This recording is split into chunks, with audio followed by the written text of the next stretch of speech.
please don't forget to subscribe and like to support the channel. The summer heat hung thick over New York City on the night of July 13th, 1977. Inside a cramped apartment in the Bronx, a young mother named Carmen was trying to keep her 3 children cool with a single rotating fan. The temperature had climbed to 94 degrees that day, and even as night fell, the air felt like a wool blanket pressed against your skin. She could hear salsa music drifting up from the street below, mixing with the sounds of teenagers laughing on the corner. Life in the city had gotten harder over the past few years, but nights like these reminded her of better times, when the neighborhood felt alive with possibility instead of danger.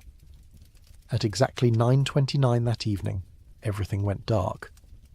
Carmen's fan stopped spinning. The salsa music cut out mid-beat. The streetlights below her window blinked off one by one, like candles being snuffed out by an invisible hand. Within seconds, the entire city of New York fell into complete and total darkness. 8 million people, suddenly blind. No lights, no power, no one knowing when it would come back on or what would happen next in a city that was already on the edge of collapse. But we're getting ahead of ourselves. To understand that night, to really understand what it meant and why it mattered, we need to go back. Back to when New York City was a different place entirely. Back to the early 1960s, when the city still dreamed of better things, when young people from across America flooded into Greenwich Village with guitars and poetry and hope.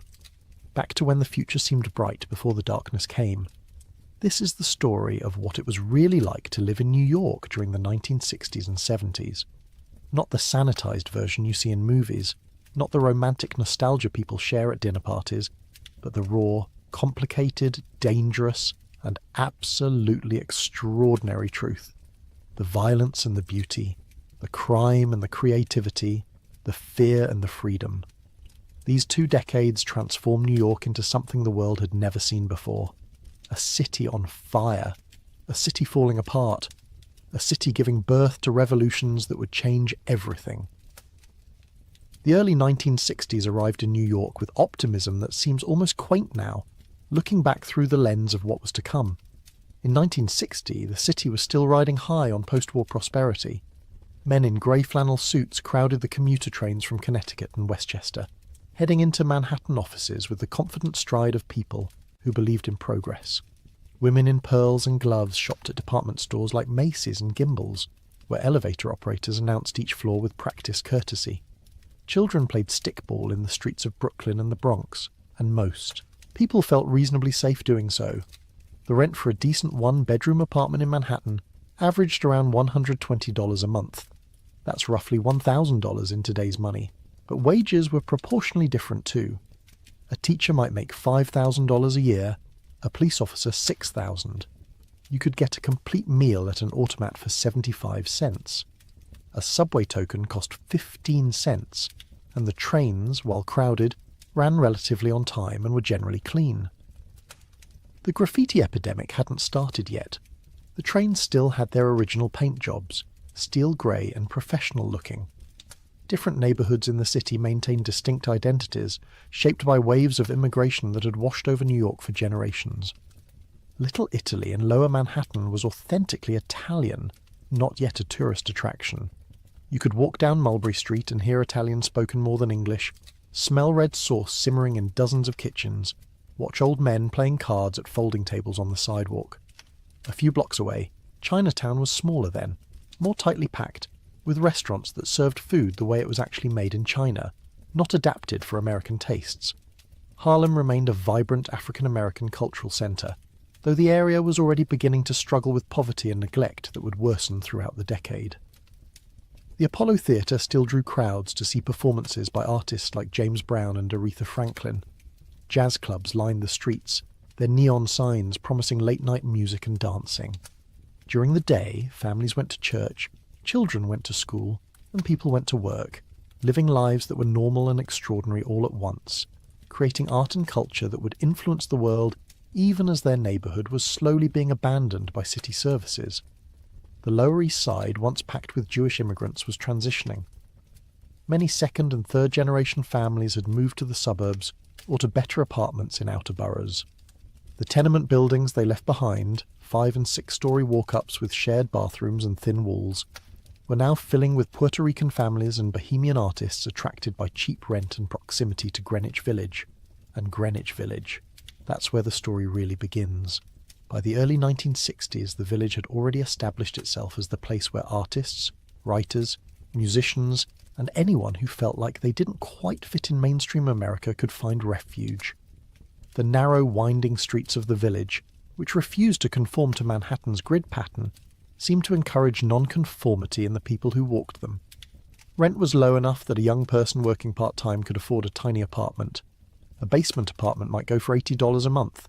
You could crash on a friend's floor for even less, or for free if you had the right friends. Washington. Square Park served as the village's unofficial town square.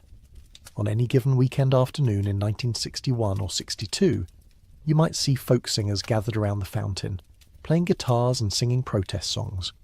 College students from nearby New York University sprawled on the grass reading poetry. Chess players hunched over boards at stone tables, drawing small crowds of spectators. Mothers pushed baby carriages.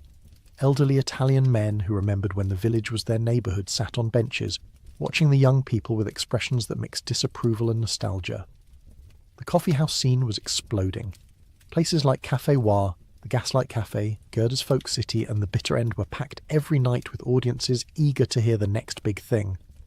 The format was simple. Small rooms, maybe holding 50 to 100 people. Tiny stages, sometimes just a corner of the room. Exposed brick walls covered with posters advertising upcoming shows. The smell of espresso and cigarette smoke thick in the air.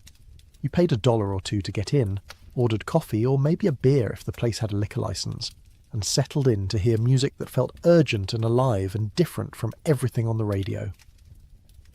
In 1961, a 20-year-old kid from Minnesota named Bob Dylan stepped onto the stage at Café Wa for the first time. He looked like he'd slept in his clothes, which he probably had. His voice was rough, nasal, strange. Some people walked out. Others leaned forward, sensing something important was happening. Within 2 years, he'd be famous. Within 5, he'd change popular music forever.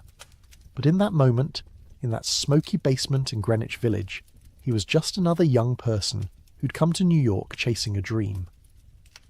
Joan Baez was already performing, her pure voice drawing crowds who wanted to hear traditional folk songs mixed with contemporary protest music.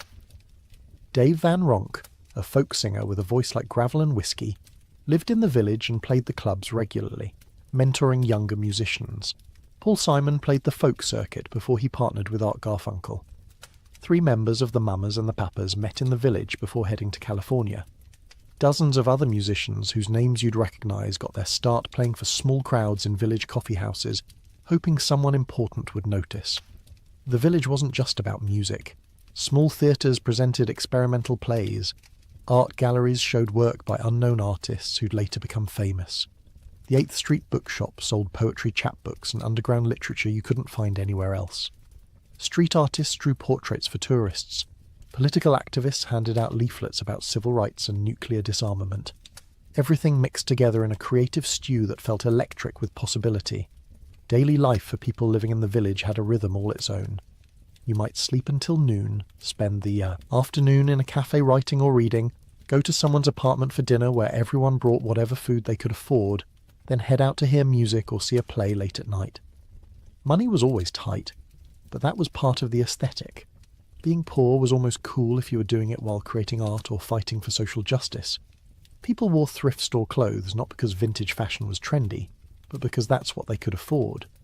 You learned which restaurants had the cheapest meals, which bars had the most generous free happy hour spreads, which grocery stores threw out produce that was still edible if you weren't picky. But even in these early years, tension was building. The older generation looked at these young people with their guitars and their casual attitudes towards sex and their questions about everything, and they worried. Parents who'd lived through the Depression and World War II couldn't understand why their children, who'd been given so much more, seemed so dissatisfied. The young people, for their part, looked at the conformity and materialism of 50s America and felt suffocated. They wanted something more authentic, more meaningful. They wanted to question authority instead of blindly accepting it. The folk music scene was inherently political. Pete Seeger had been blacklisted during the McCarthy era for his leftist politics, but still performed when he could. Woody Guthrie, dying from Huntington's disease, was revered by young folk singers who saw him as a prophet. The songs weren't just entertainment. They were about coal miners and union organisers, about civil rights and economic justice, about nuclear weapons and the military-industrial complex. When you went to hear folk music in Greenwich Village in the early 60s, you weren't just going to a concert. You were participating in a movement. The civil rights movement was intensifying. In 1960, 4 black college students in North Carolina sat down at a whites-only lunch counter and refused to leave, sparking sit-ins across the South. Freedom Riders challenged segregation on interstate buses. Young people in New York, both black and white, organised support rallies and fundraisers. The village became a centre for this activism. Interracial couples could walk down Bleecker Street hand in hand without facing the hostility they'd encounter in many other parts of the city or country. Meanwhile, hints of what was coming began to appear. Marijuana use was spreading among young people in the village. It was still relatively uncommon, not yet part of the mainstream counterculture, but enough people were smoking pot that everyone knew where to get it if they wanted it.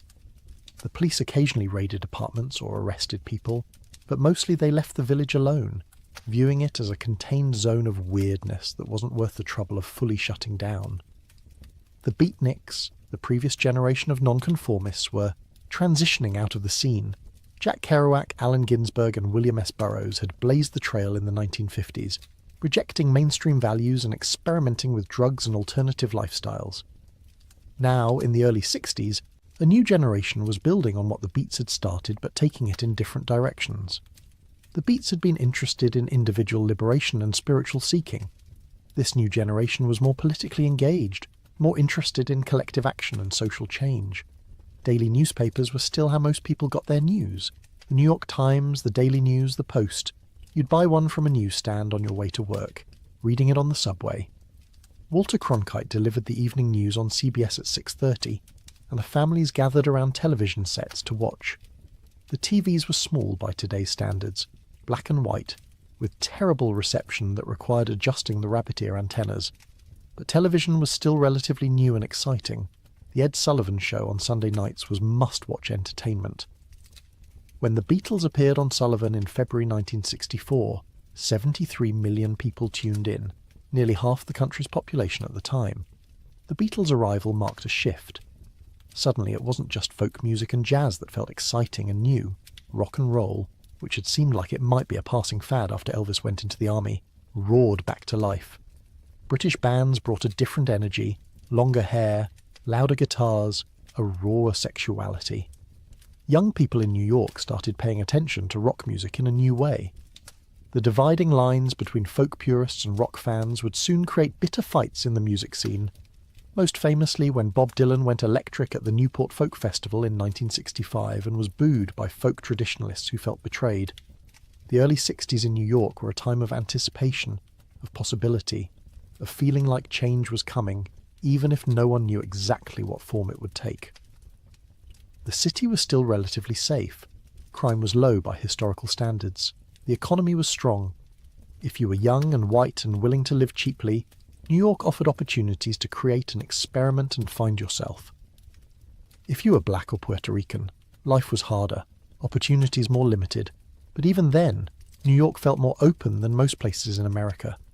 The city's diversity, its size, its indifference to other people's business, all created space for different ways of living. But the pressures were building. Inequality was widening. Young black men in Harlem and Bedford-Stuyvesant couldn't find decent jobs. Police brutality in minority neighborhoods was routine and unpunished. The war in Vietnam was escalating, and young men were being drafted to fight in a war many didn't understand or believe in. The generation gap was becoming a chasm. Parents and children could barely communicate. Traditional. Authority was being questioned everywhere, from universities to churches to government. Something was about to break open. The early 60s were like the moment before a dam bursts, when you can see the cracks forming and hear the water straining against the structure, but the full force hasn't been released yet. New York was about to become the epicenter of multiple revolutions: cultural, sexual, political, musical. The city was about to be transformed, and nothing would ever be the same again. By 1966 and 67, the counterculture had fully arrived in New York, bringing with it a transformation so profound that people who lived through it still struggle to explain what it felt like to those who didn't. The world didn't just change, it inverted. Everything that had been forbidden became celebrated. Everything that had been sacred became questioned. Young people stopped trying to fit into society and started trying to remake it entirely. The hippies arrived in waves. Some were local kids from the outer boroughs or suburbs who moved into the city. Others came from across America, drawn by rumours of a new way of living. They'd read about the Haight-Ashbury scene in San Francisco, heard about the Summer of Love being planned for 1967, and decided New York needed its own version. Greenwich Village was already full, rents rising as the neighbourhood became fashionable. So many hippies settled in the East Village, particularly around Tompkins Square Park. The East Village in the mid-60s was rough territory. The buildings were old tenements, many in serious disrepair. Landlords had little incentive to maintain properties when tenants were mostly poor. Apartments had peeling paint, unreliable heat, plumbing that broke down constantly, but they were cheap, and for young people experimenting with communal living, perfect. You could rent a large apartment for $150 a month and pack 8 or 10 people into it, everyone chipping in $20. Mattresses on the floor, posters on the walls, incense burning to cover the smell of marijuana, music playing constantly. The physical transformation was striking. Suddenly the streets were full of people who looked like they'd stepped out of a fever dream. Men with hair down to their shoulders, even longer. Women in flowing dresses or bell-bottom jeans, flowers in their hair. Clothing in colours that seemed to vibrate. Paisley patterns and tie-dye. Beads and fringe and embroidered everything. People walked barefoot on city streets. The whole aesthetic was deliberately anti-establishment, anti-materialist, anti-everything their parents' generation valued. Tompkins Square Park became the centre of East Village hippie culture. On any warm afternoon, hundreds of young people gathered there. Guitar players formed circles, drumming and singing. Someone might have a flute or a harmonica. The music was loose and improvised, more about the experience of making music together than performing for an audience. People passed joints openly, not even trying to hide it anymore. The police largely ignored it, overwhelmed by how many people were involved and unsure how to handle a scene that wasn't technically violent but was definitely illegal. The drug culture was central to the counterculture movement. Marijuana was everywhere, but it was just the beginning. LSD, lysergic acid diethylamide, became the drug of choice for hippies who wanted to expand their consciousness and see beyond the illusions of straight society. A tiny tab of paper, sometimes decorated with cartoon characters or abstract designs, dissolved on your tongue, and 6 hours later you were experiencing reality in ways that seemed profound and life-changing. Colours became more intense, music sounded different, layers and textures you'd never noticed before. Your sense of self could dissolve, replaced by feelings of oneness with the universe. Timothy Leary, a former Harvard psychology professor, became the high priest of LSD, travelling around the country giving lectures and encouraging young people to tune in, turn on and drop out. The phrase became a mantra. Tune into yourself and your real feelings. Turn on to psychedelic drugs and expanded consciousness. Drop out of the straight world that was destroying itself with conformity and war and materialism. For many young people, this message felt like permission to stop trying to please their parents and society and instead focus on personal growth and alternative ways of living. But LSD wasn't always enlightening. Some people had bad trips, experiencing terrifying hallucinations and paranoia that lasted hours. A few people never fully came back, their minds permanently altered. The East Village saw its share of casualties. Young people wandering the streets convinced they could fly, needing to be talked down from building ledges. People having psychotic breaks, screaming about demons or government conspiracies. The local hospital emergency room started seeing regular admissions related to LSD freakouts. The communal living experiments took various forms. Some groups were serious about creating alternative societies based on shared resources and collective decision-making. They'd pool their money, share all possessions, cook and eat meals together. These communes operated on principles of radical equality. No one person was in charge. decisions were made by consensus. Traditional gender roles were rejected. Men and women shared cooking and cleaning duties equally, at least in theory. In practice, old patterns often reasserted themselves, and many communes fell apart over arguments about who wasn't pulling their weight, or whose girlfriend or boyfriend was causing drama. Other groups were less organised, just a bunch of friends living together because rent was cheaper that way, and it was more fun than living alone. These apartments became crash pads where friends of friends could stay for a night or a week or indefinitely. You might come home to find 3 people you'd never met before sleeping on your floor, and that was just accepted as part of the lifestyle. The concept of privacy barely existed. Someone was always around, always playing music, always wanting to talk about the war or meditation, or whether reality was just a shared hallucination. Free love was another defining feature of the counterculture, though the reality was often more complicated than the slogan suggested. The idea was that sex shouldn't be limited by outdated concepts of monogamy and marriage. Love should be freely given without possessiveness or jealousy. In practice, this meant a lot of casual sex between people who barely knew each other, multiple partners, relationships without clear boundaries or commitments. For some people, particularly men, this was liberating. For others, particularly women, it sometimes felt like the same old exploitation dressed up in idealistic language. The birth control pill, which became widely available in the early 60s, made casual sex less risky in terms of pregnancy, but sexual freedom brought its own complications. Venereal diseases spread rapidly through the hippie community. Gonorrhea and syphilis were treatable with penicillin, but you had to actually go to a doctor and get treated, which many hippies didn't do, either because they lacked money, or because they distrusted conventional medicine, or because they were embarrassed. Free clinics opened in the East Village to provide basic medical care to hippies, staffed by sympathetic doctors and nurses who didn't judge their patients for drug use or unconventional lifestyles. The music scene evolved in new directions. The Fillmore East opened in March 1968 on 2nd Avenue, becoming the premier venue for rock music in New York. Bill Graham, who'd created the Fillmore West in San Francisco, wanted an East Coast counterpart. The Fillmore East could hold over 2,000 people, much larger than the Village coffeehouses. The acoustics were excellent. The light shows that accompanied performances were psychedelic spectacles, swirling colours and abstract patterns synchronized to the music. Bands like The Grateful Dead, Jefferson Airplane, Jimi Hendrix, Janis Joplin, and The Who performed there. Tickets cost $3 or $4. Shows often started late and ran past midnight. The audience at Fillmore East concerts was a cross-section of the counterculture. Hippies in full regalia sat next to college students experimenting with the lifestyle. Someone was always smoking marijuana, the smoke visible in the light beams. You could smell it before you even entered the building. The ushers would shine flashlights on people actively lighting joints, which was against the rules, but once the joint was lit and being passed, they mostly ignored it. Everyone was tripping on something. LSD, mescaline, psilocybin mushrooms, the music sounded. Transcendent when you were high, every note seeming to carry cosmic significance. The East Village also birthed the Velvet Underground, perhaps the most influential underground rock band of the era.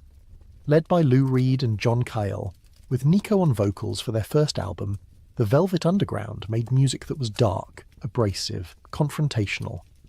They sang about heroin and sadomasochism and the grimy reality of street life in New York, not peace and love. Andy Warhol adopted them as his house band, featuring them in multimedia shows at his studio The Factory. The Velvet Underground never sold many records during their active years, but everyone who heard them seemed to form their own band. Their influence would shape punk rock and alternative music for decades. But there was a darker side to all of this liberation and experimentation. Runaways flooded into the East Village, teenagers who'd left home and come to the city looking for the freedom and acceptance they'd heard about. Many ended up in terrible situations. Without money or resources, they were vulnerable to exploitation. Some turned to prostitution. Others got sucked into drug scenes they couldn't handle. Predatory older men hung around the hippie scene, offering to help young people, providing drugs and places to stay in exchange for sex. The ideology of free love provided cover for what was often just abuse. Heroin arrived in the East Village and never left. Unlike marijuana or LSD, which were associated with expanding consciousness and spiritual seeking, heroin was about escape and numbness. It was extremely addictive. You might try it once at a party, thinking you could handle it, and within months you'd be spending every dollar you had on your next fix. The heroin that flowed through New York in the late 60s came from the French Connection, processed in Marseille from Turkish opium, then smuggled into the city through various ports. It was relatively pure then, before dealers started cutting it with more and more adulterants. Overdoses became common. Someone would be at a party, shooting up in a bathroom or bedroom, and they'd miscalculate the dose or get a particularly pure batch, and their heart would just stop. Sometimes friends would panic and flee, leaving the person dying. Other times people would try to help, walking the overdosing person around to keep them conscious, splashing cold water on their face, slapping them. Narcan didn't exist yet. If you overdosed badly, you probably died unless you got to a hospital fast. The Summer of Love in 1967 was supposed to be the culmination of everything the counterculture was building toward. In San Francisco, over 100,000 young people descended on Haight-Ashbury. In New York, the scene was smaller but still significant. An estimated 50,000 young people came to the city that summer, most heading to the East Village. The Council for the Summer of Love in San Francisco had organized infrastructure, free food, medical clinics. New York had no such preparation. The city's response was mostly hostile. On June 2nd, 1967, police showed up at Tompkins Square Park, where about 200 hippies had gathered to play music and hang out. The police said the hippies didn't have a permit and were disturbing the peace with their bongos. When the hippies refused to leave, police moved in aggressively. Over 200 officers in riot gear swarmed the park. Hippies scattered. Residents who lived nearby, many of them working-class Polish and Ukrainian immigrants, who resented the hippies taking over their neighborhood, joined in attacking the young people. By the end of the night, dozens were injured. 30 people were arrested. One young woman was stripped naked by anti-hippie protesters on a street corner. The incident revealed the depth of hostility many New Yorkers felt toward the counterculture. The hippies represented everything they found threatening: rejection of work ethic, sexual promiscuity, drug use, disrespect for authority, refusal to serve in Vietnam. The generation gap had become an unbridgeable divide. Parents couldn't understand their children. Children couldn't respect their parents' values. The social fabric was tearing apart and no one knew how to mend it. Yet despite the violence and the drugs and the exploitation and the backlash, something genuine was happening too. Young people were asking important questions. Why were we fighting in Vietnam? Why did society value money and status over human connection? Why should people conform to gender roles that didn't fit them? Why was homosexuality illegal? Why was marijuana illegal when alcohol, which caused so much more harm, was celebrated? The counterculture's critique of American society was often valid, even if the solutions they proposed were naive or impractical. The music and art created during this period would endure. The political activism would lead to real changes. The personal liberation, the insistence that people should be free to live and love as they chose, would gradually reshape American culture. But in the moment, living through it, things felt chaotic and uncertain. The old world was dying. The new world hadn't been born yet, and New York City was ground zero for all of it. On a warm June night in 1969, everything changed for LGBTQ people in New York and around the world, though few people realized it at the time. The Stonewall Inn sat on Christopher Street in Greenwich Village, a nondescript building with blacked-out windows and a small sign. It was a gay bar, one of the few places in the city where gay men, lesbians, drag queens and transgender people could gather without hiding who they were. Well, without hiding quite as much, because even in gay bars, you were never truly safe in 1969. To understand what happened at Stonewall, you have to understand what life was like for LGBTQ people in New York before that night. Homosexuality was illegal in every state except Illinois. New York had laws against sodomy, laws against solicitation, laws against serving alcohol to known homosexuals, laws against cross-dressing. You could be arrested simply for being gay, or for wearing clothing deemed inappropriate for your gender. The police enforced these laws selectively but aggressively. Entrapment was common. Plainclothes officers would go to parks and public bathrooms, flirt with men to get them to make advances, then arrest them. Gay bars existed in a legal grey area. The New York State Liquor Authority refused to issue licenses to establishments that served homosexuals, arguing that the mere gathering of gay people constituted disorderly conduct. In 1966, activists succeeded in getting that policy overturned, but it didn't end police harassment. Officers still raided gay bars regularly on various pretexts. Not enough lighting, fire code violations, serving alcohol to minors, any excuse to shut the bars down and arrest people. Most gay bars in New York were actually run by the mafia, which saw a profitable business opportunity. Gay people needed places to socialise and were willing to pay for it. The mob charged high prices for watered-down drinks and paid off police to look the other way most of the time. When raids did happen, bar owners usually got tipped off in advance, allowing them to hide illegal alcohol and warn customers. It was a corrupt system, but it was the only system gay people had. The Stonewall Inn opened in 1966, operating without a liquor license, controlled by the Genovese crime family. It was larger than most gay bars, with 2 rooms and a dance floor. Dancing was one of the main draws. Most gay bars didn't allow dancing because it attracted police attention. Stonewall did, and people loved it.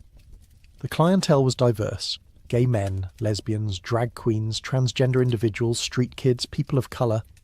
Wealthier, more closeted gay men often avoided Stonewall, viewing it as too obvious, too risky. The people who went there regularly were those who had less to lose or who were tired of hiding. Police raided Stonewall periodically. The mob paid bribes, but not enough to prevent all raids. Usually these went smoothly from the police perspective. Officers would arrive, line up the patrons, check IDs, arrest anyone in drag or anyone who couldn't produce identification, maybe rough up a few people to make a point, then leave. The customers would scatter, the bar would close for the night, and everyone would come back the next weekend like nothing happened. But on June 28th, 1969, things went differently. Nobody knows exactly why. The raid wasn't unusual. 9 police officers arrived at the Stonewall Inn around 1:20 in the morning. They announced the bar was under arrest for selling alcohol without a license. They started separating patrons, planning to arrest employees and anyone found in drag. The bar was crowded, maybe 200 people. Most were told they could leave after showing ID and being checked to confirm they weren't wearing clothes deemed inappropriate for their gender. This gender check was humiliating and invasive. Police would escort people to bathrooms to verify their biological sex matched their clothing. Anyone deemed to be cross-dressing would be arrested and charged with violating New York's criminal statute, requiring people to wear at least 3 articles of gender-appropriate clothing. Drag queens were particular targets. Police treated them with special brutality, viewing them as the most deviant and therefore deserving of the harshest treatment. But this time, people didn't cooperate quietly. Instead of leaving when released, patrons gathered outside the bar. More people arrived, drawn by the commotion. The crowd grew to several hundred.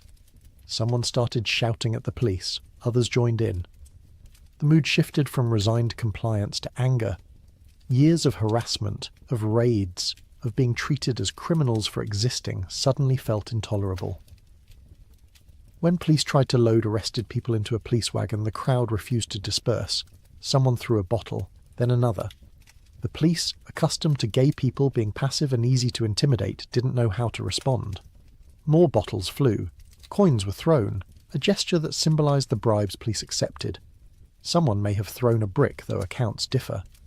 The important thing is that people fought back instead of accepting their treatment. The police retreated into the Stonewall Inn, barricading themselves inside. The crowd, emboldened, surged forward. Someone tried to set the bar on fire using lighter fluid squirted through a broken window. A parking meter was uprooted and used as a battering ram against the door. The chant went up. Gay power. Gay power. After decades of hiding, of shame, of accepting abuse, LGBTQ people were claiming power for themselves. Backup police arrived, riot gear and tactical units. They pushed the crowd back with nightsticks, making arrests. But people didn't run far. They'd retreat a block, regroup, then come back. This went on for hours. By the time dawn broke, the streets around Stonewall were littered with broken glass and debris. 13 people had been arrested. Several police officers and protesters were injured. The next night the crowd returned, even larger. Thousands of people descended on Christopher Street and the surrounding area. The mood was part protest, part celebration, part riot. People danced in the streets, drag queens performed for the crowds. When police tried to disperse people, fighting broke out again. This continued for 6 nights, though the intensity decreased after the first 2. The specifics of what happened remain disputed. Who threw the first brick? Who started the fire? Were transgender women of colour like Marsha P. Johnson and Sylvius Rivera at the forefront of the riots, as many now claim? The historical record is messy. Few photographs exist. Newspaper accounts are unreliable, often using homophobic language and misunderstanding what they witnessed. Oral histories from participants contradict each other, but the specifics matter less than what the Stonewall riots represented.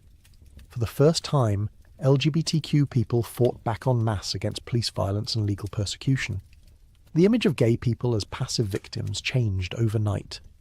Those who participated in the riots described a feeling of liberation, of finally refusing to accept second-class citizenship.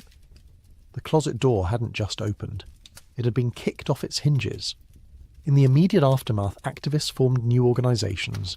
The Gay Liberation Front, created just weeks after Stonewall, took a radical approach to LGBTQ rights, linking their struggle to other movements against oppression. The name itself was provocative, echoing the National Liberation Front in Vietnam.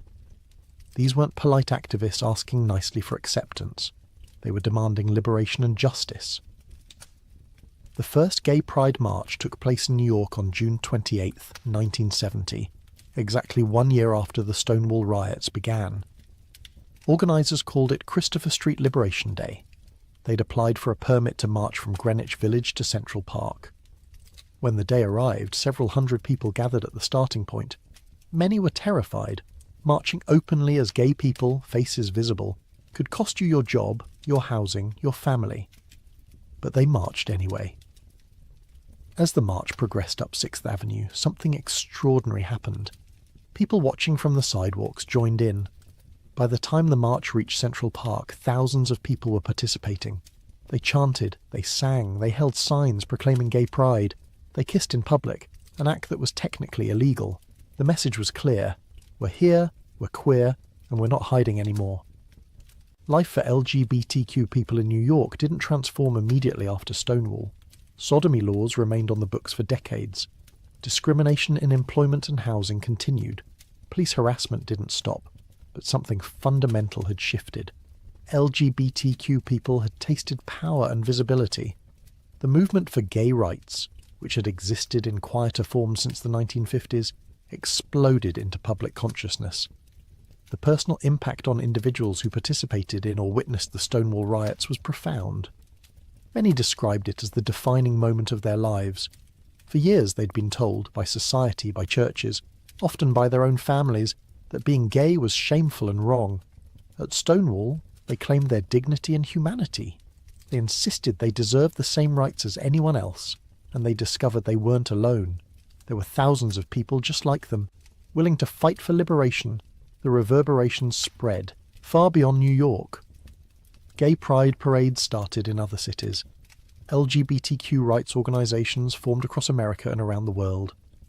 The modern gay rights movement traces its origins to that night in June 1969, when a crowd outside a dingy mob-run bar in Greenwich Village decided they'd had enough. They didn't know they were making history.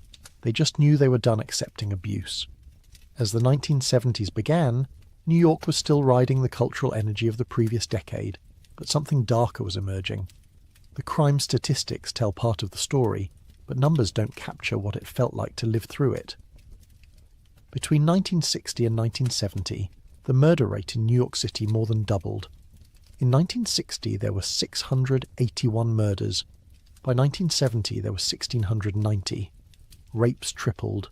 Burglaries tripled. Car thefts and felony assaults doubled. The city was becoming genuinely dangerous in ways that seem almost unimaginable now. But why? What happened to transform New York from a relatively safe city into Fear City? The causes were multiple and interconnected. The economy was shifting. Manufacturing jobs, which had provided stable middle-class employment for generations of New Yorkers, were leaving the city. Between 1969 and 1974, New York lost over 500,000 manufacturing jobs. Factories closed, warehouses emptied, entire industries relocated to places with cheaper labour and fewer regulations. The people who lost these jobs, primarily working-class men, suddenly had no way to support their families. Unemployment climbed above 10%, higher in poor neighbourhoods. By 1975, over 1 million New York households were dependent on welfare. The poverty rate soared. People who'd been solidly working class slid into poverty. The working poor became desperately poor. Neighbourhoods that had been stable for decades began to unravel. Heroin flooded into the city in unprecedented quantities. The French Connection was at its peak in the early 70s, before law enforcement cracked down on it. The heroin was relatively pure and relatively cheap. Addiction rates exploded. Heroin addiction destroys people's ability to maintain normal lives. You become completely focused on getting your next fix. Nothing else matters. People lost their jobs. They stole from family. They turned to crime to fund their habits. The relationship between drug addiction and property crime was direct and obvious. Junkies needed money every day to buy heroin. They'd break into apartments, cars, stores. They'd mug people on the street. They'd steal anything that could be sold quickly. A television, a radio, a purse, jewellery. Fence it for a fraction of its value. Buy drugs. Repeat the cycle the next day. The desperation was visible on the streets. You could see addicts wandering around, gaunt and twitching, obviously sick, looking for opportunities to steal. The subway system became notorious for crime. Riding the subway at night was taking your life in your hands. The trains themselves were covered in graffiti, windows smashed, lights often not working. Stations were poorly lit and filthy. People pissed in the corners because there were no bathrooms. Homeless people lived in subway stations, creating makeshift shelters from cardboard. Gangs of young people roamed the trains looking for victims. They'd surround someone, threaten violence, take their wallet or purse. Mugging was so common that most New Yorkers developed elaborate strategies to avoid becoming victims. You'd carry a mugger's wallet, a cheap wallet with a few small bills in it that you could hand over if threatened, keeping your real wallet with larger bills and important cards hidden elsewhere. You'd avoid eye contact with strangers. You'd walk confidently even if you were terrified, because predators looked for vulnerable victims. You'd never count money in public. You'd stay alert, constantly scanning your surroundings for threats. Women faced additional dangers. Sexual assault was underreported but common. Walking alone at night in many neighbourhoods meant risking rape. Women carried keys between their fingers as makeshift weapons. They took self-defense classes. They travelled in groups when possible, but sometimes it didn't matter. Women were attacked in broad daylight, in supposedly safe areas, often by men who seemed normal until they weren't. The police force was understaffed and demoralised. Budget cuts had led to layoffs and hiring freezes. There simply weren't enough officers to patrol effectively. Response times for emergency calls stretched to an hour or more in some areas. Victims of crimes often didn't bother reporting them because they knew police probably couldn't or wouldn't do anything. The clearance rate for crimes dropped. Criminals understood they probably wouldn't be caught, which emboldened them. Some neighbourhoods became essentially lawless. The South Bronx was the most notorious example, but similar conditions existed in parts of Brooklyn, Harlem, and the Lower East Side. Burned-out buildings lined entire blocks. Rubble filled vacant lots. Drug dealers operated openly on street corners, conducting transactions in plain sight. Prostitutes worked the streets at all hours. Violence was random and frequent. Gunshots echoed regularly. Bodies turned up in alleys and empty lots. Serial killers also terrorized the city in ways that seem hard to believe now. The early 70s saw a wave of serial murders, driven partly by what experts call a contagion effect. When one killer gets publicity, others are inspired to commit similar crimes. The media coverage was sensational and relentless, which likely contributed to the problem. But regardless of cause, the reality was that New Yorkers had to worry not just about street crime, but about predators who killed for psychological reasons. David Berkowitz, who called himself Son of Sam, would become the most famous, but he came later in the decade. In the early 70s, New York had several active serial killers whose names are less well known now but who caused real terror at the time. The murders seemed random, which made them even more frightening. Unlike most murders, which result from domestic disputes or drug deals gone wrong, serial killings could happen to anyone.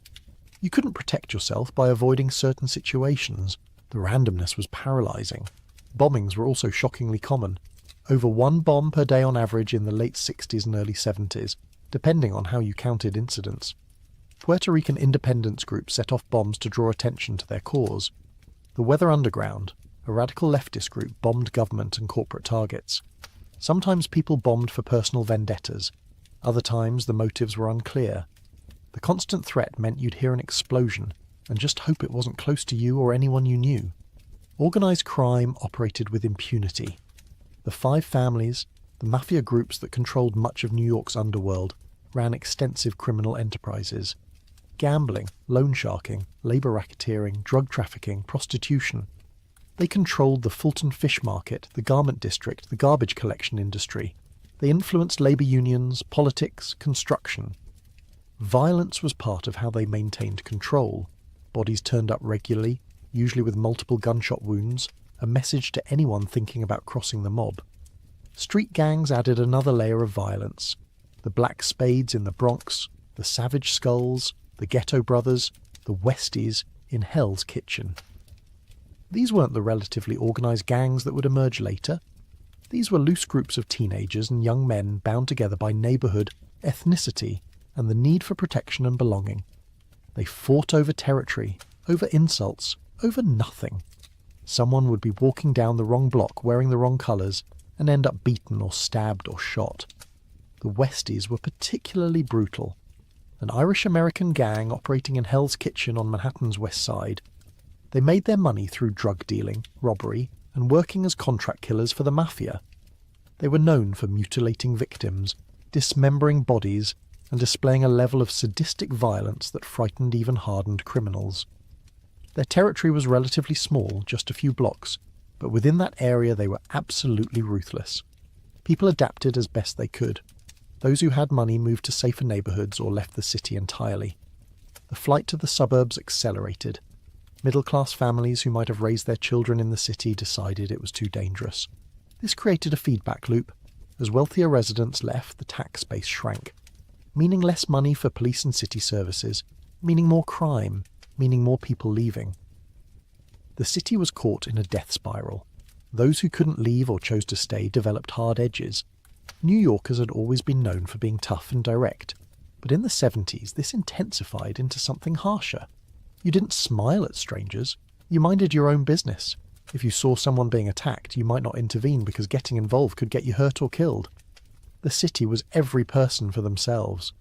Despite all this, or perhaps because of it, a strange thing happened. The people who stayed, who toughed it out through the worst years, developed a fierce pride in their resilience. They'd survived Fear City. They'd lived through conditions that would have broken weaker people. This forged a particular kind of New Yorker, someone who was streetwise and sceptical and incredibly tough. The city's reputation as a place that would eat you alive if you weren't careful became part of its identity. The crime wave of the 70s shaped New York in profound ways. It led to policy changes, policing strategies, and political shifts that would define the city for decades. But more fundamentally, it changed what it meant to live in New York. The city had always been chaotic and challenging, but now it was also genuinely dangerous.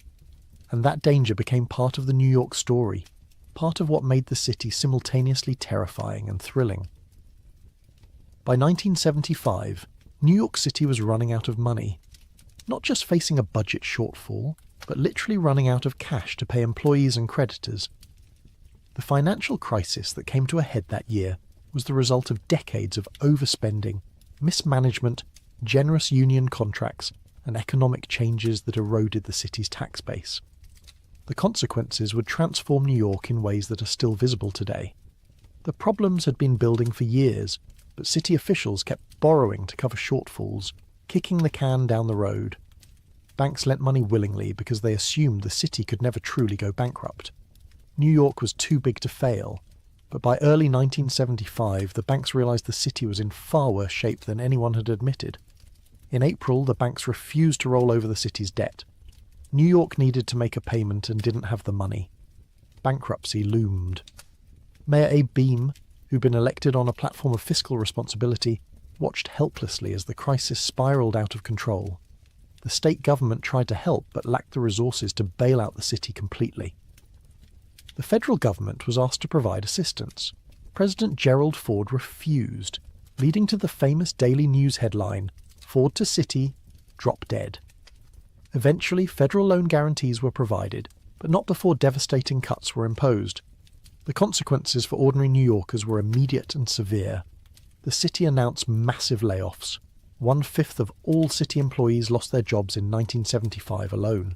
Police officers, firefighters, teachers, sanitation workers, clerks, everyone was vulnerable.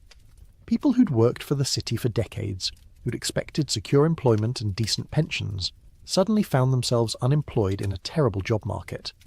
The NYPD, already understaffed due to earlier hiring freezes, saw its ranks reduced from 31,000 officers to just over 22,000. Entire precincts were closed. Patrol coverage dropped dramatically. Response times for emergency calls stretched longer. In some neighbourhoods, police simply couldn't respond to all calls. If your apartment was burglarized, you might call the police and be told to file a report at the station when convenient because no officers were available to come investigate. The fire department faced similar cuts. Firehouses closed across the city. The remaining fire companies covered larger territories, meaning it took longer for firefighters to reach fires. In a city where old buildings burned easily and arson was epidemic, this cost lives and property. Entire blocks burned because firefighters couldn't get there in time or lacked the resources to fight multiple fires simultaneously. The education system was gutted.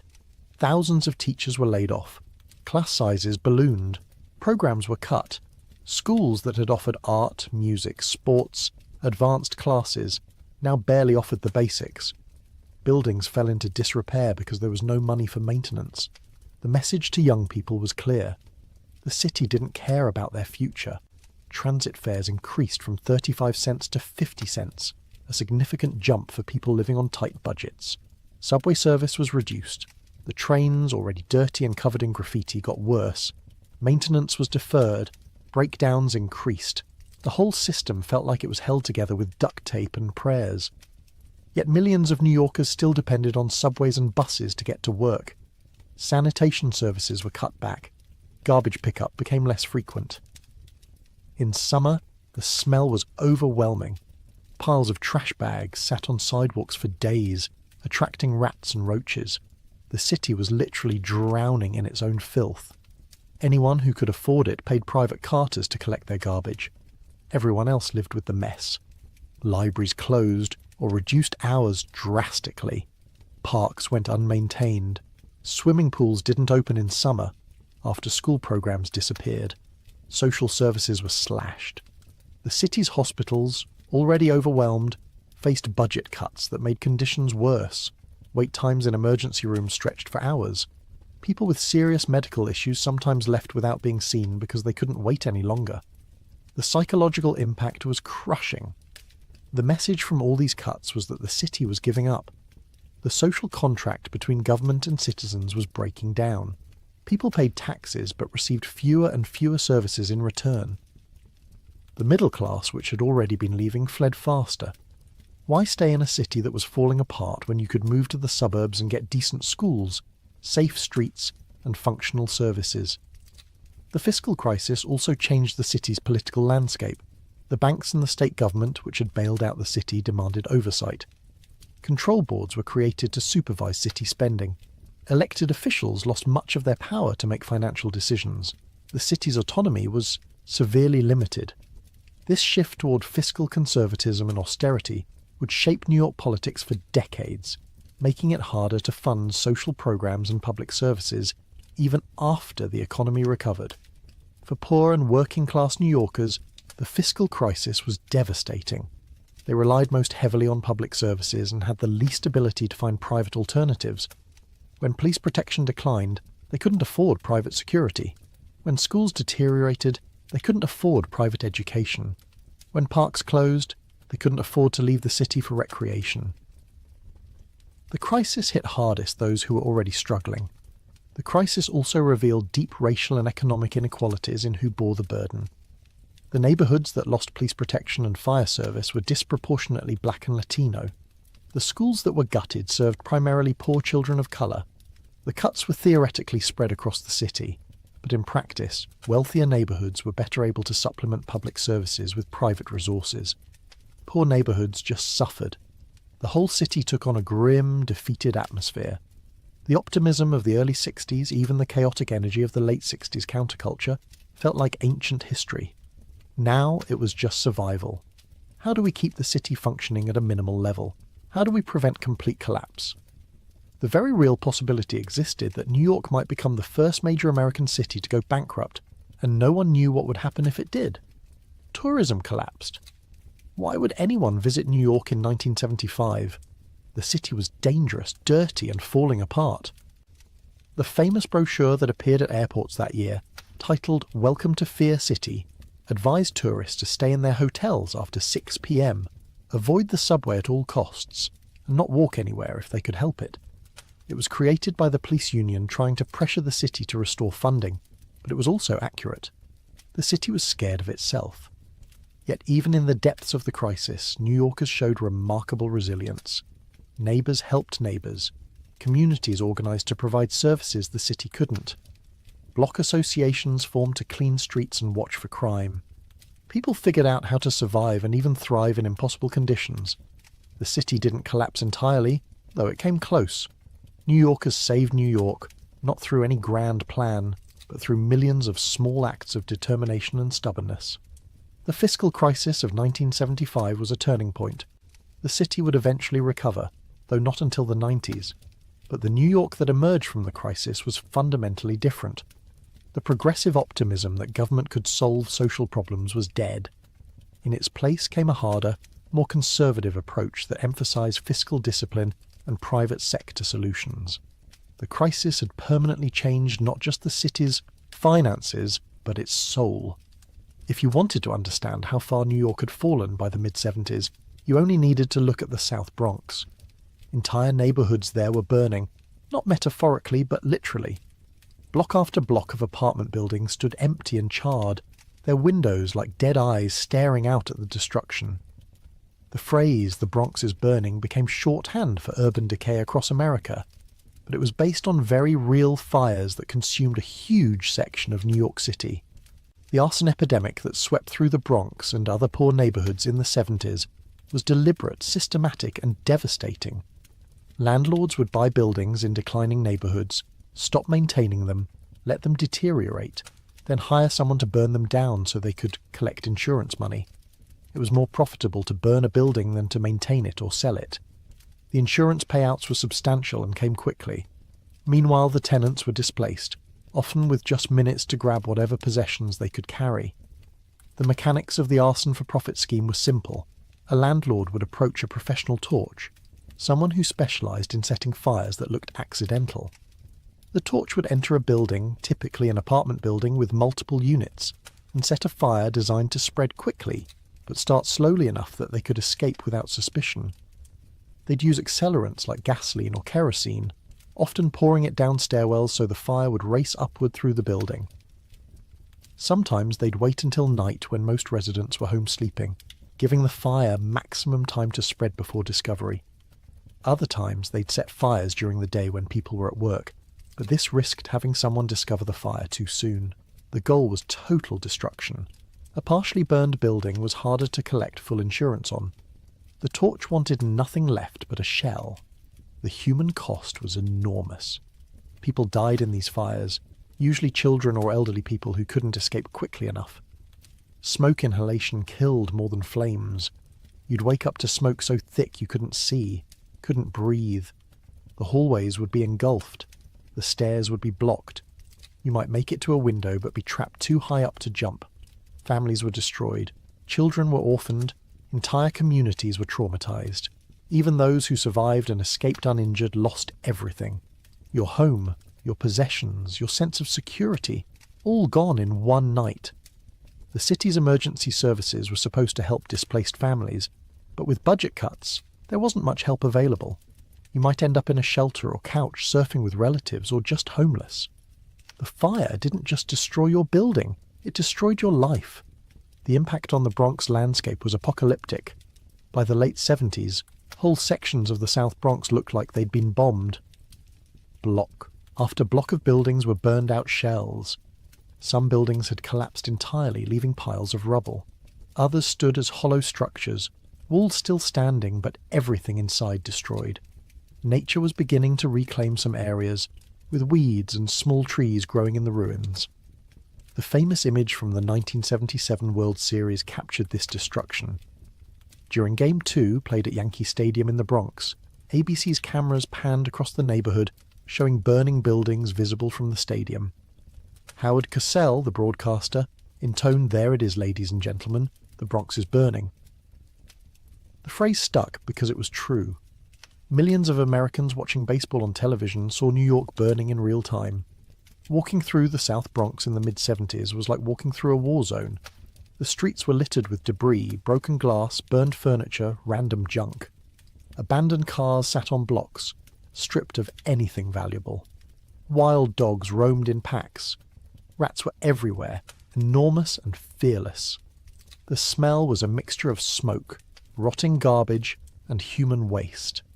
Buildings that weren't yet burned were often gutted, with copper piping and wiring stolen by scavengers. The few people who remained in these neighborhoods lived under siege conditions. They barricaded their doors with multiple locks. They kept weapons for protection. They stayed inside after dark. Going out meant navigating through dangerous, desolate terrain where anything could happen, and probably no one would help you if it did. These were American citizens living in an American city, and their neighborhoods looked worse than many third-world slums. Arson wasn't limited to the Bronx. Brooklyn neighborhoods like Brownsville and East New York experienced similar destruction. Parts of Harlem burned. The Lower East Side saw significant fire damage. Citywide, the number of fires increased dramatically through the 70s. In 1960, arson accounted for less than 1% of fires in New York. By the mid-70s, it was over 7%. Some estimates put it much higher, since proving arson versus accidental fire was difficult, and many deliberately set fires were classified as accidents. The fire department was overwhelmed. With reduced staffing due to budget cuts and firehouses closed, they couldn't respond to all fires quickly. Some companies were fighting 3 or 4 fires per shift. Firefighters would put out one blaze, return to the firehouse, and immediately get called to another. The physical and psychological toll was crushing. Firefighters suffered injuries and trauma at unprecedented rates. Many developed respiratory problems from smoke inhalation. Some died in the line of duty. The remaining residents in these burning neighborhoods developed their own explanations for what was happening. Some believed it was genocide, a deliberate plan to destroy Black and Latino communities by burning them out. This wasn't entirely paranoid. The fires were happening primarily in minority neighborhoods. Landlords were white, but tenants were Black and Latino. Insurance companies were profiting. The city was doing little to stop it. Whether there was an actual conspiracy is debatable, but the effect was the same as if there had been. Graffiti became ubiquitous during this period, particularly on subway trains. For young people living in devastated neighborhoods, graffiti offered a way to make a mark, to say I exist, to create something in a world that seemed bent on destruction. Writers would sneak into train yards at night, armed with spray paint, and cover entire subway cars with elaborate murals. The city viewed this as vandalism, and it was, but it was also art born from desperation. The aesthetic of urban decay became part of New York's identity. Filmmakers and photographers documented the destruction, creating images that were simultaneously horrifying and strangely beautiful. Movies set in New York in the 70s, films like Taxi Driver and The French Connection, and Death Wish, used the city's decay as backdrop, making New York itself a character, menacing and dark. But out of this destruction, something unexpected emerged. Hip-hop was born in the Bronx in the mid-70s, created by young people who had nothing but creativity and determination. DJs like Kool Herc and Afrika Bambaataa began throwing parties in community centres and parks, using turntables to extend the breakbeats of funk and soul records. MCs hyped up the crowd with rhymes. B-boys danced. Graffiti artists created the visual aesthetic. Hip-hop was a response to the Bronx burning. It said, "We're still here, we're still creating, you haven't destroyed us yet." The story goes that during the 1977 blackout, When looting was widespread, music stores were hit hard. Young people stole turntables, mixers, speakers, crates of records. Equipment that they couldn't afford suddenly became available. This stolen equipment helped fuel the spread of hip-hop culture. Whether that story is entirely accurate or somewhat romanticized, it captures a truth.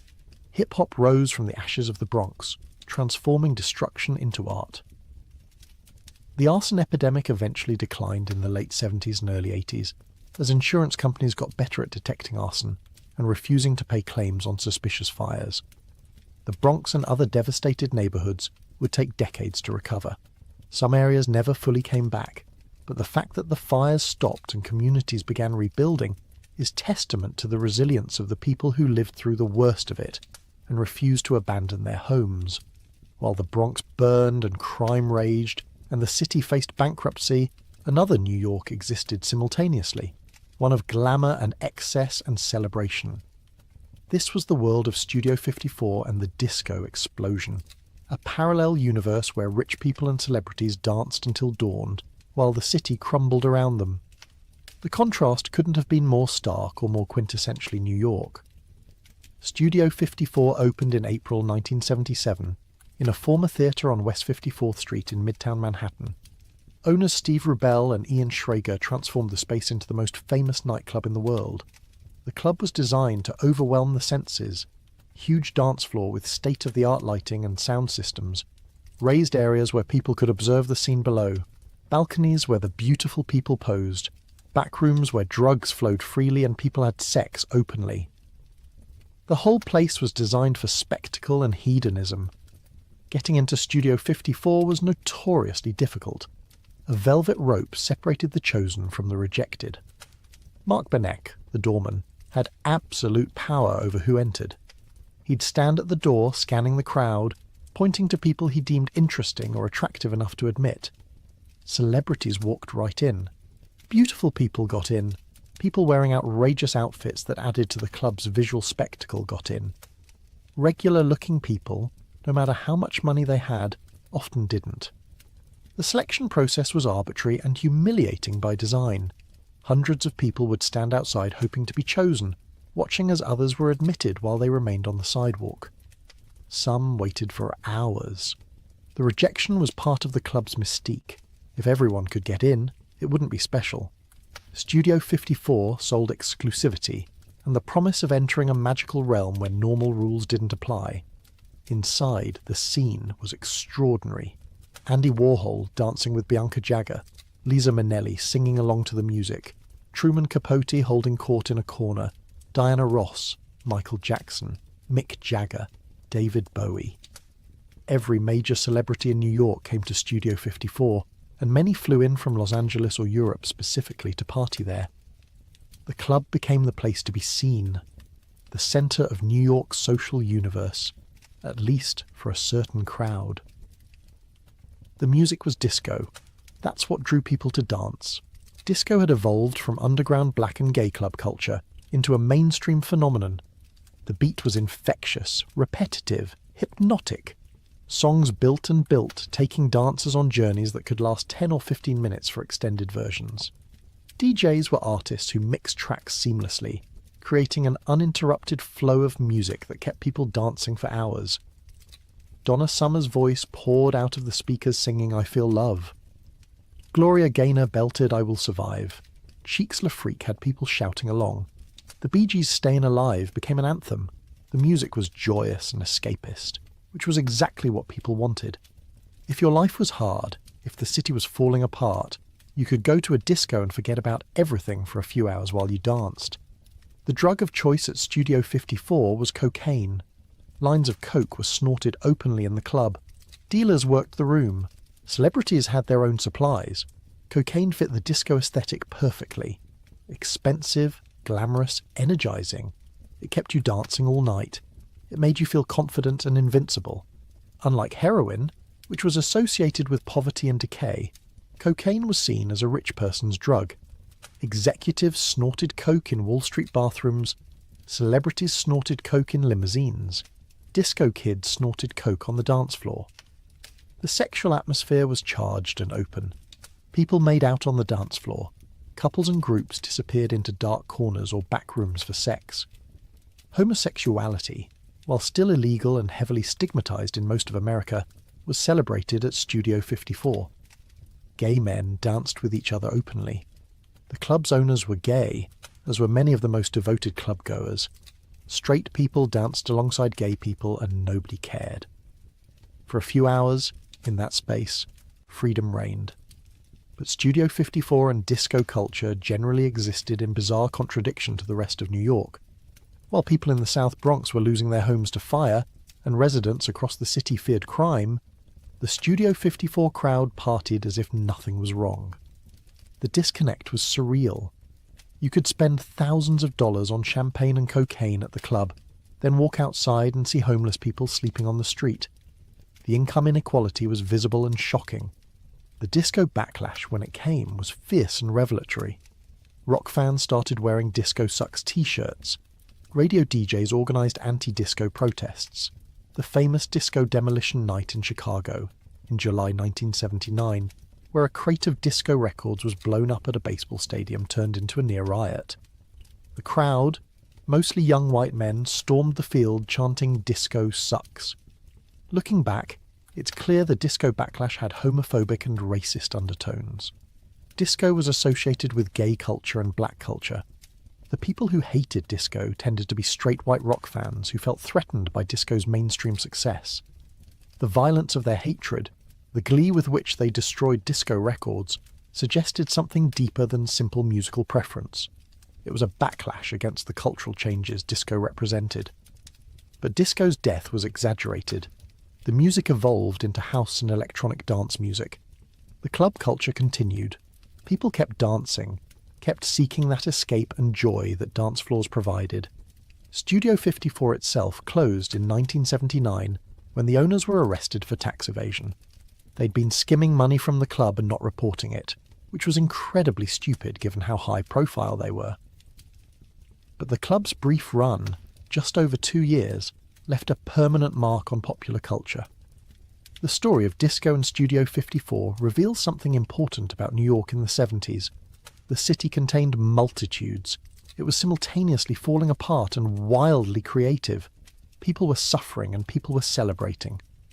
The contradictions weren't resolved. They just existed side by side, sometimes literally just blocks apart. You could walk from devastation to decadence in 15 minutes. That was New York. The summer of 1977 stands out, even in the dark decade of the 70s, as particularly awful. A perfect storm of heat, violence, fear, and darkness that pushed New York to its breaking point. Multiple crises converged in those months, creating a sense that the city might actually not survive. The heatwave started in early July and lasted 9 days. Temperatures climbed into the high 90s and stayed there. This was before air conditioning was standard in homes and apartments. Most working-class New Yorkers had no way to cool off except opening windows, which didn't help much when the air outside felt like a furnace. People slept on fire escapes. They camped in parks. They tried to function in heat that made thinking difficult and tempers short. Meanwhile, a serial killer was terrorizing the city. David Berkowitz, who called himself Son of Sam, had been shooting young people since the previous summer. His targets were primarily young women, often sitting in cars with boyfriends late at night. He'd approach, pull out a .44 caliber revolver, and shoot them through the car window. He'd killed 5 people and wounded 7 others by July 1977. The randomness of the attacks created citywide panic. Berkowitz sent letters to the media, taunting police and claiming to be commanded by a demon speaking through his neighbour's dog. The letters were published, which spread fear further. Women changed their behaviour dramatically. They avoided going out at night. They cut their long dark hair because that was the Son of Sam's type. The paranoia was pervasive. Every car backfiring, every loud noise made people jump. The city felt under siege. Then came the blackout. On July 13th, a Wednesday evening, New York's electrical system collapsed. It started with lightning strikes hitting power lines north of the city. Normally, the system could handle losing a few lines, but a series of cascading failures, combined with equipment malfunctions and human error by power company operators, led to a complete shutdown. At 9:29 p.m., the entire city went dark. The blackout of 1977 was completely different from the previous blackout in 1965. In 65, people had been relatively well behaved. There was some crime, but mostly New Yorkers helped each other through the crisis. The difference 12 years later revealed how much the city had changed and how much social cohesion had broken down. The looting started almost immediately. Within an hour of the lights going out, stores were being broken into across multiple boroughs. Crown Heights in Brooklyn was hit hardest, with 75 stores on a 5-block stretch looted and damaged. Bushwick was worse. 35 blocks of Broadway in Brooklyn were destroyed. People backed cars up to storefronts, tied ropes around security gates, and used the cars to pull the gates off. Then they'd ransack the stores, taking everything they could carry. The targets were mostly small businesses, often immigrant-owned. Grocery stores, electronic shops, clothing stores, furniture stores. The looters took food, television, stereos, clothes, anything of value. Some stores were left completely empty. Others were trashed, with merchandise scattered and destroyed. Many stores were set ablaze after being looted, either to cover the crime or just out of nihilistic destructiveness. The looting wasn't just opportunistic criminals. Entire families participated. Parents brought children. People who'd never committed crimes before joined in because everyone else was doing it. The scale was staggering. Thousands of people looting simultaneously across the city. The police, already understaffed, couldn't respond. They focused on the worst areas and tried to make arrests, but they were overwhelmed. By the time the power returned 25 hours later, the damage was extensive. Over 1,600 stores had been looted or damaged. Over 1,000 fires had been set, many deliberately. Firefighters battled blazes across the city while the streets remained dark. The fires lit up the night, creating an eerie orange glow visible for miles. 4,500 people were arrested, the largest mass arrest in New York history. Many more looters escaped without being caught. The images from the blackout were apocalyptic. Aerial photographs showed entire neighborhoods engulfed in flames. Street-level photos showed people carrying televisions and furniture through streets lit by burning buildings. Police in riot gear fought running battles with crowds. The morning after, when the sun came up and people could see the full extent of the destruction, the city looked like it had been through a war. The looting revealed the depth of anger and resentment in poor communities. These were people who felt abandoned by the city, who'd watched services cut and jobs disappear while nothing was done to help them. When the lights went out and the opportunity arose, they took things they'd been told they couldn't have. For some, it was about material gain. For others, it was about revenge against a system that had failed them. For many, it was probably both. But not everyone participated in or supported the looting. Many residents of affected neighborhoods were horrified.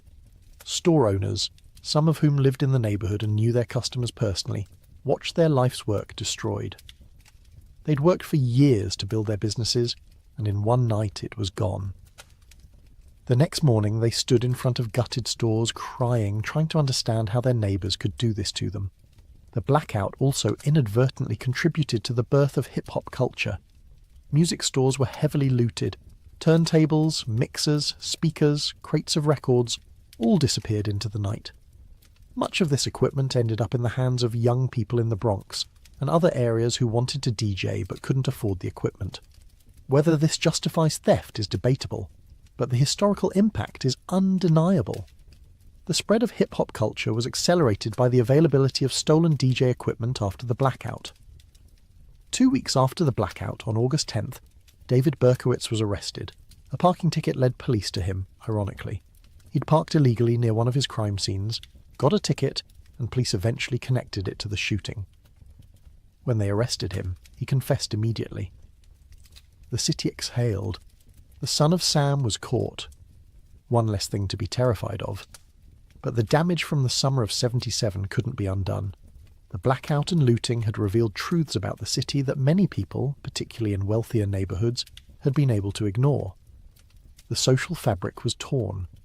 Large segments of the population felt no connection to or investment in society. The trust necessary for a city to function had eroded to almost nothing. New York had become, in the eyes of many Americans and even many New Yorkers, a symbol of urban failure. The psychological impact on those who lived through that summer was profound. If you were in New York in July 1977, you experienced a city in crisis in ways that are hard to convey to people who weren't there. The heat, the fear of Son of Sam, the darkness, the fires, the looting, all of it created a sense of living through the end of something. The city felt like it was dying. And honestly, it might have been. If you wanted to understand how far Times Square had fallen from its glamorous past, you only needed to walk through it at any point in the 1970s. What had once been called the crossroads of the world, a symbol of American prosperity and entertainment, had become a tawdry strip of pornography, prostitution, and crime that embarrassed the city and fascinated the country. The physical transformation was stark. The elegant theatres that had once shown first-run films now showed pornographic movies with titles displayed on marquees for everyone to see. Entire blocks were dominated by adult bookstores, peep shows, and sex shops. Neon signs advertised live nude girls, adult films, and various forms of sexual entertainment.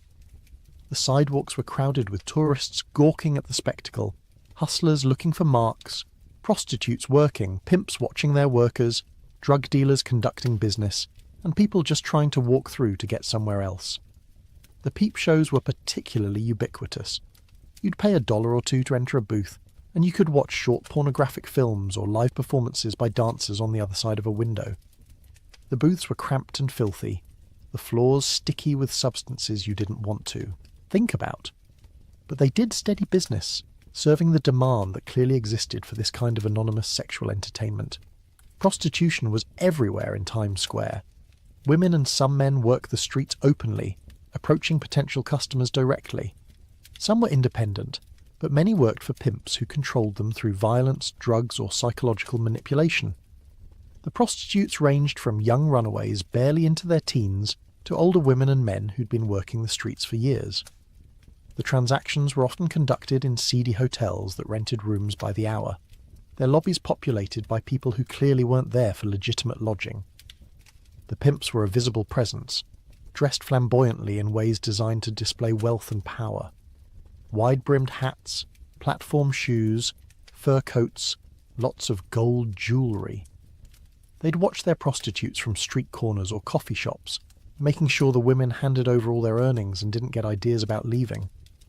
Violence against prostitutes was common and rarely prosecuted. The women were viewed as criminals themselves, not victims deserving protection. Drug dealing in Times Square happened in the open with a brazenness that seems shocking now. Dealers would literally call out their product to passers-by. Smoke, coke, whatever you need. You could buy marijuana, cocaine, heroin, pills, pretty much anything. The police knew about it, everyone knew about it, but the dealers operated with relative impunity. There were too many of them, and enforcement was sporadic at best. The porn industry was big business. Adult theatres showed films all day and night. The theatres were dark, dank places that smelled of disinfectant and other things. Men in long coats sat scattered through the seats, often alone. Some theatres specialised in gay pornography. The whole industry operated in a legal grey area, with obscenity laws on the books but rarely enforced. The theatres paid off police and operated openly. Organised crime was deeply involved in Times Square's sex industry. The mafia controlled many of the adult bookstores and theatres. They saw pornography and prostitution as lucrative businesses with high profit margins and relatively low risk compared to drug dealing or robbery. The money flowed through shell corporations and was laundered through various businesses. The crime families had connections to politicians and police that protected their operations. For tourists visiting New York, Times Square was a required stop, but often a disappointing one. The fantasy of Times Square as this exciting, glamorous place collided with the grim reality of walking through streets lined with pawn shops while being harassed by people trying to sell you drugs or sex. Families with children would walk through, the parents trying to shield their kids from the explicit signs and aggressive solicitations. The contrast between what Times Square represented in American culture and what it actually was created cognitive dissonance. Yet despite the seediness, Times Square remained the heart of the theatre district. Legitimate Broadway theatres surrounded the adult businesses. Tourists came for the musicals and plays, then had to navigate through the sex district to get to the theatres. The absurdity of this situation wasn't lost on anyone. You'd walk past prostitutes and drug dealers to see a chorus line or Chicago.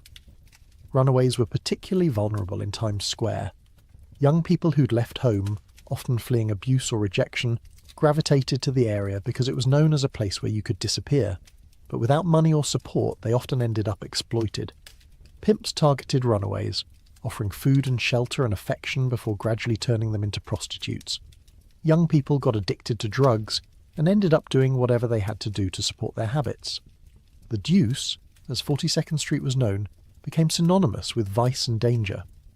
Walking down 42nd Street between 7th and 8th Avenue meant running a gauntlet of illegal activity.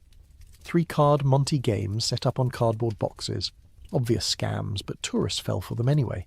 People selling stolen goods from blankets spread on the sidewalk, fake watch dealers, street musicians playing for tips. The whole stretch was chaotic and seedy and weirdly exciting.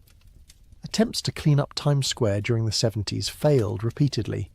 The area was too far gone, and the city lacked resources to mount an effective campaign. Police would conduct raids, arresting prostitutes and dealers, but they'd be back working the next day. The adult businesses were legal enough that shutting them down was difficult. The economics were against reform. The buildings were generating revenue for their owners from sex businesses. Converting them to legitimate uses would require massive investment that no one was willing to make. The area also developed its own culture and ecosystem. People worked in Times Square for years, getting to know each other, forming relationships and communities. The prostitutes looked out for each other. The dealers had territories and rules. The theatre workers navigated through the chaos to get to work. For all its dysfunction, Times Square functioned as a neighbourhood, albeit a very troubled one. The food options in Times Square revealed the area's character. Cheap pizza joints, hot dog vendors, diners serving basic food to people who weren't there for a nice meal. Nothing fancy, nothing expensive. The restaurants that survived catered to either tourists who didn't know better or locals who needed cheap calories. The quality didn't matter much when you were just trying to fill your stomach. Interestingly, Times Square in the 70s was safer than many other parts of the city, despite its reputation. The concentration of people, even if they were tourists and criminals, created a level of activity that discouraged certain crimes. You weren't likely to be randomly attacked in Times Square because there were too many witnesses. The crimes that happened there were mostly consensual transactions, illegal but not violent. You'd be more likely to be mugged in a quiet residential area than in the middle of Times Square at midnight. Still, Times Square represented everything that was wrong with New York in the 70s. It showed how the city had declined from greatness to degradation. The fact that the most famous intersection in America was overrun with pornography and prostitution seemed symbolic of larger failures. Times Square was a symptom, not the disease, but it was a highly visible symptom that embarrassed the city on the world stage. While Times Square showed New York at its sleaziest and disco showed it at its most glamorous, another cultural movement was brewing in the grittiest parts of the city, one that would ultimately prove more influential than either. Punk rock emerged from the Bowery in the mid-70s, taking the decay and danger of New York and transforming it into raw, aggressive, thrilling music that said everything the city was feeling but couldn't articulate. CBGB opened in December 1973 at 315 Bowery, under the Manhattan side of the Williamsburg Bridge. The location was deliberately unpromising. The Bowery was a skid row, home to flophouses and homeless men, cheap bars and abandoned buildings. No one went to the Bowery unless they had to or were looking for trouble. The club itself was tiny, narrow, dark, and dirty. The bathroom was famously disgusting, possibly the worst bathroom in New York, which is saying something. But none of that mattered because the music was revolutionary. The owner, Hilly Crystal, wanted to feature country, bluegrass, and blues, which is what CBGB stood for. But the bands that started playing there were playing something else entirely.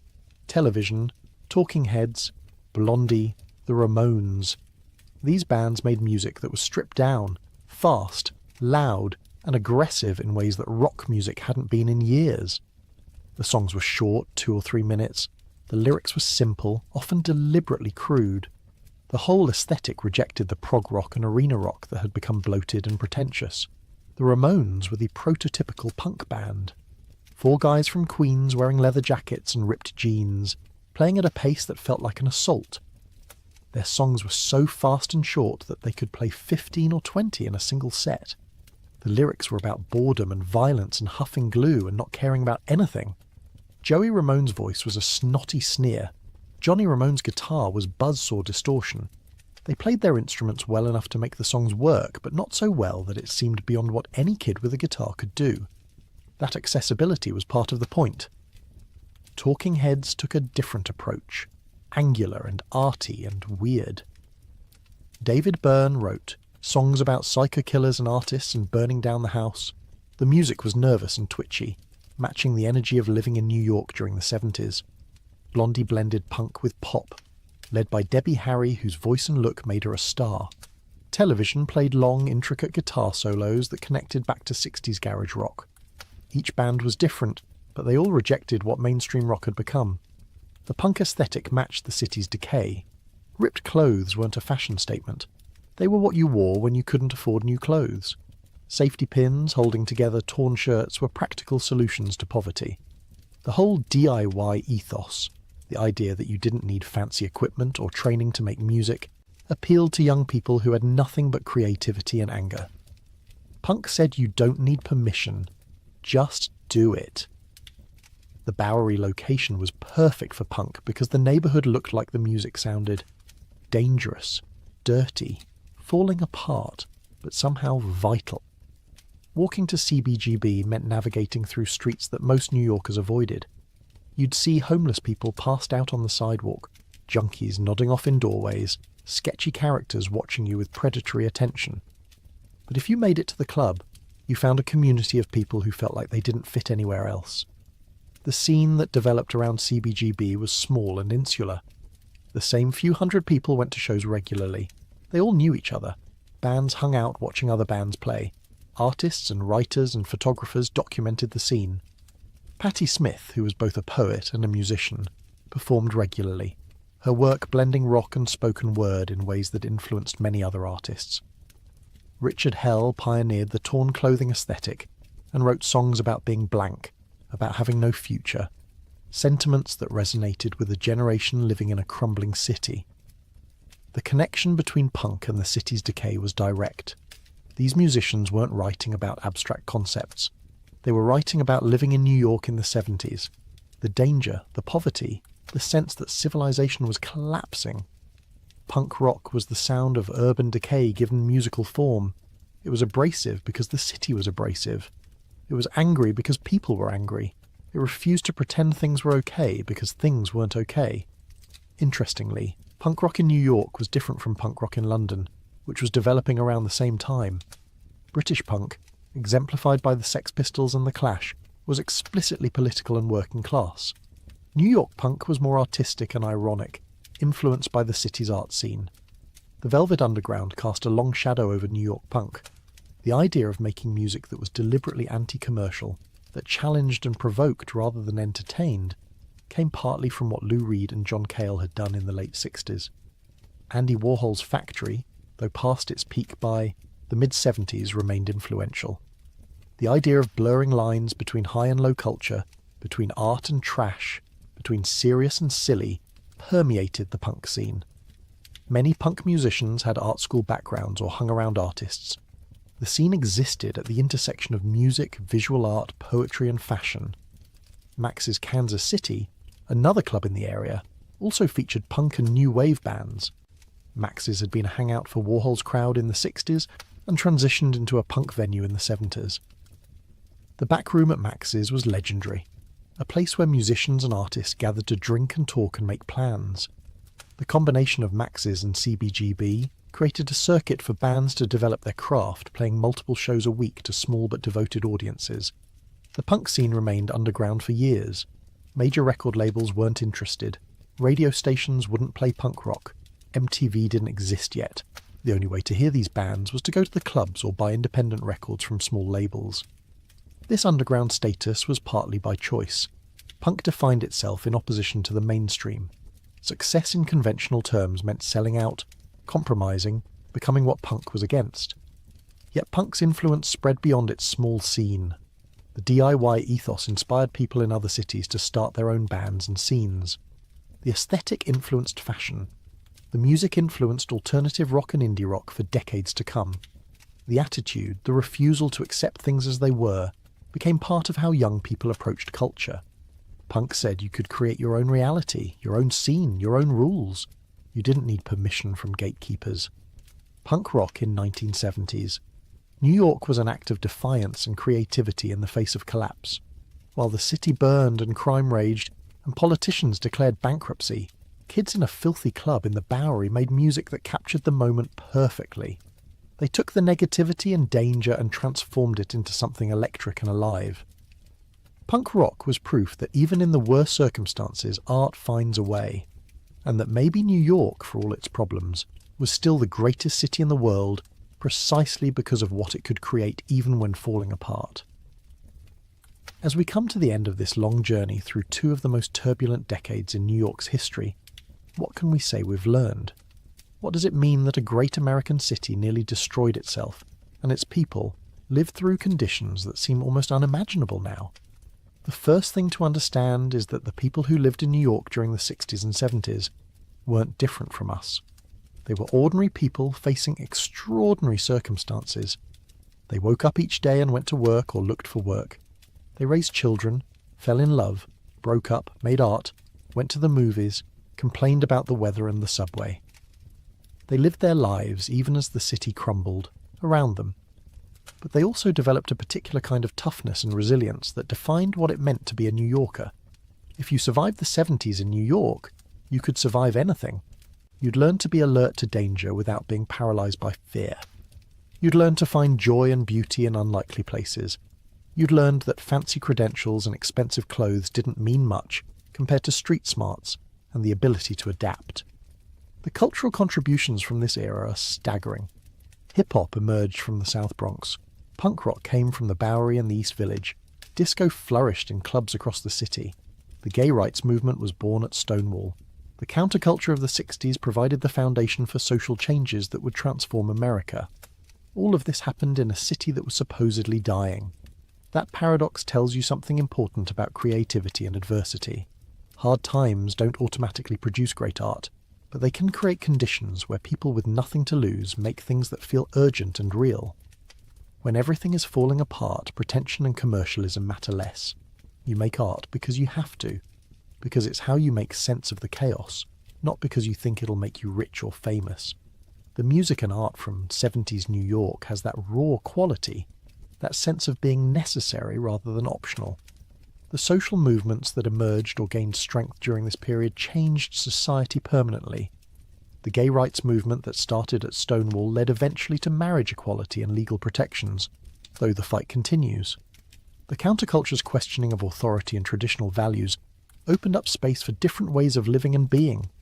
Women's liberation, civil rights, environmental consciousness, all of these movements were strengthened by activists in New York who refused to accept the status quo. The city's near-death experience in the 70s also led to changes in how cities are governed and policed. The tough-on-crime policies of the 80s and 90s, which dramatically reduced crime in New York and other cities, were responses to the 70s crime wave. Whether those policies went too far, whether they created new injustices while solving old ones remains debated. But the pendulum swung hard in reaction to how bad things got. The economic recovery that eventually came transformed New York again. The city that emerged in the 90s and 2000s was safer, cleaner, more prosperous. But it was also more expensive, less diverse, less weird. The grit and danger that had defined 70s New York were gone, which is mostly good. But something was lost too. The affordable housing that allowed artists and musicians to live in Manhattan disappeared. The neighborhoods gentrified. The city became corporate and sanitized in ways that made it less interesting, even as it became more livable. People who lived through the 60s and 70s in New York often express mixed feelings about that time. The danger and decay were real and terrible. The fear was not exaggerated. Many people were hurt, killed, traumatized by what happened in those decades. No one who lived through it would want to return to those conditions, yet there's also nostalgia for the freedom and creativity and sense of possibility that existed then. The city felt alive in ways it doesn't anymore. The neighbourhoods that were destroyed in the 70s never fully recovered. The South Bronx today is better than it was, but it never returned to what it was before the fires. Entire communities were destroyed and scattered. The trauma affected generations. Children who grew up in that chaos carried it with them. The psychological toll of living through urban collapse isn't easily measured, but was very real. For LGBTQ people who lived through this era, the transformation has been remarkable. To go from a time when being gay meant hiding and risking arrest to today's relative acceptance happened within a single lifetime. People who participated in the Stonewall riots lived to see same-sex marriage legalized nationally. That progress came through decades of activism and struggle, built on the foundation of those who fought back that night in June 1969. The counterculture's ideals, which seemed radical and impossible in the 60s, have in many ways become mainstream. Environmentalism, sexual freedom, questioning authority, valuing diversity. These ideas that the hippies championed are now broadly accepted, at least in principle, if not always in practice. The straight world eventually absorbed many of the counterculture's critiques and adapted, though not as thoroughly as the hippies had hoped. What we learn from studying New York in the 60s and 70s is that cities are resilient but fragile. The same factors that make cities exciting and creative, the density, the diversity, the constant change, can also make them vulnerable to rapid decline. When economic opportunities disappear and social cohesion breaks down, urban areas can spiral into chaos quickly. But they can also recover if people don't give up on them. The New Yorkers who stayed through the worst years, who refused to abandon the city even when it seemed like it was dying, saved New York. Not through any grand heroic gesture, but through millions of small decisions to keep going, keep creating, keep caring about their neighbourhoods and each other. They prove that people are stronger than circumstances, that community can survive terrible conditions, that hope persists even in darkness. If there's a lesson in all of this, it might be that the worst times can coexist with extraordinary creativity and change, that danger and beauty aren't opposites, but often exist side by side, that cities are made not by buildings and infrastructure but by people who refuse to give up, that the darkest hours sometimes come right before genuine transformation. New York in the 60s and 70s was a city on the edge, looking into the abyss and somehow pulling back. It was a place where you could die from a random act of violence or birth a cultural movement that would change the world, and both of those things happened constantly, sometimes on the same block, sometimes on the same night. It was terrifying and exhilarating and unforgettable. The people who lived through it tell their stories with pride mixed with pain. They survived something that tested them deeply. They witnessed the birth of cultures and movements that shaped the future. They saw their city burn and refuse to die. They were part of history in ways that felt overwhelming at the time, but now seem almost mythic. And for those of us who didn't live through it, who only know that era through stories and photographs and music, there's value in understanding what actually happened. Not the romanticized version, not the sanitized version, but the complicated, messy, violent, creative, terrifying and transcendent truth. Because New York in the 60s and 70s teaches us about human resilience, about what cities can endure and still survive, about how the worst circumstances can produce the most lasting art. Thank you for staying with me through this long journey into the past. If you enjoyed this deep dive into what life was really like in 60s and 70s New York, please let me know by liking this video and subscribing to the channel.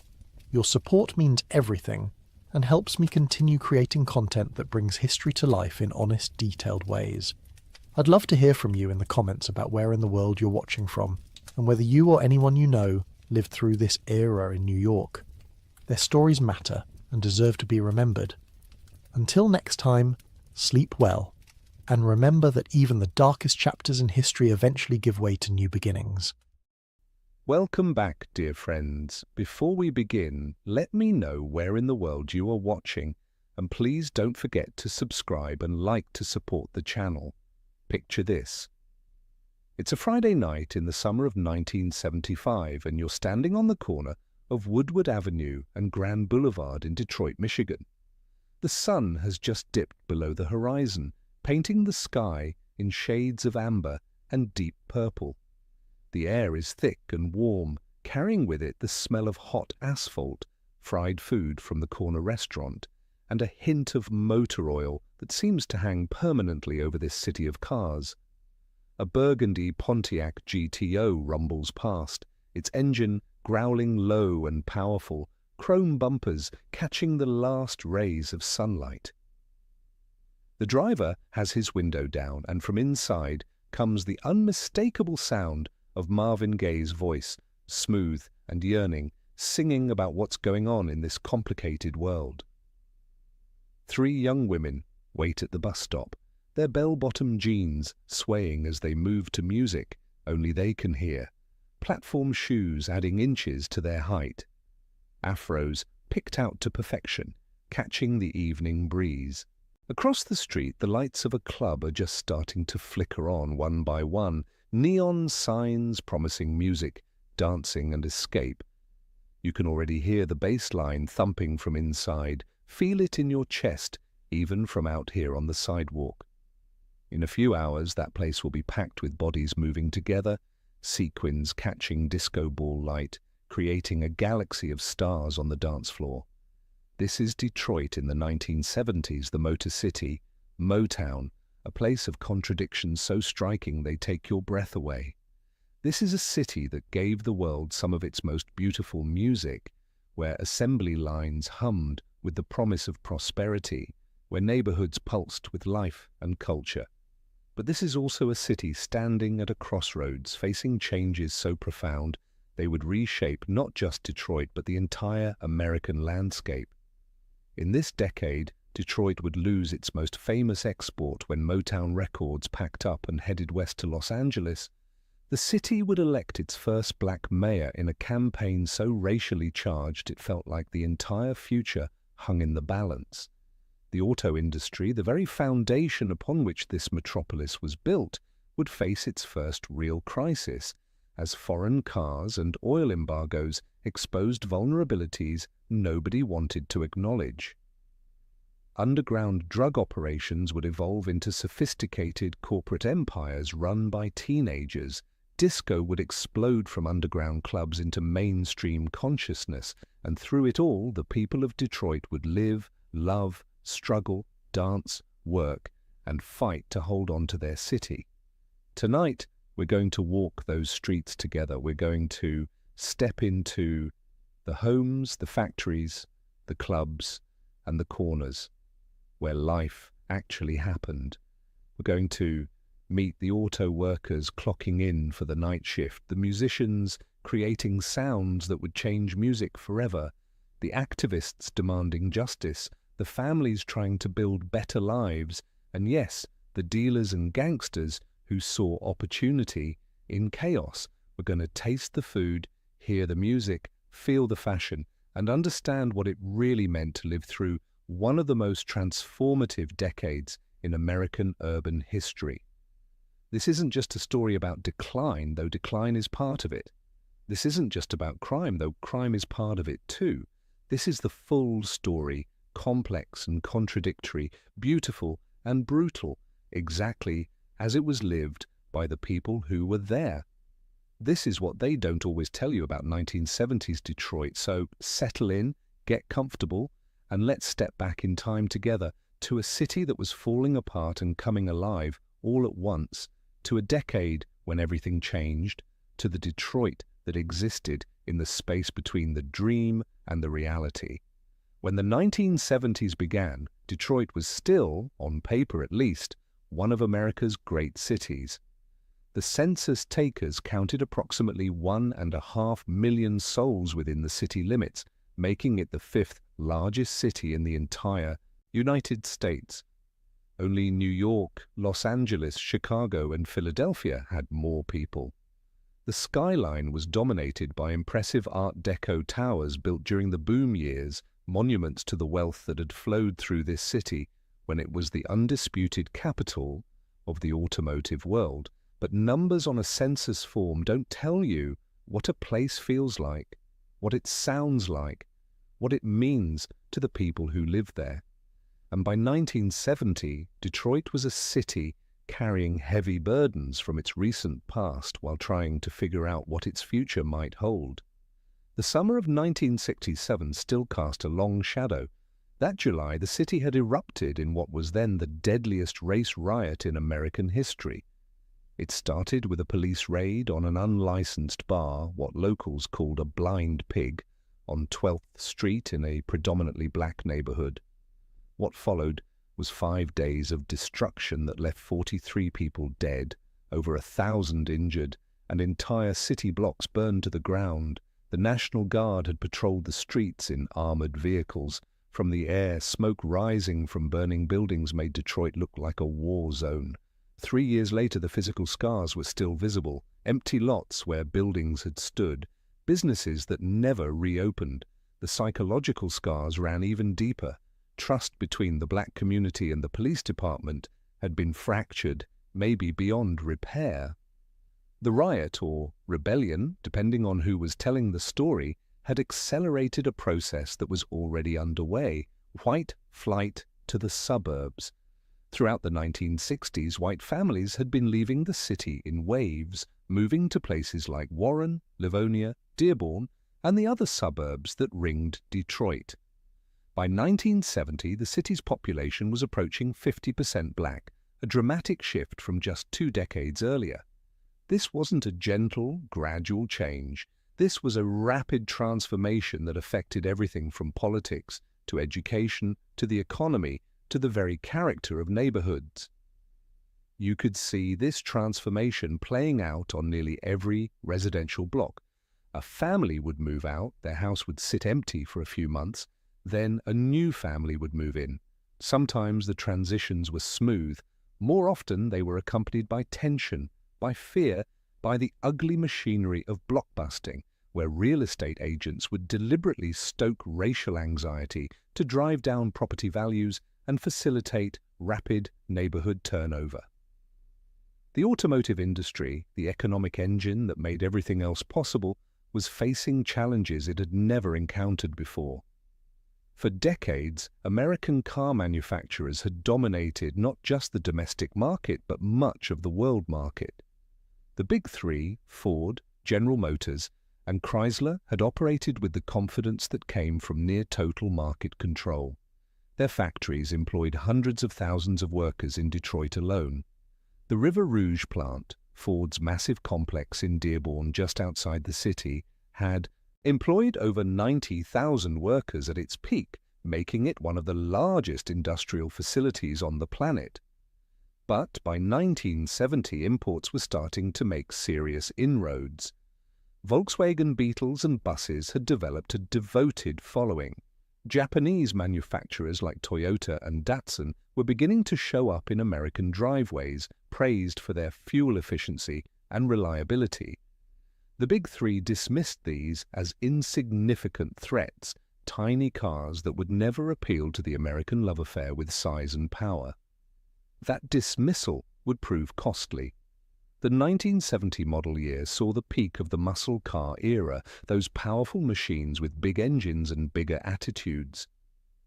The Pontiac GTO, the Chevrolet Chevelle, the Dodge Challenger, cars that could go from 0 to 60 in under 6 seconds, cars that made a statement just sitting at a stoplight.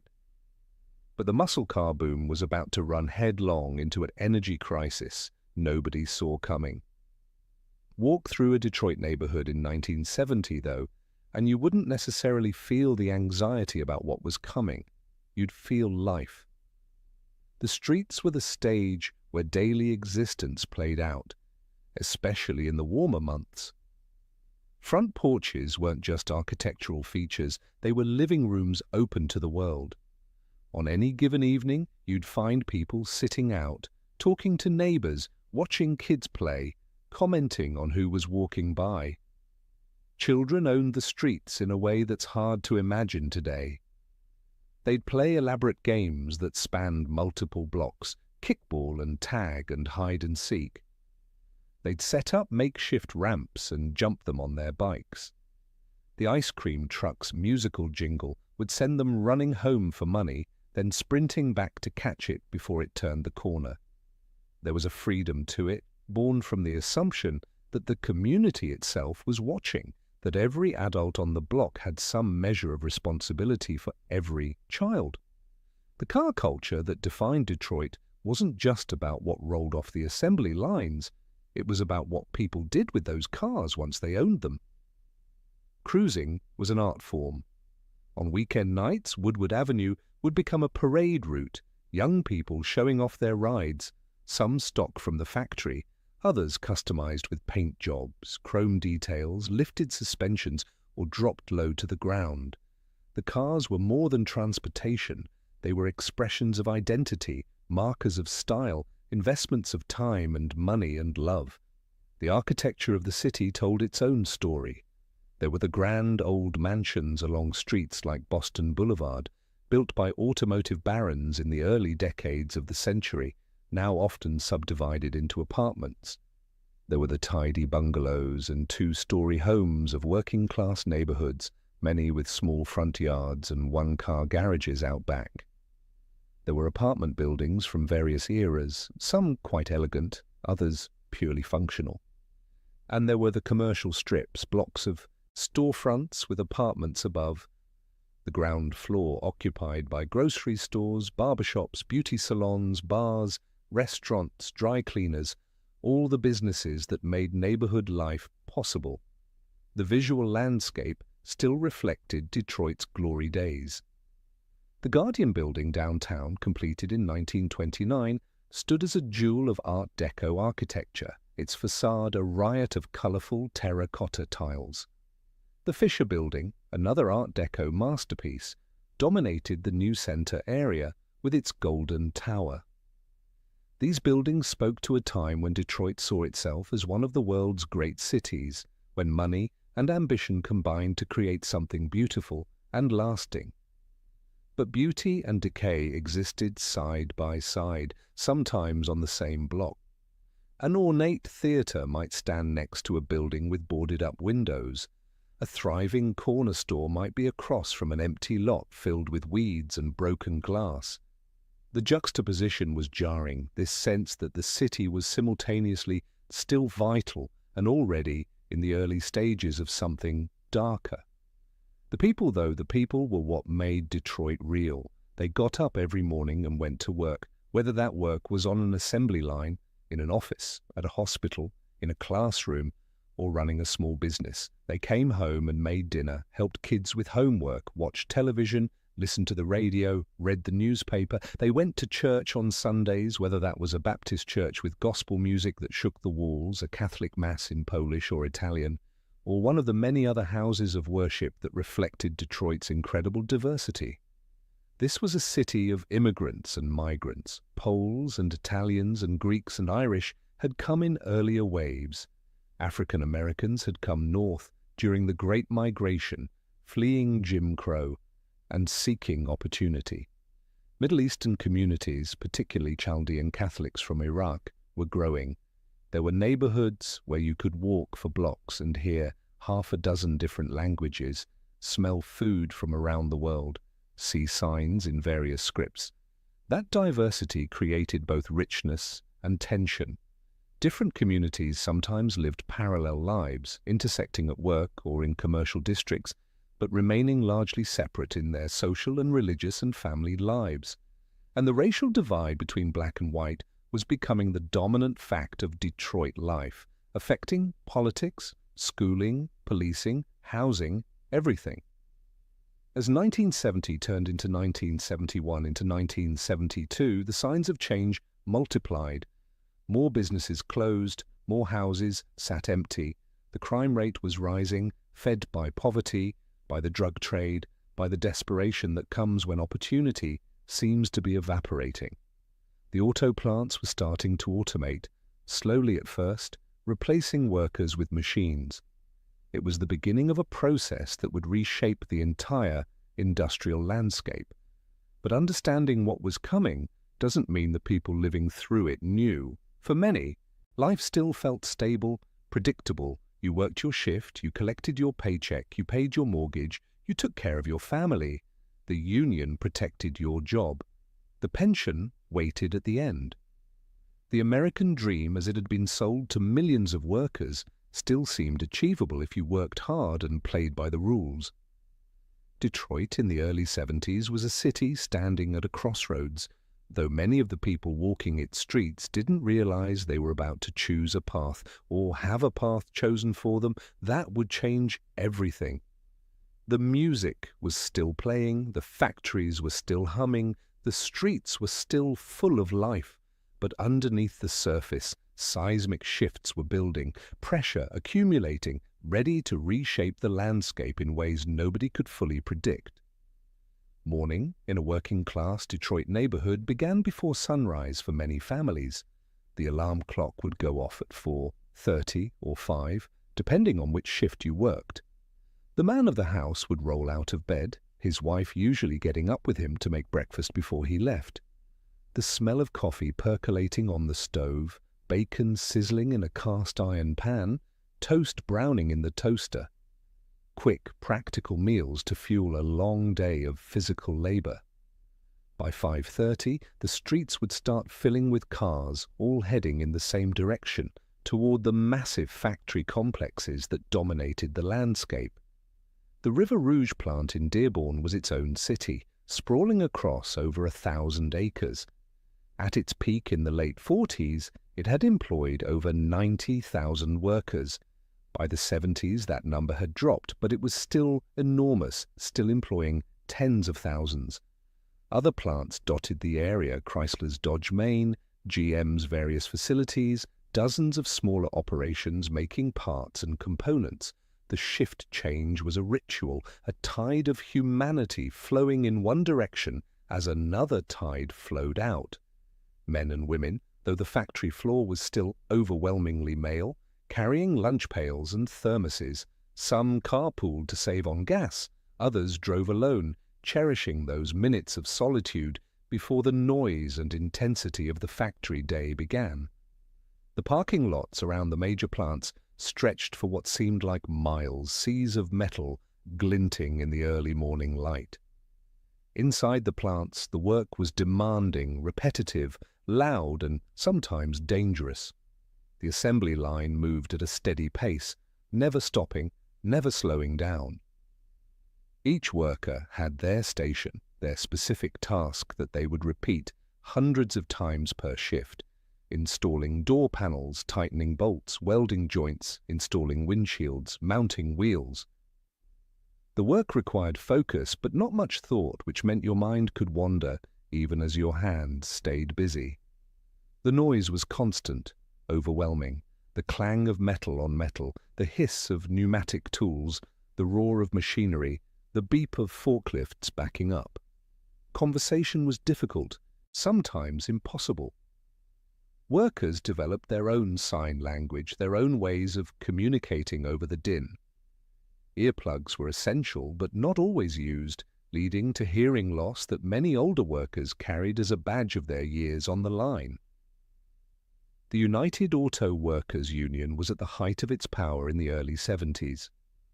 Contracts negotiated in the late 60s and early 70s had secured wages and benefits that made auto workers solidly middle class. A worker at a Big Three plant could make enough to buy a house, support a family, own a car or two, take a modest vacation each year. The union had won them health insurance, retirement pensions, cost of living adjustments. These weren't gifts from benevolent corporations, they were hard-won victories from strikes and negotiations and the solidarity of workers standing together. But there was a price. The work was mind-numbing.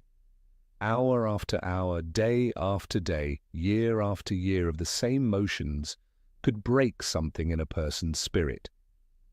Many workers counted down the years until retirement, the 30 years of service that would earn them a pension, the golden ticket out. Some managed to find satisfaction in the work, in doing their job well, in the camaraderie with fellow workers. Others just endured, drinking heavily after shifts to numb the tedium and exhaustion, their bodies breaking down from the repetitive strain. Away from the factories, domestic life followed familiar patterns. The wives of auto workers often didn't work outside the home, at least not when children were young, though that was starting to change by the mid-70s as economic pressures increased. They managed households, which in that era meant substantial labor, cooking from scratch, cleaning, laundry, shopping, managing the family budget, raising children.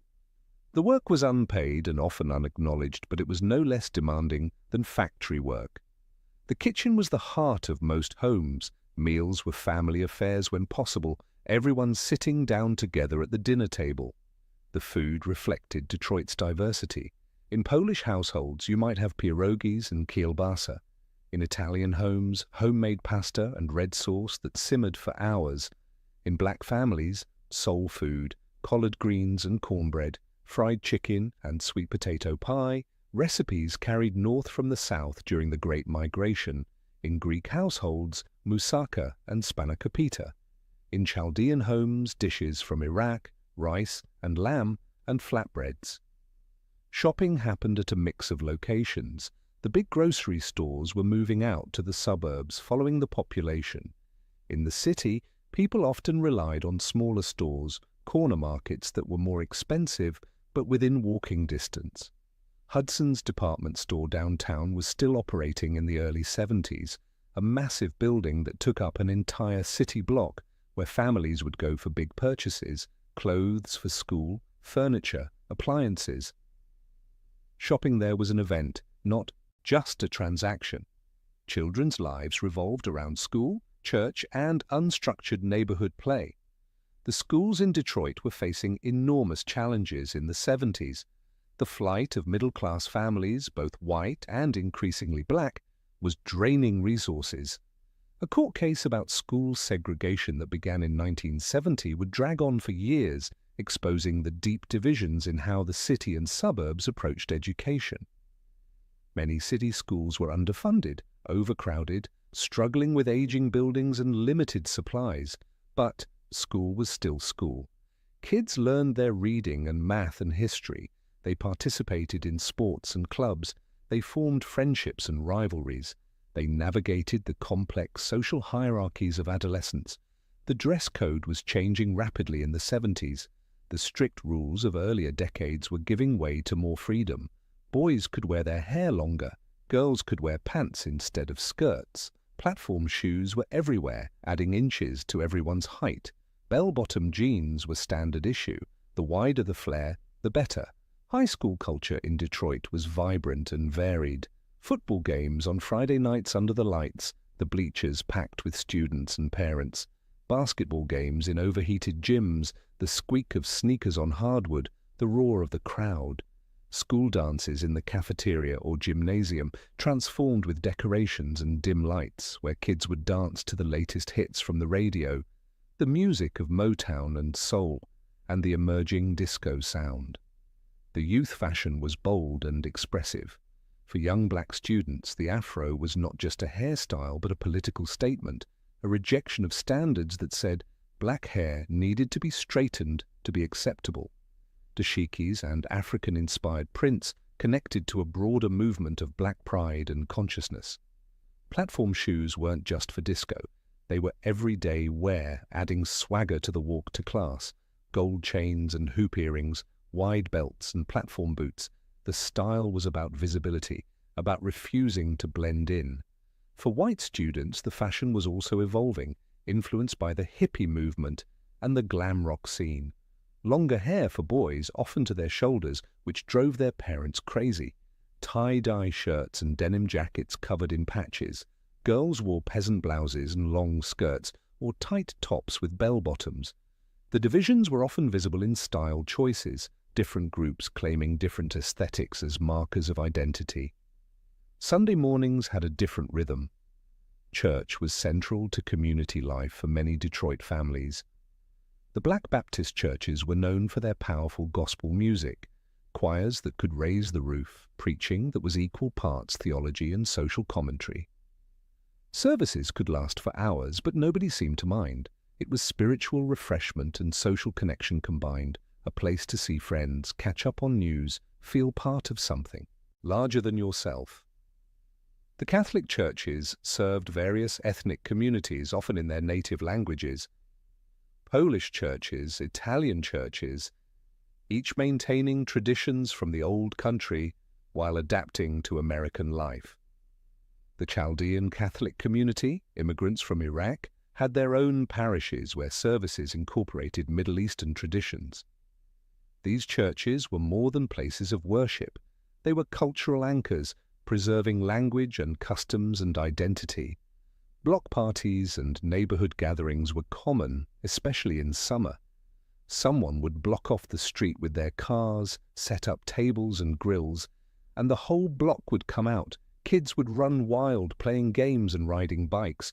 Adults would grill hamburgers and hot dogs, set out potato salad and coleslaw and baked beans. Someone would bring a radio or portable stereo, and music would provide the soundtrack. These gatherings were informal, spontaneous, the kind of community building that happened naturally when people knew their neighbors and felt invested in their street, their block, their small corner of the city. Front porches were outdoor living rooms in good weather. You'd sit out in the evening, watching the world go by, waving to neighbors, commenting on the weather. It was a way of being both private and public, at home but still engaged with the community. Older residents would sit in their spot, a particular chair they'd claimed, and hold court, dispensing wisdom or gossip, or both, to anyone who passed by. The corner store was another vital institution. Not a chain, but a family-owned business, often open long hours, where you could get milk and bread and canned goods, cigarettes and candy, cold pop from the cooler. The owners knew their customers by name, kept a mental tab of who owed what, knew which kids were likely to try to shoplift, and watched them carefully. These stores weren't just commercial enterprises, they were social spaces, places where news spread, where you ran into people, where the pulse of the neighborhood could be felt. For entertainment, people watched television, the three major networks offering their lineup of shows. Families would gather around the set for popular programs. The radio was always on somewhere, playing the hits. Detroit had legendary radio stations, DJs who were local celebrities, who broke new records and created the soundtrack for the city. WJLB, the black-oriented station, was hugely influential, helping spread the Motown sound, and later the disco and funk that would dominate the decade. Life in Detroit neighborhoods in the early 70s was working class, but not necessarily struggling, at least not for those with union jobs. There was a sense of stability, of having a place in the world, even if that place involved hard work and limited horizons. People took pride in their homes, in keeping their lawns mowed and their houses painted, in the small improvements they could afford to make. But underneath that surface stability, changes were accumulating. The jobs that had seemed secure were becoming less so. The neighborhoods that had seemed permanent were changing rapidly. The social fabric that had held communities together was starting to fray under the pressure of economic transformation and racial transition. People could feel something shifting, even if they couldn't always name what it was or predict where it would lead. In the early months of 1970, if you walked down West Grand Boulevard in Detroit and found yourself at number 2648, you'd encounter an unassuming two-story house with a bold sign declaring it Hitsville, USA. This was the headquarters of Motown Records, Berry Gordy's empire of soul, the place where some of the most important music in American history had been created. The building wasn't impressive from the outside. It was just a house, converted into a recording studio and office space, wedged between other buildings in a neighborhood that was definitely not glamorous.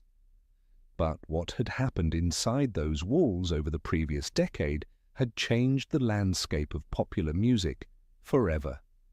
The Supremes, the Temptations, Marvin Gaye, Stevie Wonder, the Four Tops, Martha and the Vandellas, Smokey Robinson and the Miracles, the Jackson 5. The list of artists who had recorded there read like a who's who of soul and R&B. Berry Gordy had founded the company in 1959, starting with $800 borrowed from his family. His vision was clear and revolutionary: create music by black artists that would appeal to both black and white audiences, music that could cross the rigid racial boundaries that defined so much of American life. He wanted to create a sound that was sophisticated and polished, music that would be played on white radio stations and purchased by white teenagers, breaking down barriers through the universal language of melody and rhythm. The operation was modeled on the auto assembly lines that dominated Detroit. Gordy had worked at a Ford plant and understood the efficiency of breaking a complex process into specialized tasks. At Motown, songwriters specialized in writing, producers in producing, musicians in playing, and artists in performing. The Holland-Dozier Holland songwriting team cranked out hit after hit with remarkable consistency. The Funk Brothers, the studio musicians who played on most Motown recordings, were some of the most talented and underappreciated musicians in America, their contributions largely unknown to the general public. The Motown sound was distinctive and carefully crafted. The bass lines were prominent and melodic, often carrying the hook of the song. The rhythm section was tight and precise, influenced by jazz but simplified for pop accessibility. Strings and horns added sophistication. And above it all, the vocals, often featuring intricate harmonies, call and response patterns borrowed from gospel, and lead singers with unmistakable voices. By 1970, Motown had conquered the charts.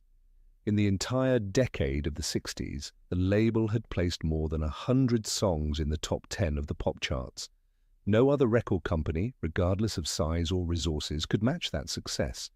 Berry Gordy had taken a dream and $800 and built an empire that generated millions in revenue and immeasurable cultural influence. But success brought complications. The biggest artists were chafing under the Motown system, which was notoriously controlling and gave artists little creative freedom or ownership of their work.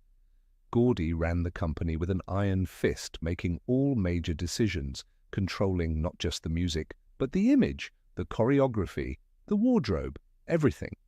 For many artists, especially as they matured and developed their own artistic visions, this felt suffocating. The most dramatic example of this tension came with Marvin Gaye and the album that would become What's Going On. Gaye had been one of Motown's most reliable hitmakers throughout the 60s, smooth and sophisticated, the kind of singer mothers approved of their daughters' liking. But by 1970, Gaye was going through personal turmoil and wanted to make music that reflected the social upheaval he saw around him. He brought Berry Gordy a song called What's Going On, co-written with Ronaldo Benson and Al Cleveland. The song addressed war, poverty, police brutality, environmental destruction, all the issues that were tearing America apart in the early 70s. It was jazz-influenced, atmospheric, with multiple vocal layers and a sound completely unlike the typical Motown single. Gordy hated it. He thought it was uncommercial, too political, too different from the Motown formula. He refused to release it. Gaye went on strike, refusing to record anything else for Motown until they released What's Going On.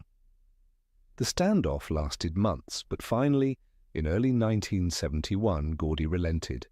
The single was released in January and shot to number 2 on the pop charts, selling over 100,000 copies in its first day.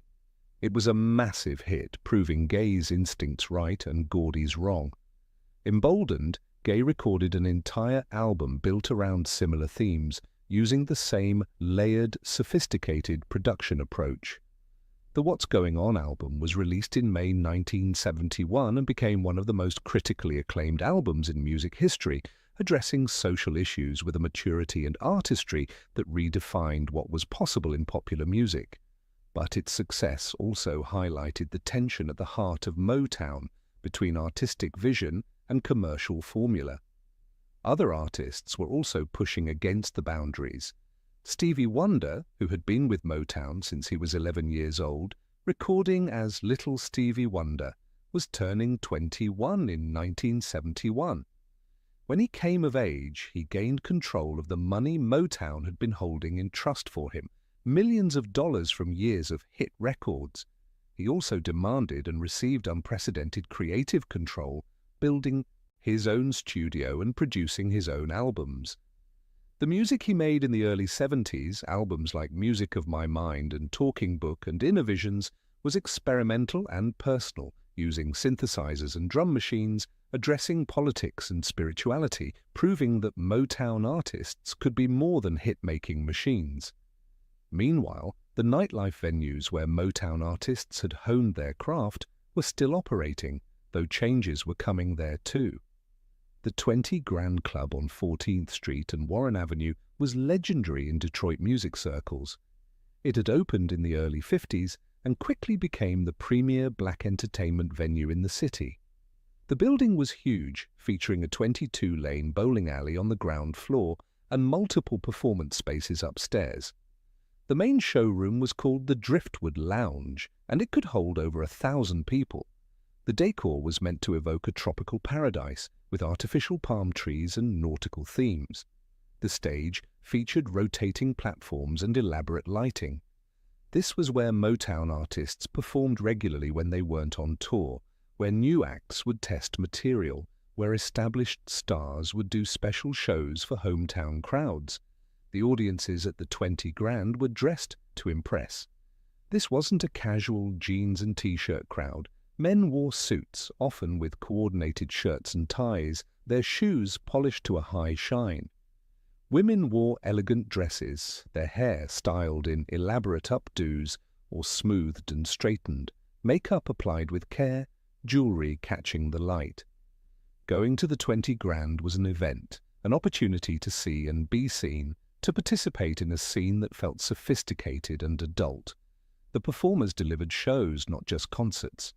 The Temptations would glide across the stage in perfect synchronization, their choreography as important as their vocal harmonies, every move rehearsed and polished. The Supremes would appear in matching gowns, often sequined and shimmering, their presentation as important as their singing. This was show business in the classic sense, entertainment designed to dazzle and impress. But by 1972, the music industry was changing in ways that would prove fatal to Motown's Detroit era. Berry Gordy had been spending more and more time in Los Angeles, attracted by the entertainment industry concentration there, by the better weather, by the opportunity to expand into film and television. The decision had been building for years, but in 1972, Motown officially relocated its headquarters to Los Angeles. The move devastated Detroit's music community. Musicians who had played on countless hits suddenly found their services no longer needed. Songwriters and producers were told they could move to LA or find new work. The city that had created the Motown sound was losing the label that bore its name. It felt like a betrayal, an abandonment, one more piece of Detroit's identity being stripped away. The building on West Grand Boulevard became a museum of sorts, a reminder of what had been but was no more. Some Motown artists, particularly those who were Detroit natives, were angry about the move. Others understood the business logic but felt the loss nonetheless. The era of Hitsville, USA, of that impossible concentration of talent in one unassuming building, was over. The ripple effects extended beyond the people directly employed by Motown. The label had been an anchor for Detroit's cultural identity, proof that the city could produce not just cars but art, that black creativity could conquer the commercial mainstream, that Detroit mattered on a global cultural stage. Without Motown, without that engine of hit-making and star-making, what was left? Other labels tried to fill the void. Holland Dozier Holland, the legendary songwriting team who had left Motown in a royalty dispute, had started Invictus Records and Hot Wax Records in Detroit. They had some success with acts like Chairman of the Board and Freda Payne. Westbound Records, run by Armand Baladian, became home to Parliament and Funkadelic, George Clinton's psychedelic funk collectives. But none of these labels had the consistent hit-making power or cultural influence of Motown in its prime. For the musicians who stayed in Detroit, the 70s became about adaptation. Studio work dried up as recording moved to other cities. Some musicians transitioned to teaching, passing on their skills to a new generation. Others formed bands and played the club circuit, making a living from live performance rather than session work. Some left music entirely, finding work in the auto plants or other industries, their talent buried under economic necessity.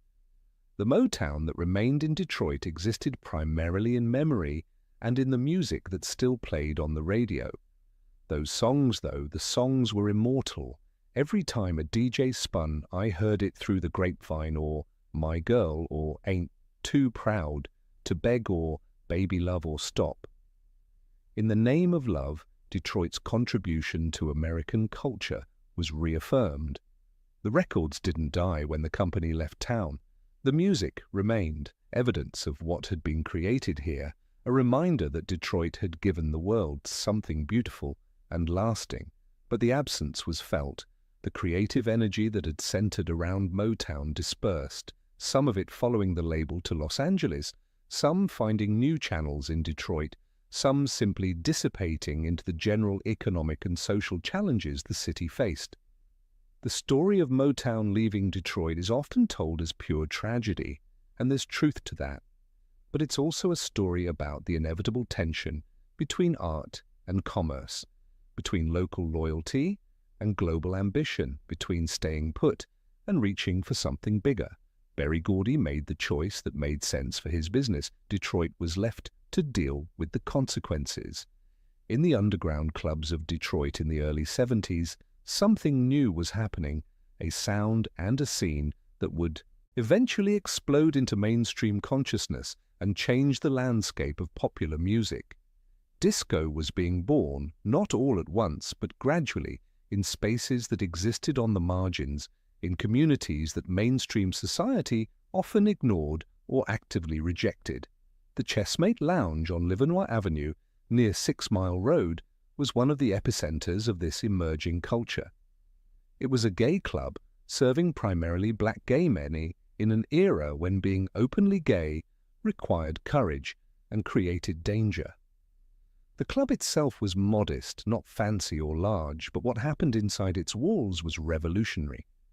This was where people could be themselves without fear, where music and dance created a space of freedom and joy in a world that often offered neither. The Chessmate featured DJs who were pioneering a new approach to dance music. Instead of live bands, which were expensive and took breaks, DJs would play records continuously, mixing them together so that one song flowed seamlessly into the next, keeping dancers on the floor for hours. This wasn't just playing songs randomly, it was an art form, reading the crowd, building energy, creating musical narratives that took people on journeys. Ken Collier was the godfather of Detroit's disco scene. He was a black gay DJ who had an encyclopedic knowledge of music and an intuitive understanding of how to move a crowd. Collier didn't just work at the Chessmate, he had residencies at multiple clubs throughout the 70s, spreading the disco gospel across Detroit's nightlife landscape. He was known for his incredible record collection, built through years of digging through record stores and trading with other DJs. He had music nobody else had, tracks imported from Europe, unreleased promotional copies, obscure labels, treasures found in the bins of shops that didn't know what they had. What made disco different from the soul and funk that preceded it wasn't just the continuous mixing, but the sound itself. Disco took elements from multiple genres and blended them into something new. The foundation was funk and soul with those prominent bass lines and rhythmic guitar work, but disco added lush string sections, often borrowed from classical music traditions, creating a sophistication and elegance that elevated the dance floor. Horns added punctuation and excitement, and the beat, The famous four-on-the-floor beat with its steady kick drum on every quarter note created an irresistible pulse that made it almost impossible not to move. The early disco records that were moving Detroit crowds in the early 70s included the Love Unlimited Orchestra's Love's Theme with its sweeping orchestral arrangement, the Hughes Corporation's Rock the Boat with its infectious groove, MFSB's TSOP, The Sound of Philadelphia, which would become the theme song for Soul Train, the television show that brought black music and style into millions of living rooms every weekend. These songs were joyous and energetic, designed not for passive listening but for active participation on the dance floor. By the mid-70s, disco was spreading beyond the underground gay clubs into a broader nightlife scene. The Factory on Jefferson Avenue became another Ken Collier residency, a larger venue that drew mixed crowds. When Studio 54 in New York would close at 2 in the morning, partygoers who wanted to keep dancing would head to the Factory, which stayed open until dawn. The club had a reputation for being a place where anything could happen, where social boundaries dissolved in the heat and sweat of the dance floor. Other clubs joined the scene: Famous Door, The Escape, Backstreet, Menjo's, Todd's on 7 Mile, Club Fever on 6 Mile, and Woodward. Each had its own character, its own crowd, its own vibe. Some were more upscale, with strict dress codes and velvet ropes. Others were grittier, welcoming anyone with the cover charge. But they all shared the common language of disco, that propulsive beat and soaring strings that promised escape and transcendence. The fashion at these clubs was spectacular. Disco demanded visual impact to match the musical intensity. For women, it meant dresses that caught the light, often covered in sequins that would shimmer and flash as they moved. Metallic fabrics were huge, silver and gold lame that looked like liquid metal. Halter tops that showed off shoulders and backs, platform shoes that added 4 or 5 inches of height, making everyone taller, changing the geometry of the body and the attitude of the walk. Hair was often straight and long, inspired by Cher and Diana Ross, or teased up high, defying gravity. Makeup was bold, bright eyeshadow in blues and greens and purples, glossy lips, dramatic eyelashes. For men, the disco look was equally bold, wide collar shirts worn unbuttoned to mid-chest, revealing chains and chest hair. Tight pants that showed off the body, often in bold colors or patterns. Platform boots for men too, chunky heels that added height and swagger. 3-piece suits in materials that had a sheen to them, catching the disco ball light. Gold chains and medallions, hair grown out longer, styled with care, afros picked out to impressive dimensions, or straightened and flowing. The centerpiece of any disco was the disco ball, that mirrored sphere that hung from the ceiling and spun slowly, scattering points of light across the room and the dancers. When the lights dimmed and the disco ball started spinning, when the bass line kicked in and the strings soared, when the floor filled with bodies moving together, there was a magic to it, a feeling of being part of something larger than yourself. The dancing itself was becoming more structured. Early disco dancing was freestyle, people inventing their own moves, but as the scene grew, specific dances emerged. The hustle became hugely popular, a partner dance that involved intricate turns and dips and coordination. Lines would form on the floor, everyone doing the same moves in unison, the precision and synchronization creating visual spectacle to match the music. Disco was about more than music and fashion and dancing, though. It was about freedom and inclusion in a way that was radical for its time. The disco scene welcomed people regardless of race or sexual orientation, creating integrated spaces in a city and a country still deeply divided. On the disco floor, a black gay man could dance next to a straight white woman, and nobody cared. What mattered was the music, the moment, the shared experience of joy and release. This inclusivity wasn't without tension. Mainstream America was watching disco's rise with suspicion, and often outright hostility. The association with gay culture made disco a target for homophobia. The prominence of Black and Latino artists made it a target for racism. The focus on pleasure and sensuality, the sexual liberation that disco spaces represented, made it a target for those who saw the 70s as a decade of moral decay. But in the clubs, none of that mattered.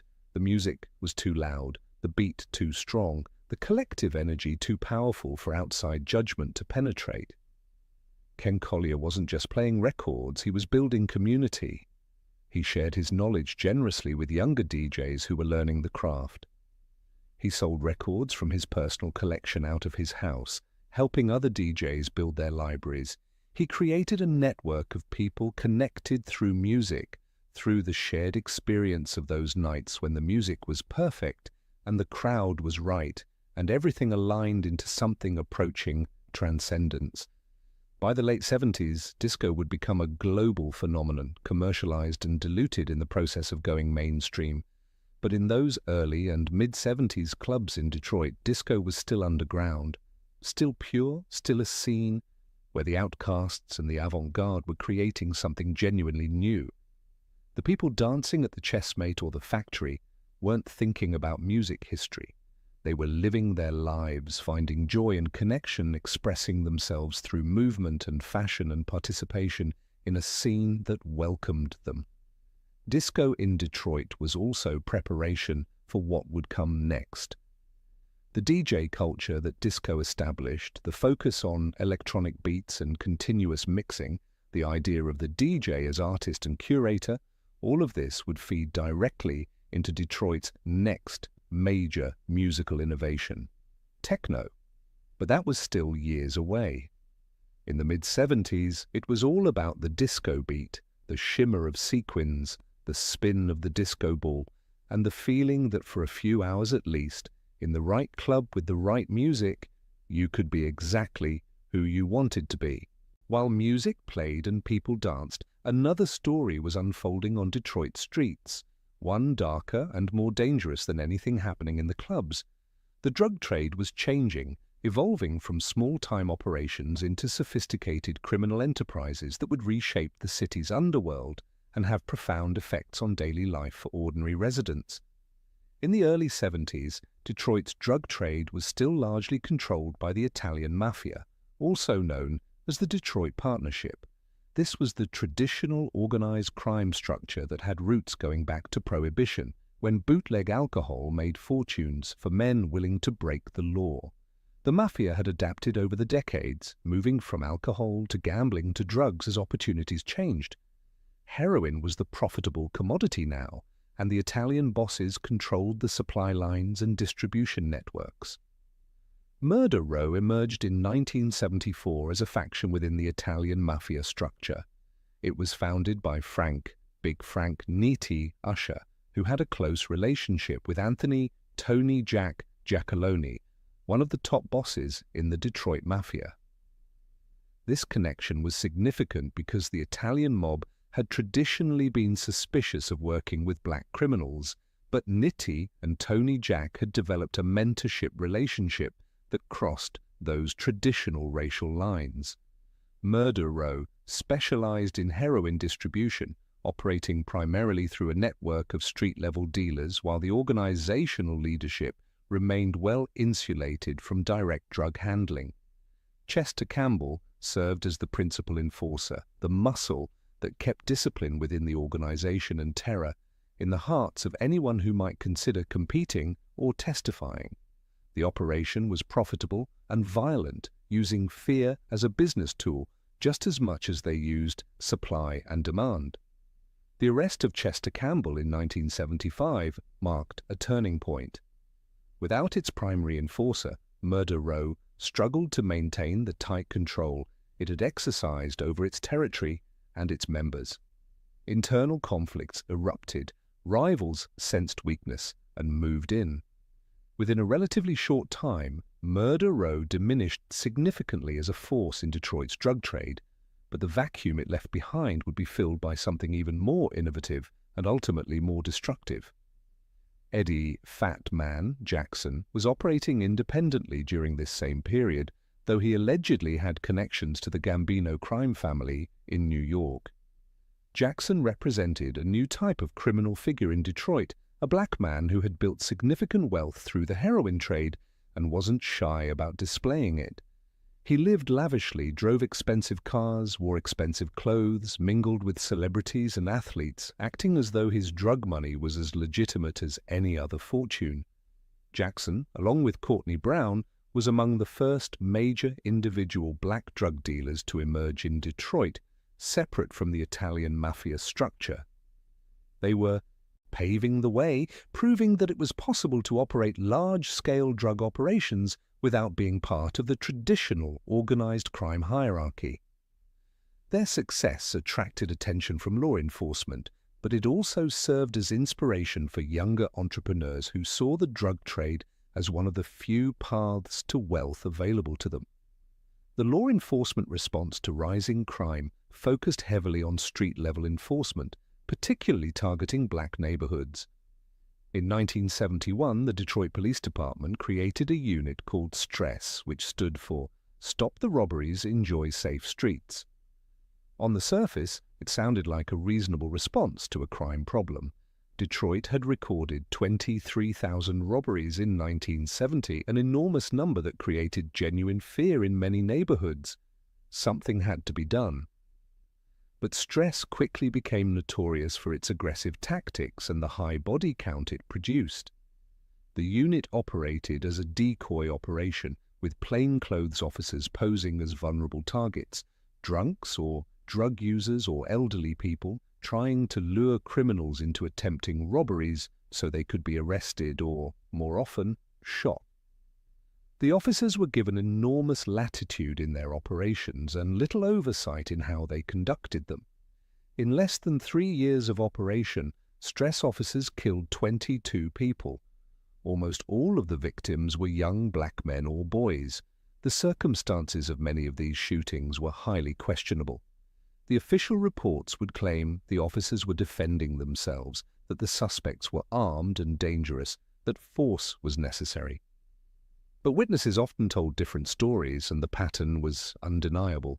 STRESS had become what community activists called it, an execution squad, a terror operation targeting black youth under the guise of crime prevention. The anger this generated in Detroit's black community cannot be overstated. Parents were terrified to let their teenage sons out of the house, knowing that an encounter with STRESS could prove fatal even if the young man had done nothing wrong. The unit became a symbol of police brutality and racial injustice, a rallying point for activists demanding change. Protests calling for STRESS's abolition grew larger and more frequent. The issue became central to Detroit politics and would play a crucial role in the 1973 mayoral election. For ordinary residents trying to navigate daily life, the increasing violence and police aggression created impossible situations. You needed to be aware of which streets were controlled by which groups, where drug dealing happened openly, which corners to avoid.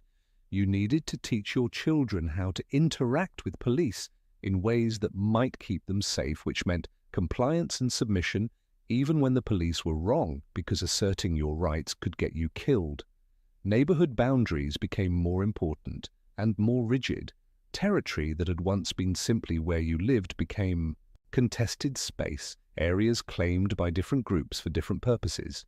A corner that had been a place where kids played might become known as a drug corner, transforming the entire block's character.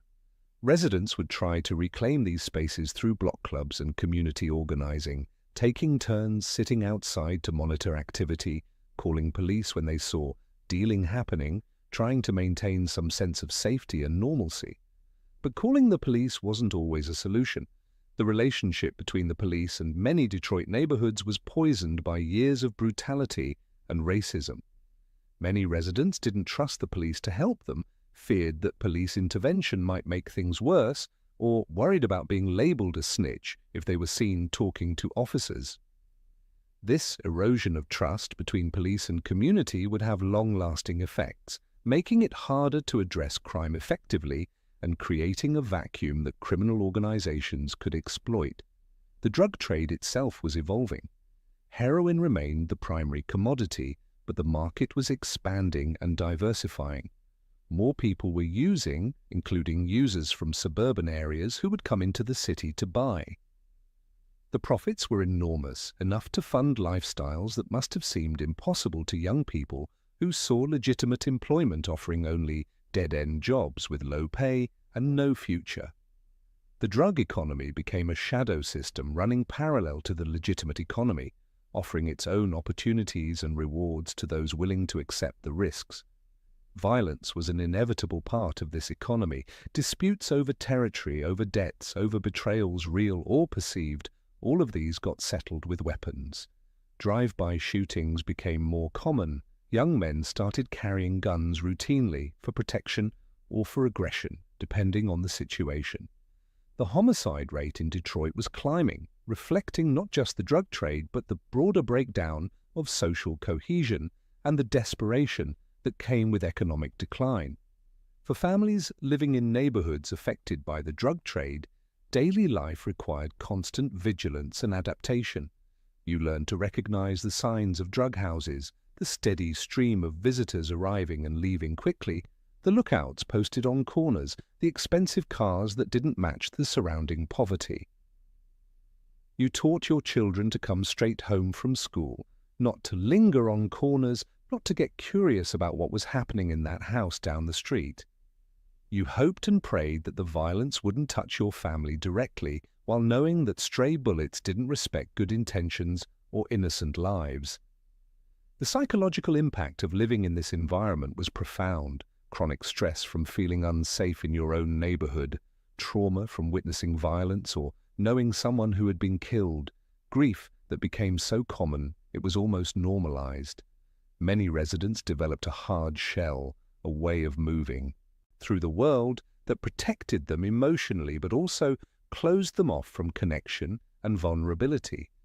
Children growing up in this environment learned lessons about the world that no child should have to learn, about how life could be cheap, about how violence could come suddenly and senselessly, about how the people who were supposed to protect you often did the opposite.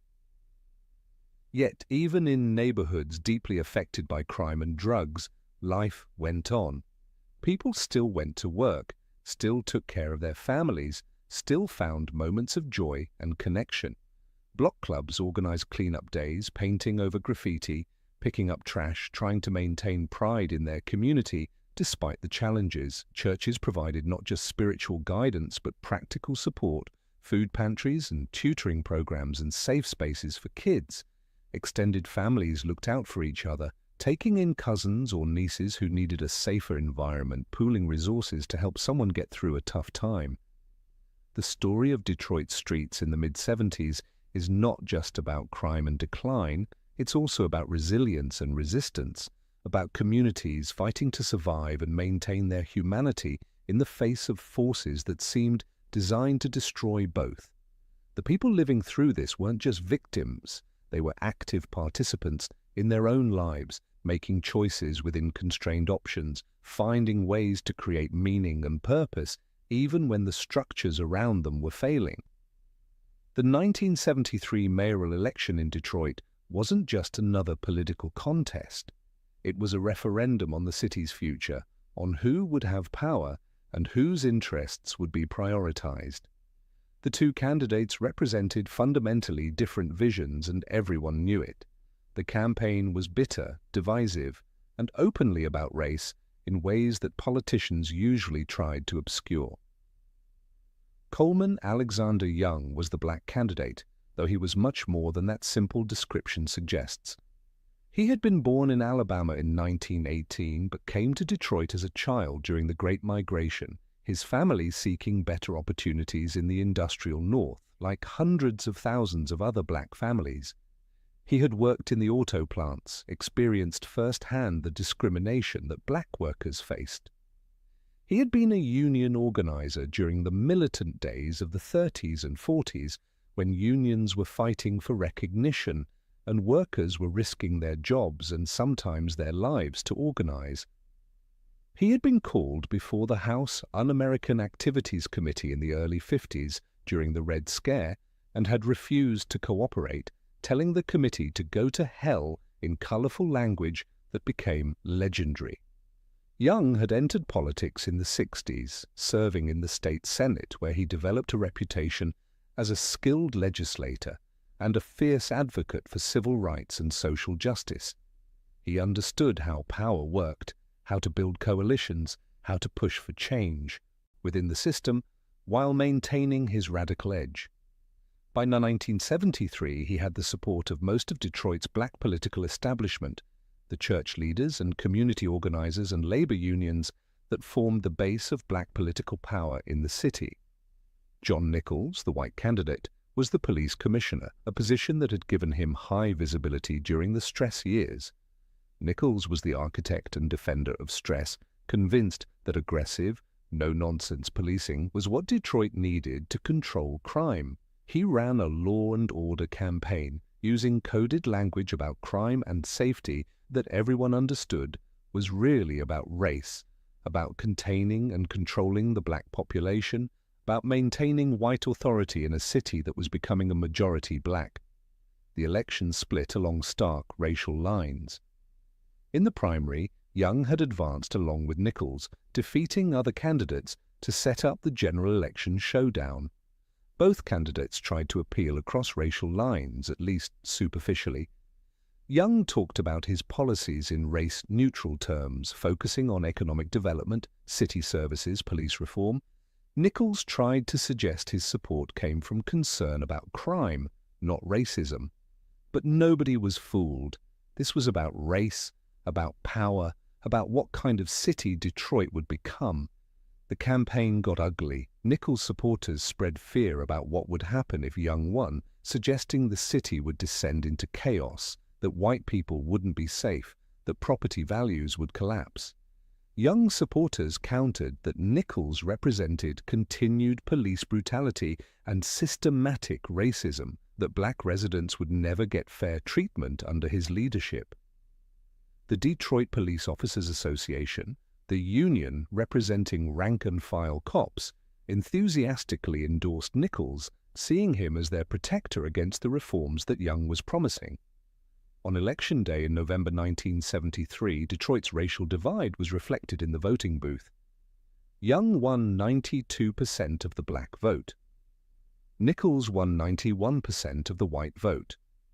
The difference was that Detroit's population was nearing the tipping point, close to 50% black, and black voter turnout was exceptionally high, energized by the possibility of electing the city's first black mayor. Young won by a narrow margin, around 14,000 votes out of over 450,000 cast. But a win was a win. The inauguration in January 1974 was historic.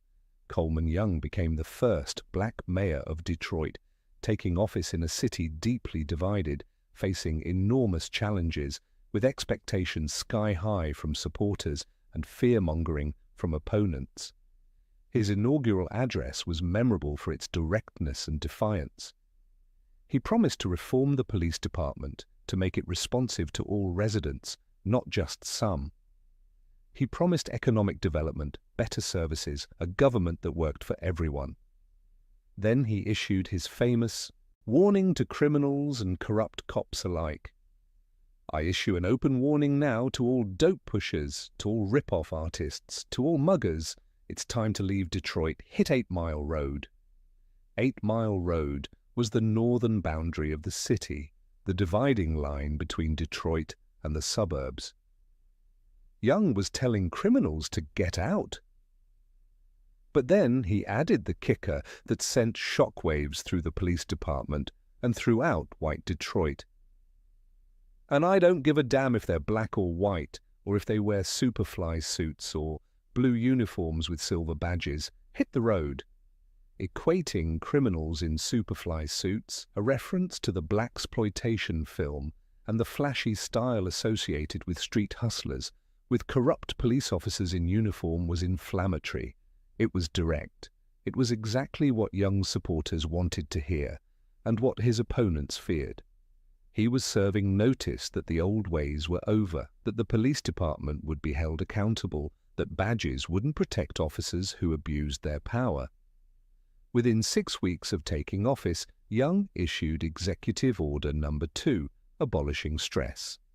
The unit that had terrorized black neighborhoods for 3 years was dismantled immediately.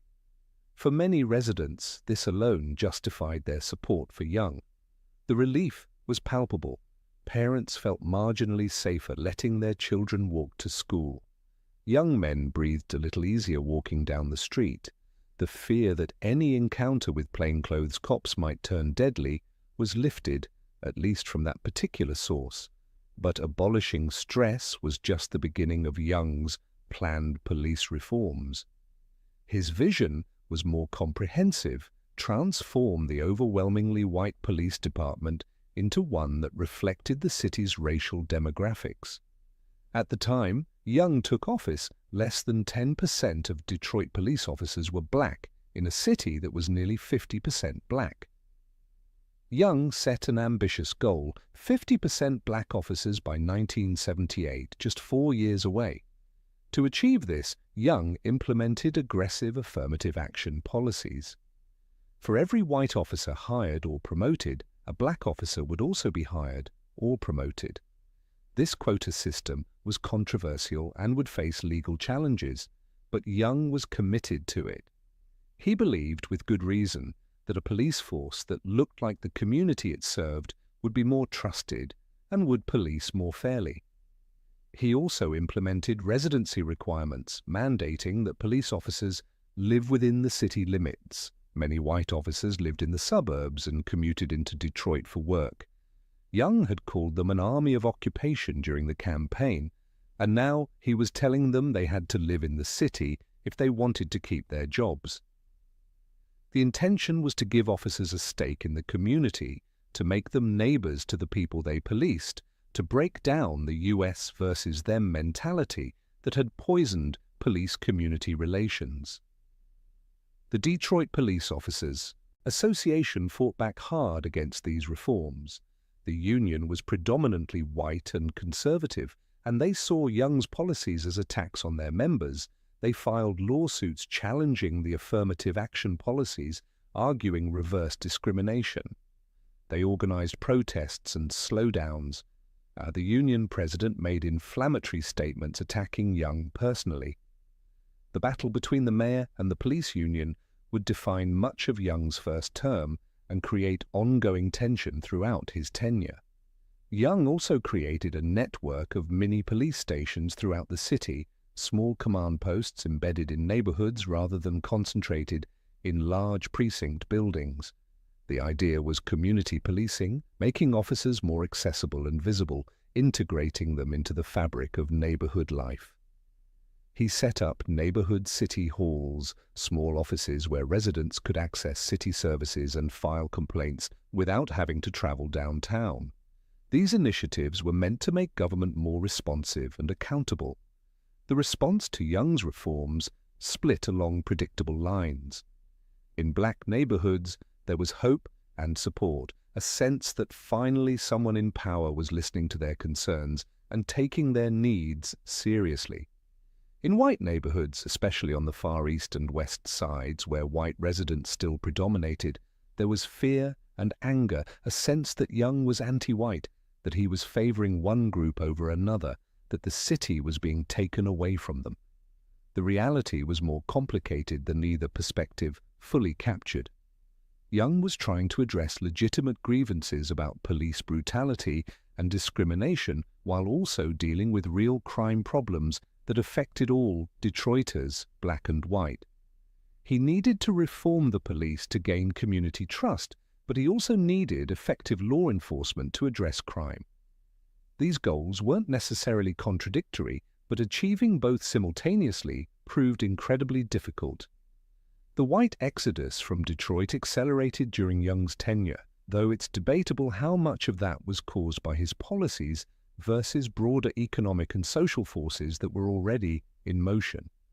White residents who had been considering moving to the suburbs made that move faster. Others who might have stayed decided to leave. The racial tipping point that had been approaching when Young took office accelerated, and within a few years, Detroit would be a majority black city, the first major American city to cross that threshold. Young's relationship with the white business establishment was pragmatic. Despite his radical past and his fiery rhetoric, once in office, he understood that he needed business cooperation to address the city's economic challenges. He called what he termed an ideological truce, working with corporate leaders on downtown development projects, trying to attract investment, supporting initiatives like the Renaissance Center that he hoped would revitalize the city's economy. This pragmatism disappointed some of his more radical supporters who wanted revolutionary change, not accommodation with capitalist elites. But Young understood something crucial. A mayor's power, even a mayor in a large city, is limited. He couldn't stop white flight or prevent businesses from moving to the suburbs or reverse the broader economic forces that were reshaping American cities. He could try to manage the decline, to reform institutions like the police that were under his direct control, to provide services to residents who remained, to maintain some measure of hope that Detroit had a future. Whether those efforts would be enough remained to be seen. The significance of Young's election extended beyond Detroit. He was one of several black mayors elected in major cities in the early 70s as black political power grew in urban areas where demographic changes had created black majorities or near majorities. Cleveland, Atlanta, Los Angeles, Newark, and other cities would follow similar patterns. Young became a symbol, proof that black people could attain the highest levels of municipal power, that the civil rights movement's political goals could be achieved, at least in theory. But the challenges these new black mayors faced were enormous, perhaps insurmountable. They were inheriting cities in decline, cities losing population and tax base, cities with aging infrastructure and social problems exacerbated by federal disinvestment and suburban flight. They were being handed the reins of power just as that power was being drained of its resources and capacity. It was, in some ways, a hollow victory, control of institutions that were already failing. For the residents of Detroit watching Coleman Young take office, though, the symbolism mattered.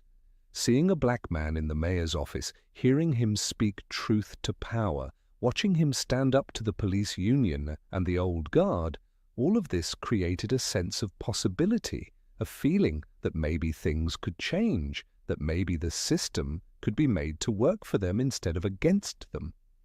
That hope, even if it would later be disappointed, was real and significant in the moment. In October 1973, halfway across the world, a decision was made that would send shockwaves through Detroit and change the American auto industry forever.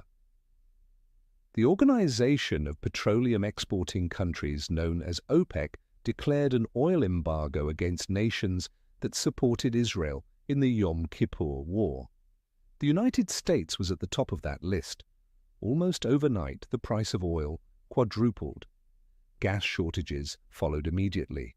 For Americans accustomed to cheap, abundant gasoline, the embargo was a shock to the system. Long lines formed at gas stations, sometimes stretching for blocks. Drivers would wait for hours just to fill their tanks if the station hadn't already run out of fuel. Rationing schemes were implemented, allowing people to buy gas only on certain days based on whether their license plate ended in an odd or even number. The entire country was forced to confront something it had taken for granted: unlimited mobility at cheap prices. For Detroit, the crisis exposed a vulnerability that the auto industry had been ignoring for years. American cars were big, powerful, and spectacularly inefficient. Muscle cars that got 8 or 10 miles per gallon were status symbols, marks of power and freedom. Family sedans weren't much better, most getting somewhere in the teens for fuel economy. This hadn't mattered when gas was cheap, but when prices shot up and supplies became uncertain, suddenly those gas guzzlers looked like liabilities rather than assets. The foreign imports that American manufacturers had dismissed as insignificant suddenly became very attractive. The Volkswagen Beetle, mocked by some as a silly little car, got 30 miles per gallon or better. Japanese cars like the Toyota Corolla and Datsun 510 were small but efficient, reliable, and affordable. Sales of imports surged during and after the embargo, as Americans discovered that maybe bigger wasn't always better, that maybe fuel efficiency mattered more than they had realized. The big three, Ford, General Motors, and Chrysler, scrambled to respond. They rushed to develop smaller, more fuel-efficient cars to compete with the imports. But designing and manufacturing cars takes years. You can't just flip a switch and transform a company that has spent decades building big cars into one that builds small ones. The tooling, the supply chains, the expertise, everything was oriented toward large vehicles. Making the shift would be expensive, time-consuming, and uncertain. Meanwhile, the embargo's effects rippled through Detroit's economy. Auto sales dropped sharply as consumers worried about fuel economy and general economic uncertainty. When sales drop, production drops. When production drops, workers get laid off. The layoffs started as temporary, the plants shutting down for a few weeks to let inventory catch up with demand. But as the crisis dragged on, the layoffs became longer, more extensive. Thousands of workers found themselves unemployed, their savings dwindling, their futures suddenly uncertain. The United Auto Workers Union, which had seemed invincible just a few years earlier, found itself in a defensive position. The contracts negotiated in the early 70s had won important gains for workers. In 1970, the union had secured a provision known as 30 and out, which meant workers could retire with full pensions after 30 years of service, regardless of their age. For workers who started at 18, that meant retiring at 48 with a pension and health care for life. It seemed like a great victory at the time, a reward for decades of hard labor. But those generous benefits were predicated on continued profitability and growth, assumptions that were being challenged by the oil crisis and foreign competition. The big three were suddenly looking at declining market share, higher costs, and fierce competition from manufacturers who had lower labor costs and newer, more efficient factories. The golden age of auto worker prosperity was ending, though few people recognized it yet. The economic anxiety was palpable in working-class Detroit neighborhoods. Families who had felt secure suddenly weren't. The automatic overtime that had padded paychecks was gone. The certainty of steady work evaporated. Arguments about money became more common as household budgets got tighter. The stress of unemployment or reduced hours took a toll on marriages, on mental health, on the social fabric of communities built around stable industrial employment. But the problems ran deeper than just the oil embargo. American auto manufacturers had become complacent during their decades of dominance. Quality control had slipped. Consumer complaints about defects and reliability were rising. The joke about American cars breaking down became common enough that it wasn't really a joke anymore.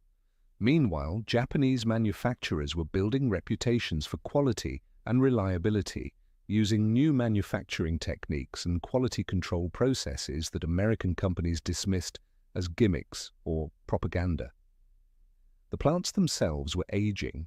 Many of Detroit's auto factories had been built in the early decades of the 20th century. They were massive, impressive for their time, but increasingly outdated compared to modern facilities being built elsewhere. Automation was coming, slowly at first, but accelerating, as companies realized they could reduce labor costs and improve consistency by replacing workers with robots. This was just beginning in the 70s, but it portended massive disruption to come. Union leadership was trying to navigate an impossible situation. Workers expected the union to protect jobs and maintain benefits. Management was demanding concessions, arguing that labor costs were making American cars uncompetitive.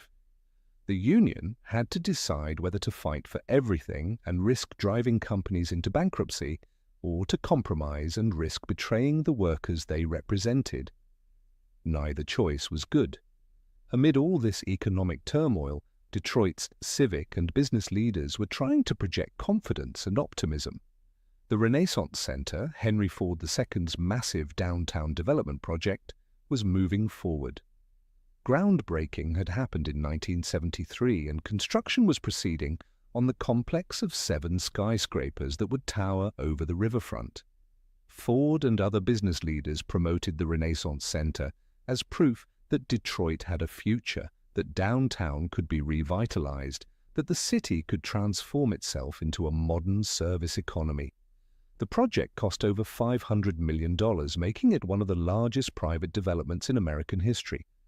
The centerpiece was a 73-story hotel, the tallest in the world at the time, surrounded by 4 39-story office towers. It was meant to be a city within a city, with shops and restaurants and conference facilities and direct access to the riverfront. The architecture was modernist and imposing, designed to make a statement that Detroit was still important, still relevant, still capable of building monuments. But there was a disconnect between the vision of the Renaissance Center and the reality on the streets. The development was downtown, separated from most residential neighborhoods. It was oriented toward business travelers and conventions, not toward ordinary Detroiters. The hope was that this investment would spark broader revitalization, but many residents saw it as a fortress, a protected enclave for the wealthy while their neighborhoods deteriorated. The Rensen, as it came to be called, would open in 1977, and time would tell whether it could fulfill its promise. Another major project was moving forward in the late 70s, a new sports arena to replace the aging Olympia Stadium, where the Detroit Red Wings had played hockey since 1927. The Olympia was in a neighborhood that had declined significantly, and the facility itself was showing its age. The new arena, which would be called Joe Louis Arena after the famous Detroit boxer, was being built on the riverfront downtown adjacent to Cobo Hall, the convention center. Construction began in 1977 with an opening planned for 1979. These big projects were meant to signal renewal and optimism, but they couldn't mask the underlying problems. The auto industry crisis was about more than just one oil embargo. It was about a fundamental shift in global competition, about the end of American manufacturing dominance, about the beginning of deindustrialization that would transform cities like Detroit from production centers into something else, though nobody was quite sure what that something else would be. Families who had built their lives around auto industry jobs were facing existential questions. If the plants closed permanently, what would they do? Where would they work? Should they stay in Detroit and hope for recovery? Or should they leave, move to the Sun Belt where jobs were supposedly more plentiful, start over somewhere else? These weren't easy decisions. Most people had extended family in Detroit, social networks, church communities, deep roots. Leaving meant abandoning all of that, becoming strangers in a new place. But staying meant accepting uncertainty and possible poverty. The psychological impact of this economic disruption was profound. Men who had defined themselves by their work, who took pride in being providers, found their identities shattered when the plants closed. Depression became common, though rarely acknowledged or treated. Domestic violence increased as stress and frustration sought outlets. Alcohol abuse rose. These were the hidden costs of deindustrialization, the human toll that didn't show up in economic statistics but was no less real for that. For younger people just entering the job market, the landscape was completely different than what their parents had experienced. The assembly line jobs that had offered middle-class wages and benefits weren't available anymore, or weren't available in the same numbers. Service sector jobs, retail and fast food and hospitality, paid far less and offered fewer benefits and no security. The path to the American dream that had seemed so clear to the previous generation was blocked, or at least much harder, to navigate. Yet even in crisis, some found opportunity. The economic disruption created space for new thinking, new approaches. Small businesses emerged to fill niches that had been ignored by larger companies. Some workers used severance pay or savings to start their own operations, repairing cars or doing contracting work or opening small shops. Entrepreneurship born from necessity rather than opportunity, but entrepreneurship nonetheless. The story of Detroit's auto industry in the 70s is often told as simple decline, and there's truth to that narrative, but it's also a story about adaptation, about resilience, about people trying to navigate massive changes while maintaining their dignity and their dreams. The crisis revealed weaknesses and vulnerabilities, but it also showed the strength of communities and families who refused to give up, who kept fighting for their city and their future even when the odds seemed overwhelming. By the late 1970s, the street-level drug trade in Detroit was undergoing a transformation that would have profound implications for the city, for law enforcement, and for a generation of young people who saw opportunity where others saw destruction. A new organization was emerging that would revolutionize the heroin trade and become one of the most successful and notorious drug operations in American history. Young Boys Incorporated, known as YBI. The story begins with 4 young black men who grew up in the same northwest Detroit neighborhood, the Dexter-Davison area, and who had watched the drug trade operate for years, studying its mechanics, understanding its vulnerabilities, seeing where improvements could be made. Raymond Peoples, who went by Baby Ray, was one of the founders, known for his business acumen and strategic thinking. Milton Jones, called Butch, would become the organization's de facto leader after getting out of prison, bringing a military discipline and ruthless efficiency. Mark Marshall, known as Block, was another founding member, and Dwayne Davis, nicknamed Wonderful Wayne, rounded out the original leadership. What made YBI revolutionary wasn't just who they were, but how they structured their operation. The traditional drug organizations, including the Italian mafia that had long controlled Detroit's heroin trade, used adult dealers at all levels.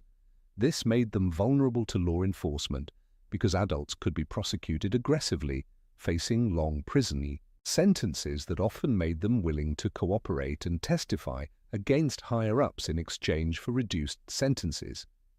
The YBI founders had a brilliant insight that sounds almost too obvious once you hear it. Use juveniles. Kids under 18 couldn't be prosecuted as adults, faced much lighter penalties if caught, and were less likely to become informants because they were less afraid of the juvenile justice system.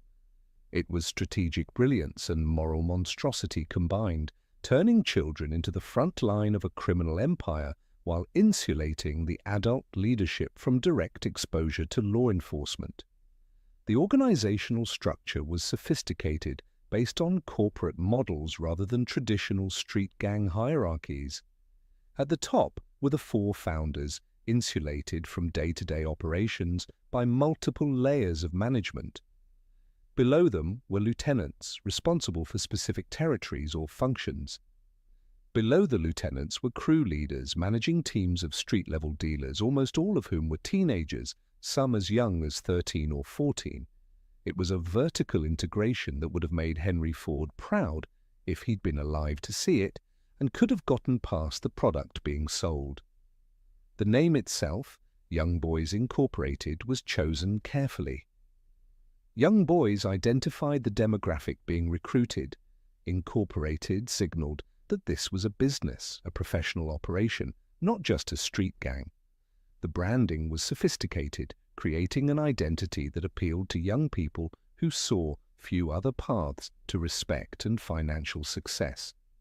YBI wanted independence from the traditional power structures, so they sourced their heroin directly from the Golden Triangle, the region where the borders of Laos, Thailand, and Myanmar meet, one of the world's major opium-producing areas.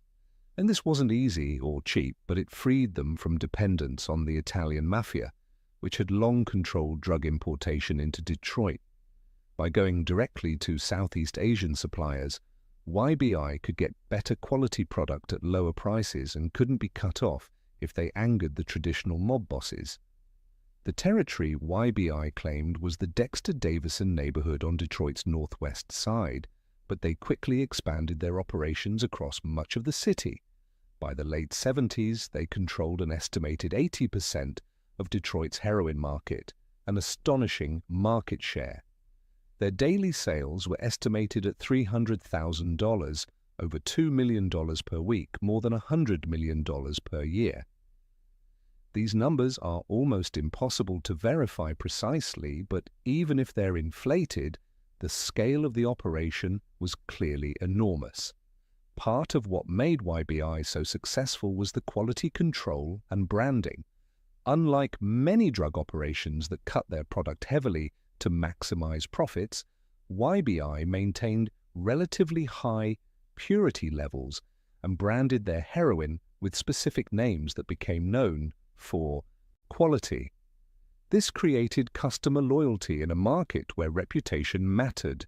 Butch Jones reportedly tested product personally with trusted users before releasing it for sale, ensuring consistency. The organization had rules, strict rules, that were enforced ruthlessly. Members of the crew were not allowed to use the products they sold. This prevented the descent into addiction that destroyed many drug dealers and kept the workers reliable. Territory boundaries were clearly defined and defended. Dealers were expected to be on their posts during assigned hours, treating it like any other job. The entire operation ran with a professionalism that was startling and disturbing. Enforcement was handled by what was called the Wrecking Crew, a group of enforcers led by Butch Jones, who dealt with anyone who violated the rules or threatened the organization. If you stole money or product, if you talked to police, if you tried to leave the organization, if you competed in their territory, the Wrecking Crew would find you. The violence they inflicted was meant to send messages, to create a climate of fear that kept everyone in line and discouraged competition. Competitors were eliminated, sometimes literally, if they couldn't be scared off. For young people in Detroit's poorest neighborhoods, YBI represented something powerful and alluring. It was a way to make money, real money, more money than any legitimate job available to a teenager with limited education would ever pay. It was a way to gain respect, to have status, to be somebody instead of nobody.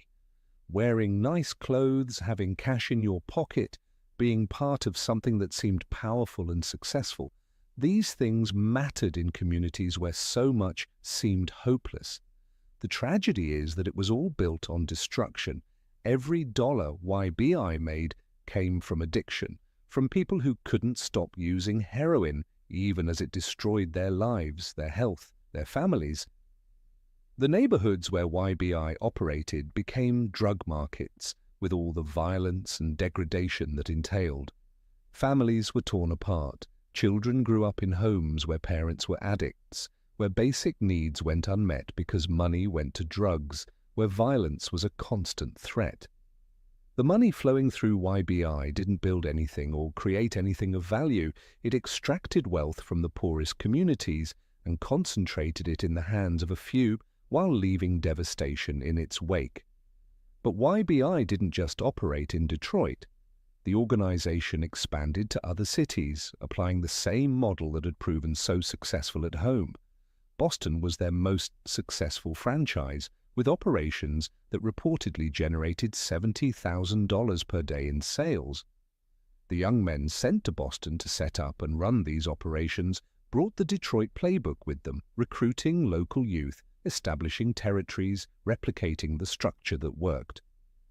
YBI was becoming a national organization, a blueprint that other groups would study and copy. Law enforcement was overwhelmed. The traditional approaches to fighting drug organizations which relied on catching dealers with drugs and flipping them to testify against their bosses, didn't work well against YBI. The juvenile dealers who got caught faced minimal consequences and weren't willing to testify. The organizational structure made it difficult to connect street-level arrests to the leadership, and the sheer volume of the operation, the number of people involved, the sophisticated methods they used, all of it represented a step change in the drug trade that police weren't prepared to handle. Federal authorities began to take notice. The Drug Enforcement Administration, the FBI, they started investigating YBI as the organization's success, and the violence it generated made national news. Young Boys Incorporated was becoming infamous, a symbol of how bad things had gotten in Detroit, how sophisticated and brazen the drug trade had become. But building a case that would hold up in court and actually take down the leadership would take time, resources, and some luck. For the young people recruited into YBI, the organization was a trap disguised as opportunity. Yes, you could make money, more money than flipping burgers or working retail, or doing any of the other low-wage jobs available to teenagers in poor neighborhoods. But the life expectancy was short. You could get killed by rivals, by police, by your own organization if you broke the rules. You could get addicted to the very drugs you were selling. You could get arrested and, even if you were a juvenile, still end up in the justice system, starting a cycle of incarceration that would define the rest of your life. And even if you succeeded, if you made money and survived, what then? The money was illegitimate, couldn't be used openly without attracting attention. The skills you developed, street skills, organizational skills, weren't transferable to legitimate employment, and the psychological toll of participating in an operation that caused so much harm, even if you rationalized it or ignored it, left scars that many would carry forever. The rise of YBI in the late 70s represented a failure of society to provide legitimate paths to success for young people in poor urban neighborhoods. When the choice is between a minimum wage job with no future and a drug operation offering real money and status, it's easy to see why some would make the choice that from the outside seems clearly wrong. The young men who joined YBI weren't monsters. They were people responding to the incentives and opportunities presented to them in an environment that offered precious, few, good options. The story of Young Boys Incorporated is about more than just drugs and crime. It's about economic desperation, about structural inequality, about the failure of institutions, about communities under siege, about the human cost of deindustrialization and urban decline. The organization didn't create the problems in Detroit, it exploited them, profited from them, and made them worse. But understanding why YBI was able to rise and thrive requires looking at the bigger picture, at everything that had happened to Detroit throughout the 70s, at the accumulated weight of white flight and job loss and police brutality and school segregation and political dysfunction and federal disinvestment. YBI was a symptom as much as a cause, though that distinction mattered little to the lives it destroyed. While crime and economic decline dominated one narrative of late 70s Detroit, another narrative was playing out in the city's nightlife, a story of music and fashion and dancing and joy, of people determined to live and enjoy life even amid, or perhaps especially because of, the chaos surrounding them. The late 70s were in many ways the peak of Detroit's disco-era nightlife, a time when the clubs were packed, the music was incredible, and the party seemed like it might never end. The Grande Ballroom on Grand River Avenue on the west side had been a legendary rock venue since the late 60s, where bands like MC5 and Iggy and the Stooges had played shows that were as much revolution as entertainment. By the mid-70s, the venue was hosting a mix of rock and emerging punk shows, continuing to be an important space for live music even as disco was taking over the dance clubs. Baker's Keyboard Lounge maintained its position as Detroit's premier jazz club, a title it had held since opening in 1933. The club was small and intimate, with the piano actually built into the bar, in an innovative design that put the performers right in the middle of the audience. This was where serious musicians played, where the art form was respected and celebrated. If you wanted to see world-class jazz in a setting that honored the music's history and importance, Baker's Keyboard Lounge was where you went. But for the masses of young people looking for a place to dance and party and escape the pressures of daily life, the disco clubs were the destination. The scene that had started underground in gay clubs in the early 70s had exploded into mainstream consciousness. Disco was everywhere by the late 70s, on the radio, in movies, in fashion, dominating popular culture in ways that seemed both natural and sudden. The clubs themselves were spectacles. The factory, still operating with Ken Collier often behind the decks, had established itself as an essential stop for serious dancers. The sound system was powerful, the dance floor was large, and the crowd was mixed and vibrant. The chessmate continued to serve its community, a safe space in a world that wasn't always safe. Club Fever, The Escape, Backstreet, Menjo's, dozens of venues across the city offered their own variations on the disco experience, each with its own identity and crowd. Walking into one of these clubs on a Saturday night was an immersive experience. The bass from the music system would hit you first, physically, making your chest vibrate with every kick drum hit. Your eyes would need a moment to adjust to the darkness punctuated by flashing colored lights, strobes, and the gentle rotation of the disco ball scattering points of light like stars across the ceiling and walls and dancing bodies. The fashion on display was extraordinary. This wasn't people wearing their everyday clothes to go dancing. This was fashion as performance, as art, as statement.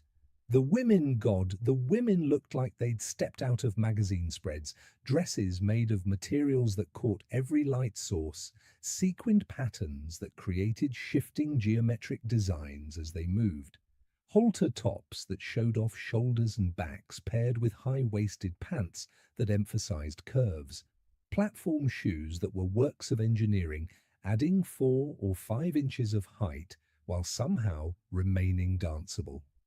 Hair that had been carefully styled, sometimes straight, and flowing down backs like silk, other times teased up into gravity-defying structures. The makeup was theatrical, dramatic, eyeshadow in blues and greens and purples and golds, colors that popped under the club lights, false eyelashes that made eyes look huge and expressive, glossy lips, often in pinks or reds or even darker colors. The whole presentation was about visibility, about standing out, about creating a look that demanded attention and appreciation. The men were equally bold in their fashion choices. The days of conservative suits and ties were long gone. Disco fashion for men was about peacocking, about displaying confidence and style. Shirts with wide collars, often worn unbuttoned halfway down the chest or lower, revealing gold chains and chest hair. The fabrics were shiny, satiny, catching light as men moved across the dance floor. Tight pants that showed off physiques, in colors and patterns that would have seemed outrageous in any other context, but here were just part of the scene. Platform shoes for men too, adding height and changing the geometry of movement, creating a distinctive walk that had swagger built into it. Bell-bottom pants were still popular, though they were evolving, sometimes combined with the tighter fits above the knee that would eventually lead to the next decade's fashion. Three-piece suits were having a moment, but these weren't your father's business suits. These were in bold colors, in materials that had sheen, cut to emphasize the body rather than hide it. And the accessories, the gold chains and rings and watches, the medallions and bracelets, the statement belts with elaborate buckles, all of it adding up to a complete look that said, "I'm here, look at me, I'm somebody." The dancing itself had evolved significantly from the freestyle movement of earlier years. The hustle was the dominant partner dance, involving intricate turns and dips that required coordination and practice. On crowded dance floors, couples would navigate the space expertly, their movements synchronized, the lead and follow dynamic creating visual poetry.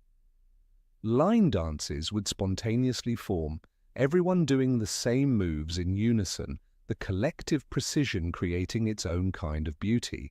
But there was still room for freestyle, for individual expression, for people who wanted to dance alone or in groups rather than with partners. The good dancers, the ones who really knew how to move, would claim space on the floor, and others would back up to watch and appreciate the show. These dancers were athletes and artists combined, their bodies capable of movements that seemed impossible, their sense of rhythm so precise that they never missed a beat, their creativity in interpreting the music making each dance a unique performance. The music itself was getting more sophisticated and diverse. The simple disco tracks of the early 70s had evolved into complex productions with layers of instrumentation, extended versions that built and released tension over 8 or 10 or 12 minutes, taking dancers on journeys. Philadelphia International Records was producing lush, orchestral soul that worked perfectly for disco dancing. Funk bands were incorporating disco elements, creating fusion that satisfied dancers and music purists alike. And Detroit artists were contributing too. George Clinton's Parliament Funkadelic Collective was creating music that defied easy categorization. Funk and rock and soul and disco all mixed together with sci-fi imagery and social commentary and pure, unadulterated groove.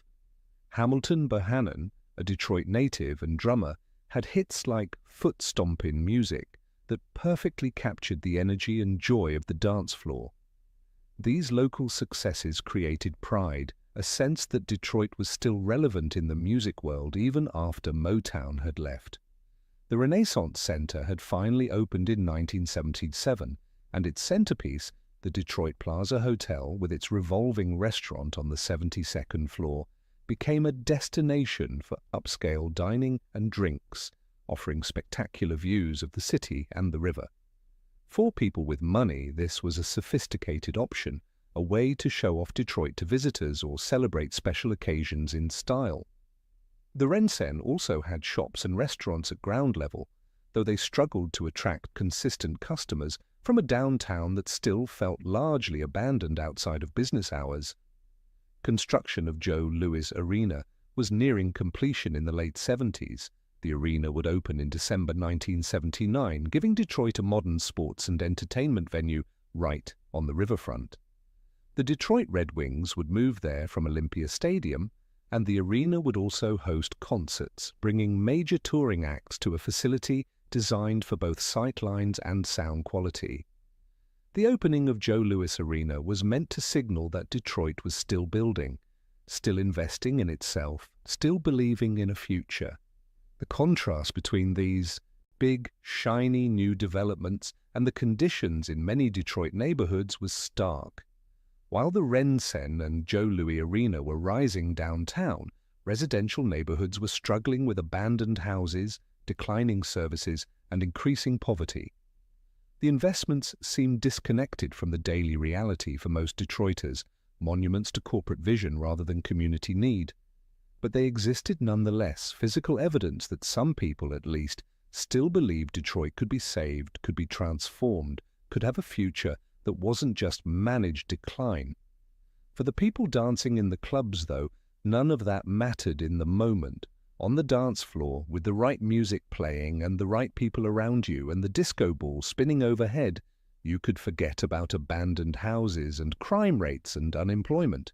You could lose yourself in movement, and music could feel connected to something larger than your individual troubles, could experience a kind of joy that felt pure and uncomplicated.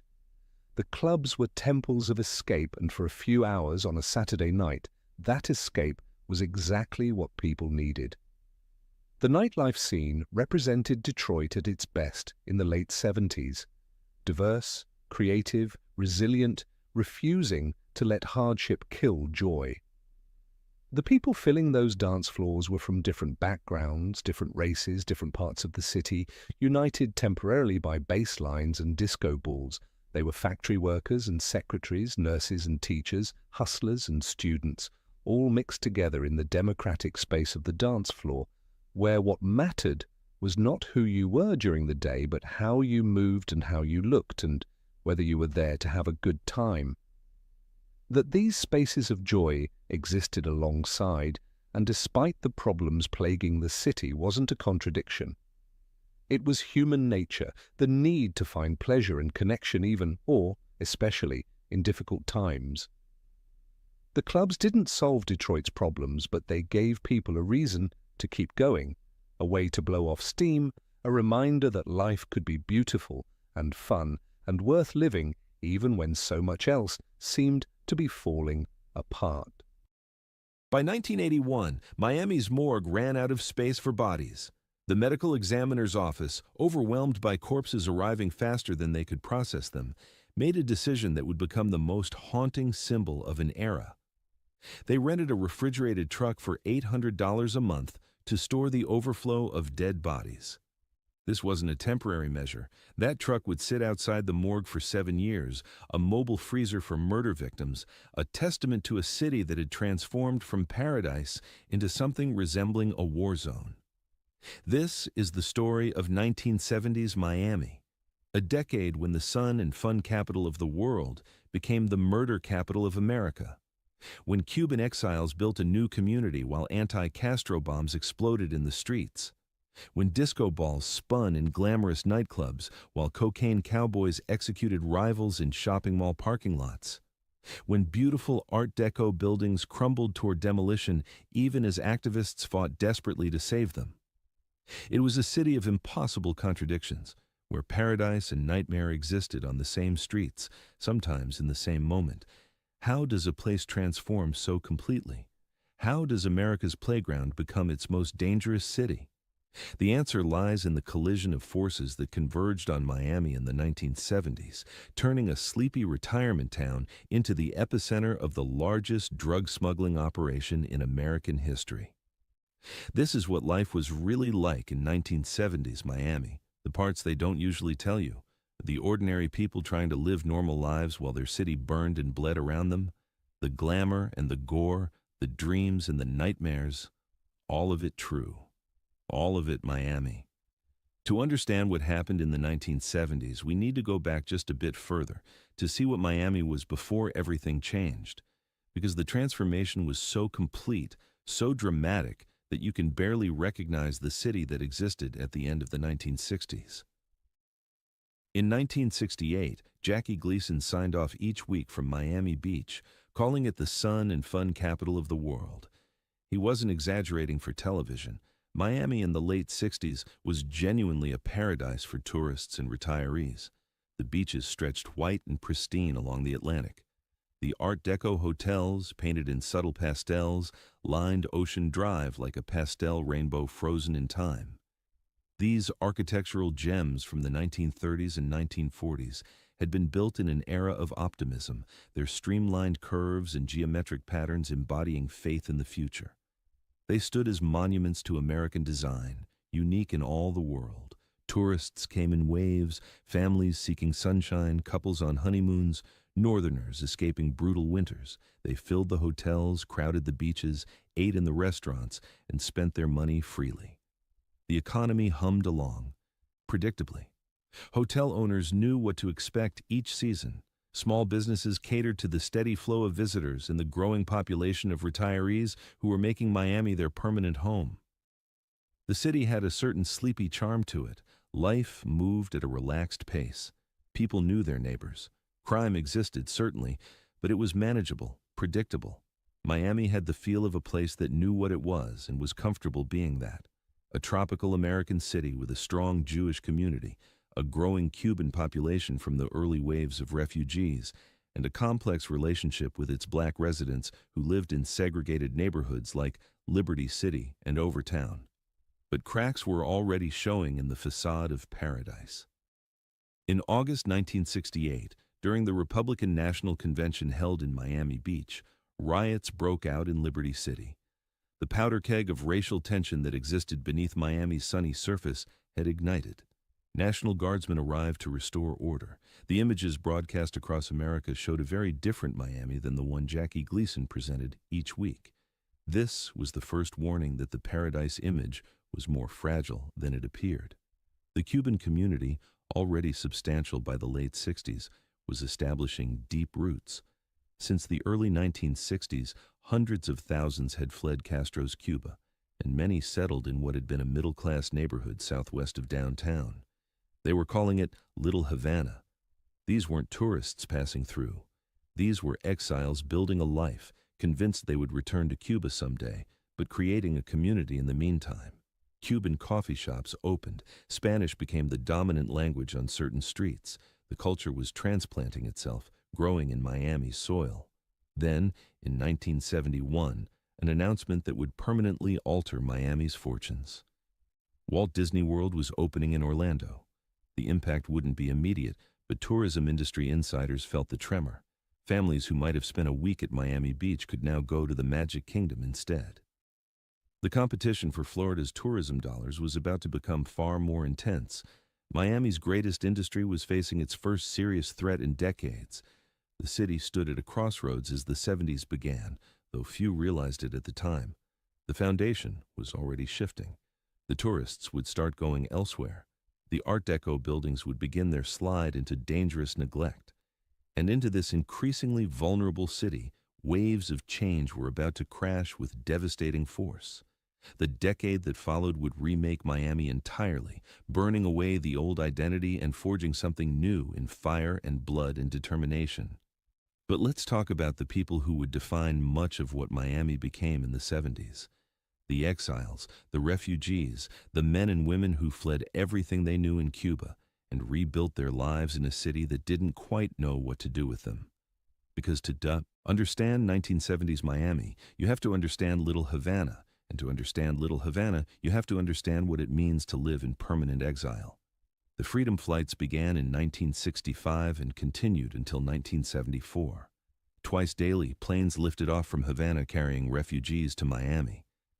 These flights, negotiated between the American and Cuban governments, brought more than 250,000 Cubans to South Florida over those 9 years. Unlike the first wave of exiles in the early 60s who were predominantly wealthy and educated, these flights reached deeper into Cuban society. The middle class came. Skilled workers came.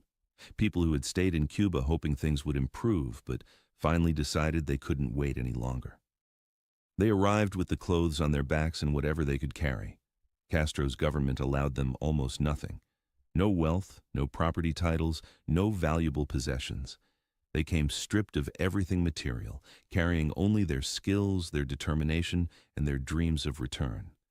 Because almost every single one believed they would go back to Cuba. They weren't immigrating to America. They were temporarily displaced, waiting for Castro to fall so they could reclaim their homeland. This belief shaped everything about how they built their community in Miami. The neighborhood southwest of downtown, the area that would become known as Little Havana, grew organically. Cubans gravitated there because other Cubans were already there. Spanish-speaking businesses opened to serve Spanish-speaking customers. The architecture reminded them of home. The climate felt familiar. But more than physical similarities, they created something psychological. A place where being Cuban wasn't being different. A place where you could maintain your identity fully while waiting to return to the island 90 miles away that you could never stop thinking about. Walk down Calle Ocho, Southwest 8th Street, in the mid-1970s, and you entered another world. The sound of Spanish filled the air, rapid-fire conversations between neighbors who knew each other's families back in Cuba, who shared the same loss, the same anger, the same hope.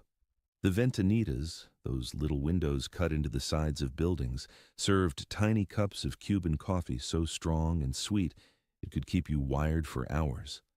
Men gathered at folding tables on sidewalks playing dominoes, slapping the tiles down with authority, arguing politics, remembering Havana. The restaurants served food that tasted like home, ropa vieja, the shredded beef and tomato sauce, arroz con pollo, rice with chicken that every Cuban mother made slightly differently. lechon asado, roasted pork marinated overnight, tostones, twice-fried plantains that crunch between your teeth, Cuban sandwiches pressed flat and hot, the cheese melting between layers of pork and ham.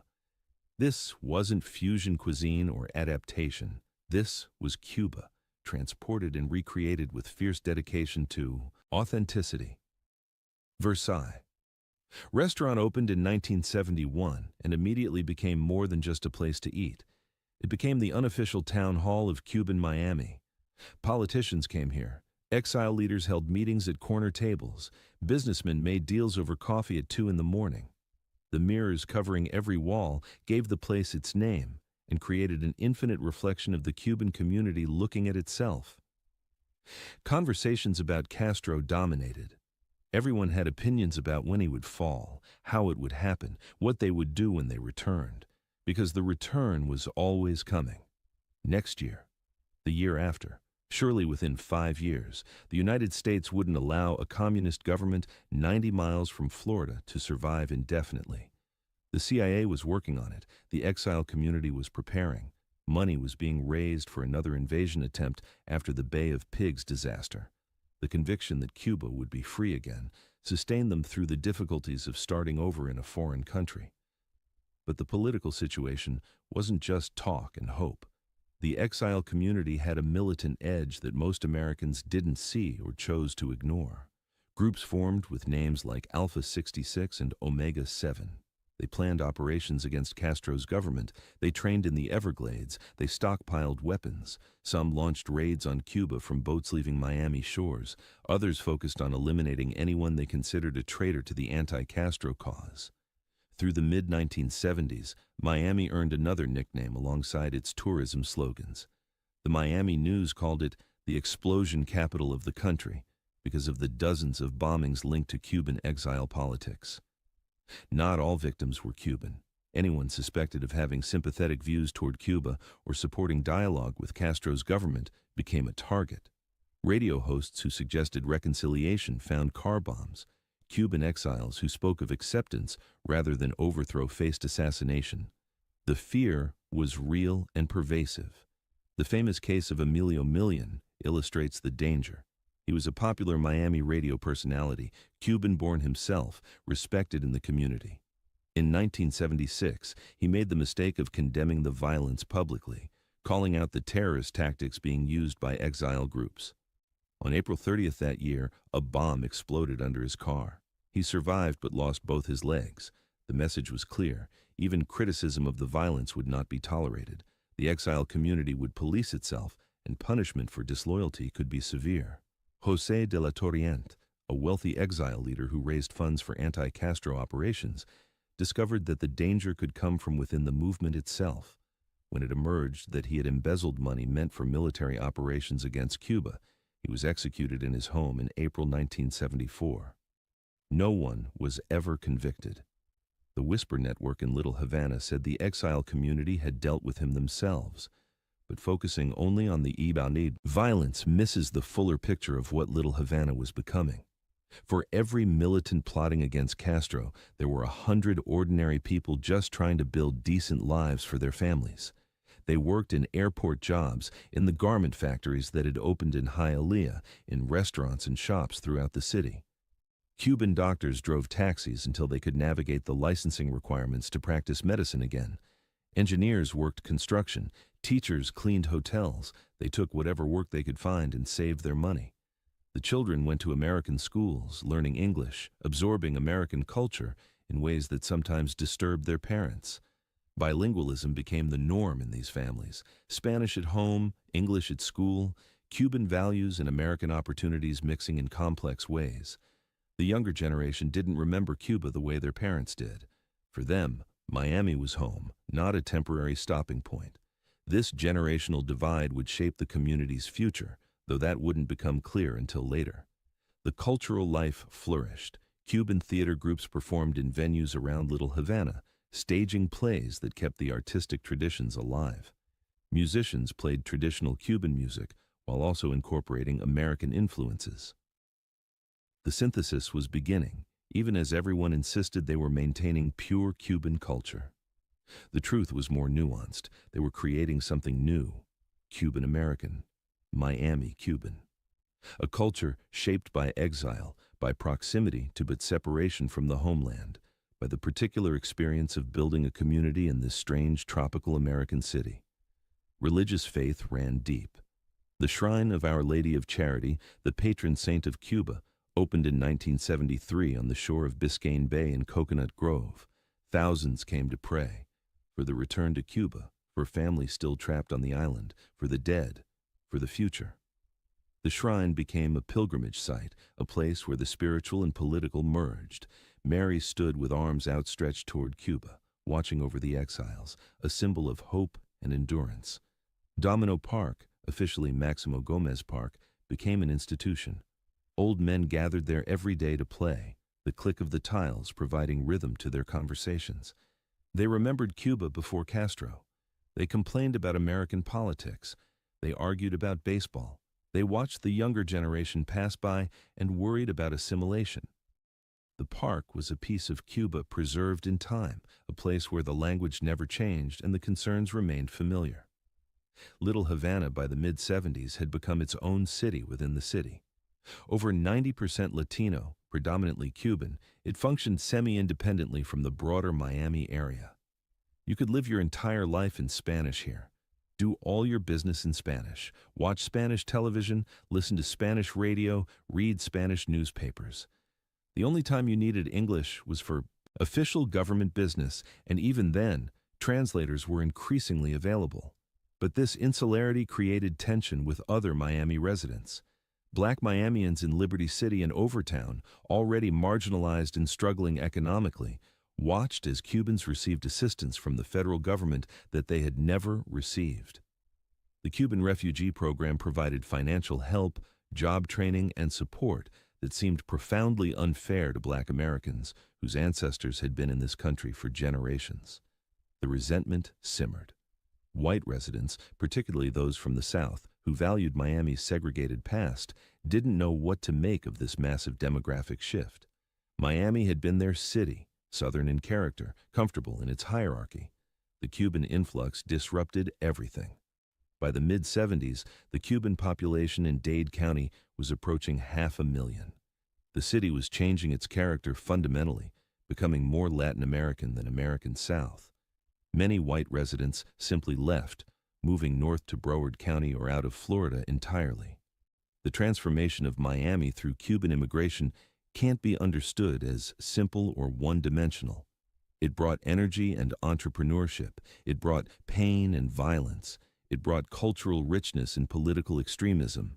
It remade the city's identity, while the city reshaped the exiles into something they hadn't expected to become. Permanent Cuban Americans, not temporary refugees. They didn't know it yet in the mid-70s, but Castro wasn't falling soon. Little Havana wasn't temporary. They were home, whether they wanted to admit it or not. And this community, still finding its footing, still nursing its wounds, still clinging to hope of return, was about to face even more upheaval. Because while Little Havana was becoming the heart of Cuban Miami, other forces were gathering that would push the city toward chaos. The stage was set, the actors were in position, and the violence that would define the late 70s was about to begin. But before we get to the blood and chaos, we need to understand what was happening to the Miami that tourists had loved. Because while Little Havana was building and growing, the paradise that Jackie Gleason had celebrated was crumbling. The tourism industry that had sustained Miami for decades was collapsing, and the city was desperately trying to figure out what came next. The year 1972 should have been triumphant for Miami Beach.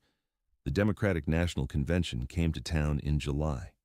This was supposed to be Miami's moment on the national stage, a showcase of the city's ability to host major events, a demonstration that the sun and fun capital could handle serious political business. Instead, it became a disaster that broadcast Miami's problems to the entire nation. Protesters flooded Miami Beach. Anti-Vietnam War demonstrations clashed with police. The streets outside the convention center looked like a war zone. Tear gas drifted through the Art Deco district. Riot police in formation moved through crowds. The television cameras that were supposed to show off Miami's beauty instead captured chaos. The Democratic Party's internal divisions were on full display, and Miami Beach was the stage for national dysfunction. Then, just a month later in August, the Republican National Convention also came to Miami Beach. More protests, more police confrontations, more images of discord transmitted to American living rooms. The back-to-back conventions, which should have been an economic boost and a public relations victory, instead became a symbol of everything going wrong. Miami Beach's reputation as a peaceful paradise resort took a devastating hit. The timing couldn't have been worse. Disney World had opened in October 1971, and families were already starting to choose Orlando over Miami Beach for their Florida vacations. The Magic Kingdom offered controlled environments, guaranteed family fun, no risk of stumbling into political protests or racial tensions. It was safe, sanitized, and increasingly popular. Miami Beach was losing market share to a competitor that didn't even exist a year earlier. The economic impact rippled through the city quickly. Hotels that had been booked solid for decades started seeing vacancies. Restaurants that counted on tourist traffic struggled. Jobs disappeared. Real estate values stagnated. The city government, dependent on tourism tax revenue, faced budget pressures. The entire economic model that Miami Beach had built over 50 years was breaking down, and nobody knew how to fix it. The city tried rebranding. Instead of chasing tourists, they would pursue retirees. The Greatest Generation and Silent Generation were reaching retirement age, and Florida had always been attractive to older Americans seeking warm weather and no state income tax. Developers and real estate agents targeted them aggressively. Come to Miami Beach, live out your golden years in paradise, affordable apartments, close to the beach, Jewish community if you want it, Cuban community if you're open to it, warmth and sunshine guaranteed. The strategy worked, sort of. Retirees did come, but this created its own problems. Retirees don't spend money the way tourists do. They're on fixed incomes, careful with their budgets. They're not eating at expensive restaurants every night. They're not going to shows. They're not buying souvenirs. They're living modestly on Social Security and pensions. The economic injection they provided was a trickle compared to the flood of tourist dollars that used to flow through Miami Beach. And marketing yourself as a retirement community has image problems. Miami Beach started being perceived as old, a place where young people's grandparents went to wait out their final years. Not exciting, not glamorous, not fun. The city that had once embodied youth and vitality was becoming associated with shuffleboard and early bird dinner, specials. Lenny Bruce's quote captured the shift perfectly. Miami Beach is where neon goes to die. The lights were still on, but they were flickering. The Art Deco buildings, those architectural treasures that made Miami Beach unique, were falling into serious disrepair. Many had been built in the 1930s and 1940s. By the 70s, they were 40 years old, and proper maintenance had been neglected. Paint peeled, structural problems developed. They needed expensive renovations that many owners couldn't afford or wouldn't invest in. After all, if tourism was declining and the future looked uncertain, why sink money into old buildings? Developers saw opportunity in the decay. Tear down these old, outdated structures and build modern high-rise condominiums. That was the path forward. Modern buildings for modern times. The old Art Deco style was out of fashion anyway. Most people considered it tacky, embarrassing, a reminder of an unsophisticated past. The sleek glass and steel towers going up in other cities, that was the future. Miami Beach needed to modernize or die. So the demolitions began. The South Beach Pier, which had once been home to Minsky's famous burlesque club and served as a community gathering place for fishing and dancing, was overrun with drug dealers by the mid-70s. Rather than clean it up, the city demolished it. Another piece of Miami Beach's history erased. The message was clear. The old Miami wasn't worth saving. Block after block of Art Deco hotels faced the wrecking ball. The buildings that gave Miami Beach its distinctive character, that made it architecturally significant unlike anywhere else in America, were being destroyed as fast as demolition crews could work. Few people seemed to care. They were just old buildings, relics. In the way of progress, Some places tried to hang on. The Fontainebleau Hotel, built in 1954 in the Miami modern style, maintained its glamour. Frank Sinatra had performed there. The Rat Pack had made it famous. It represented a different era of Miami Beach, the 50s and early 60s, when being seen there meant something. But even the Fontainebleau was struggling in the changed environment of the 70s. The Festival of Sex showed up next to fruit markets on Washington Avenue. The contrast captured the city's identity crisis perfectly. Retirees living in cheap apartments next to adult theaters, families trying to enjoy the beach while drug dealers worked the corners. The old Miami beach culture existing in increasingly uncomfortable proximity to the new realities of urban decay and social breakdown. Freedom Tower, the building where Cuban refugees had been processed in the 60s, closed its federal operations in 1972. It was sold to private buyers who converted it into condominiums, trying to attract those retirees the city was courting. The building stood as a symbol of how quickly things changed. Just a few years earlier, it had been the entry point for thousands of refugees. Now it was market-rate housing. The Cuban story and the real estate story of Miami were always intertwined. By the mid-70s, Miami Beach felt like a place in decline. The glory days were clearly over. The future looked grim. Property values dropped. Crime increased. The wealthy moved away. Anyone with resources sought somewhere better to live. What remained was a strange mix of elderly retirees on fixed incomes, poor immigrants trying to get a foothold, a shrinking middle class hanging on out of stubbornness or lack of options, and increasing numbers of people existing in the gray economy of drugs and crime. The city government tried various schemes to reverse the decline. Business associations proposed new developments. Chambers of commerce ran promotional campaigns. Nothing seemed to work. The fundamental problem was that Miami Beach had lost its identity. It wasn't the paradise destination anymore. It wasn't successfully the retirement community.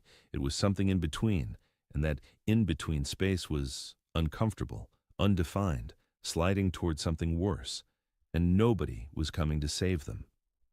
The federal government had its attention elsewhere. The state of Florida was investing in Orlando, protecting its new golden goose. Miami was left to solve its own problems with limited resources and no clear vision of how to do that. The stage was set for something to fill the void that paradise left behind. Miami Beach was vulnerable in ways it had never been before, economically desperate, physically deteriorating, politically directionless.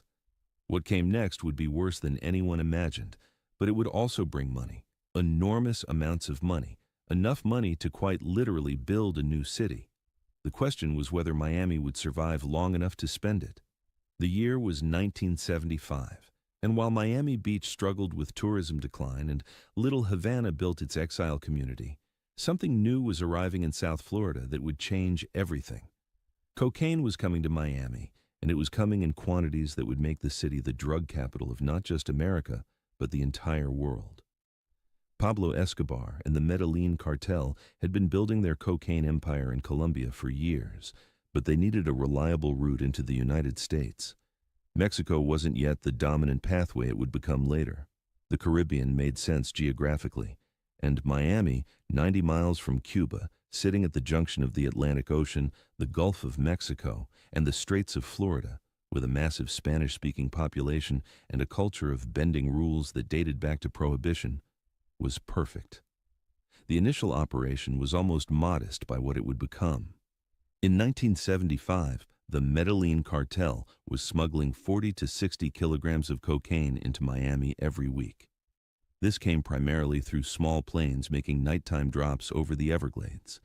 The drugs would be waterproofed, tied to flotation devices, and pushed. Out of planes, ground crews with coordinates would retrieve them from the swamps. The entire operation was organized with military precision. 60 kilograms a week was generating about $8 million per month. Let that sink in for a moment. $8 million every month from one smuggling operation. This was 1975 money, equivalent to something like $40 million in today's terms. This wasn't small-time drug dealing. This was industrial-scale trafficking, a business operation that generated more cash than most legitimate corporations. And that was just one cartel. Multiple organizations were establishing operations in Miami simultaneously. The city's geography and demographics made it irresistible. The coastline provided countless entry points. The Everglades offered vast unpopulated areas, perfect for drops and transfers. The Miami River wound through the city, giving smugglers water access to inland areas. The international airport had flights to Colombia and throughout Latin America. Every feature of Miami that had once supported tourism now supported smuggling. The Spanish-language dominance in Little Havana and other neighborhoods meant Colombian traffickers could operate without language barriers. They could hire locals to help with logistics. They could hide within the Cuban and broader Latino community. Law enforcement was already struggling to communicate across language lines. The smugglers had every advantage, but the real genius was what happened after the cocaine arrived. The money had to be laundered, transformed from drug cash into apparently legitimate funds. This is where Miami's banking sector came in, and they came in enthusiastically. Banks started opening throughout Miami with policies that were, shall we say, flexible about where money came from and what questions needed to be asked. The phrase, "a no questions asked," became unofficial policy at numerous institutions. You walked in with suitcases full of cash, you made a deposit, you walked out with a receipt. The bank didn't care if you were depositing $1 million in 20s and 50s. They didn't file the required federal reports. They certainly didn't notify law enforcement. They just took the money, charged their fees, and helped move it into the legitimate economy. This wasn't a few corrupt bankers. This was systematic. Federal regulators later discovered that Miami banks had taken in billions of dollars in drug money through the late 70s and early 80s. The banks were making so much money in fees and services that they actively competed for drug trafficking accounts. They weren't victims of deception.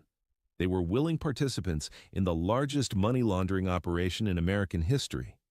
The money then flowed into real estate. Smugglers and distributors bought properties throughout South Florida.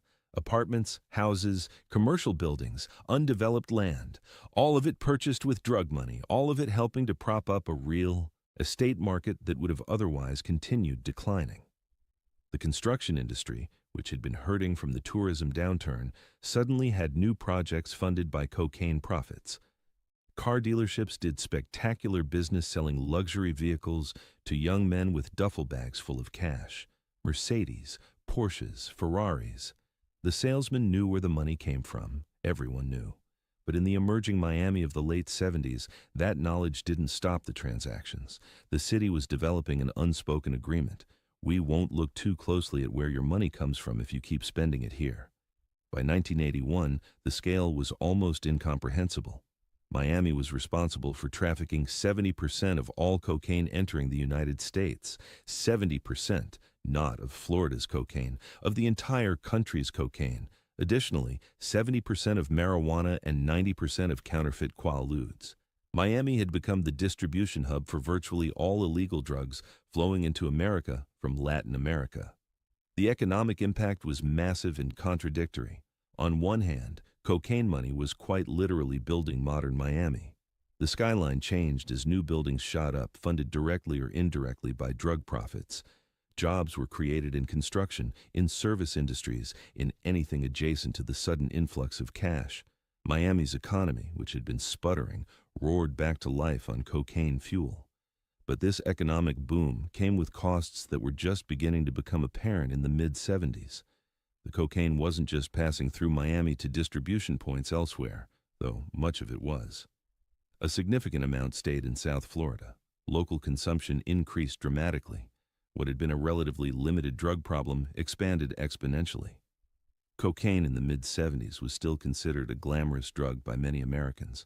The rich and famous used it openly. It showed up at parties, in entertainment industry circles, among the professional class.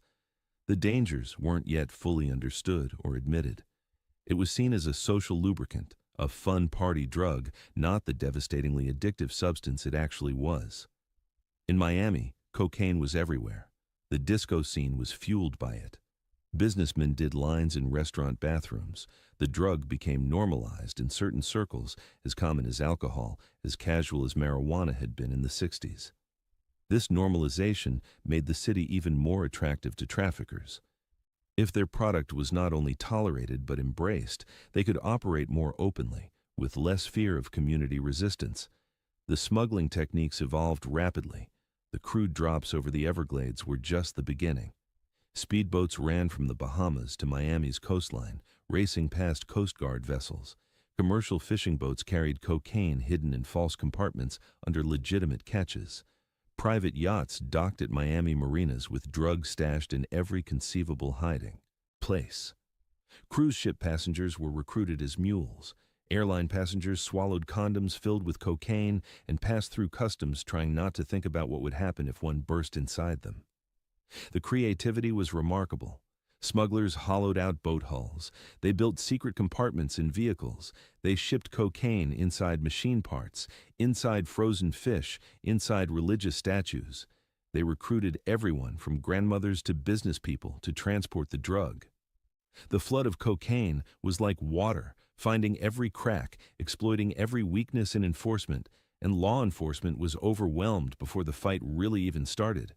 The DEA, FBI, Customs, local police, everyone was understaffed, under-resourced, and facing an enemy that had virtually unlimited funds and was willing to use extreme violence to protect its business. The smugglers could buy faster boats than the Coast Guard. They could pay for better intelligence about law enforcement operations. They could corrupt officials at every level with bribes that exceeded annual salaries. The money created its own gravitational pull. Every month, more cocaine arrived. Every month, more cash needed laundering. Every month, the operation expanded. By the late 70s, the Medellin cartel alone was moving tons of cocaine through Miami annually, not kilograms, tons. The scale was almost impossible to grasp. And with that much money at stake, with that much cocaine flowing through the city, violence was inevitable. The first real warning came in 1979. But people had already been dying. Drug debt collectors had been quietly eliminating people who stole product or failed to pay. But these were private murders, bodies found in canals or vacant lots, deaths that didn't make headlines. The violence was building toward something larger, something that couldn't be ignored. Miami in the late 70s was being transformed at the molecular level by cocaine money. The real estate market that should have been dying was booming. The banking sector that should have been struggling was thriving. Construction that should have been minimal was everywhere. From the outside, Miami looked like it was recovering from its economic troubles. The truth was darker. Miami was becoming a narco-state, and most people either didn't see it or chose not to. The contradiction was perfect. A city losing its identity as a tourist paradise was finding a new identity as the cocaine capital of the world. A city that had built itself on the idea of fun in the sun was rebuilding itself on drug money while corpses piled up in morgues. The paradise myth and the drug reality existed side by side, feeding off each other in increasingly disturbing ways. And through all of this, ordinary Miamians tried to live their lives. They went to work, raised their families, hoped for better times. Some benefited from the cocaine economy without touching the drugs themselves. Construction workers had jobs. Restaurant employees had customers. Car mechanics had work. The money filtered through the legitimate economy, making it almost impossible to separate clean business from dirty. But the bill was coming due. The violence that had been simmering was about to explode. The cocaine cowboys were about to become household names, and Miami was about to become famous for all the wrong reasons. While cocaine money rebuilt the city's economy in secret, Miami's nightlife was experiencing its own transformation, one that everyone could see. The disco era hit Miami with particular force, creating a scene that was simultaneously glamorous and dangerous, a perfect expression of everything the city was becoming. Disco music was born in New York, but Miami claimed it and made it their own. Casey and the Sunshine Band were putting Miami on the international music map with hits that defined the genre. Get Down Tonight. That's the Way I Like It. Shake Your Booty. These weren't just songs. They were anthems for an era, infectious grooves that got everyone moving, sounds that promised endless good times. The band had come out of TK Records, a Miami label that became legendary in the disco world. TK Records was founded by Henry Stone, a local music entrepreneur who understood that Miami's unique cultural mix could produce something special.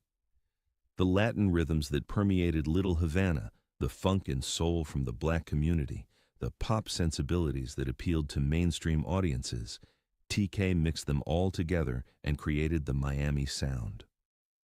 Other artists followed. George McRae's Rock Your Baby became the first disco song to hit #1 on the pop charts in 1974. Betty Wright brought soul power to the mix. Foxy, a Latin American disco group, had hits that got played in clubs worldwide. Miami was competing with New York as a disco capital, and in many ways winning. The city's music scene was on fire, literally and figuratively. The clubs themselves became legendary. Club 1235 opened and immediately attracted a crowd that mixed tourists, locals, Cuban Americans, and the increasing number of young people with mysterious wealth who were really drug dealers trying to look legitimate. The dance floor was packed every night. The lights flashed in synchronized patterns. The bass thumped so hard you felt it in your chest before you heard it in your ears. But the mutiny at Coconut Grove was something else entirely. This wasn't just a nightclub. It was a hotel, club, and de facto headquarters for the cocaine trade all in one location. The mutiny became the place where the cocaine cowboys went to celebrate, to party, to spend the money they were making hand over fist. The club actively courted their business, creating an environment where drug dealers felt comfortable, even celebrated. The scene at the mutiny was surreal. Young men in expensive suits arrived in Ferraris and Porsches. Women in designer dresses sparkled with jewelry. Champagne flowed like water. Tables were covered with food that went uneaten because everyone was too high on cocaine to eat. The bathrooms were constantly occupied by people doing lines. The drug wasn't hidden. It was part of the atmosphere, as accepted as drinking, more prevalent than smoking. Celebrities mixed with criminals. Athletes partied with smugglers. Pilots who flew cocaine runs danced with models. The line between legitimate nightlife and drug culture didn't just blur at the mutiny. It disappeared entirely. This was where the cocaine economy celebrated itself, where the money that was rebuilding Miami came to play. Other clubs competed for the same crowd. Each tried to create an experience that would attract the big spenders who never checked prices because they had more money than they could ever spend. The bottle service was extravagant. The VIP sections were exclusive but accessible if you flashed enough cash. The DJs played until sunrise and beyond. The party never really stopped. The fashion was spectacular and ridiculous in equal measure. Platform shoes with heels so high walking was a challenge. Bell-bottom pants so wide they looked like skirts. Shirts unbuttoned to the navel with gold chains nestled in chest hair. Women in sequined halter tops and tight jeans. Everyone looked like they were trying to outshine everyone else. The competition for glamour was fierce and constant, and the drugs were everywhere. Cocaine was the drug of choice, obviously, given what was happening in the city. But Quaaludes, called disco biscuits, were almost as popular. They produced a different high, more relaxed, less intense than cocaine. People took them to smooth out the edges of the coke, to help them come down, to add variety to their pharmaceutical adventures. The combination of uppers and downers kept the party going around the clock. The disco scene wasn't separate from the cocaine trade. It was an integral part of it. The clubs were where deals got made. A conversation on the dance floor could lead to $1 million cocaine transaction the next day. The relationships formed in the clubs created the networks that distributed drugs throughout the city and beyond. Business and pleasure weren't just mixed, they were inseparable. For ordinary Miamians who weren't part of the drug world, the disco scene offered escape. You could go dancing, lose yourself in the music and lights, forget about the violence and decay happening in other parts of the city. The clubs were fantasy spaces where problems disappeared for a few hours. The democracy of the dance floor meant that, in theory, anyone could participate regardless of who they were or where they came from. But the reality was more complicated. The clubs were expensive. Even if you could afford the cover charge, you couldn't keep up with the spending of the drug dealers buying bottle after bottle of champagne, tipping in $100 bills, creating a luxury atmosphere that regular people couldn't match. The cocaine cowboys set the tone, and everyone else had to adjust or feel out of place. The music itself was evolving. The Latin influences that had always been part of Miami's sound became more prominent as the disco era progressed. Salsa rhythms infiltrated disco tracks, Spanish lyrics mixed with English. The sound was becoming distinctly Miami, a hybrid that couldn't have come from anywhere else. This was the beginning of what would eventually become the Miami sound of the 80s, the Latin freestyle that would dominate the next decade. Gloria Estefan and the Miami Sound Machine were just starting in the late 70s, playing small clubs, developing the style that would make them international stars. They embodied the cultural fusion happening in Miami, Cuban heritage meeting American pop, creating something new and infectious. Their success was still years away, but the groundwork was being laid in the sweaty clubs of late 70s Miami. The contrast between the glittering nightlife and the city's growing problems created cognitive dissonance. How could Miami be both a playground and a war zone? How could people be dancing and celebrating while murder rates climbed? The answer was that people were compartmentalizing, creating separate realities that could somehow coexist. In the clubs, everything was beautiful and exciting. Outside, the streets were increasingly dangerous. You chose which reality to live in moment by moment. The disco era in Miami represented the city at its most contradictory. The glamour was real. The music was genuinely great. The cultural energy was undeniable. But it was all happening on top of a foundation of violence and illegal money. The beautiful surface and the dark depths couldn't be separated. They were the same thing viewed from different angles. For tourists who still came to Miami, the disco scene was part of the appeal. You could go to New York for clubs, sure, but Miami had clubs plus beach plus year-round warmth. The city was marketing itself as sophisticated and fun, trying to shed the retirement community image. The disco explosion helped with that. Young people were coming to Miami again, even as other tourists stayed away. They came for the music, the parties, the sense that anything could happen in this tropical American city where the rules seemed different than everywhere else.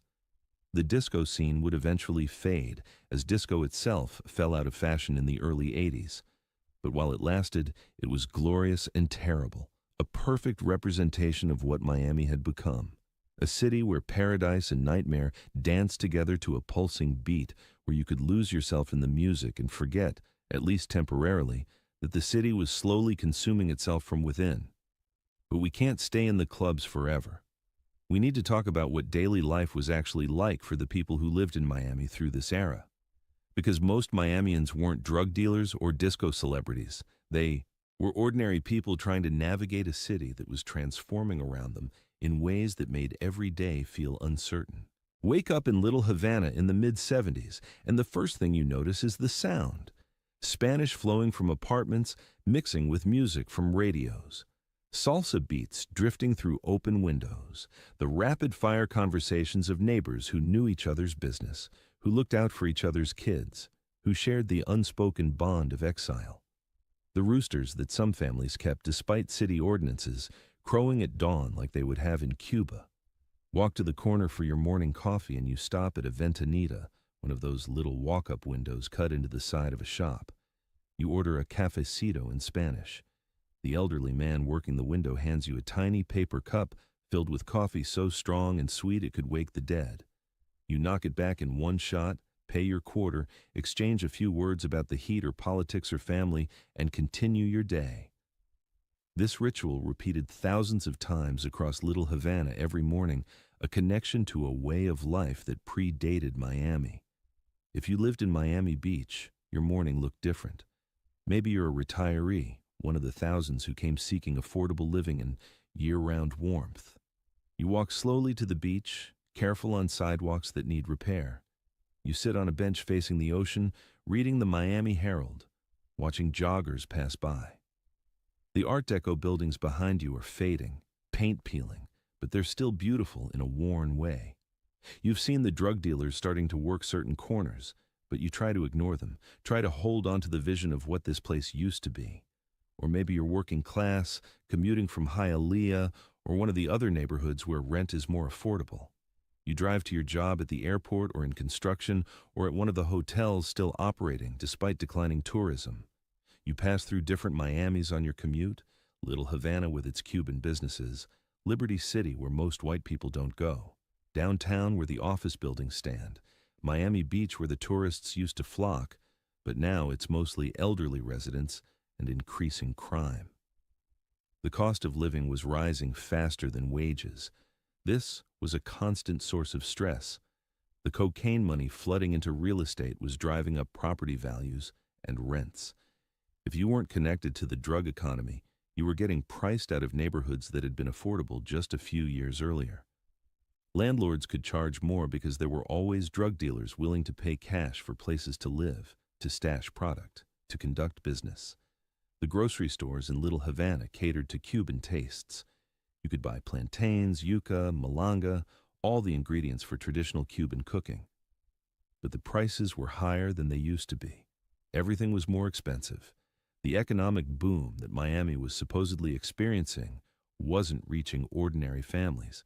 They were being squeezed between rising costs and stagnant wages, watching the rich get richer, while they struggled to keep up.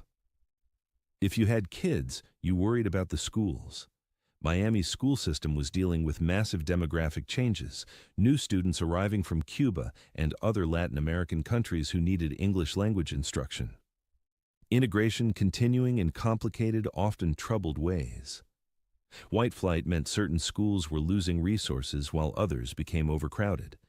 Parents tried to navigate which neighborhoods had better schools, but that often meant which neighborhoods you could afford, which brought you back to the economic pressure of cocaine money inflating housing costs. The beach was free and families used it. On weekends, you'd pack a cooler with food, grab towels and a radio, and spend the day on the sand. The water was warm and beautiful. The sun felt good. For a few hours, you could pretend Miami was still paradise.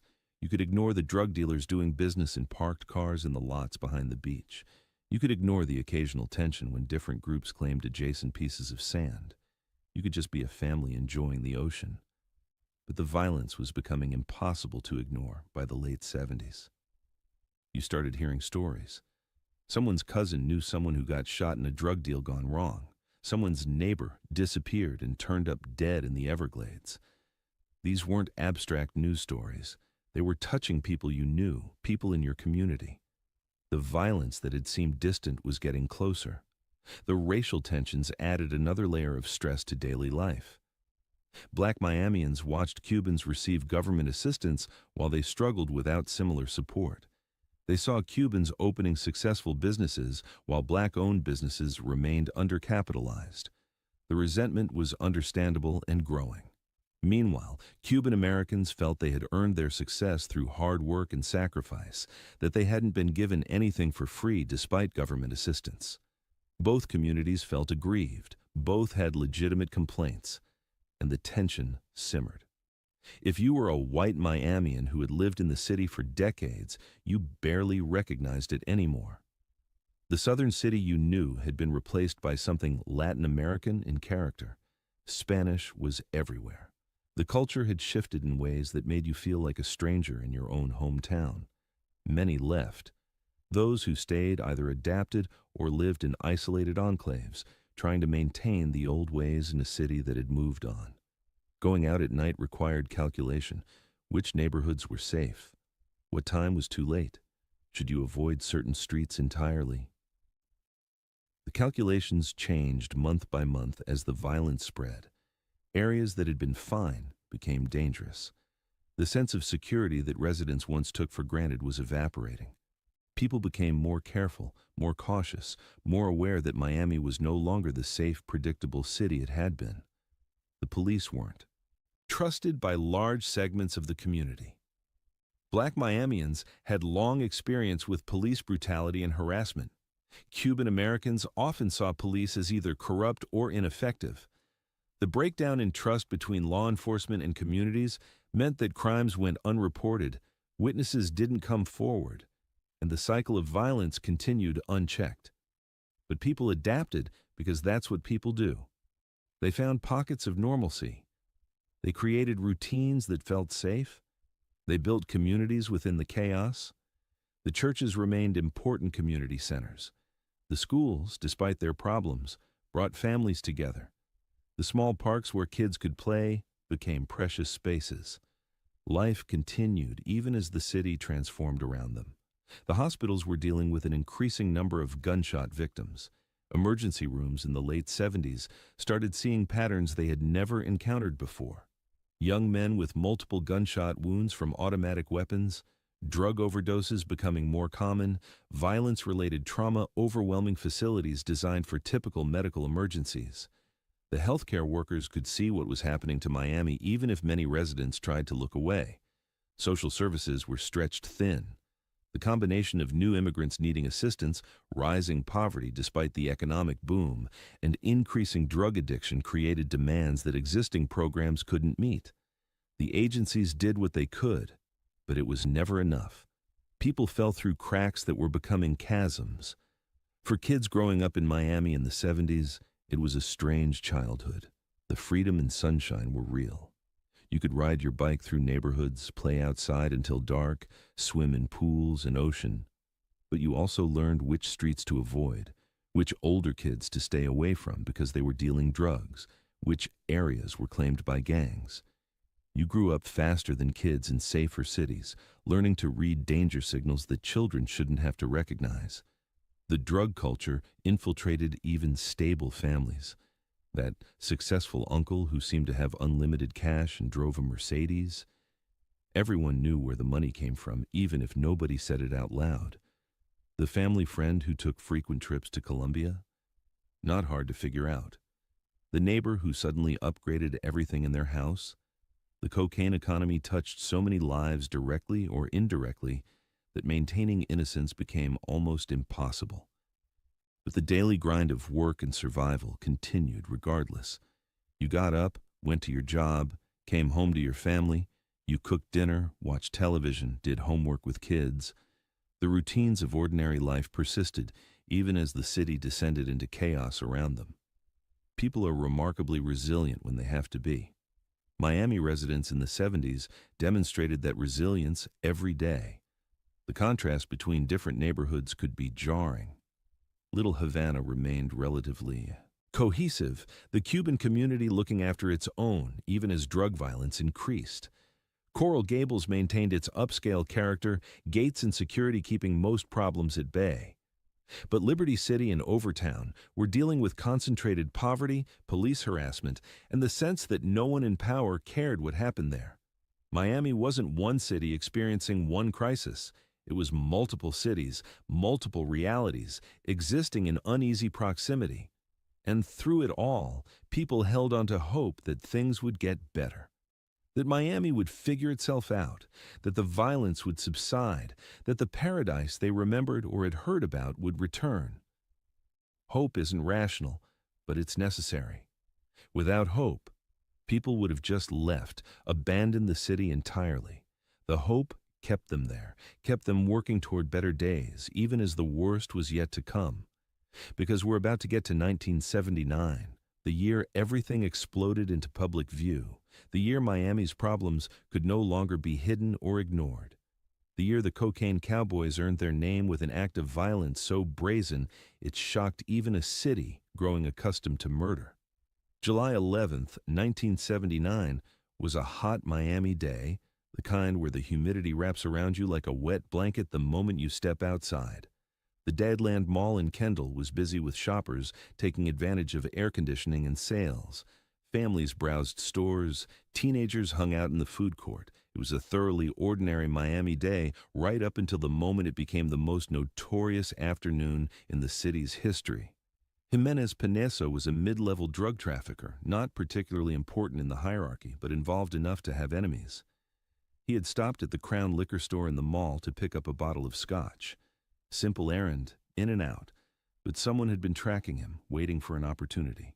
In the cocaine trade, owing money or stealing product or simply being in the way of someone more powerful could be a death sentence. Pineso had crossed the wrong people. Two men entered the liquor store behind Pineso. They weren't hiding what they were doing. They walked in carrying submachine guns in broad daylight in a shopping mall full of families. The attack was instant and overwhelming. They opened fire on Pineso and his bodyguard, then turned their weapons on two employees working the counter. The sound of automatic weapons fire in the enclosed space must have been deafening. The two men didn't just shoot and run. They methodically ensured their targets were dead, firing multiple rounds into each person. Bullets tore through bottles of alcohol, glass shattered everywhere, blood pooled on the floor. The scene looked like a massacre, which is exactly what it was. 4 people lay dying or dead. The shooters turned and walked back toward the mall entrance. Outside, a van was waiting. Not just any van, but what police would later call a war wagon. It was armored, bulletproof, designed to withstand return fire from police. It was painted to look like a party supply delivery truck, innocuous and unremarkable in a shopping mall parking lot. Inside were more weapons and ammunition, everything needed for a military-style operation in suburban Miami. The shooters climbed into the van and drove away. The entire attack had taken maybe 2 minutes from start to finish. Behind them, chaos erupted. Shoppers ran screaming. Store employees called police. People who had been shopping moments ago were now witnesses to mass murder.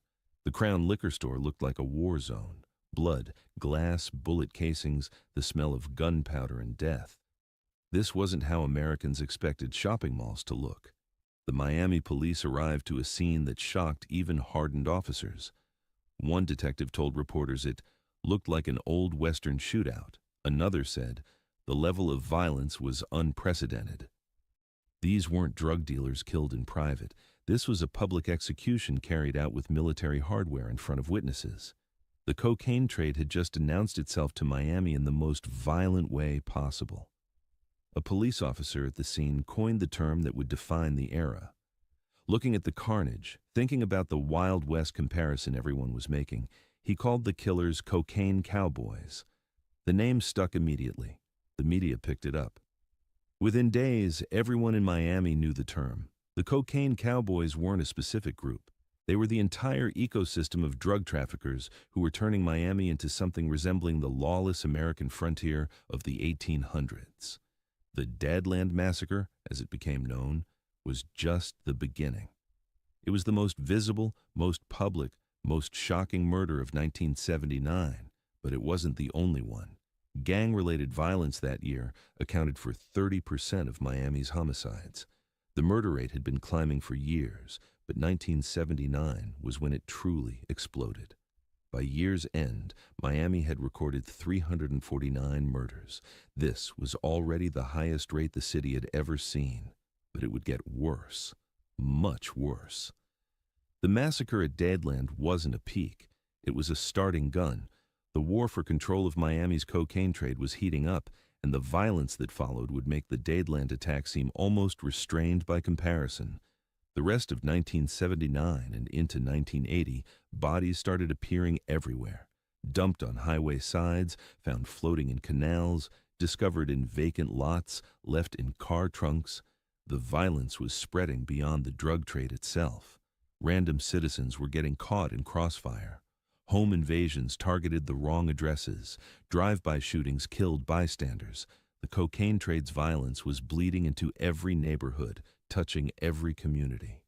The techniques the cocaine cowboys used became more elaborate and terrifying. Car bombs, motorcycle drive-by shootings, a method imported from Colombia, assassinations in restaurants in front of witnesses who knew better than to talk, to police.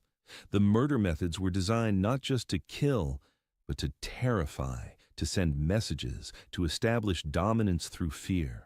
And Miami's murder rate just kept climbing. The city was averaging more than 1 murder per day.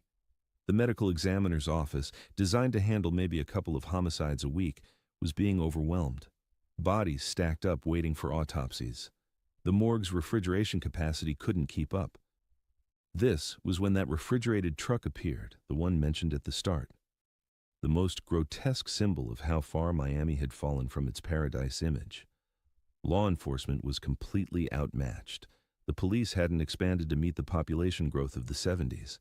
They were understaffed and under-resourced while facing criminals with unlimited money and military-grade weapons. The DEA and FBI were trying to help, but the scope of the problem was beyond anything they had experienced. Every arrest seemed to just create an opportunity for another trafficker. Every seizure was a fraction of the total cocaine flowing through the city. The public was terrified.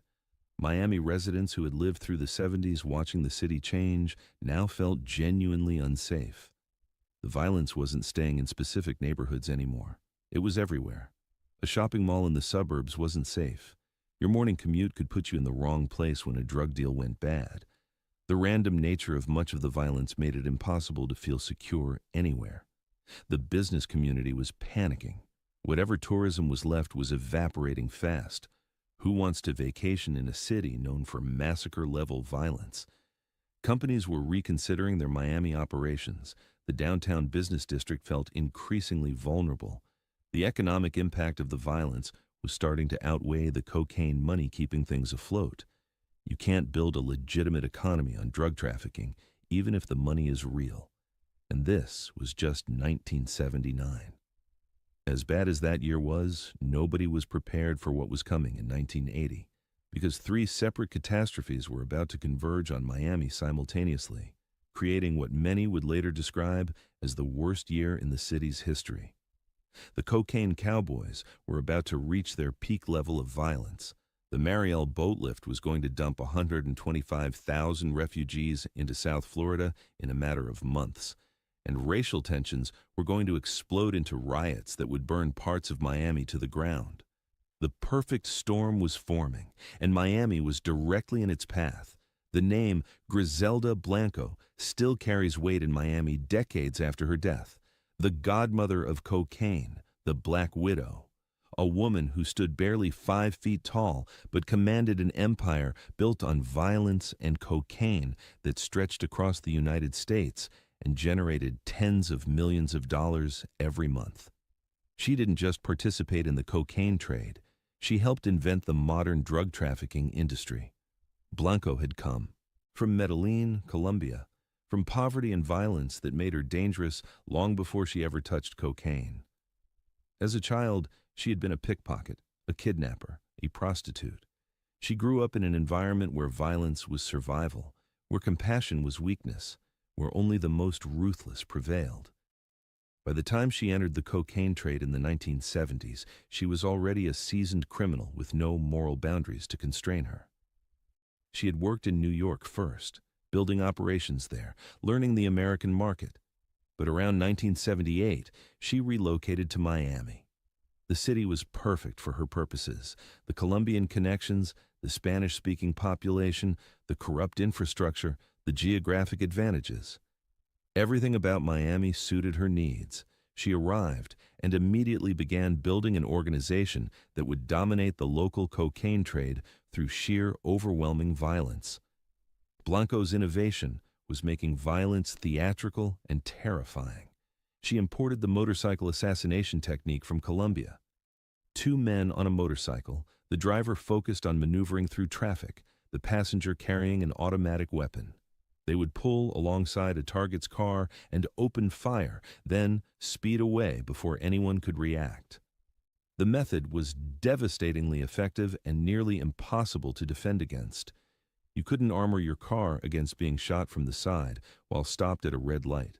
The violence Blanco ordered wasn't surgical or precise. It was excessive, designed to send messages. If you crossed her, you didn't just die. Your family might die. Your friends might die. Anyone connected to you became a potential target. The method was to create such overwhelming fear that people would rather die than betray her or interfere with her business. And it worked. People were absolutely terrified of Griselda Blanco. Her organization was responsible for hundreds of murders. Colombian officials suspected her of at least 250 killings in their country. American detectives believed she was connected to 40 deaths in the United States, concentrated primarily in South Florida. But those were just the murders that could be tied to her directly. The actual number was certainly higher. Jorge Rivi Ayala, one of her top enforcers, was linked to over 200 murders himself. The stories about Blanco were terrifying, even by cocaine cowboy standards. One of the most disturbing involved Jesus Chucho Castro, a former associate who had offended her by kicking her son out of his house. Blanco ordered Rivi to kill him. Rivi attempted the hit, pulling up alongside Castro's car and firing an M16 into it, but he missed Castro. Instead, He killed Castro's 2-year-old son, an unintended victim sitting in the back seat. Most people, even hardened criminals, would be horrified by accidentally killing a child. Not Blanco. According to Reeves' later testimony, when she heard they had missed the father but killed the son, she said she was glad. They were, even now. The child's death settled the score. The story illustrates a level of moral depravity that's hard to comprehend. This wasn't just criminal violence. This was something darker. Blanco lived large in Miami. She had a mansion, luxury cars, expensive jewelry. She threw lavish parties. She was living the American dream as reimagined through cocaine money. For years, she operated almost openly, protected by fear, corruption, and the simple fact that law enforcement couldn't keep up with her organization. Her network was sophisticated, with multiple layers of insulation between her and the actual violence being done in her name. But she wasn't the only major player transforming Miami into the murder capital of America. Willie Falcon and Sal Magluta, two Cuban Americans who became known as the original cocaine cowboys, were building their own empire. They had grown up in Miami, gone to high school together, and entered the drug trade in the late 70s. By the early 80s, they were moving hundreds of millions of dollars worth of cocaine, an operation that would eventually be estimated at over $2 billion over their career. Falcon and Magluta were different from Blanco in some ways. They were younger, flashier, more concerned with appearing legitimate. They invested their drug money in speedboat racing, becoming fixtures in Miami's racing scene. They dated models, threw parties, acted like successful businessmen rather than drug traffickers. But make no mistake, their hands were just as dirty. The violence required to protect and grow their operation was just as brutal. The smuggling techniques were evolving constantly. The simple methods of the mid-70s were being replaced by increasingly sophisticated operations. Speedboats capable of outrunning Coast Guard vessels were custom-built in South Florida boatyards. These weren't off-the-shelf boats. They were engineered specifically for cocaine smuggling, with reinforced hulls, massive engines, and hidden compartments that could hold hundreds of kilograms. The go-fast boats, as they were called, would race from the Bahamas or Jamaica to the Florida coast, usually at night, moving at speeds that made interception almost impossible. If the Coast Guard managed to spot one, the chase was on, and more often than not, the smugglers got away. Even when a boat was caught, it was just one load out of dozens or hundreds, making the same run every week. Commercial shipping was infiltrated at every level. Cargo ships arriving at the port of Miami carried cocaine hidden in legitimate freight. Inspectors couldn't check every container in every ship. The smugglers only needed a small percentage to get through, and they were moving so much product that even substantial seizures barely dented their operations. The human cost was mounting in ways beyond just the murder statistics. Cocaine addiction was spreading through Miami like a disease. The people getting rich from the trade were also the people most likely to be using their own product. The combination of unlimited money and unlimited drugs was destroying lives even among the successful traffickers. The violent deaths might have been the most dramatic toll, but addiction was claiming victims too. The money had to go somewhere, and Miami's legitimate businesses were increasingly compromised. Car dealerships that accepted duffel bags of cash, real estate agents who didn't ask questions about buyers who paid for million-dollar properties in currency, restaurants that laundered money through their books, jewelry stores that sold Rolex watches and diamond rings to 25-year-olds with no visible means of legitimate income. The corruption infected nearly every sector of Miami's economy. The murder statistics for 1980 told the story in numbers. 573 murders in Dade County. The homicide rate was among the highest in American history. But statistics don't capture what it felt like to live through it. The constant sirens, the news reports every night detailing the latest killings, the sense that your city was out of control and no one could stop it, the grief and fear that permeated communities being destroyed by violence. The cocaine cowboys were winning, not in the sense that they were defeating law enforcement, though they were doing that too. They were winning by transforming Miami into a place where their kind of business could operate almost openly. A place where violence was so common it barely made headlines unless it was particularly spectacular.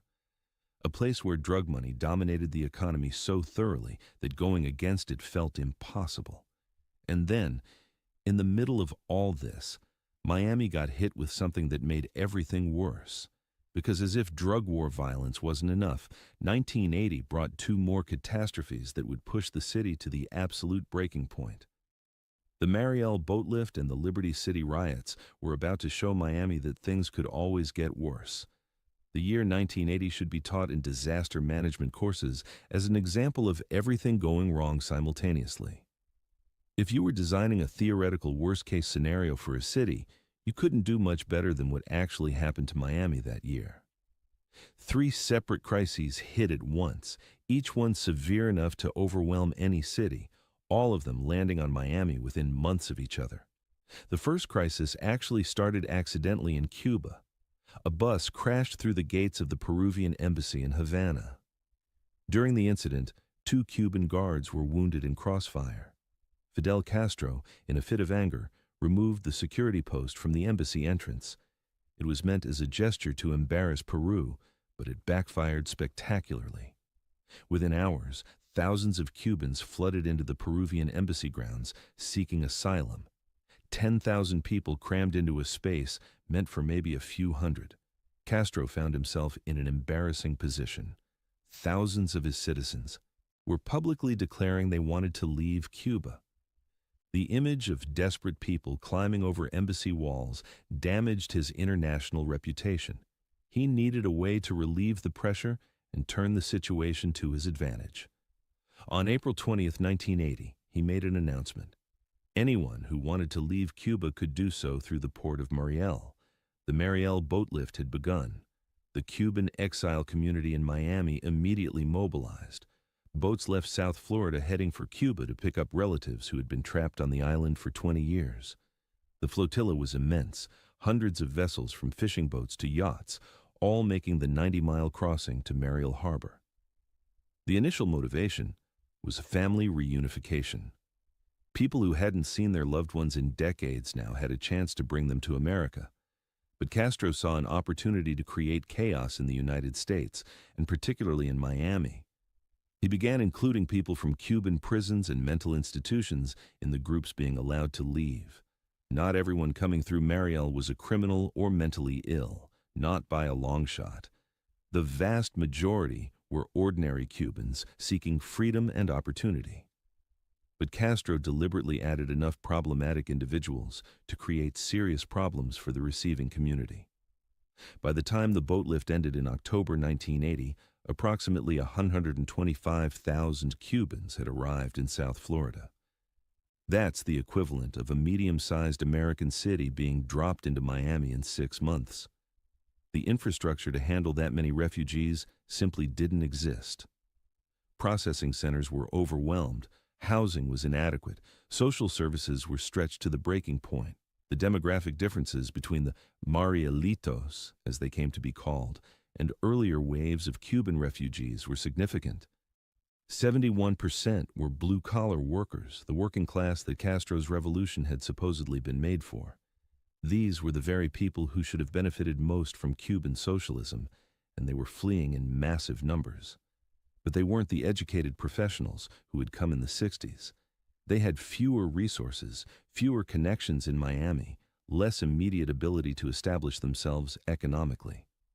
And then there were the criminals and mentally ill individuals Castro had deliberately included. The exact numbers are disputed, but estimates suggest between 2,000 and 7,000 people with criminal records or serious mental illness arrived in the boat lift. That's a relatively small percentage of the total, but it was enough to create enormous problems and, more importantly, to poison public perception of all Marielitos. The media coverage focused heavily on the criminal element. Images of refugees behind fences looking desperate and sometimes dangerous filled television screens. The narrative quickly became that Castro had emptied his prisons and mental hospitals into the United States. While this wasn't accurate as a description of the Majority of Marielitos, it was true enough that it couldn't be easily dismissed. The public backlash was immediate and severe. Miami's Cuban community, which had been relatively well regarded as a refugee success story, suddenly found itself associated with criminals and the mentally unstable. The good refugees who had come earlier were now lumped in public perception with the bad refugees arriving through Mariel. The damage to Cuban Americans' reputation was significant and lasting. The city simply couldn't absorb 125,000 people in 6 months. Housing was impossible to find. The tent cities that sprang up to temporarily house Marielitos became semi-permanent. Finding jobs for that many people in a city with a complicated economy was essentially impossible. Many Marielitos ended up unemployed or underemployed, struggling to survive in a place that didn't want them and couldn't accommodate them. The strain on social services was catastrophic. Schools suddenly had thousands of new students who needed intensive English instruction. Health clinics were overwhelmed with people needing medical care they hadn't received in Cuba. Law enforcement had to deal with population growth without corresponding increases in resources. Every system was breaking down under pressure, and this was all happening while the cocaine violence was escalating.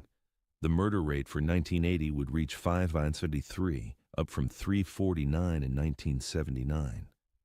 The morgue was so overrun with bodies that the refrigerated truck had to be rented.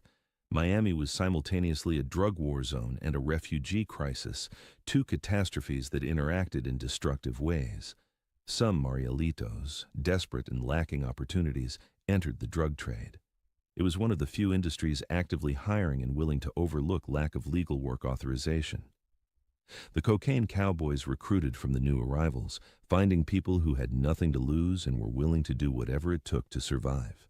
This reinforced the public perception that Marielitos were criminals, even though the vast majority were not. But we're not done with 1980 yet. Because while Miami was dealing with cocaine violence and a massive refugee crisis, the city's long-simmering racial tensions were about to explode in the most destructive riot in Florida history. And it all started with a black insurance salesman named Arthur McDuffie. McDuffie was riding his motorcycle in Miami on December 17, 1979, when he ran a red light. Police gave chase. By the time they caught him, he was beaten so severely that he died from his injuries days later. The officers involved claimed he had crashed his motorcycle. The medical examiner's report made it clear that was a lie. McDuffie had been beaten to death. 4 white police officers were charged with manslaughter. The trial was moved to Tampa because finding an impartial jury in Miami was considered impossible. On May 17, 1980, all 4 officers were acquitted. The verdict came down on a Saturday afternoon. By evening, Liberty City was burning. The riot lasted 3 days. 18 people died, over 400 were injured, and hundreds of buildings were burned or looted. The images broadcast across the country showed a city in flames, mobs in the streets, violence seemingly everywhere. Liberty City and surrounding neighborhoods became war zones. Black residents, enraged by decades of police brutality and economic marginalization, exploded in fury. The riot wasn't just about Arthur McDuffie, though his death and the officer's acquittal were the immediate trigger. It was about every indignity, every injustice, every instance of discrimination that Black Miamians had endured. It was about watching Cuban refugees receive government assistance while Black Americans got nothing. It was about police harassment and economic exclusion and the sense that no one in power cared if Black people in Miami lived or died. The National Guard was called in. Police in riot gear filled the streets. The news coverage showed Miami as a city coming apart at the seams. For 3 days, parts of Miami genuinely looked like a war zone. Smoke rose from burning buildings. Gunfire echoed through neighborhoods. The violence was both random and targeted, expressions of rage that had been building for years with no peaceful outlet. So there was Miami in 1980. Drug violence claiming over 500 lives, the morgue overflowing with bodies requiring refrigerated trucks to store them all, 125,000 Cuban refugees arriving in 6 months with nowhere to go and no resources to help them. parts of the city burning during 3 days of rioting. All of this happening simultaneously to one city over the course of 1 year. The image of Miami as paradise was dead. There was no coming back from this. Time magazine, one of the most influential publications in America, would run a cover story titled Paradise Lost that chronicled Miami's fall from grace. The story became definitive, the narrative that everyone referenced. Miami wasn't the sun and fun capital anymore. It was the murder capital, the drug capital, the riot-torn city, the failed state. The psychological impact on residents was profound. People who had lived through the 70s watching things slowly deteriorate now felt like they were living in apocalyptic times. The sense that civilization was breaking down wasn't hyperbole. It felt literally true. The institutions that were supposed to protect and serve were either overwhelmed or corrupt. The economy ran on drug money. Violence was random and constant. How do you maintain normal life in those circumstances? Many people left. Those with resources and opportunities elsewhere took them. The white flight that had begun in the 70s accelerated dramatically. Black middle-class families who could afford to leave Liberty City did so. Even some Cuban Americans, especially those who had established themselves in the 60s and 70s, moved away from Miami. The city was hemorrhaging. People who had options, but millions stayed. Because they had no choice, because they couldn't afford to leave, because Miami was home despite everything, because they believed it could recover, or simply because moving an entire life is almost impossible for most people. They stayed and endured, and their endurance would eventually be rewarded, though they couldn't know that in 1980. The year 1980 represented Miami's absolute nadir, the worst it had ever been, and hopefully would ever be. Everything that could go wrong had gone wrong simultaneously. The question was whether Miami could survive, whether the city would completely collapse into permanent dysfunction or somehow find a way to recover. The answer wouldn't come quickly, but it would come. Because even in 1980, at the absolute worst moment, there were still people fighting for Miami's future. One of those people had been fighting since 1976, standing in front of bulldozers trying to save buildings that everyone else had written off as worthless. Her name was Barbara Bear Capitman, and she was trying to save Miami's architectural soul, even while the city was losing everything else. By the late 1960s and early 1970s, the Art Deco buildings that had made Miami Beach architecturally unique were in terrible condition. 40 years of salt air, inadequate maintenance, and declining property values had left them faded and crumbling. Most people looked at these buildings and saw ugly relics, outdated reminders of a past that Miami Beach wanted to forget. The architecture that we now recognize as a treasure was then considered embarrassing, something to be demolished and replaced. Barbara Bear Capitman saw something different. She was an interior designer and architecture enthusiast who had recently moved to Miami Beach. When she looked at these buildings, she saw irreplaceable examples of a distinctly American architectural movement. She understood that once they were demolished, they would be gone forever, and with them would go something unique about Miami. But she was essentially alone in this perspective. Property owners saw the buildings as deteriorating assets that made more financial sense torn down. Developers wanted to replace them with modern high-rises that could generate far more rental income. The city government was generally favorable to development, seeing it as the path to economic recovery. There was no organized constituency for preservation. Capitman started organizing in 1976. She founded the Miami Design Preservation League with a handful of like-minded preservationists. Their goal was audacious: save a 1 square mile area of South Beach by getting it designated as a historic district. This had never been done before for 20th century architecture. Historic preservation in America had focused on older buildings, structures from the 18th and 19th centuries. The idea that buildings from the 1930s and 1940s could be historically significant was novel and controversial. The opposition was fierce. Property owners fought the designation, seeing it as government interference with their rights to develop their land as they saw fit. Real estate developers lobbied against it, worried that preservation would kill development opportunities. Even many residents didn't support it, thinking that saving old buildings was a waste of time when Miami Beach had so many other, more pressing problems. Capitman and her fellow preservationists literally stood in front of bulldozers on multiple occasions. When buildings were scheduled for demolition, they would stage protests, trying to delay or prevent the destruction. They wrote letters, attended planning meetings, gave tours highlighting the architectural significance of the buildings. They worked exhaustively, often thanklessly, trying to change how Miami Beach thought about its own identity. One of Capitman's key allies was Leonard Horowitz, an interior designer who understood that the buildings needed more than just protection from demolition. They needed to be revitalized in ways that would make people see their value. Horowitz came up with a revolutionary idea: paint them in bold, cheerful colors. The Art Deco buildings had originally been painted in subtle whites and pastels. Horowitz envisioned a palette of bright pinks, yellows, blues, and greens that would make the buildings pop visually and attract attention. The color scheme was controversial. Some purists argued it wasn't historically accurate, but Horowitz understood that getting people to care about these buildings required making them visually exciting. The bright colors worked. As buildings were painted in these cheerful hues, they started attracting positive attention. The Art Deco district was beginning to look distinctive, fun, optimistic. It was becoming Instagram-worthy before Instagram existed. The fight for historic designation took years. Every procedural step was contested. Surveys had to be conducted documenting each building's architectural significance. Public hearings were held where preservationists and opponents argued their cases.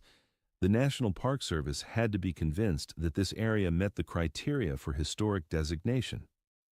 The bureaucratic process was exhausting, but Capitman and her allies persisted. Finally, on May 14, 1979, success. The Miami Beach Architectural District was designated on the National Register of Historic Places. It was the first historic district in the United States, composed entirely of 20th century architecture. This was a huge victory, providing legal protection that made demolition far more difficult. Developers couldn't just tear down Art Deco buildings anymore without facing significant obstacles.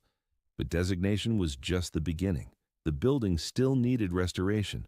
Property owners needed incentives to invest in these structures rather than letting them continue deteriorating. The preservation movement needed to demonstrate that saving the buildings made economic sense, that they could be valuable assets rather than liabilities. The irony of the timing is striking. Capitman was fighting to save Miami Beach's architectural heritage in 1979 and 1980, precisely the years when Miami was descending into its worst violence and chaos. While bodies were piling up in the morgue and refugees were flooding into the city and riots were burning neighborhoods, she was trying to save buildings. It must have seemed quixotic, even absurd to some. With everything else going wrong, who cared about old hotels? But in hindsight, Capitman's work was essential.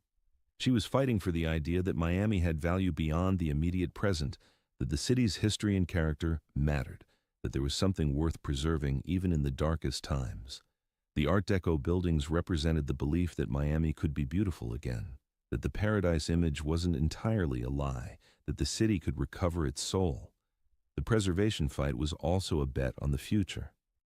If Miami was going to recover from the cocaine wars and the other disasters of the 70s and 80s, it would need a distinct identity to build that recovery around. Generic high-rise condominiums wouldn't differentiate Miami Beach from anywhere else, but a unique collection of Art Deco architecture, restored and celebrated, that could be the foundation of a renewed tourist industry. The buildings themselves embodied a particular moment of American optimism. They had been built in the 1930s and early 1940s during the Depression and World War II, yet they expressed faith in the future. The streamlined curves suggested motion and progress. The pastel colors and geometric patterns were cheerful despite dark times. The architects who designed them believed in tomorrow even when today was difficult. That same spirit was what Miami needed in 1980. Over the following years, as Miami slowly stabilized, The Art Deco district would become increasingly important to the city's identity. Tourists would come specifically to see these buildings. The neighborhood would gentrify in complicated ways that brought both revival and displacement. But the buildings would survive, protected by the designation Capitman had fought so hard to achieve. Capitman herself didn't live to see the full flowering of what she had started. She died in 1990, just as South Beach was beginning its transformation into an internationally recognized destination. But her legacy is visible on every block of the Art Deco district. Every time someone takes a photo in front of those colorful, geometrically perfect facades, they're benefiting from her fight. The preservation story is important because it shows that even in Miami's darkest period, there were people working for better things. Not everyone was involved in drugs or violence or corruption. Some people were trying to save what was beautiful, to preserve what was worth keeping, to build foundations for eventual recovery. Their work mattered as much as anything else happening in the city. And Miami's demographic transformation was continuing through all of this, reshaping the city's fundamental character in ways that would become permanent. The city was becoming something unprecedented in American history, a truly bicultural, bilingual city where Latin American and North American cultures didn't just coexist, but merged into something new. By the end of the 70s, Cubans and other Latinos made up more than half of Dade County's population. This wasn't a neighborhood phenomenon anymore. This was a demographic revolution. Miami was no longer a Southern American city with a Latino minority. It was becoming a Latino majority city with a diminishing white minority and a black population that felt increasingly marginalized. The implications were profound. Spanish became not just common, but dominant in large parts of Miami. You could live your entire life in Spanish if you wanted. Businesses operated in Spanish. Media was increasingly bilingual or Spanish only. The cultural life of the city was shaped more by Latin American influences than by traditional American culture. This created what some called Miami-ness, a distinct identity that was neither fully American nor fully Latin American, but a hybrid of both. The food was a fusion. The music blended American and Latin styles. The language was often Spanglish, switching between English and Spanish mid-sentence.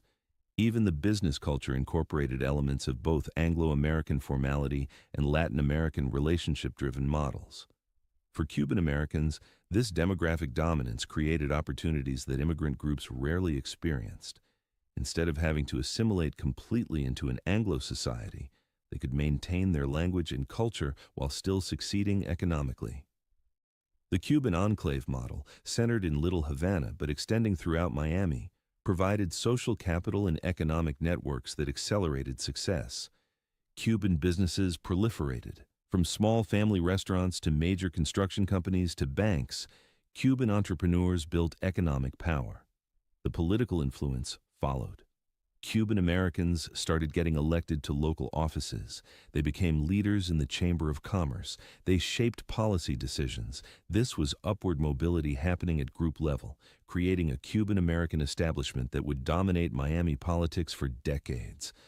But this same success created tensions. Black Miamians watched Cubans arrive with nothing and seemingly leapfrog over the black community into economic and political power.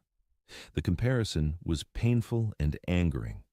Black Americans had been in this country for generations, had survived slavery, and Jim Crow had fought for civil rights. Yet these new arrivals were receiving benefits and achieving success that seemed unavailable to the black community. The tension wasn't just about perception. It was about real resource allocation. Government assistance went to Cuban refugees as part of Cold War policy.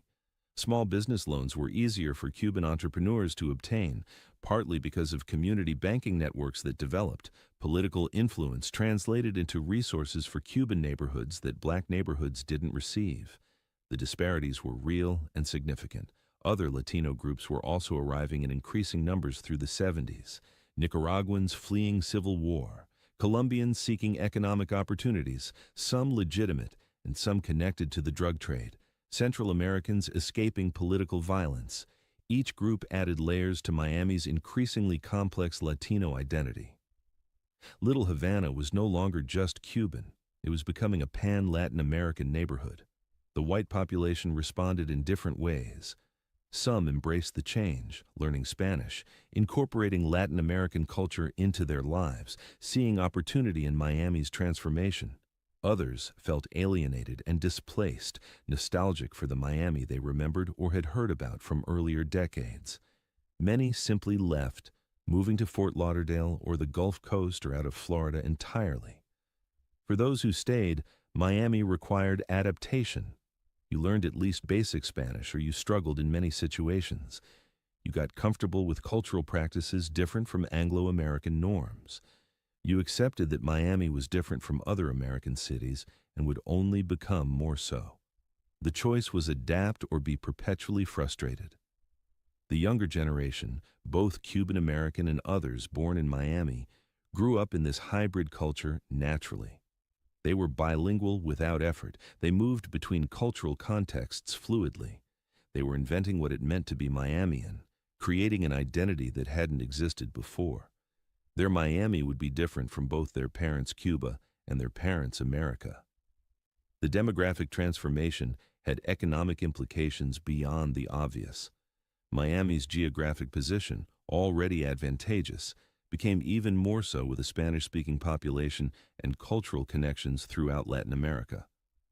The city was positioning to become the business capital connecting North and South America. The seeds of Miami's future as an international business hub were being planted in the demographics of the 70s.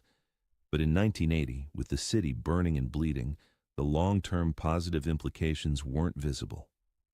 What was visible was a city that felt fundamentally unstable, where different groups competed for limited resources, where violence plagued everyone regardless of ethnicity, where the future looked grim. The demographic transformation that would eventually be one of Miami's greatest strengths felt like one more source of conflict and tension. The question hanging over Miami as the 70s ended and the 80s began was simple. Could this city survive? Or had the combination of drug violence, demographic upheaval, economic instability, and social conflict pushed Miami past the point of no return? The answer would come gradually, as the federal government finally took serious action against the cocaine trade, and Miami began its long, complicated recovery. The federal government had been aware of Miami's drug problem for years, but the response had been inadequate and poorly coordinated. The DEA had agents in Miami. The FBI was investigating. Customs was trying to interdict smuggling. But these agencies weren't working together effectively, and they lacked the resources and authority to really impact the cocaine trade. That changed in 1982 when Vice President George H.W. Bush established the South Florida Task Force, bringing together multiple federal agencies under unified command with a specific mission: break the cocaine trafficking networks operating in South Florida. This was the first time the full weight of the federal government focused on the problem systematically.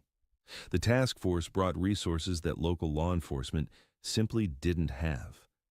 Military assets were deployed. The Coast Guard got additional ships and aircraft. The DEA got more agents. Intelligence sharing improved dramatically. The operation represented a massive escalation in the war on drugs, with Miami as the primary battlefield. The results started showing fairly quickly. Major busts increased. In 1982, a single seizure at Miami International Airport captured $100 million worth of cocaine, one of the largest drug seizures in American history at that time. The Mutiny Hotel was raided, damaging the cocaine cowboys' primary social hub. High-profile arrests started happening more frequently. Griselda Blanco was arrested in 1985 in California. The godmother, who had terrorized Miami for years, was finally in custody. She would eventually be convicted on drug charges and serve time in federal prison before being deported to Colombia, where she would be killed in 2012, murdered by the same kind of motorcycle assassins she had pioneered. Other major figures in the trade were arrested, killed, or forced to flee. The organizational structure of the cocaine trafficking networks was disrupted. The violence began to decrease. The murder rate, which had peaked at 621 in 1981, started dropping. By the mid-'80s, it was clear that the worst of the cocaine cowboys era was ending. But the decline wasn't because law enforcement won. It was because the cocaine trade was shifting. Mexican cartels were taking over distribution networks, routing drugs across the southern border rather than through South Florida. Miami remained important for money laundering and as a regional distribution point, but it was no longer the primary entry point for cocaine entering the United States. The violence decreased because the territorial battles were largely settled. The survivors of the cocaine wars had established their operations and weren't fighting for dominance anymore. The heat from law enforcement made public violence bad for business. The trade became quieter, more sophisticated, less flagrantly brutal. Miami was left to count the costs: thousands dead, communities traumatized, a reputation in ruins, but also enormous amounts of money that had flowed through the city and funded development. The skyline had changed. Buildings that wouldn't exist without cocaine money stood as permanent reminders of the era. The economic benefits were real, even if they came with catastrophic social costs. The city's identity had been permanently altered. Miami would always carry the memory of the cocaine cowboys. The era would be mythologized in popular culture, especially with Miami Vice starting in 1984, creating a stylized vision of the city that was more glamorous than the reality, but based on real events. The show would help rehabilitate Miami's image, making the city seem exciting rather than just dangerous. The recovery was complicated and uneven. Parts of Miami bounced back quickly. The Art Deco district started attracting tourists again. The international business community began seeing Miami as a legitimate hub rather than just a drug trafficking center. Real estate development continued, now funded by more legitimate sources mixed with the drug money that had never really left. But other parts of the city struggled for much longer. Liberty City and other black neighborhoods had been devastated by the riots and the disinvestment that followed. The scars from the '80s would persist for decades. The murder rate, while lower than the peak, remained higher than national averages. The drug trade continued, even if it was less visible. Little Havana and the broader Cuban-American community solidified their position as Miami's dominant cultural and political force. The trauma of the Mariel boat lift eventually faded as the Marielitos integrated into the community. Many of them would become successful, contributing to Miami's economy and culture. The initial crisis gave way to eventual acceptance and incorporation.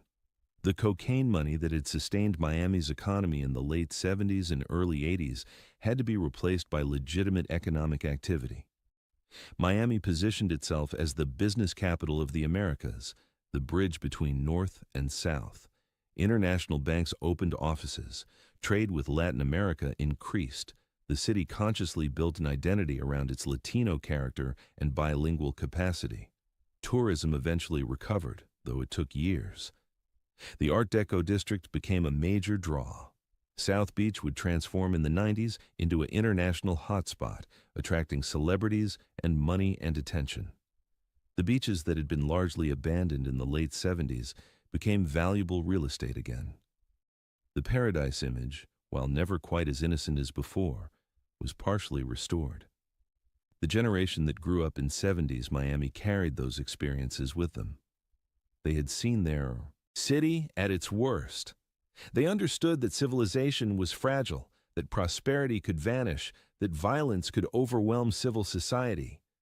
But they had also seen resilience, the ability of communities to endure and eventually rebuild. Miami's story was one of failure and recovery, of hitting bottom and slowly climbing back. By the '90s, Miami was becoming something new again, not the retirement community of the '60s, not the cocaine capital of the '80s, but a genuinely international city, diverse in ways that few American cities could match, culturally rich, economically dynamic, politically complex. The painful transformation of the '70s and '80s had created the foundation for this new Miami. The legacy of the '70s is visible everywhere if you know where to look. The buildings constructed with cocaine money, the Cuban-American political establishment, the international business orientation, the cultural fusion that makes Miami unique. the complicated relationship with law enforcement, the memory of violence that shapes how people think about safety and community. All of it traces back to that decade of transformation. And standing through all of it, painted in their cheerful pastel colors, are the Art Deco buildings that Barbara Capitman saved. They represent the continuity between old Miami and new Miami, the physical connection to a time before the chaos. They proved that beauty could survive darkness, that what was valuable could be preserved even when everything else was falling apart. They were a bet on the future, made during the worst of times, and that bet paid off. The story of 70s Miami is many things. It's a cautionary tale about what happens when drug money corrupts an economy and violence spirals out of control. It's a story about demographic transformation and cultural collision. It's about the resilience of communities under extreme pressure. It's about architectural preservation as an act of faith. It's about the complicated relationship between paradise and nightmare, between image and reality. Most of all, it's a human story. Ordinary people trying to live their lives while their city burned around them. Families struggling to stay together, communities trying to maintain identity and dignity. Individuals making hard choices about whether to stay or leave, whether to participate in the drug economy or resist it, whether to hope for better or give in to despair. Miami survived the 70s, but it was fundamentally changed. The city that emerged from that decade bore little resemblance to the one that entered it. The transformation was painful, violent, chaotic, but it was also real and permanent. The Miami we know today, with all its complexity and contradiction, was forged in the fire of the 1970s. The cocaine cowboys are gone now, dead or imprisoned or faded into obscurity. The refugees who arrived are grandparents now, their children and grandchildren fully American while maintaining Cuban identity. The Art Deco buildings still stand, more valuable and celebrated than ever. The memories of violence remain but have softened with time. The city has moved forward while carrying the weight of its history. Standing here looking back at that decade, the overwhelming feeling is one of gratitude that Miami made it through. There were moments when it seemed possible the city might not survive, that the violence and corruption and chaos would be permanent, that Miami would become a cautionary tale of urban collapse. Instead, it became a story of transformation and recovery, of a city that went through hell and came out the other side different but still standing. The people who lived through 70s Miami deserve recognition for their endurance. They stayed when leaving would have been easier. They maintained hope when despair was reasonable. They built communities even as forces tried to tear them apart. They raised children and worked jobs and maintained dignity in circumstances that tested everyone. Their resilience made recovery possible. And to anyone who thinks they understand Miami from TV shows or movies or quick visits, know that the real story is deeper and more complicated than any simplified version can capture. The city contains multitudes, beauty and brutality, success and failure, integration and segregation, paradise and nightmare. The contradictions aren't bugs, they're features. They're what makes Miami Miami. The sun still shines on Miami Beach the way it did when Jackie Gleason called it the sun and fun capital of the world. The ocean is still beautiful. The Art Deco buildings still stand in their pastel glory. But the innocence is gone. Miami knows what it's capable of now, both the best and the worst. The city that believed it was paradise discovered it could become hell. The city that became hell discovered it could rebuild into something complex and vital and uniquely itself. That's the story of life in 1970s Miami. Not simple, not easy, not what anyone expected, but real. All of it real, documented in memories and morgue records and architectural preservation reports and family stories passed down through generations. A decade when paradise was lost and something harder and more honest was found in its place. A decade that made Miami what it is today, for better and worse, in all its complicated glory. Thank you for joining me on this journey through Miami's most transformative and troubled decade. If you found this history compelling, Please like and subscribe to support the channel. And if you have your own memories of 1970s Miami, or if your family's story touched this era, I'd love to hear about it in the comments. These histories matter. These stories deserve to be remembered. And Miami, in all its complexity, deserves to be understood beyond the myths and simplified narratives. Until next time, take care of each other, remember where you've been, and never forget that even the darkest times can lead to eventual light. Paradise might be lost, but something real can be built from the ruins. Welcome back, dear friends. Before we begin, let me know where in the world you are watching, and please don't forget to subscribe and like to support the channel. Picture this. It's 3 in the morning on a Saturday in 1978, and you're standing outside an unmarked black door on Rue de Faubourg Montmartre. The street is empty, except for a small crowd of impeccably dressed people, some in tuxedos, others in outfits so outrageous they'd stop traffic in daylight. You ring the bell. A small window slides open. Eyes assess you from head to toe in 3 seconds flat. The door swings wide, and you descend into a world that would define an entire era. Welcome to Paris in the 1970s, where nothing was quite what it seemed, and everything was about to change. The decade didn't start with celebration, it started with ghosts.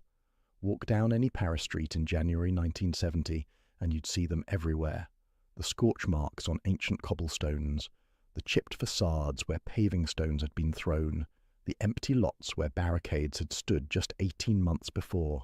May 1968 had shaken France to its core, and Paris in the 70s was a city still processing what had happened, still trying to understand what it all meant, still divided between those who wanted the revolution to continue and those who desperately wanted to return to the France they remembered. General de Gaulle, the towering figure who had led France since the war, was gone, resigned in April 1969 after losing a referendum he himself had called. Some said it was the students who broke him, others said it was his own stubborn pride. But whatever the reason, his departure left a vacuum in French politics that the 70s would struggle to fill. The new president, Georges Pompidou, was younger, more modern, but he faced a France that seemed to be pulling itself apart. The students wanted revolution, the workers wanted better wages, the bourgeoisie wanted stability, and Paris, caught in the middle, was transforming in ways that nobody could have predicted. The city's universities were different now. Walk onto the campus at Nanterre, where it all began, and you'd find students who still talked about May '68 like it was yesterday. They wore their hair long, their jeans tattered, their politics on their sleeves. They gathered in cafes and argued about Marxism and Maoism, about whether the revolution had failed or was just beginning. They covered walls with posters of Che Guevara and Ho Chi Minh. They smoked Gauloises and drank cheap wine, and debated late into the night whether violence was justified in the pursuit of social change. The energy was electric, dangerous, unpredictable. But the revolution they dreamed of wasn't coming, not the way they imagined it. Instead, something else was happening. Something quieter, but equally profound. The rigid hierarchies that had defined French society for centuries were beginning to crack. The unquestioned authority of professors, of bosses, of fathers, of the state itself was no longer quite so unquestioned. Young people were asking why. Why should we follow rules we didn't make? Why should we live lives we didn't choose? Why should Paris remain frozen in amber while the rest of the world moved forward? And slowly, grudgingly, the city began to change. The change was most visible at night, because while the days in 1970s Paris might have looked superficially normal, with their cafe terraces and their street markets and their suited businessmen hurrying to work, the nights belonged to a different world entirely, a world that was being born in basement clubs and converted theatres, where the old rules didn't apply and new ones were being written in real time, a world where who you knew mattered less than how you looked, where sexual boundaries dissolved on crowded dance floors, where the elite and the avant-garde mingled in ways that would have been unthinkable just a few years before. It started with a place called Le Sept. Opened in 1968 on Rue Sainte-Anne near the Opera, Le Sept was unlike any club Paris had ever seen, not because it was gay, though it was, and not because it was exclusive, though it certainly was that too, but because it was glamorous. Unapologetically, defiantly glamorous. In a city that had just spent 3 weeks tearing itself apart over inequality and oppression, Lessept said, "Forget all that. Come dance. Come drink champagne. Come be beautiful." The contradiction was shocking. It was also irresistible. The club occupied a narrow building, deceptively modest from the street. Ring the bell, get past the scrutiny of the door, and you'd descend into a dimly lit space where mirrors reflected candlelight off black walls. The restaurant on the ground floor served exquisite food to diners in evening dress. But the real action was downstairs, in a small, dark dance floor where the city's most fascinating people gathered every night. Fashion designers rubbed shoulders with artists. American expatriates danced with French aristocrats. Straight couples made out in corners while gay men cruised the bar. And presiding over it all was Fabrice Emer, the club's young owner, who understood something crucial. In the Paris of the 70s, nothing was more revolutionary than pleasure. The music at Lessept was extraordinary. The resident DJ, Guy Cuevas, a Cuban-born, classically trained musician, played records like a composer writing a symphony. He'd start with Philadelphia soul, then slip into Latin jazz, then drop a Fania Records salsa track that would make the whole room explode. He mixed high and low, serious and frivolous, American and European with such skill that dancers never knew what was coming next. They only knew they couldn't stop moving. Cuevas understood that music at a club wasn't background noise. It was the whole point. It was the drug that made everything else possible. And there were other drugs too.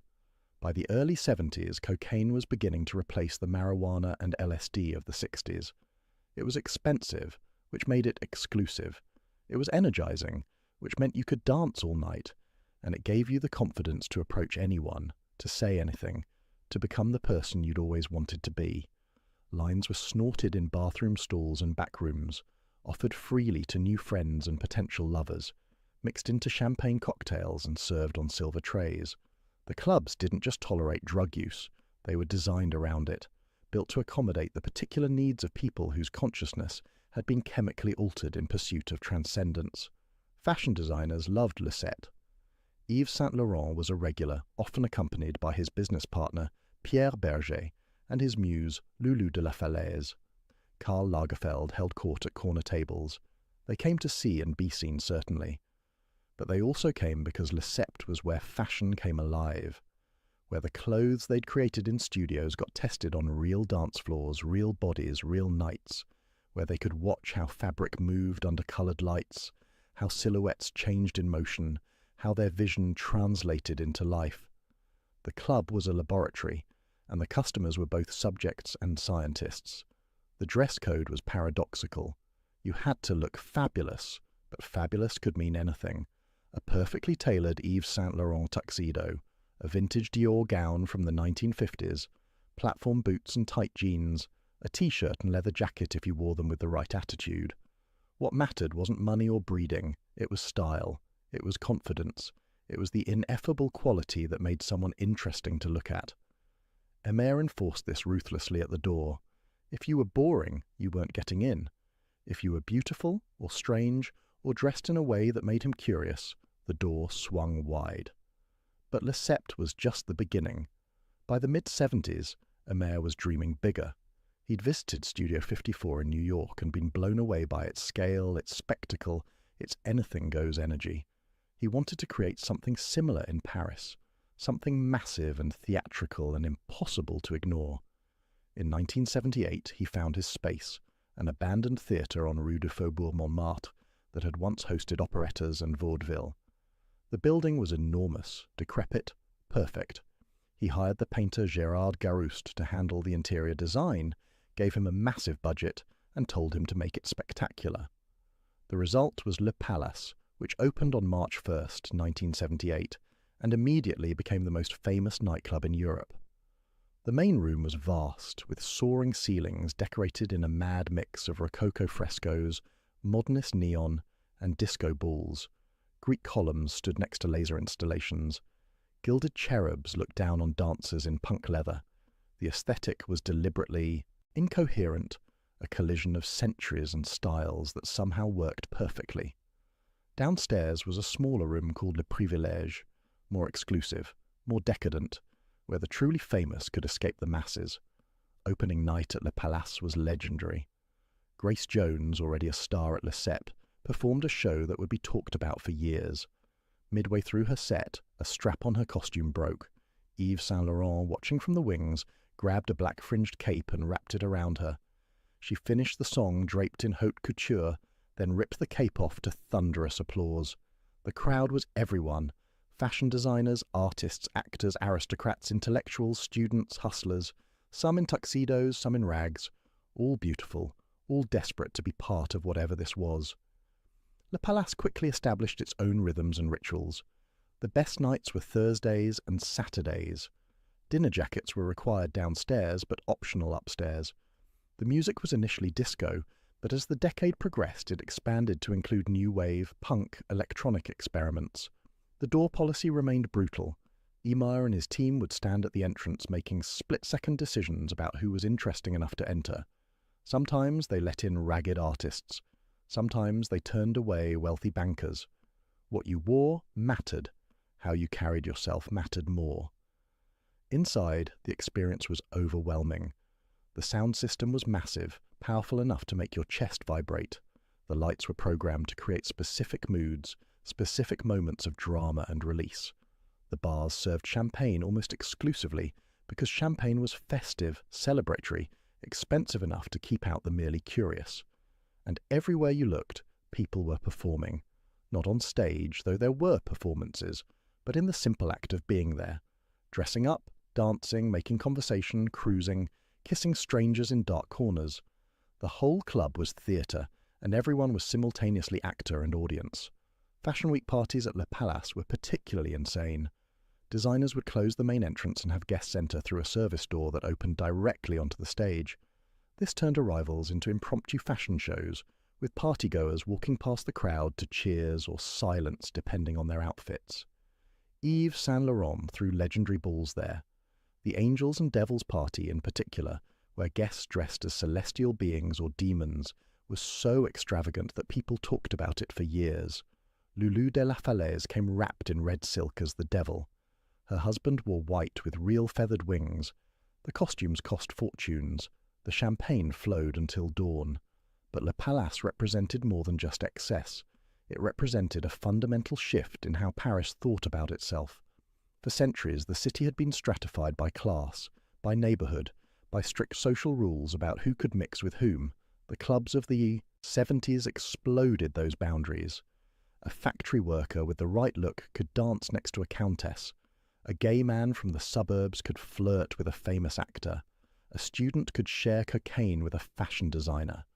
What mattered was your presence, your style, your willingness to participate in the collective fantasy. Money helped, certainly, but it wasn't everything, and for young people suffocating under the weight of French social conventions, that felt revolutionary. The gay community found particular freedom in these spaces. Homosexuality was technically legal in France, but discrimination was rampant.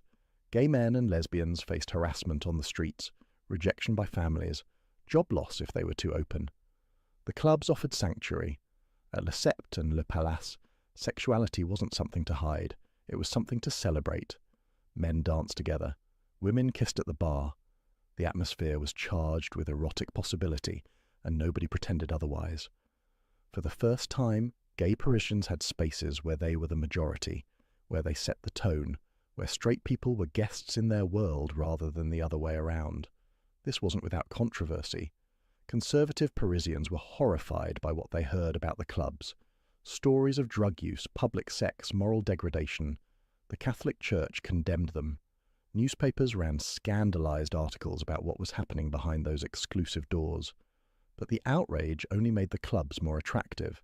Being forbidden, being scandalous, being the thing your parents warned you about made it all more appealing. The 70s generation was rebelling not through political demonstrations but through pleasure, through excess, through the radical act of enjoying themselves without guilt. During the day, though, Paris looked different. The revolutionary energy dissipated in the morning light, replaced by the rhythms of ordinary life that hadn't changed as much as the nightlife suggested. The city still woke early. Shopkeepers still rolled up their metal shutters at 7. Workers still crowded onto the metro, reading Le Figaro or L'Humanité, depending on their politics. Housewives still did their shopping at neighbourhood markets, selecting vegetables with the care of jewellers choosing diamonds. The café remained the centre of Parisian daily life. Every neighbourhood had its corner bar tabac, its local café where regulars gathered. These weren't fancy places. They were simple, zinc counters worn smooth by decades of elbows, a few tables on the sidewalk, a rack of newspapers held down with a wooden bar, hard-boiled eggs and sandwiches under glass domes at the bar. But they were essential. You'd stop for an espresso on your way to work. You'd meet friends for a glass of wine in the afternoon. You'd read the paper over a beer in the evening. The café was your second living room, your office, your social club. The grand cafés were different. Café de Flore, Les Deux Magots, La Coupole. These were institutions with histories stretching back decades. Sartre and Simone de Beauvoir had written their philosophy at Café de Flore during the war, huddled at tables because the cafés had heat and their apartments didn't. In the 70s, their ghost still lingered. Students from nearby Sciences Po would sit for hours over a single coffee, reading Marcuse or Foucault, hoping to have the kind of intellectual breakthrough that would change the world. They were mostly disappointed, but the act of sitting there, of being part of that tradition, felt important. The food culture in Paris during the 70s was in transition. Traditional bistros still dominated working-class neighbourhoods. These were simple places serving classic French food: steak frites, blanquette de veau, coq au vin. The portions were generous, the prices reasonable, the atmosphere unpretentious. You'd see the same people every week: the retired couple at the corner table, the salesman who always ordered the same thing, the construction workers who came in covered in plaster dust. These bistros were the real Paris, far from the glamour of the clubs or the intellectual posturing of the grand cafés. But nouvelle cuisine was beginning to emerge. Young chefs, influenced by both Japanese cooking and a desire to break free from the heavy sauces of classical French cuisine, were experimenting with lighter preparations, smaller portions, more delicate presentations. This was controversial. Traditional French diners were suspicious of plates that looked pretty but didn't fill you up. Food critics debated whether nouvelle cuisine was genius or pretension, but slowly, gradually it began to influence how even traditional restaurants thought about food. Les Halles, the massive central market that had fed Paris for 800 years, was dying. For decades, the market had been the heart of the city's food culture. Every morning before dawn, trucks would arrive loaded with produce from all over France: fishermen from Brittany, farmers from Normandy, cheesemakers from the Alps. The metal pavilions designed by Boltard in the 19th century would fill with sellers hawking their goods, with chefs shopping for their restaurants, with ordinary Parisians buying vegetables for dinner. And when the work was done, the market workers would head to nearby cafés for the famous gratiné des Halles, onion soup so rich it could revive the dead. But the market was being demolished. Pompidou's government had decided it was too congested, too antiquated, too inconvenient for modern commerce. In 1971, the process of moving Les Halles to the suburbs began. The beautiful iron pavilions were torn down despite protests. A massive hole was dug in the centre of Paris. Plans were made for a shopping centre and transportation hub that would transform the neighbourhood entirely. Many Parisians were heartbroken. Les Halles had been a constant for centuries. Its destruction felt like losing part of the city's soul. This was happening across Paris. The modernisation that had begun in the 60s accelerated through the 70s. Historic neighbourhoods were razed to make way for concrete apartment towers. The Peripherique highway was completed, cutting the city off from its suburbs with a ring of asphalt. New metro lines were dug. Office towers rose in unexpected places. Pompidou championed all of it. He believed France needed to modernise, to compete with other European capitals, to embrace the future rather than cling to the past. The young supported him. The old mourned what was being lost. The population of the city itself was actually shrinking. Middle-class families were moving to the suburbs where apartments were larger and more affordable. The cars that had seemed so exciting in the 50s and 60s were now creating terrible congestion and pollution. Parisians were abandoning the cramped, expensive, increasingly noisy city centre for suburban houses with gardens and parking spaces. By the mid-70s, Paris had lost hundreds of thousands of residents. The neighbourhoods they left behind became poorer, more immigrant, more working class, because immigration was changing Paris in fundamental ways. The Algerian War had ended in 1962, but its effects were still rippling through the city. Hundreds of thousands of North Africans had settled in France, many in Paris and its suburbs. They worked construction jobs, drove taxis, ran small shops. They faced discrimination in housing and employment. They were often confined to specific neighbourhoods, specific types of work. The French government wanted their labour, but not really their presence. The situation created tensions that would only get worse. But the late 70s brought a different wave of immigration. In 1975, the fall of Saigon sent shockwaves across the world. France, which had colonized Vietnam decades earlier, felt a particular responsibility for the refugees fleeing the new communist government. Tens of thousands of Vietnamese, Laotian, and Cambodian refugees were resettled in France. Many ended up in Paris, particularly in the 13th arrondissement, where new high-rise apartment buildings were sitting empty because Parisians found them too modern, too impersonal, too far from the charming neighbourhoods they preferred. These refugees transformed the 13th arrondissement, the massive Les Olympiades complex, with its modernist towers and elevated walkways, became home to thousands of Southeast Asian families. They opened restaurants, grocery stores, import shops. They established Buddhist temples in converted apartments. They created community organizations to help new arrivals navigate French bureaucracy. And slowly, organically, Paris acquired its largest Chinatown, though it was never just Chinese. Vietnamese, Laotian, Cambodian, ethnic Chinese from throughout Southeast Asia, all mixed, together, creating a neighborhood unlike anywhere else in the city. The architecture of Les Olympiades was brutal in the literal sense, all concrete and harsh angles. But the refugees made it home. They hung laundry from balconies. They set up informal markets in the pedestrian plazas. They played traditional music and cooked traditional food and spoke their languages. For Parisians accustomed to thinking of their city as eternally French, the transformation was jarring. Some embraced it, others resented it. But it happened anyway, irreversibly changing what it meant to be Parisian.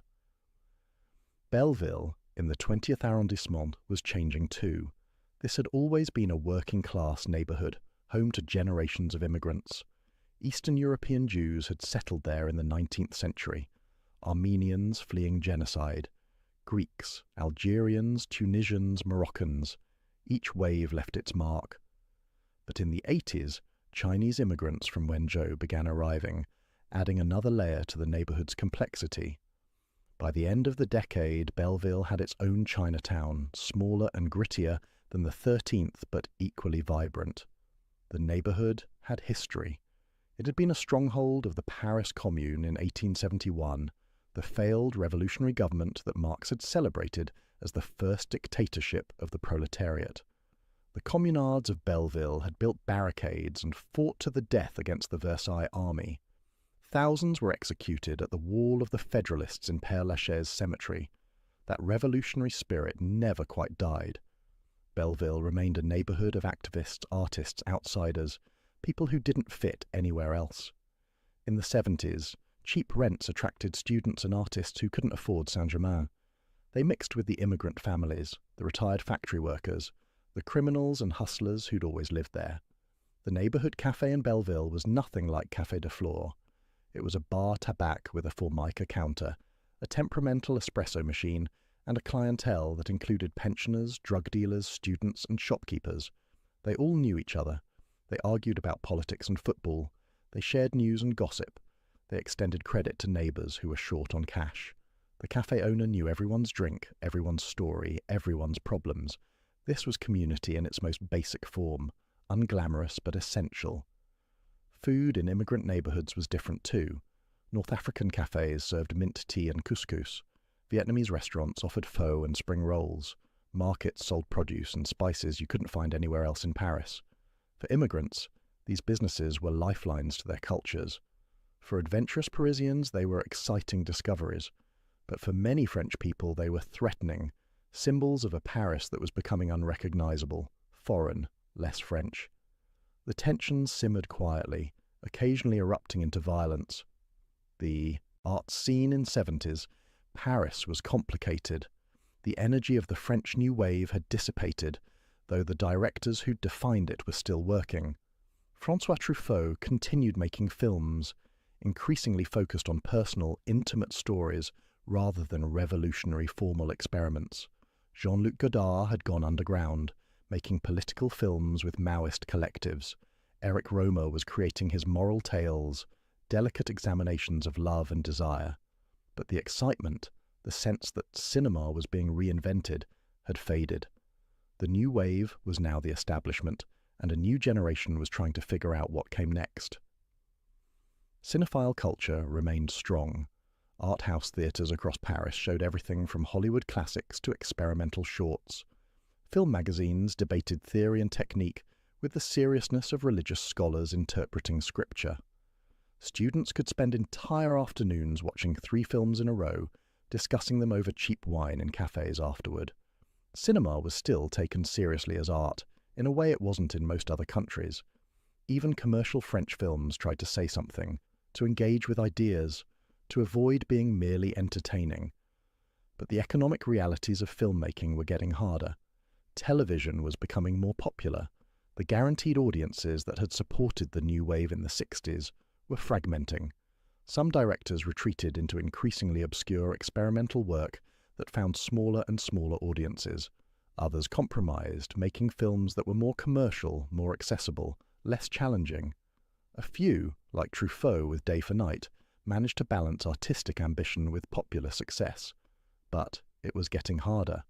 Paris remained a magnet for artists from around the world. American expatriates still came seeking the bohemian life they'd read about in Hemingway. They found a city that was simultaneously more and less welcoming than they'd imagined. More welcoming because Paris still valued art, still had cheap apartments and tolerant cafes, and a general understanding that artists needed space to work. Less welcoming because the easy expatriate life of the 20s was gone. Rents were higher. The French were less charmed by Americans than they'd been after the war, and the particular magic of post-war Paris, when the city was rebuilding and anything felt possible, had evaporated. The music scene was equally complicated. France had never been great at rock and roll. French rock bands of the 60s had tried to copy British and American sounds, but usually ended up sounding awkward, too polite, not quite right. By the 70s, some bands had given up trying to sound Anglo-American and embraced a more distinctly French approach. They sang in French. They incorporated musette and chanson elements. They created something that wasn't quite rock, but wasn't quite anything else either. It was interesting, but rarely commercially successful. Disco hit Paris hard. The clubs needed music that worked on dance floors, and American disco delivered. Donna Summer, the Bee Gees, Gloria Gaynor were huge, but French disco never really developed the way it did in America or Germany.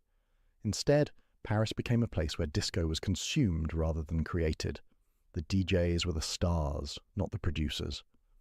Guy Cuevas at Le Palace became famous not for making music, but for selecting it, for creating perfect sequences that took dancers on journeys through different moods and energies.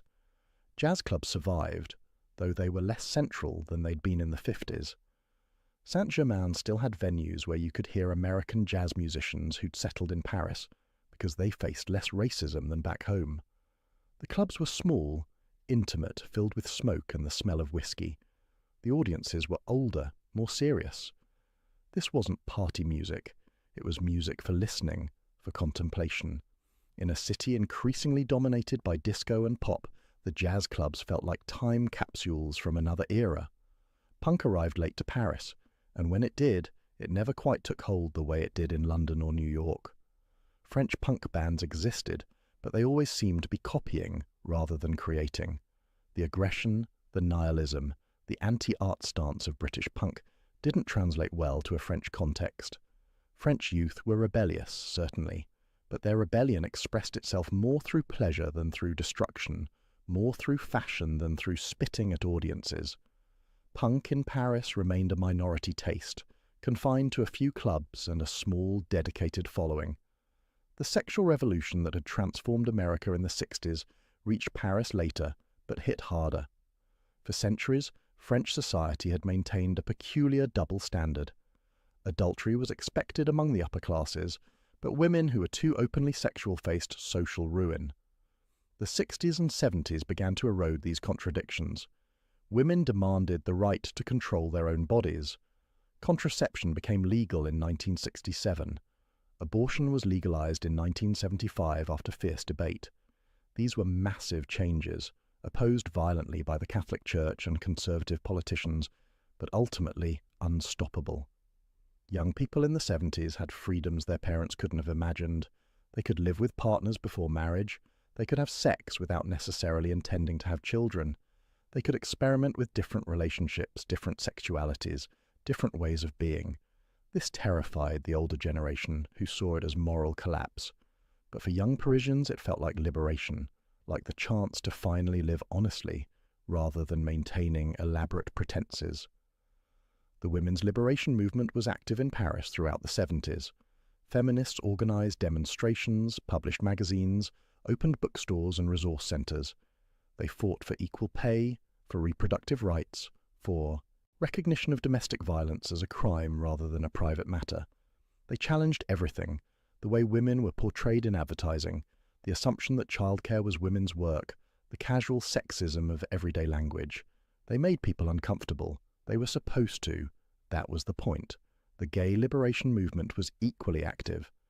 After Stonewall in New York in 1969, gay activists worldwide became more visible and more militant. In Paris, organizations like the Front Homosexuel d'Action Révolutionnaire organized protests and published manifestos.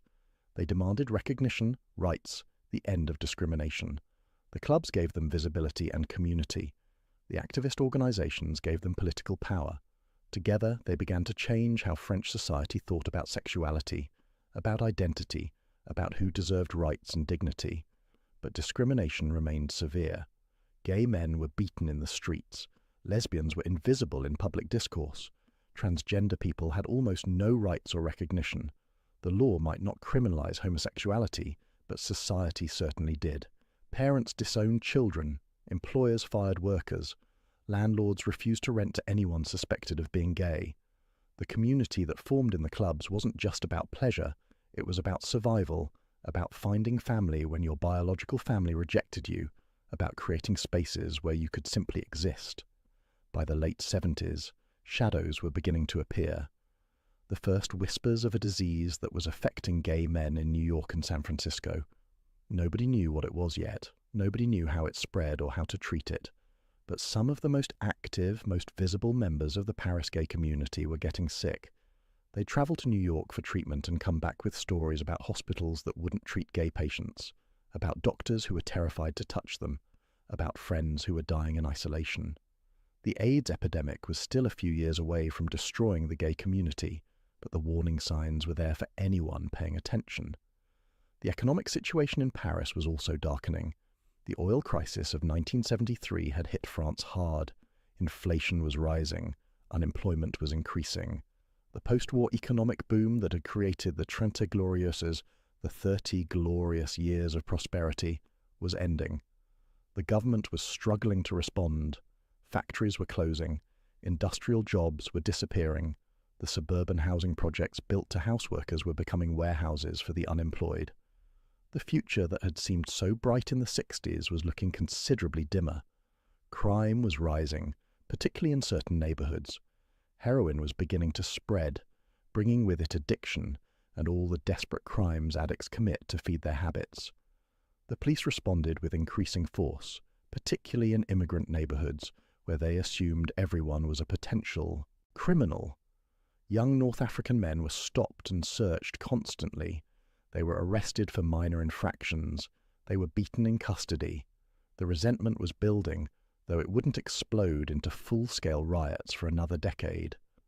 Parts of Paris felt genuinely dangerous in the late 70s.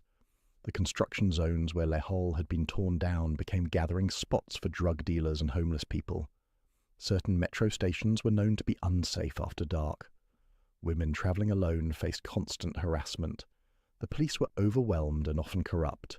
The city's old reputation as the most civilized place on earth was looking increasingly dubious. But Paris endured. It always had. The city had survived revolutions and wars, occupations and sieges, plagues and famines. It would survive the 70s too, emerging transformed but recognizable. The clubs would close or change. The immigrants would integrate or face continued marginalization. The students would graduate and get jobs or remain perpetually bohemian. The revolution that had seemed so imminent in '68 would fade into nostalgia, remembered fondly by some and bitterly by others. Life would go on, because that's what Paris did. It changed constantly while remaining somehow eternal. The cafes changed owners but stayed cafes. The neighborhoods transformed but retained their character. The grand monuments stood while the streets around them were remade. You could walk down the Champs-Élysées in 1979 and see the same Arc de Triomphe that Napoleon's armies had marched under. You could sit at Café de Flore and occupy the same chair where Sartre had written Being and Nothingness. You could cross the Seine on bridges built by medieval stonemasons. The past was always present, always visible, always in dialogue with whatever new thing Paris was becoming. The fashion that had defined the decade would fade. Platform shoes would be replaced by different absurdities. Flared pants would disappear. The disco aesthetic would give way to punk, then new wave, then whatever came next. But the revolution in how people thought about clothes, about self-expression through style, would persist. The idea that you could be whoever you wanted to be, at least for a night, at least on a dance floor, had taken hold. Fashion would never again be purely about class or wealth. It would always carry the subversive potential of identity play, of transformation, of becoming. The immigrant communities that had been so controversial in the 70s would eventually be recognized as essential to what Paris had become. The Vietnamese restaurants would become neighborhood favorites. The Chinese New Year celebrations would draw crowds from across the city. The North African bakeries would be where everyone bought their bread. The process would take decades and would never be complete. Racism and discrimination would persist, but Paris was becoming, slowly and painfully, a more genuinely cosmopolitan city. The women's liberation movement would achieve many of its goals. Women would enter professions previously closed to them. They would gain more control over their bodies and their lives. They would demand and sometimes receive equal treatment. The transformation would be incomplete, certainly. Sexism would endure in new forms. But the 70s had begun a conversation that couldn't be stopped.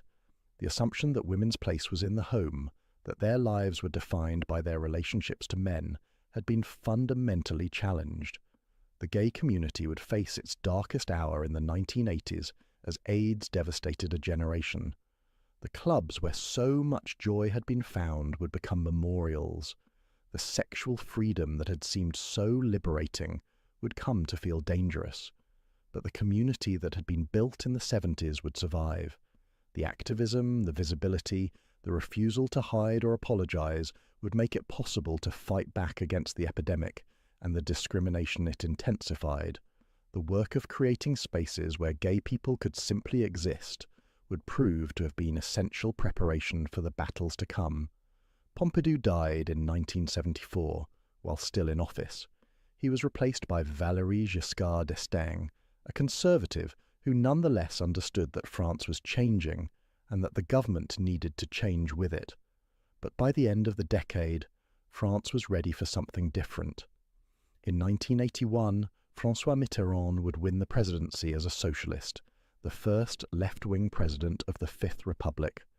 His victory would represent both a culmination of the social changes that had begun in '68 and a new beginning. France was ready to try something different.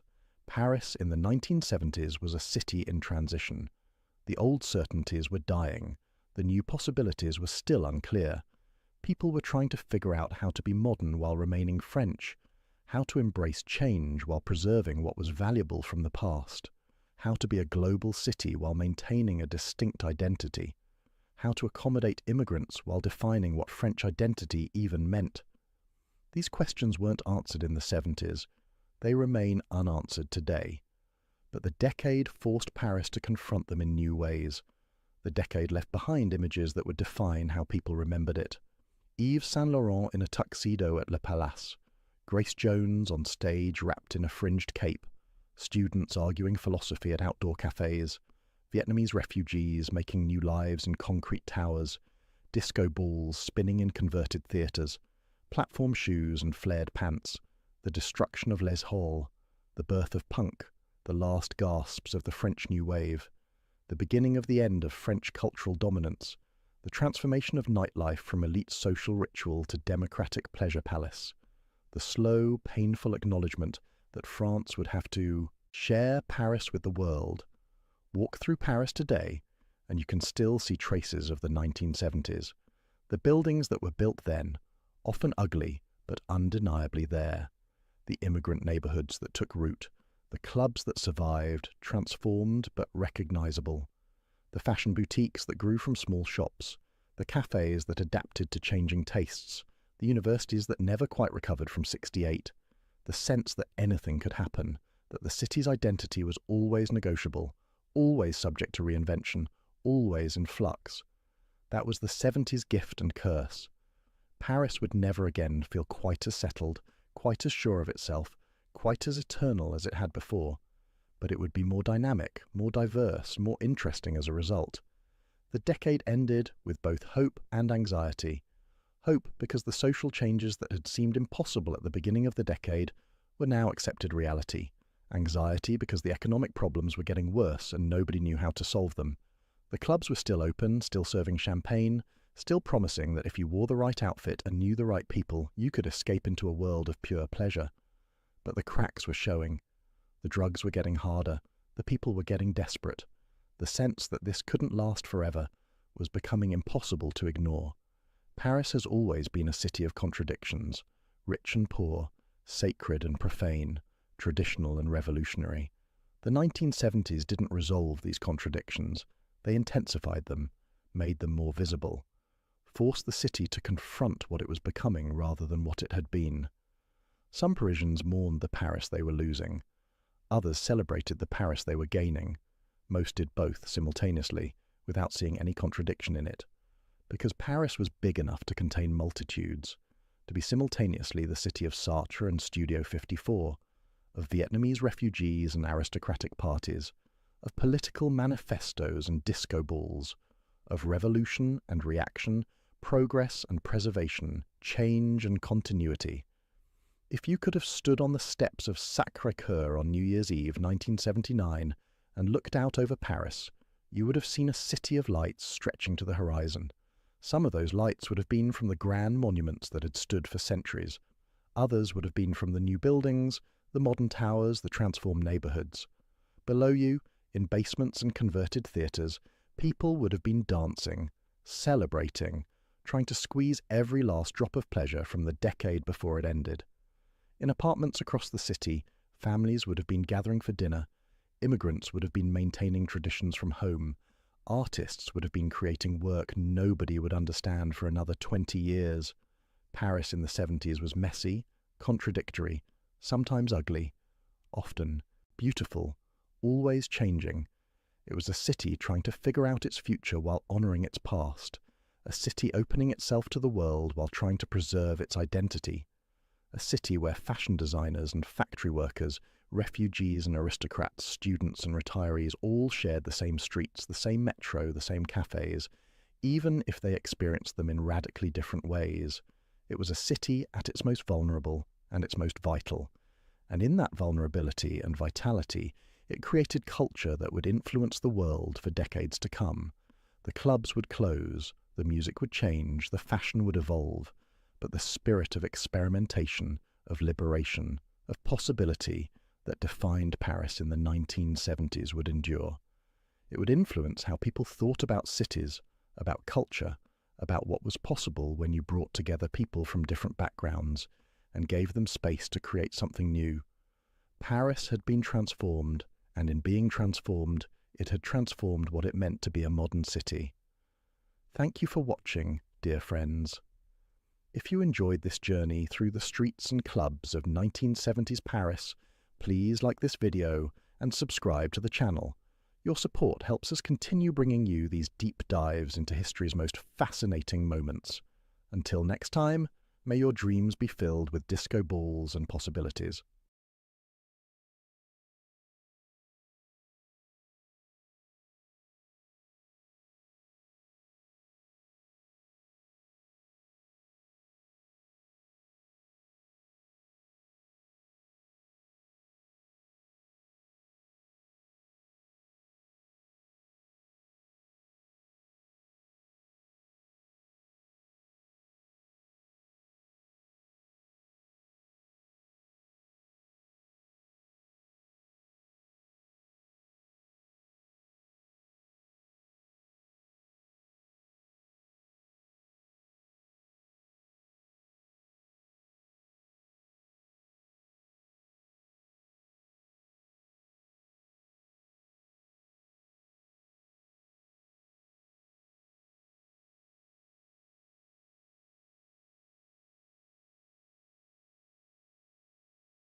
Welcome back, dear friends.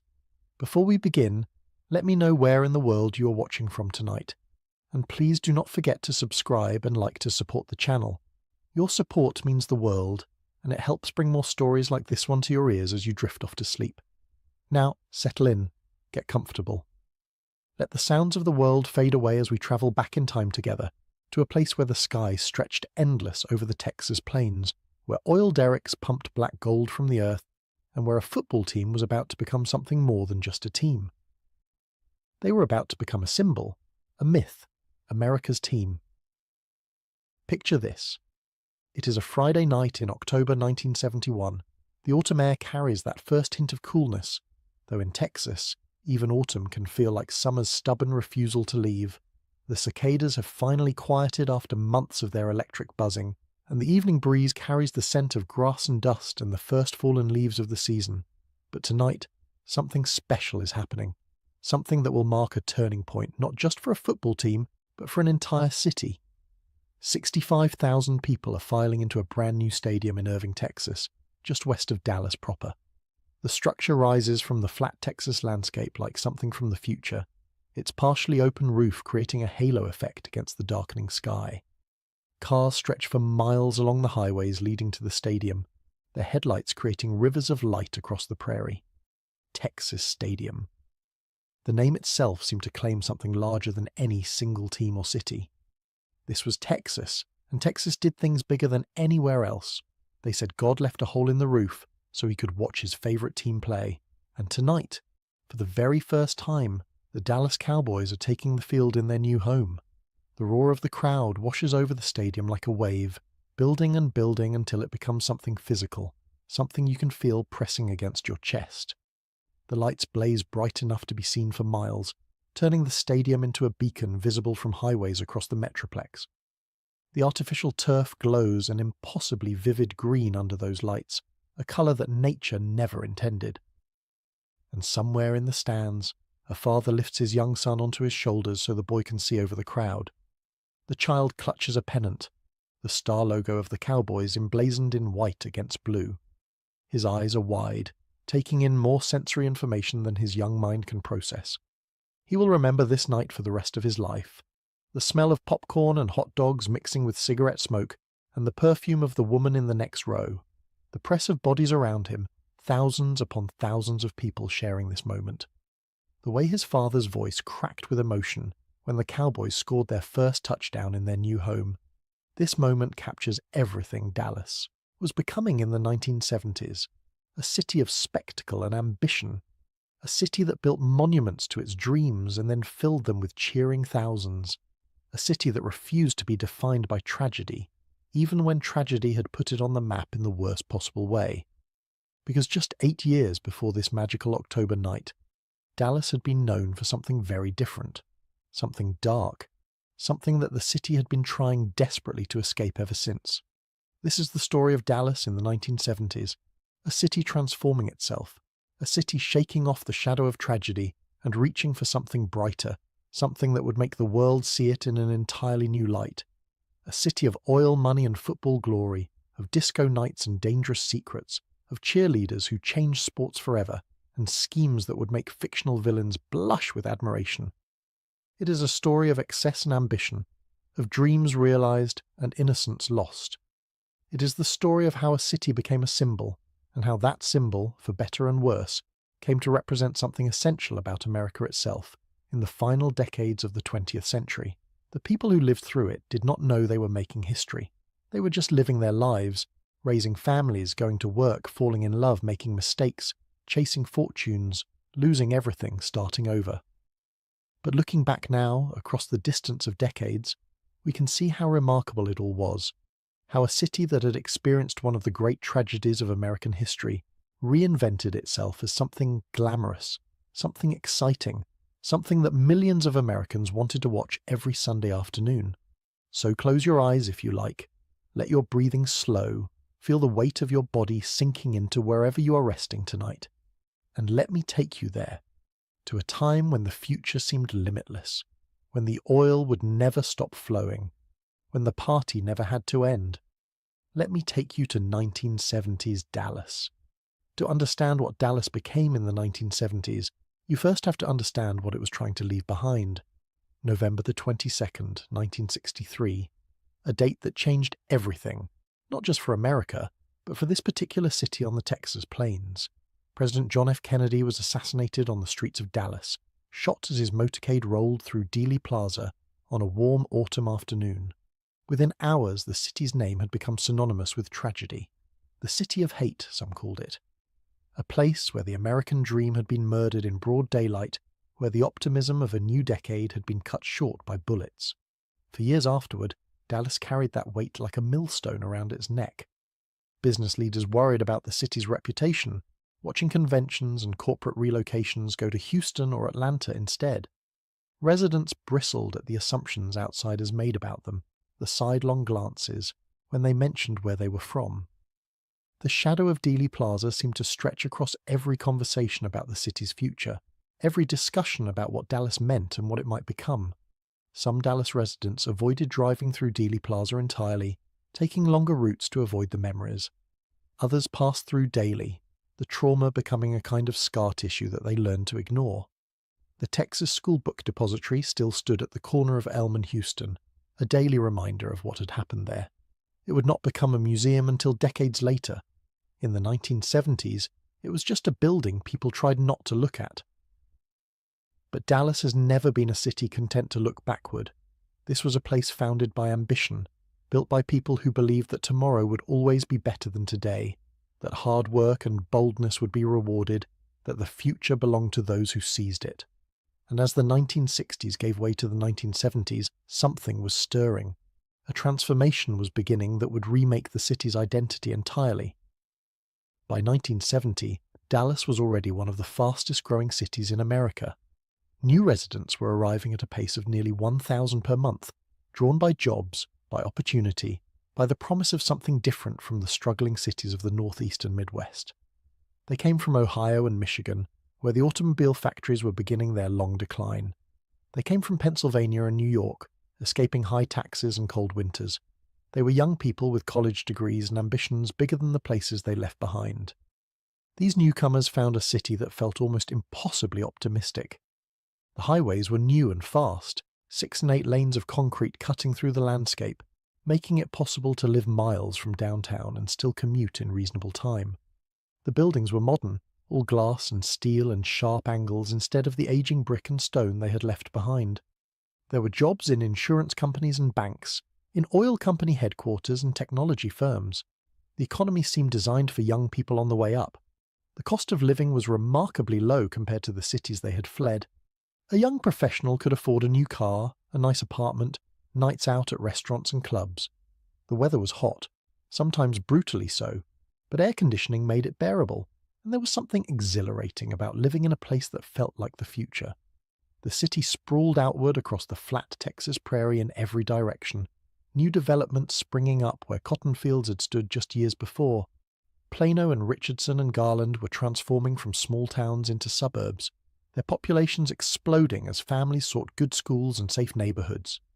Highways threaded through the landscape like arteries, carrying the lifeblood of commerce and commuters, the skyline. Downtown was still relatively modest compared to what it would become. The original Neiman Marcus building anchored Commerce Street. Reunion Tower had not yet been built, but construction cranes were beginning to appear against the Texas sky, harbingers of the building boom to come. You could feel the energy, the sense that something big was happening here. The economy hummed along on multiple engines. Banking had long been important to Dallas, the city having positioned itself as a regional financial center early in its history. Insurance companies had major operations there, employing thousands in back-office operations, their headquarters buildings rising along the downtown streets. The garment industry still thrived, though it was beginning its long decline as manufacturing moved overseas. Technology companies were starting to establish presences in what would eventually become the telecom corridor, sensing opportunity in this business-friendly environment. But the real money, the serious money, came from oil. The city had positioned itself as the financial center for the oil industry across Texas and Oklahoma and beyond. While Houston handled the refineries and the physical infrastructure of petroleum, the drilling platforms in the Gulf and the pipeline networks that crisscrossed the state, Dallas handled the money. The banks, the investment deals, the financing that turned wildcatters into millionaires, the lawyers who drew up contracts and fought disputes in court, the accountants who tracked the fortunes flowing from the ground. The relationship between Dallas and oil was intimate but indirect. You would not smell refineries driving through the city as you would in Houston, where the petrochemical plants lined the ship channel and filled the air with their distinctive scent. You would not see pump jacks nodding in suburban backyards like in parts of West Texas, where the oil was so close to the surface that residential lots sometimes came with producing wells. But the wealth that flowed through the banks and law offices and corporate headquarters all traced back, ultimately, to that black gold pumping from the ground across the Permian Basin and the Panhandle, from offshore platforms in the Gulf of Mexico, from fields across Oklahoma and Louisiana. Dallas was where the deals got done, where the money changed hands, where fortunes were made and sometimes lost. And then there was the culture. Or rather, the cultures, plural, because Dallas in 1970 was a city of contradictions that somehow coexisted within the same metropolitan area. On one hand, you had old Dallas, conservative, Baptist, buttoned-up Dallas, the Dallas of country clubs and debutante balls, of oil families who had been wealthy for generations and knew exactly which fork to use at dinner. They served on the boards of the Symphony and the Art Museum. They funded the charities and set the social standards. They knew their place in the hierarchy and expected others to know theirs. This was the Dallas of Highland Park, the exclusive enclave within the city where mansions lined tree-shaded streets and old money kept to its own kind. Highland Park was its own incorporated city, completely surrounded by Dallas but fiercely independent, with its own police force and fire department, its own municipal services, its own sense of identity. The residents had incorporated as a separate city back in 1913, specifically to maintain control over their community, and they had never regretted the decision. The property values were astronomical even by Texas standards. The schools were among the best in the state, funded by that enormous property tax base and populated by children whose parents expected excellence. And the social expectations were precise enough to cut glass. If you lived in Highland Park in 1970, you knew your place in the hierarchy, and you understood the rules even if no one ever spoke them aloud. You knew which families mattered and which were new money. You knew which clubs to join and which parties to attend. You knew how to dress and how to speak and how to conduct yourself in public. The homes of Highland Park were monuments to Texas wealth, built across decades in styles that followed the fashions of each era. Georgian mansions with columns and circular driveways, their facades white or red brick, their lawns perfectly manicured. Tudor revivals with half-timbering and leaded glass windows, imported stone and authentic details. Mediterranean villas with red tile roofs and courtyard fountains, their stucco walls painted in warm creams and yellows. Spanish colonials with arched doorways and interior patios, wrought iron balconies and hand-painted tiles. The streets had names like Beverly Drive and Mockingbird Lane, and the lawns were immaculately maintained by armies of gardeners who arrived each week in trucks. The social season in Highland Park followed a precise calendar that had been established over generations.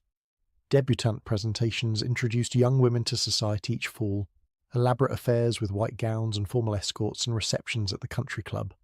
Charity galas raised money for hospitals and museums while displaying who belonged and who was merely wealthy. The Dallas Symphony and the Dallas Museum of Art depended on these patrons for their survival. The country clubs had waiting lists years long, and membership was as much about family connections as ability to pay the fees. But there was another Dallas emerging in the 1970s, particularly in areas like the Village, a sprawling apartment complex on Greenville Avenue that had become ground zero for young professionals. Here, the rules were different. The residents were younger, more mobile, less attached to the traditions that governed Highland Park society. They had come to Dallas for jobs in banking and insurance, in the growing technology sector, in the oil companies that needed armies of white-collar workers to manage their expanding operations. They lived in efficiency apartments and one-bedrooms, with thin walls that let you hear your neighbours' arguments and romantic encounters. They shared pools and tennis courts with their neighbours, met at the mailboxes and the laundry room, formed friendships and relationships with people who had arrived just as rootless as themselves. And on the weekends, they went out. The singles scene in early 1970s Dallas was just beginning to find its feet. Bars and clubs were opening along Greenville Avenue and in pockets throughout the city, catering to this new generation of young professionals who wanted something their parents had never had: freedom. Freedom from small-town expectations, freedom from family scrutiny, freedom to reinvent themselves in a city where nobody knew their history. Oak Lawn, to the west of downtown, was quietly becoming something else entirely. The neighbourhood had long been a mix of working-class families and ageing Victorians divided into apartments. But by the early 70s, it was also becoming a haven for Dallas's gay community, one of the few places in this conservative city where people could be themselves, at least behind closed doors. The bars and clubs of Oak Lawn operated with a wary eye on the police, who still conducted raids and made arrests for the crime of gathering while gay. The laws against homosexuality were enforced sporadically but viciously when they were enforced. But the community was growing, finding strength in numbers, beginning to organise in ways that would eventually transform not just the neighbourhood, but the entire city's politics. For now, though, discretion was the price of survival. Downtown, the original Neiman Marcus store still anchored Commerce Street, a temple to taste and sophistication, in a city that craved both. Stanley Marcus, the legendary merchant who had transformed a regional department store into a national symbol of luxury, still walked the floors, still cultivated relationships with the wealthy women who were his best customers. He knew their names, their preferences, their family histories. He understood that in Dallas, shopping was not just commerce but social ritual. Neiman Marcus was more than a store. It was a finishing school for Texas society, a place where oil wives learned what quality meant, where daughters were outfitted for their debuts, where the Christmas catalogue became an annual event that made national news with its fantasy gifts, his and hers submarines and matching airplanes.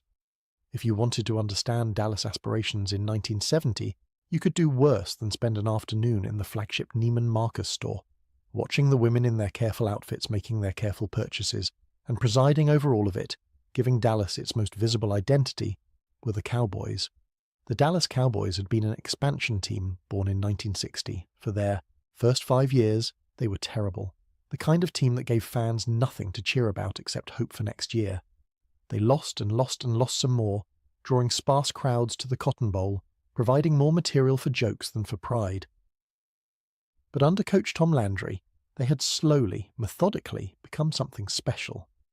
Landry was building something systematic and lasting, a franchise built on intelligence and discipline rather than brute force.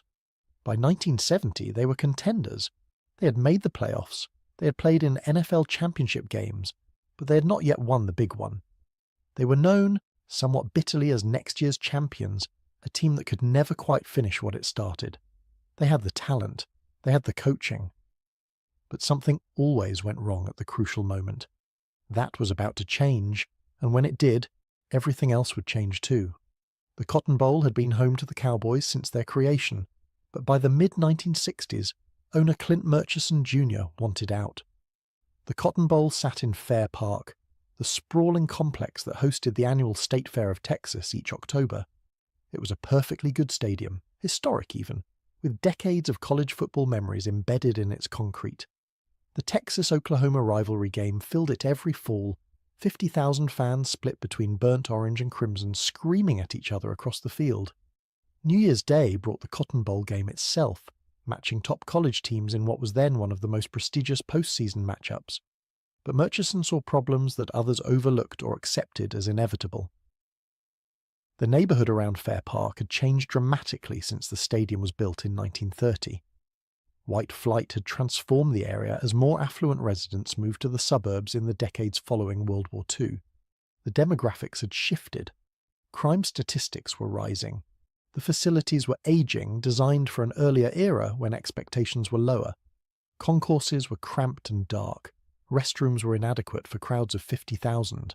Parking was a nightmare of muddy fields that turned into swamps after rain. And most importantly, the Cotton Bowl did not generate the kind of revenue Murchison envisioned for a modern professional football franchise. The facility was owned by the city. The Cowboys were merely tenants, with limited ability to capture the revenue streams that would define sports economics in the coming decades. Murchison paid rent and sold tickets, but the real money, the money from concessions and parking and advertising, went to the city. Murchison came from oil money, serious oil money, and he understood business in ways that other sports owners sometimes did not. His father, Clint Murchison Sr., had been one of the great wildcatters of Texas history, a man who made hundreds of millions from the oil fields of West Texas and used that fortune to buy everything from insurance companies to publishers. The younger Murchison had inherited both the fortune and the instinct for opportunity. He had a vision for what professional football could become, a vision that went beyond the game itself. He wanted a stadium with luxury boxes, private suites where corporations and wealthy individuals would pay premium prices for the privilege of watching the game in comfort. He wanted personal seat licenses, a concept that would require fans to pay for the right to buy season tickets before they even purchased those tickets. It was revolutionary thinking for the time, ideas that seemed almost absurd when he first proposed them. He approached the city of Dallas about building a new stadium downtown as part of a broader development package that would include convention facilities and other attractions. A stadium in the city centre, Murchison argued, could anchor development and bring visitors downtown. But Mayor Eric Johnson turned him down. The politics were complicated, the financing uncertain, and downtown Dallas was not prepared to take on such an ambitious project, while other priorities competed for attention and resources. So Murchison looked elsewhere, and he found Irving. Irving was a suburb west of Dallas, a growing community of perhaps 50,000 people, eager for the attention and revenue a professional football team would bring. When Murchison and general manager Tex Schramm proposed building a new stadium there, the residents saw opportunity rather than risk. They saw their small city suddenly becoming famous, suddenly being on the map in a way it had never been before. A bond election was held in September of 1967. The residents voted overwhelmingly in favour. 2-1, they approved the measure that would bring the Cowboys to their town. Irving would provide the land and contribute to construction costs. In return, they would have the most famous stadium in Texas sitting within their city limits. Construction began in January of 1969 on a site just off the Stemmons Freeway, visible to the thousands of cars that passed daily on their commutes. The design called for something unique in American sports, a partially domed stadium. The roof would cover the stands, keeping fans protected from the brutal Texas sun and the occasional autumn rain, but would leave the playing field open to the sky. Originally, the plans had called for a fully retractable roof, a technological marvel that would allow the stadium to be fully enclosed during bad weather and open during pleasant conditions. The architects drew up elaborate plans with mechanical systems that would roll the roof sections back on tracks. It would be the most advanced stadium in the world. But the costs proved prohibitive. Engineering challenges multiplied as the architects dug deeper into the physics of moving that much material. The compromise, the fixed partial roof with its distinctive opening in the centre, became the stadium's signature feature instead. Cowboys linebacker D.D. Lewis would later deliver the quote that defined the stadium's mystique. "Texas Stadium has a hole in its roof," he said, "so God can watch his favourite team play." The quote captured something about Dallas's combination of confidence and piety, the way the city believed itself especially blessed, the way religion and football intertwined in Texas culture. The construction process was not without its challenges. Weather delays slowed progress, the Texas summer heat punishing workers and materials alike. Labor disputes required negotiation, as unions pushed for better wages on a high-profile project. The sheer complexity of the design demanded solutions that had never been attempted before in stadium construction. There were moments when observers wondered if the stadium would ever be finished, if Murchison's grand vision would remain just a vision. Costs overran initial estimates. Deadlines slipped. The Cowboys played another season in the Cotton Bowl, then another, waiting for their new home. But the owner's commitment never wavered. Murchison had bet his fortune on this project, and he intended to see it through. He had a saying, "If you have to ask how much it costs, you cannot afford it." When problems arose, he wrote checks. When complications demanded solutions, he hired experts to find them. By the fall of 1971, Texas Stadium was ready. The stadium cost $35 million to build, a staggering sum for the time, equivalent to roughly $250 million in today's currency. It seated 65,000 fans, each of whom had a clear sightline to the field. The seats were individual chairs with armrests, not the bleachers and benches of the Cotton Bowl. But the luxury boxes were the real innovation. 381 private suites ringing the stadium at various levels, far more than any stadium that had come before. Each suite was privately owned or leased, often by corporations, providing a place to entertain clients while watching the game. The suites featured private bathrooms, a luxury that sounds modest today but was remarkable in 1971. They had bars where hosts could offer drinks to their guests. They had televisions showing the game for those moments when guests were distracted by conversation and missed a play on the field. They were climate-controlled, protected from the Texas heat and cold that ordinary fans endured in the partially open stands, and the revenue from these suites was exempt from the NFL's revenue-sharing requirements, meaning the Cowboys kept all that money for themselves. While other teams split gate receipts with their opponents, the Cowboys were generating income streams that did not have to be divided with anyone. It was a business model that would transform professional sports economics.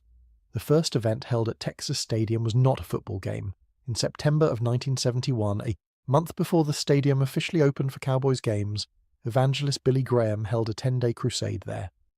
More than 60,000 people attended each night, filling the seats to hear Graham preach in his distinctive style, mixing fire and brimstone with messages of redemption and hope. Performers like Johnny Cash and June Carter Cash took the stage, lending their celebrity to the religious gathering. The music echoed through the partially open stadium and across the parking lots. Former President Lyndon Johnson and his wife Lady Bird attended, lending their presence to the event. Graham called Texas Stadium one of the great stadiums of the world, a place fit for the gathering of believers and the proclamation of faith.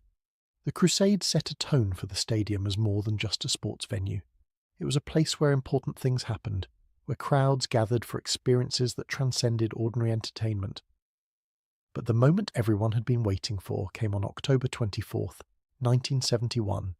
The Cowboys played their first game in their new home, facing the New England Patriots. The attendance was 65,708 souls, packed into the gleaming new stadium. The atmosphere was electric, a combination of civic pride and sporting anticipation that made the air itself seem to vibrate. This was not just a football game. This was the inauguration of a new era, the christening of a new temple. The fans arrived hours early, exploring the new facility with the excitement of children at Christmas. They marvelled at the luxury boxes that looked down on the field like balconies at an opera house. They tested the sight lines from their seats, pleased to find that the angles had been designed so carefully. They found the concession stands and the restrooms, noting how much nicer everything was than the Cotton Bowl, how modern and clean and well designed. They took photographs that would become family treasures, proof that they had been there when it all began. They bought programs and pennants and souvenirs, anything that would commemorate this night. They wanted something tangible to remind them, in years to come, that they had witnessed history. 2 minutes and 16 seconds into the game, running back Dwayne Thomas took a handoff from quarterback Craig Morton. Thomas was a complicated figure, a brilliant runner with personal issues that would eventually derail his career, but on this night, he was simply magnificent. He hit the hole between his blockers and found a seam in the defence, a gap where no defender stood. He accelerated through it, his powerful legs churning against the artificial turf, his balance perfect even as tacklers reached for him. 56 yards later, he crossed into the end zone, the first touchdown in Texas Stadium history. The roar that followed was unlike anything Dallas had heard before. It echoed off the curved roof, amplified by the stadium's unique acoustics, rolling back onto itself until it became something almost physical. People screamed until their voices gave out. Strangers hugged each other, grabbed each other's arms, shouted into each other's faces. Grown men wept, tears streaming down their cheeks, overwhelmed by the moment. The energy in the stadium was physical, something you could feel pressing against your skin, vibrating in your chest. This was more than football. This was a city celebrating itself, celebrating what it had built, celebrating what it was becoming. The Cowboys won 44-21. It was a statement victory in a statement building, and it launched what would become one of the greatest eras in professional football history. The stadium's unusual design would create some challenges over the years, but mostly, Texas Stadium became exactly what Murchison and Schramm had envisioned. A cathedral of football, a place where memories were made and legends were born. The Cowboys would call it home for 37 seasons, winning championships and breaking hearts, becoming not just Dallas's team, but America's team. The stadium was demolished in 2010, replaced by the even more spectacular AT&T Stadium in Arlington. But for those who were there in the 1970s, who witnessed the birth of a dynasty in that distinctive building with its hole in the roof, Texas Stadium would always represent something magical. A time when Dallas was becoming something new, a place where dreams came true on autumn Sundays. Tom Landry stood on the sideline in his trademark fedora and sport coat, arms folded across his chest, face as unreadable as a poker player holding aces. He had been the only head coach the Cowboys had ever known, hired in 1960 when the franchise was nothing more than an idea and a roster of cast-offs from other teams. Nobody wanted to play for an expansion team in Texas, so Landry had to build with the scraps, the players other franchises did not want. For a decade, he had built something methodical and precise, a football team that ran like a well-oiled machine. Landry was a former player himself, a defensive back for the New York Giants in the early 1950s, who had shown such intelligence and understanding of the game that he moved into coaching even before his playing days ended. He was already drawing up defensive schemes for the Giants, while still wearing a uniform, his mind working on strategic levels that other players never reached. But it was as a coach that he found his genius. He invented the 4-3 defense that became the standard in professional football, 4 down linemen and 3 linebackers working in concert to stop the run and pressure the quarterback. Before Landry, defenses typically featured 5 linemen. His innovation changed how the game was played. He created the flex defense that would become the Cowboys' signature, a system where defenders were responsible for specific zones rather than simply pursuing the ball. The flex required discipline and intelligence from every player. You had to be willing to stay in your assignment even when instinct told you to chase the play, trusting that the system would work if everyone did their job. His offense was equally innovative, using multiple formations and constant motion to confuse defenders. Receivers would shift before the snap, backs would go in motion, and the quarterback might change the play at the line based on what he saw from the defense. Where other teams ran plays, Landry ran a system, one that required intelligence and discipline from every player. He was among the first coaches to use computers for scouting and game preparation, bringing a scientific approach to a sport that had often relied on intuition and brute force. While other coaches went with their gut, Landry studied printouts and analysed tendencies. He wanted to know what the other team would do before they did it. Landry himself seemed almost robotic on the sideline. He rarely showed emotion, maintaining that stoic expression whether his team was winning by 30 or losing by the same margin. He did not scream at referees or throw clipboards in frustration. He did not embrace players after victories or console them after defeats. He stood and watched, processing what he saw, making adjustments with cold precision. The players called him Coach Landry, never Tom. There was a distance between him and his team that he seemed to prefer, a professional formality that kept relationships from becoming complicated. Some players found him cold, even robotic. Others recognized that his detachment was a form of respect, treating them as professionals rather than children who needed emotional management. By 1970, the system was in place and the talent was assembled. Bob Lilly anchored the defensive line, a future Hall of Famer who could collapse a pocket or chase down a running back with equal ferocity. At 6'5" and 260 pounds, Lilly was enormous for his era, with a combination of size and speed that made him nearly impossible to block. Offensive linemen would try to get their hands on him, and he would simply swim through their arms and bury the quarterback. The Doomsday Defense, they called it, a nickname that captured both its effectiveness and its impact on opposing offenses. Lilly in the middle, George Andre and Jethro Pugh at the ends, capable of rushing the passer or setting the edge against the run. Leroy Jordan at middle linebacker, calling signals and directing traffic like a coordinator on the field. Mel Renfro and Cornell Green in the secondary, capable of covering the fastest receivers in the league or coming up to make tackles in the running game.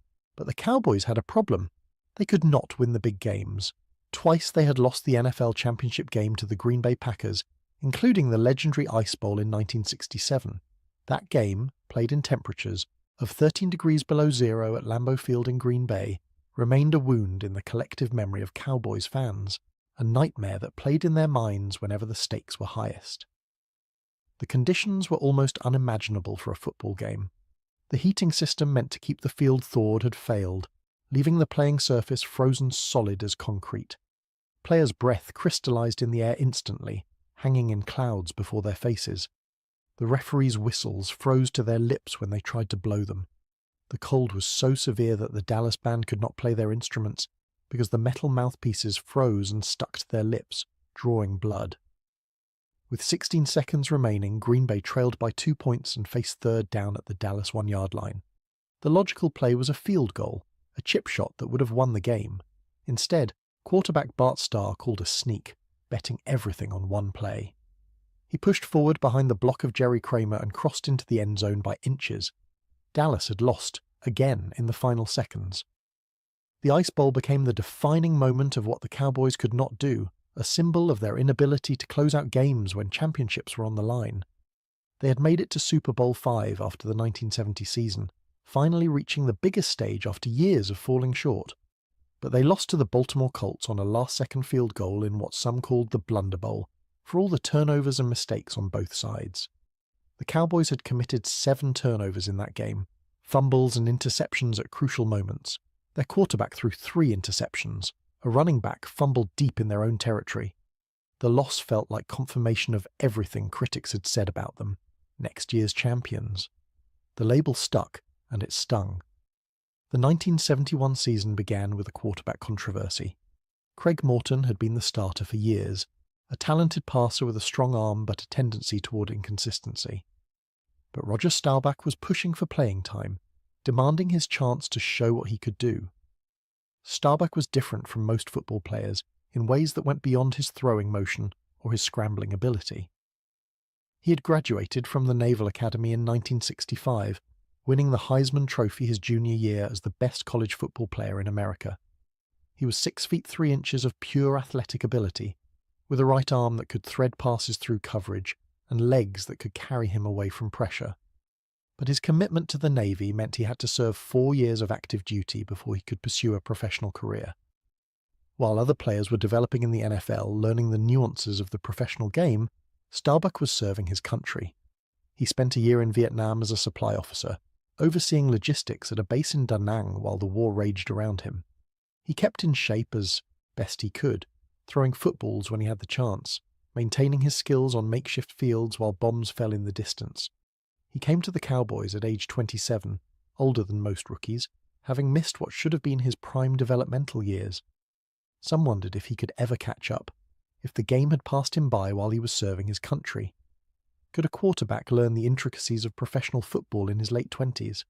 Could he develop the instincts that other quarterbacks had honed for 4 extra years?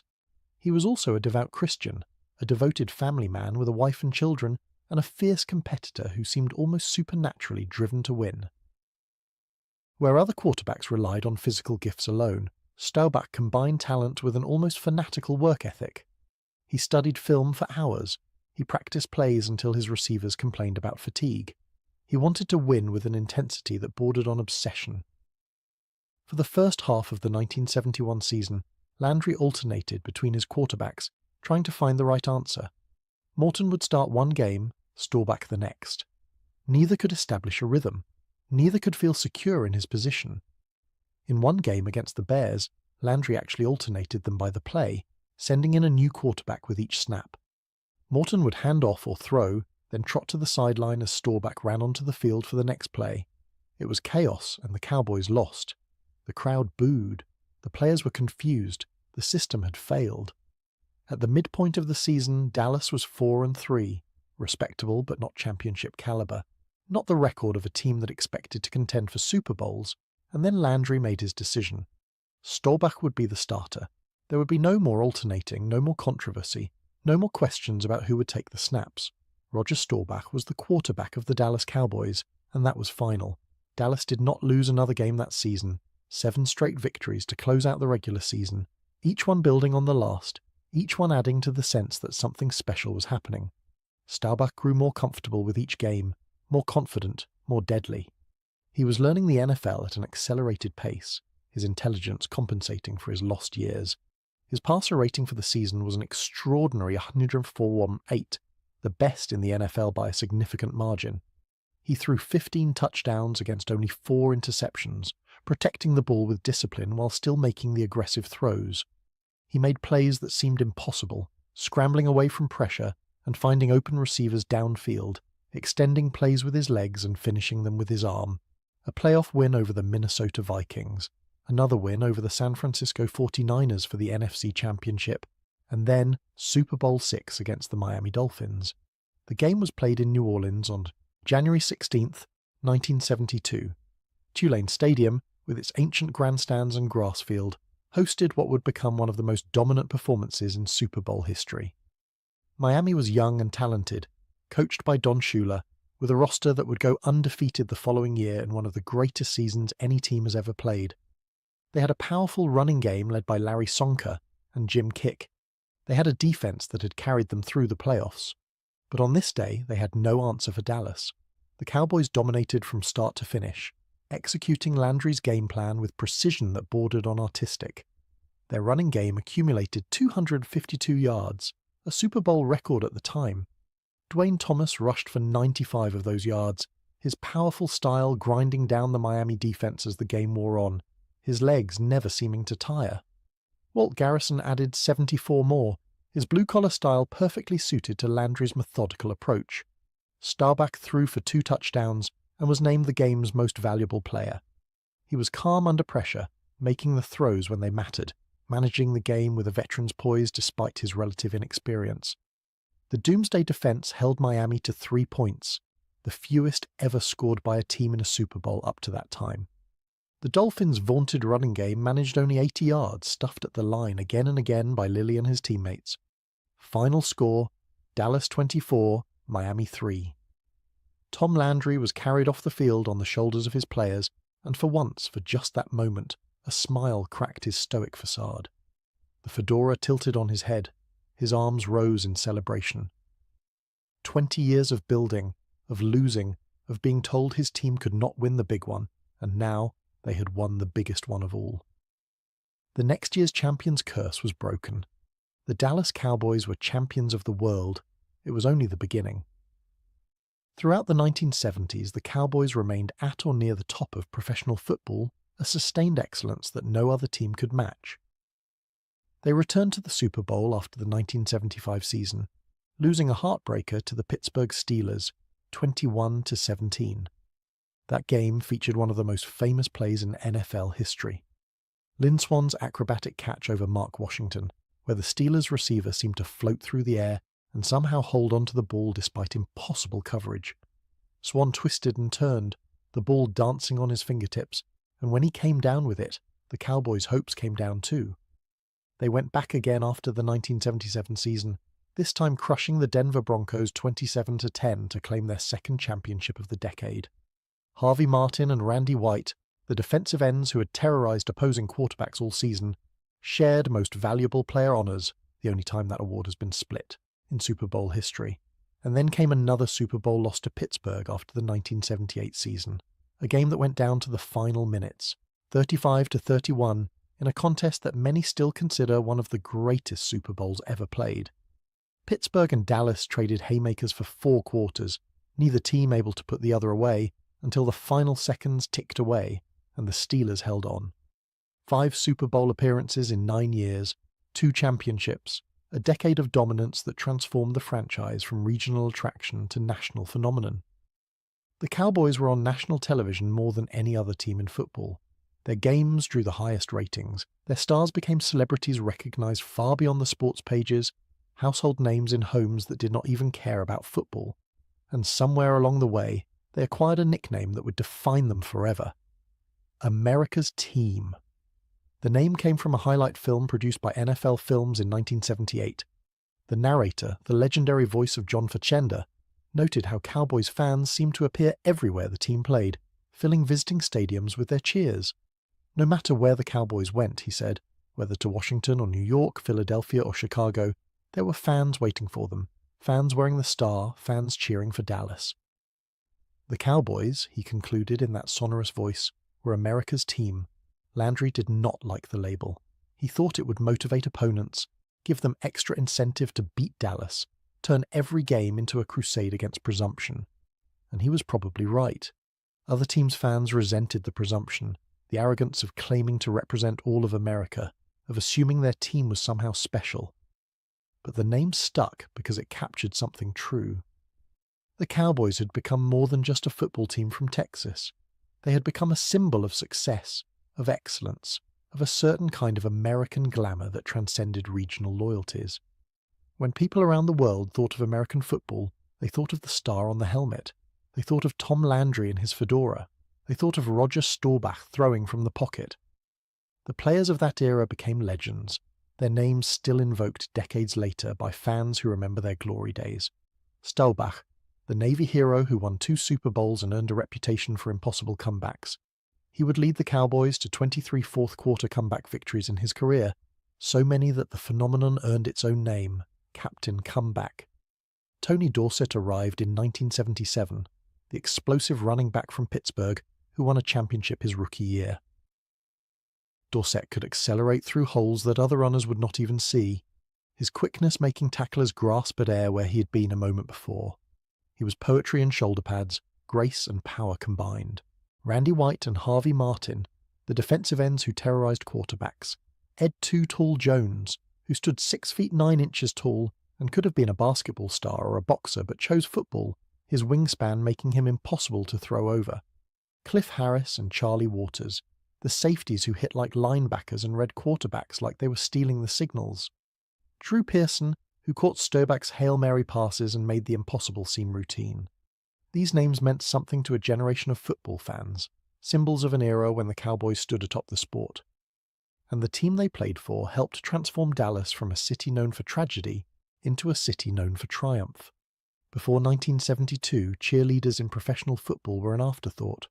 Most teams had squads of local high school girls or college students who led chants and waved pom-poms during timeouts. They wore modest sweaters with their team's letters. They performed traditional cheers that their grandmothers would have recognized. They were wholesome, traditional, and largely invisible on television broadcasts. The Dallas Cowboys had a group called the Cowbells and Bow, a co-ed squad that did exactly what cheerleaders had always done. They performed traditional cheers.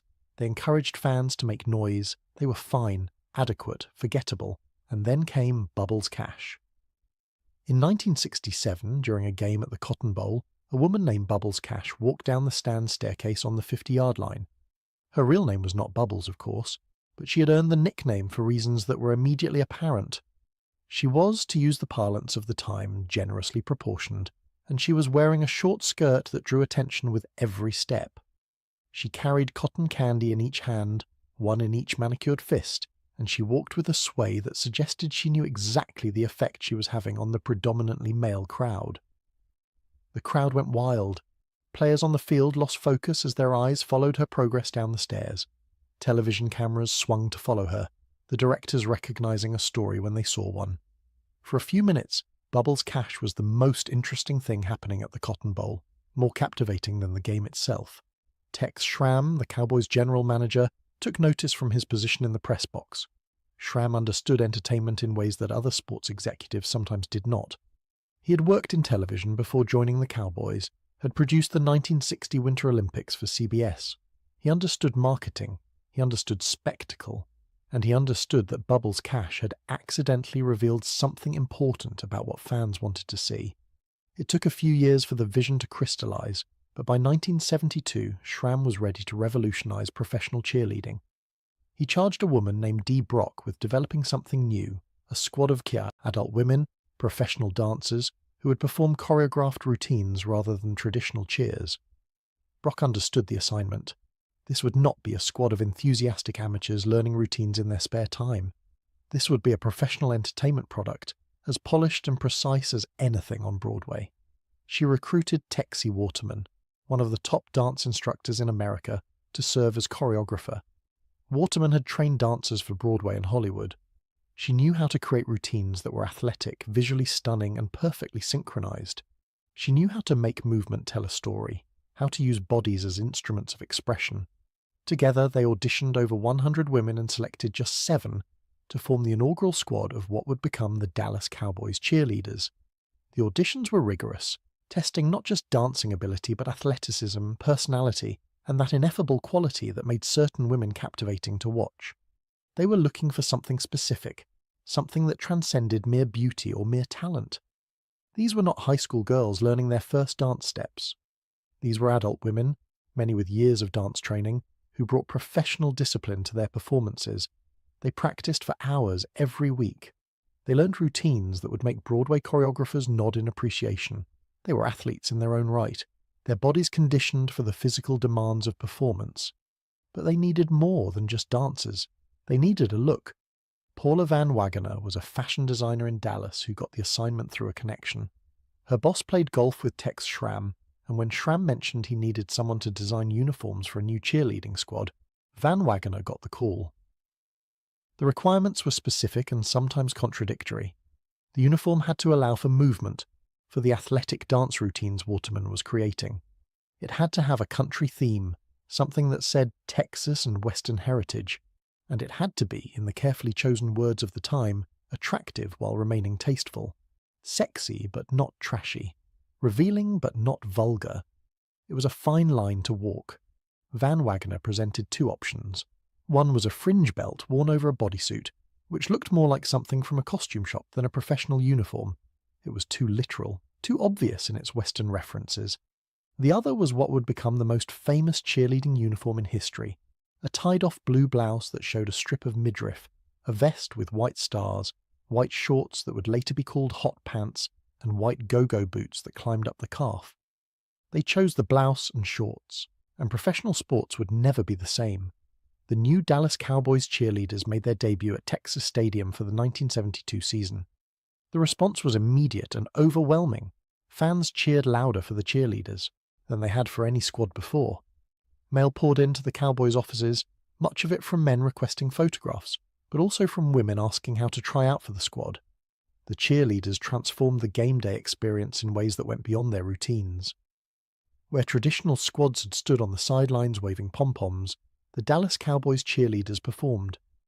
They executed jazz-inspired dance routines with precision timing, their movements synchronized down to the smallest gesture.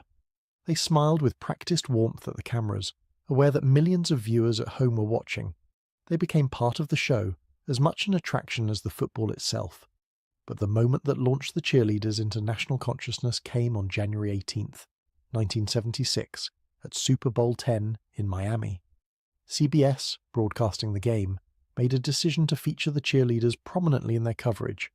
The camera cut to them during breaks in the action, during timeouts, during any pause in play. The directors understood what Schramm had understood. These women were compelling television, and at one key moment a cheerleader named Gwenda Swearingen winked at the camera. It was a small gesture, lasting perhaps a second. Just a wink, a flirtatious acknowledgement that she knew the camera was watching, that she was performing for an audience beyond the stadium. But that wink was seen by 80 million people watching at home. The switchboard at CBS lit up with calls.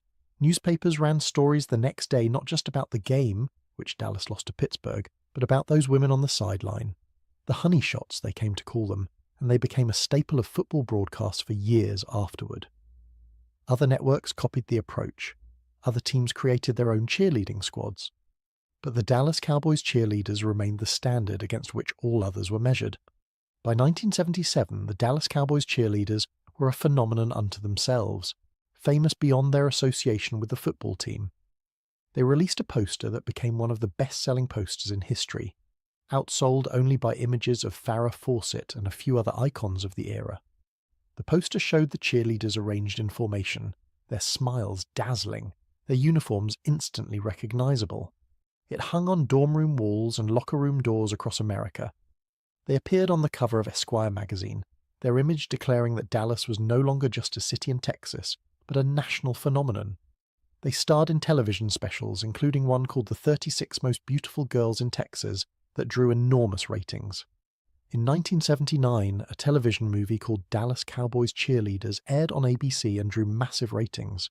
Jane Seymour starred as a reporter who goes undercover to expose the squad's secrets. The movie was melodrama dressed as exposé, full of rivalries and romances and behind-the-scenes drama. But audiences did not care about cinematic quality. They wanted to see the cheerleaders, and 24 million households tuned in to watch. A sequel followed the next year to similar success. Suzanne Mitchell took over as director of the cheerleaders in 1976, and she ran the operation with an iron fist wrapped in Southern charm. She'd started as Tex Schramm's secretary, answering phones and typing letters in the Cowboys' front office. When he asked her what she wanted to be doing in 5 years, she had pointed at his chair and said it looked comfortable. Mitchell instituted strict rules that became legendary in the cheerleading world. The cheerleaders were not allowed to fraternize with players under any circumstances. If a cheerleader was seen in the same restaurant as a player, she faced discipline. If she dated one, she was dismissed. The fantasy had to remain untouchable.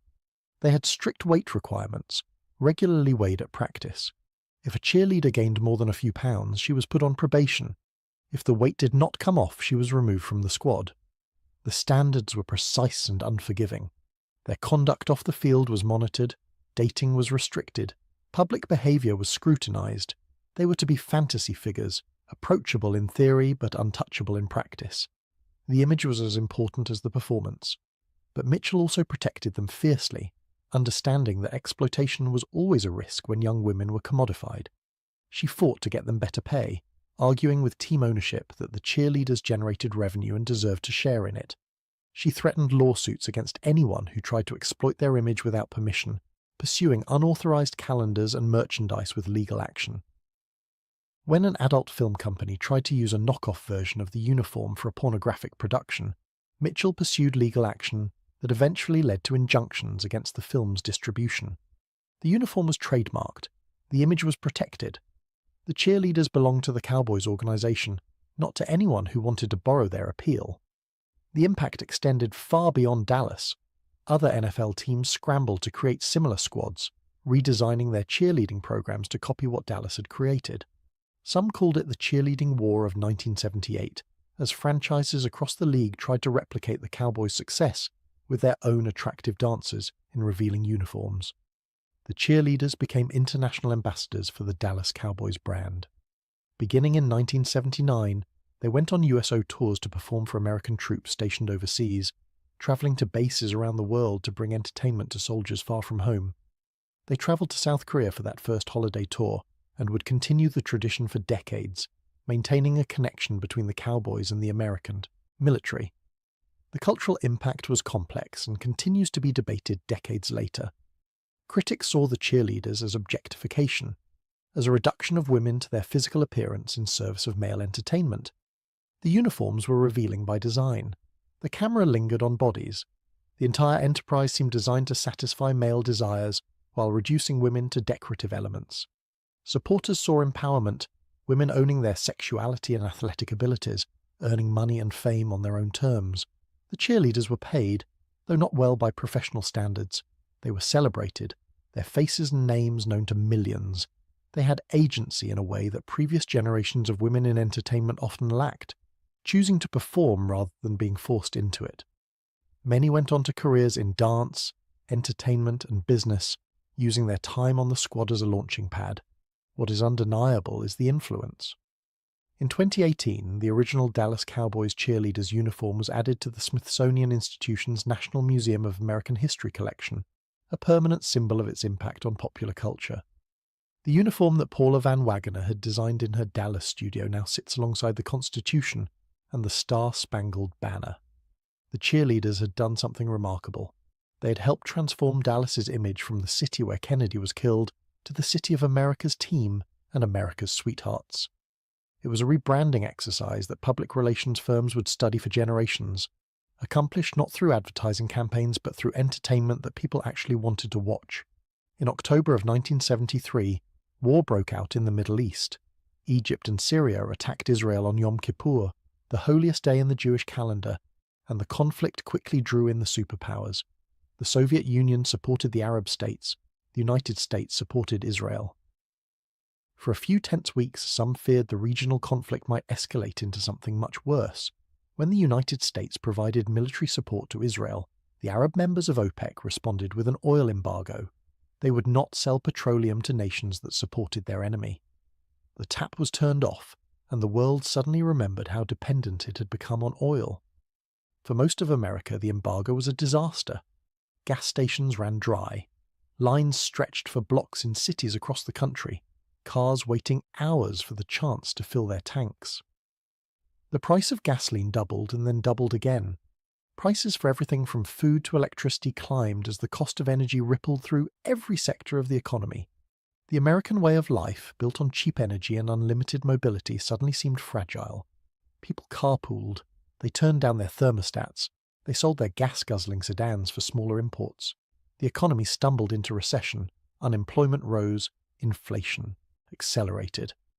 A nation that had taken cheap energy for granted suddenly found itself at the mercy of foreign producers, and the realization was deeply unsettling. But in Texas, the crisis was a bonanza. Oil that had sold for $3.89 a barrel before the embargo jumped to $12.51. Texas wells that had been marginally profitable, barely worth the cost of pumping, suddenly gushed money. Stripper wells that produced only a few barrels a day became valuable again. Fields that had been abandoned as uneconomical were reopened and put back into production. Wildcatters who had been scraping by, always one dry hole away from bankruptcy, found themselves wealthy beyond imagination overnight. Their existing production was suddenly worth 3 times what it had been. Their proven reserves were suddenly worth fortunes, and the price kept climbing, and Dallas, the financial center of the Texas oil industry, caught the flood of cash. The city had positioned itself perfectly over the previous decades. While Houston handled the physical infrastructure of petroleum, the refineries that turned crude into gasoline and the pipelines that carried it across the continent, Dallas handled the money, the banks that financed drilling operations, the lawyers who drew up contracts and fought over royalties, the accountants who managed the books and minimized taxes, the investors who provided capital for new ventures. Suddenly all of those services were in demand like never before. Every oil company needed more financing to drill more wells. Every successful driller needed lawyers to handle the suddenly complex deals. Every newly wealthy wildcatter needed accountants to help them understand their sudden fortune and protect it from the taxman. The stories of overnight wealth became legendary, told and retold in Dallas bars and country clubs until the truth became indistinguishable from embellishment. A roughneck who had worked the oil fields for years, coming home exhausted and covered in crude, would discover a productive well on a piece of land he had leased for almost nothing. Within months, he would be driving a Mercedes, living in a mansion in Preston Hollow, buying drinks for everyone at the country club that had once considered him too low class for membership. A secretary who had taken stock in the company where she worked, accepting shares instead of higher wages because she believed in her boss, would find her portfolio worth a fortune when the company struck oil. She could retire at 35, travel the world, never work another day if she chose. A farmer in West Texas who had never cared about the mineral rights beneath his land, who had signed them away years before for a pittance just to pay off a tractor, would watch as the buyer became a millionaire from what lay beneath his fields. The regret would haunt him, but there was always another chance, another lease, another opportunity to strike it. Rich. The banks could not lend money fast enough. They would give loans to anyone with a plausible claim to oil rights, trusting that the rising prices would guarantee repayment. A piece of land with geological surveys suggesting oil underneath? Here is a loan. A partnership share in a drilling operation? Here is a loan. An existing well that might produce for another decade? Here is a loan. Due diligence became an afterthought. If oil kept climbing, any investment would pay off. The deals were done on handshakes and confidence, the paperwork catching up later. It was a calculated risk that seemed brilliant when oil kept climbing. It would prove catastrophic when it eventually stopped. But through the 1970s, it only climbed. Oil reached $20 a barrel, then $30. By 1980, it would touch $40. Every increase sent more money flowing through Dallas, more deposits into the banks, more deals across the lawyers' desks, more Mercedes in the parking lots. The real estate market caught fire. With so much money looking for somewhere to go, investors poured capital into development. Shopping centres sprouted on every major intersection, their parking lots designed for thousands of cars. Office towers rose downtown, each one taller and more ambitious than the last. Apartment complexes spread across the suburbs, housing the workers who flooded into the city. Master-planned communities sprouted on former farmland at the edges of the metroplex, their streets named for trees that had been bulldozed to make room. The downtown skyline began its transformation from modest to spectacular. Construction cranes became as common as birds against the Texas sky, their mechanical arms swinging loads of steel and concrete into place. Buildings rose, each one trying to outdo the last. The old 2- and 3-story Dallas of the mid-century was disappearing, replaced by a forest of glass and steel that proclaimed the city's ambition to the world. The excess became its own kind of entertainment, fodder for newspapers and magazines that documented the outrageous ways newly rich Texans spent their money. A man who bought matching his and hers Rolls-Royces for himself and his wife, the cars sitting in a garage that cost more than most people's houses. A woman who had her swimming pool shaped like the state of Texas, complete with a jacuzzi where Galveston would be on the map. A rancher who flew his helicopter to lunch because driving took too long, landing in the restaurant parking lot while diners watched through the windows. In Houston, the helicopter commute became genuinely common among the wealthy. The morning traffic on the freeways grew so congested that executives would rather lift off from their backyards than sit in their Mercedes going nowhere. The noise became such a problem in certain neighborhoods that residents filed complaints with City Hall, leading to one of the stranger municipal debates of the era: how to regulate helicopter traffic in residential areas. Dallas was slightly more restrained, but only slightly. The old money in Highland Park looked down on the new money with its flashy spending and garish tastes. The nouveau riche did not know how to behave, the Highland Park matriarchs whispered over lunch at the Zodiac Room. They confused having money with having class. They thought a Rolls-Royce made them respectable, but the new money did not care what Highland Park thought. They had proved something. They had beaten the odds, struck it rich, lived the American dream. If they wanted to show it off with gold-plated bathroom fixtures and diamond-encrusted watches and custom cowboy boots with their initials worked into the leather, who could blame them? They had earned it, or at least gotten lucky enough to claim it. The Cowboys' ownership reflected this oil wealth perfectly. Clint Murchison Jr., who had built Texas Stadium and assembled the team that won 2 Super Bowls, came from one of Texas's great oil fortunes. His father, Clint Murchison Sr., had been one of the legendary wildcatters of Texas history, a man who made hundreds of millions from the oil fields of West Texas, turning a series of lucky strikes and shrewd deals into a family empire that stretched across industries. The younger Murchison had inherited both the fortune and the instinct for opportunity. He saw the Cowboys not just as a sports team but as an entertainment property, a brand that could be leveraged into multiple revenue streams. He invested in the team with the same calculated aggression his father had applied to oil fields. The connection between oil and football was not coincidental. The Cowboys' success gave Dallas a glamorous public face, a reason for the nation to pay attention to this boomtown on the prairie. And the oil money funded expansions, improvements, marketing campaigns that spread the Cowboys' brand across the country. Few people in 1975 or 1978 imagined that the boom would ever end. Oil prices would keep rising. The buildings would keep going up. The money would keep flowing. Dallas was on its way to becoming one of the great cities of America, and nothing could stop it. They were wrong, of course. The bust would come in the mid-1980s, and it would be devastating. Oil prices would collapse as new supplies came online from around the world and OPEC's unity fractured. Banks would fail by the dozens, their loan portfolios revealed as worthless when the collateral evaporated. Fortunes would evaporate overnight. The gleaming office towers would empty out, their marble lobbies echoing with the footsteps of security guards making their rounds through abandoned floors. But that's a story for another night.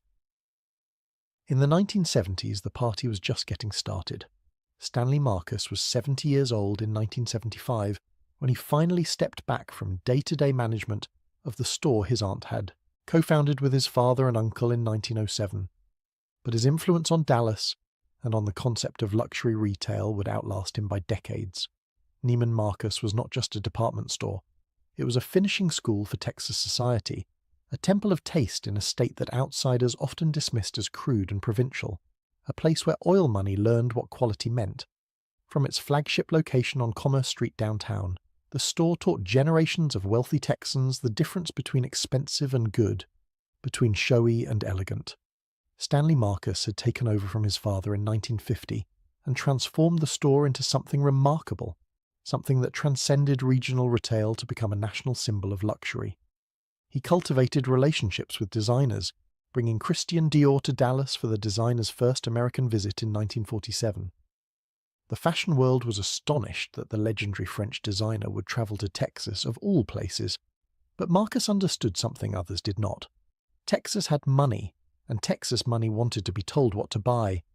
He created the fortnight celebrations, 2-week extravaganzas that brought the culture of different countries to Dallas through fashion shows, cultural exhibitions, and lavish parties. When a country was honoured, the entire store was transformed. Merchandise was imported, entertainers were flown in. The effect was like travelling abroad without leaving downtown Dallas.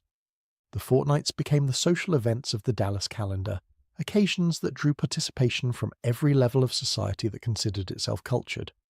When Great Britain was honoured in the early 1970s, society women bought entire wardrobes for the various parties and events. Bagpipers performed at galas. Dignitaries flew in from London. The store was transformed into a showcase of British culture, complete with imported merchandise and staff members affecting British accents. Princess Grace of Monaco attended a Neiman Marcus gala in 1971, lending her Hollywood meets royalty glamour to the Dallas social scene. She was the height of elegance, a movie star who had become actual royalty, and her presence validated Dallas's aspirations to sophistication. Oscar de la Renta was a frequent visitor in the early 70s, cultivating clients among the wealthy women who shopped there. Karl Lagerfeld came to Dallas in 1978 for a party in his honor, surrounded by admirers who hung on his every pronouncement about style. The Christmas catalogue had become a national phenomenon by the 1970s, anticipated not just by shoppers but by journalists and commentators who wondered what outrageous gift would appear. Each year, Neiman Marcus would include fantasy gifts, extravagant items that were as much about generating publicity as generating sales. His and hers submarines, matching mummy cases guaranteed authentic with certificates of provenance, a Black Angus steer with a year's supply of beef included, delivered dressed and butchered to your specifications, an entire junk from Hong Kong, sailed across the Pacific by a professional crew, a real airplane painted in the customer's choice of colours. The catalogue became an annual event, covered by newspapers and television shows across the country, wondering what outrageous gift would appear next. Most of the fantasy items were never purchased, but that was beside the point. They generated attention, kept Neiman Marcus in the public consciousness, reminded everyone that this was not an ordinary store. But the store's influence went beyond spectacle. In 1973, Neiman Marcus gave its prestigious fashion award to Levi Strauss, declaring denim the single most important American contribution to worldwide fashion. It was a remarkable statement from a store known for couture gowns and designer labels, an acknowledgement that fashion was changing in fundamental ways. The award recognized what was happening on the streets, where the rigid dress codes of previous generations were dissolving. Blue jeans had moved from workwear to universal garment, worn by everyone from factory workers to college students, to wealthy women who paired them with silk blouses and expensive jewellery. And fashion was changing dramatically in the 1970s, more rapidly than at almost any time in history. The formal structures that had governed dress for decades were loosening, sometimes collapsing entirely. Women who had worn girdles and stockings to the grocery store in the 50s now wore jeans and went braless. Men who had never left the house without a tie experimented with open collars and gold chains. The rules that had seemed permanent were revealed as merely conventional. Dallas embraced the changes with typical Texas enthusiasm, which is to say, bigger and bolder. If the trend was platform shoes, Dallas women wanted the highest platforms, 4 inches of cork or wood lifting them toward the sky. If the style was sequins, Dallas wanted more sequins than anyone else, dresses that glittered and shone under the disco ball. If jewellery was in fashion, Dallas women wore it in quantities that would make a Manhattan socialite blanch, gold and diamonds dripping from ears and necks and wrists. The disco era arrived in Dallas in the mid-70s, bringing with it a new aesthetic that seemed designed for Dallas sensibilities. Shiny fabrics that caught the light, metallic golds and silvers that glittered on the dance floor, halter tops and hot pants that showed more skin than previous generations would have tolerated in public. Bell-bottoms so wide they swept the ground as you walked, requiring careful attention to puddles and stairs. For men, the transformation was equally dramatic. The narrow lapels and conservative suits of the early decade gave way to wider and wider cuts, the fashion pendulum swinging toward excess. Shirt collars grew enormous, meant to be worn open and spread over the lapels of sport coats. Polyester blends in bright colours replaced the wool and cotton of previous generations. their synthetic sheen matching the synthetic quality of the era. The Zodiac Room at Neiman Marcus remained a temple of ladies who lunch, where wealthy women gathered over chicken salad and the famous popovers to discuss philanthropy and social obligations. The room featured astrological symbols on the walls, a touch of whimsy in an otherwise elegant setting. But even there the changes were visible. Younger women dressed more casually than their mothers had. The rigid rules of gloves and hats for shopping trips were relaxing. A new informality was creeping into even the most traditional spaces, the generational shift evident in hemlines and hairstyles. Stanley Marcus watched these changes with a mixture of interest and concern. He believed in quality, in craftsmanship, in things that lasted. The disposable fashion of the disco era troubled him, but he was pragmatist enough to know that the store had to evolve with its customers, that resistance to change was commercial suicide. The Village apartment sprawled across Greenville Avenue in northeast Dallas, a complex of buildings and pools and tennis courts that had become ground zero for the city's young professional scene. If you wanted to understand 1970s Dallas, you could do worse than spend a Saturday night in the Village. If you were 25 years old in 1975 and you had moved to Dallas for a job in banking or insurance or oil, the Village was where you lived. The apartments were not fancy. Efficiency units and one-bedrooms with thin walls that let you hear your neighbours' arguments and romantic encounters. The finishes were basic, the appliances utilitarian. But the complex had something more valuable than square footage: community. Thousands of young people lived there, all of them in roughly the same situation, all of them new to Dallas, all of them looking for connection in a city where they knew almost no one. The pools became gathering places on summer weekends, where young men and women sized each other up over coolers of beer. The tennis courts hosted pickup games that were as much about flirting as athleticism. The laundry rooms were places to meet your neighbours, and on Friday and Saturday nights, the residents of the Village went out.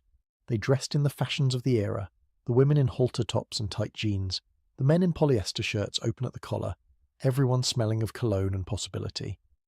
The clubs and bars of 1970s Dallas were scattered across the city, but many clustered along Greenville Avenue, convenient to the apartment complexes where their customers lived. TGF Fridays in Old Town was a pioneer of the singles bar concept, a place where young professionals gathered after work for drinks and possibility. The first TGI Fridays had actually opened in New York in 1965, but the Dallas location became a phenomenon of its own, packed night after night with young people looking for fun. The formula was simple: a relaxed atmosphere, affordable drinks, and a clientele of young single professionals looking to meet each other. No pretension, no dress code beyond basic decency, no judgment, just possibility. Other clubs proliferated along Greenville Avenue and throughout the city, their names changing as establishments opened and closed with the rhythm of fashion. What was hot one year was empty the next. New places opened with new names and new themes, hoping to capture lightning in a bottle. The scene remained constant even as the specific venues shifted. In 1973, the Texas legislature lowered the drinking age to 18. Suddenly, college students could legally drink, and even recent high school graduates could walk into bars without fake IDs. Combined with laws that allowed drivers to have open containers in their vehicles, as long as they were not intoxicated, it created an atmosphere of remarkable permissiveness. You could finish work at 5 o'clock, walk to a bar, drink until midnight, and drive home with a beer in your cup holder. As long as you were not visibly drunk, weaving across lanes or slurring your words to a police officer, you would face no consequences. The concept of designated drivers was years away. The harsh penalties for driving while intoxicated would not come until the 1980s, after too many tragedies made the permissive approach untenable. The most exclusive club in late 70s Dallas was probably Elan, a private membership establishment near Lovers Lane and Greenville Avenue. Membership cost $350 a year, roughly twice what you might pay for rent on an efficiency apartment. But for that price, you got access to a world of upscale sophistication. Elan was famous for its theme parties, events that gave guests an excuse to dress up and show off. The Tax Day Bash in April invited guests to dress according to their tax returns. If you'd received a large refund, you came dressed in riches, women wearing fake jewellery dripping from their necks, men in suits made of play money. If you owed taxes, you came dressed in rags, playing the part of the overtaxed citizen. The parties could get wild, but they were curated wild. The controlled chaos of young professionals blowing off steam after weeks of work. Everyone there had jobs, had ambitions, had reputations to protect. They just also wanted to have fun. The drug culture that emerged in this nightlife scene reflected the wider trends of the era. Marijuana was everywhere, passed around at parties and smoked in parking lots before going into clubs. The smell was as common as cigarette smoke in certain venues. Chocolate and strawberry mescaline circulated at parties. The hallucinogens promising insights and adventures, nitrous oxide, provided quick highs, balloons full of the gas passed from person to person. Quaaludes, the sedative that became the party drug of the decade, were passed around like candy. And then there was cocaine. Cocaine burst onto the Dallas scene in the mid-70s, finding its way into every niche of society with remarkable speed. From Highland Park mansions to industrial district clubs, from oil company executive suites to young professional apartments, the white powder became ubiquitous. It seemed like everyone was doing it, or at least everyone who considered themselves sophisticated. It was expensive, which made it a status symbol. If you could afford cocaine, you were successful. You had money. You had connections. You were part of the scene that mattered. The drug became a marker of belonging, a way of signalling that you had arrived. It was energizing, which made it perfect for a city that valued hustle and ambition.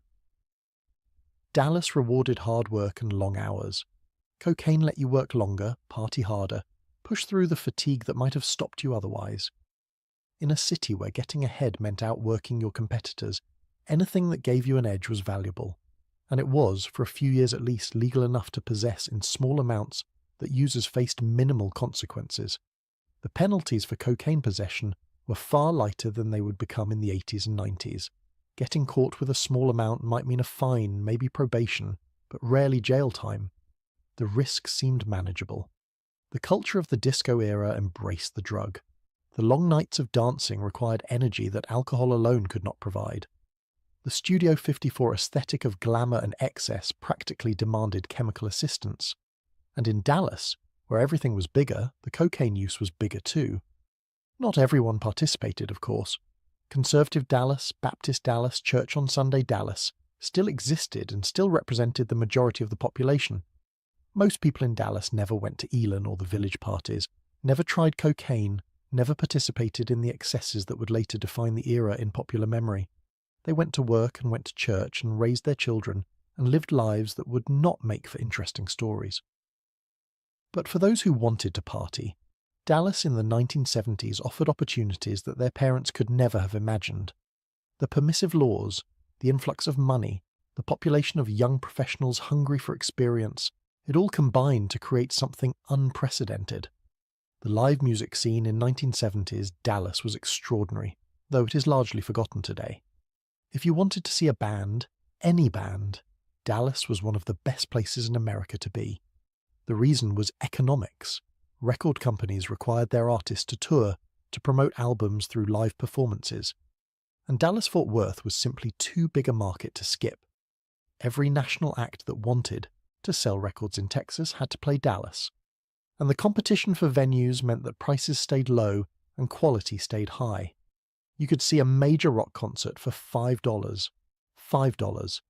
The equivalent of perhaps $20 or $25 today, but still a fraction of what concerts would cost in later decades.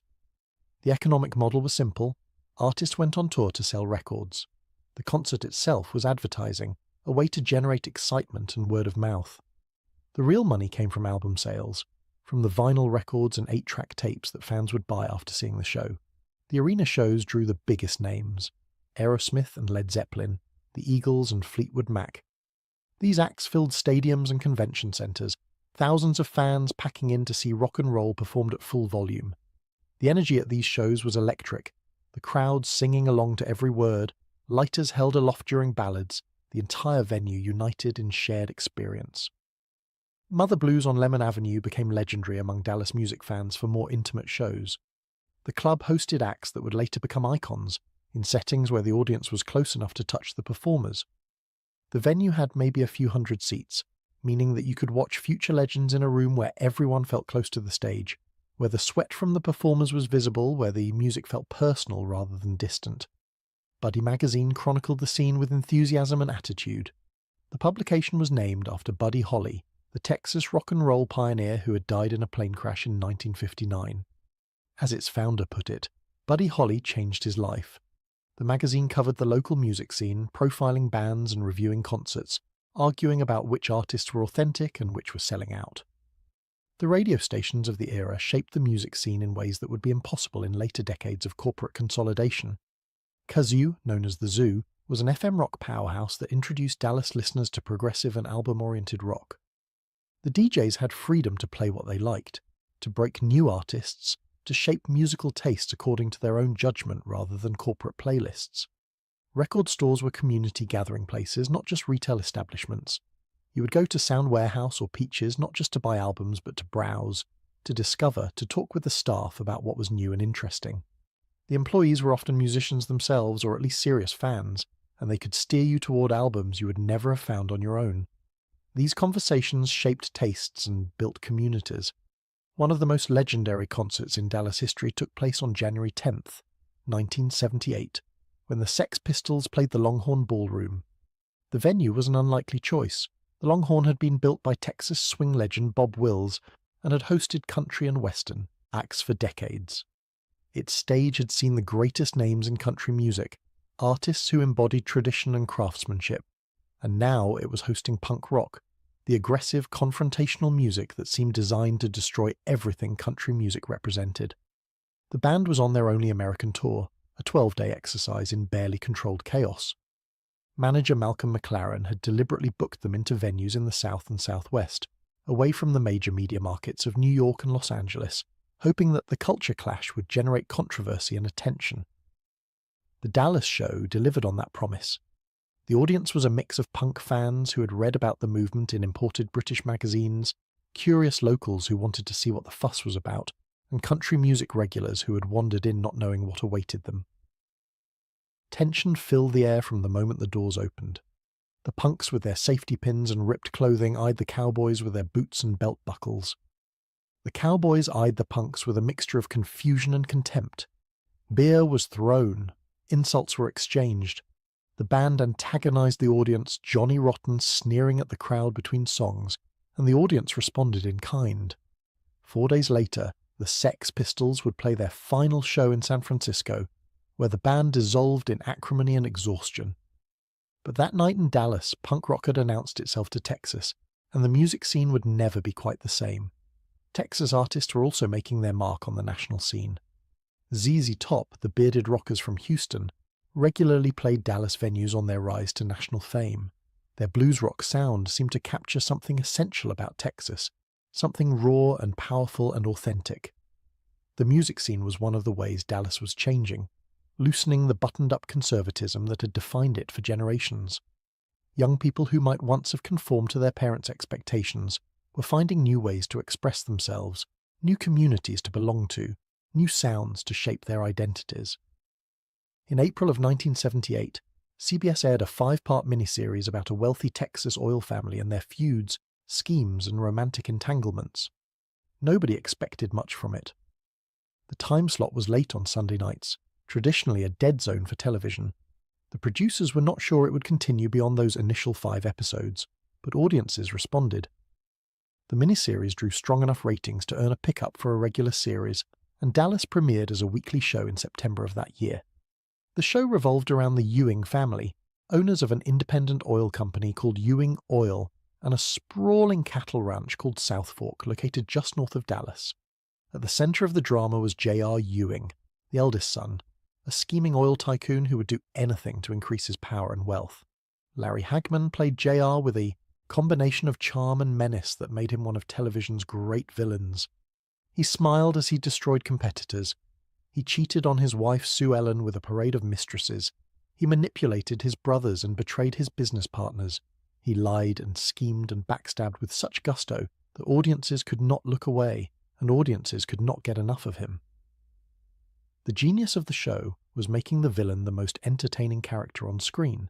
JR was terrible. Everyone knew he was terrible, but watching him scheme was irresistible. The audience rooted against him while secretly admiring his audacity.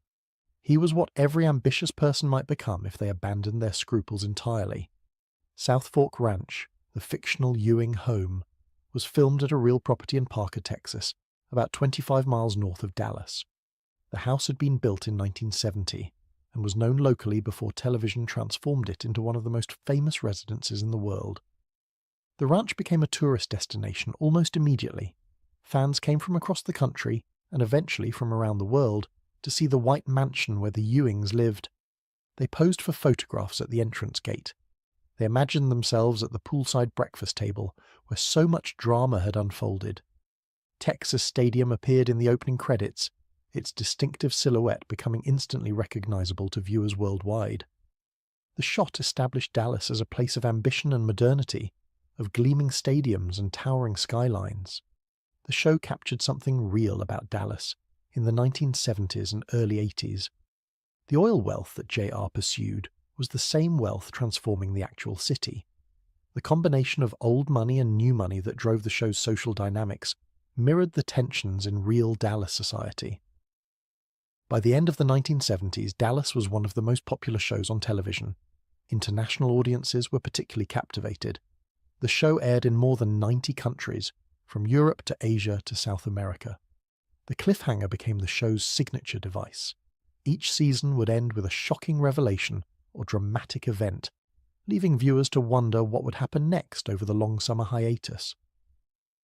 The most famous cliffhanger would come in March of 1980, when the third season ended with JR being shot by an unknown assailant. Who shot JR became a national obsession, discussed in offices and over dinner tables across the country. But that phenomenon lay just beyond the border of the 1970s. The show and the city fed each other in remarkable ways. The real Dallas became more famous because of the fictional Dallas, and the fictional Dallas drew credibility from the real boom happening in the city. When viewers saw JR making deals and accumulating wealth, they knew it was based on something true. Not everything in 1970s Dallas glittered. Beneath the surface of football glory and oil wealth, darker currents ran through the city, currents that most residents preferred not to acknowledge. The cocaine that fueled the party scene did not arrive by magic. It came through smuggling networks, some of them remarkably sophisticated, operated by people who lived in the same neighborhoods as their customers. The Cowboy Mafia was the nickname Dallas media gave to a group of marijuana smugglers who operated throughout Texas during the decade.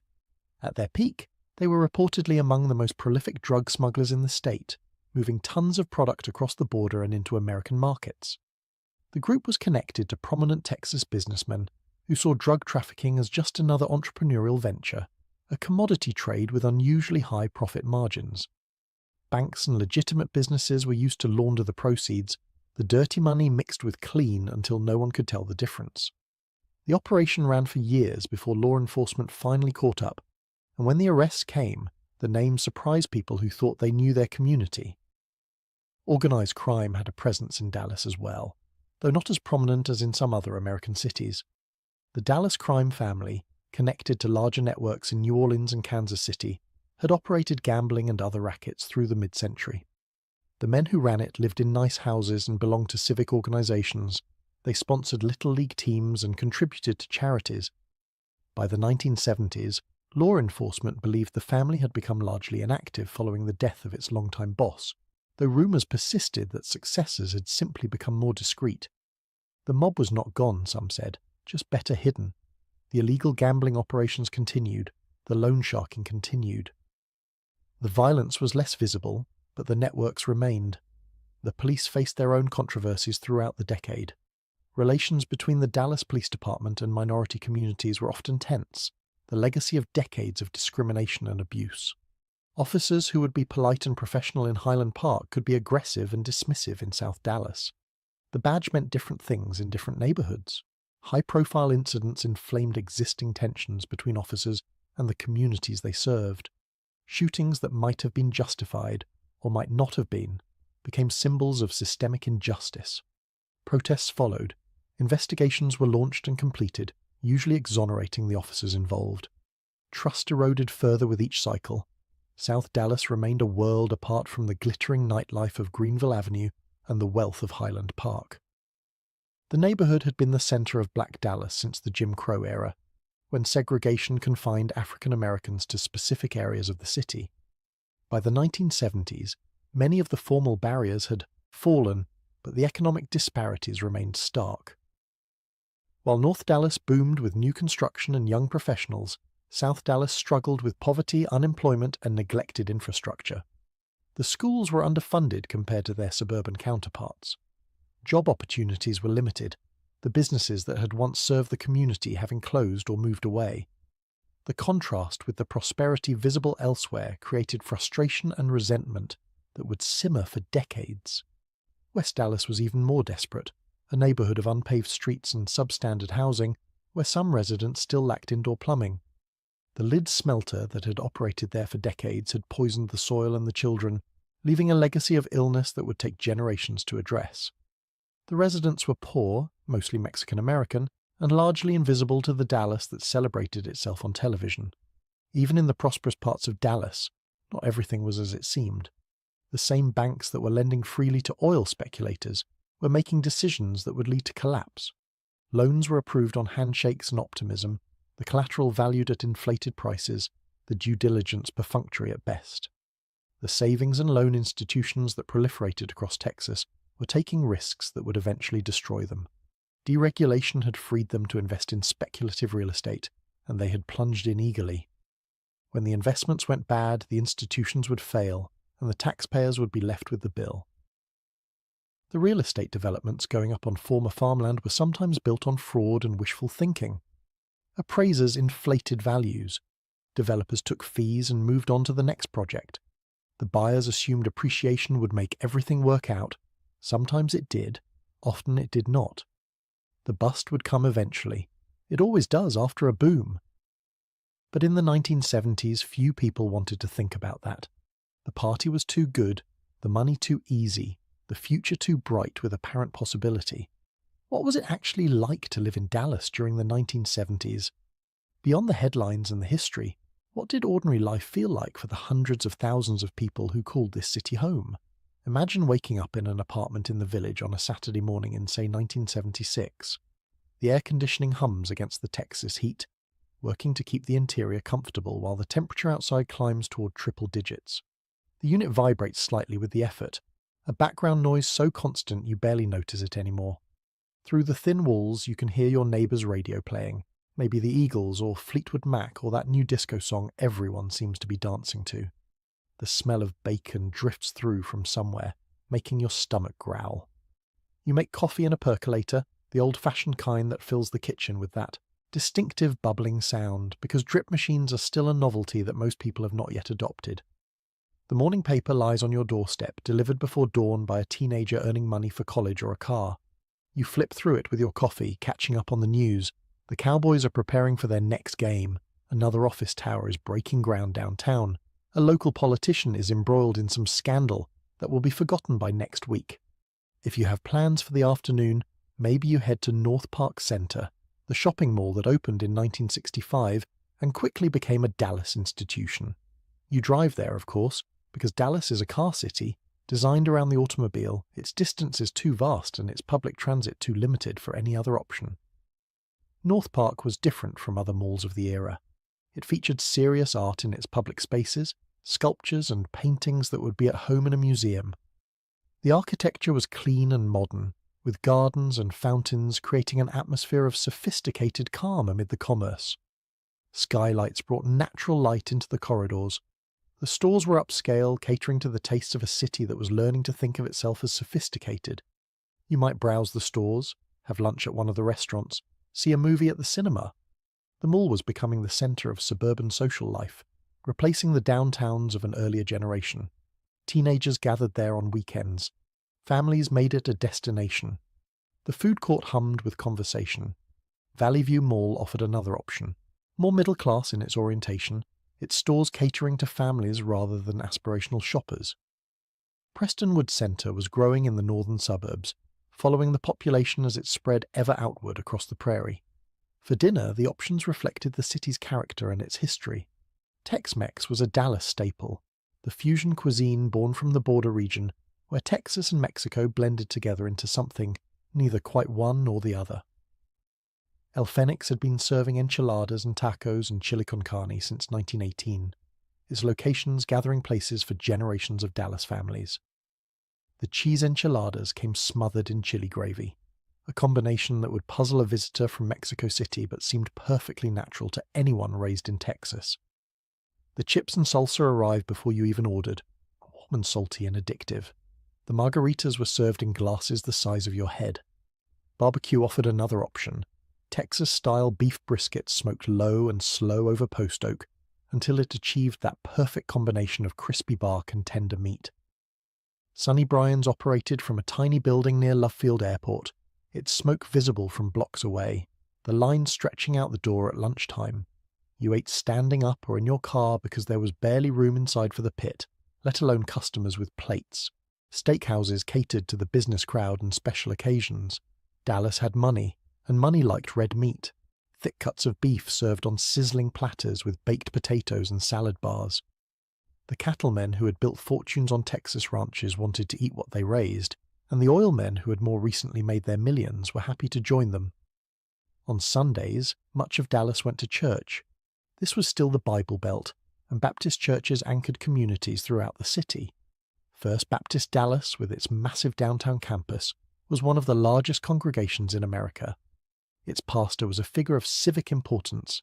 His sermons reported in the newspapers, his opinions sought on matters ranging from politics to morality.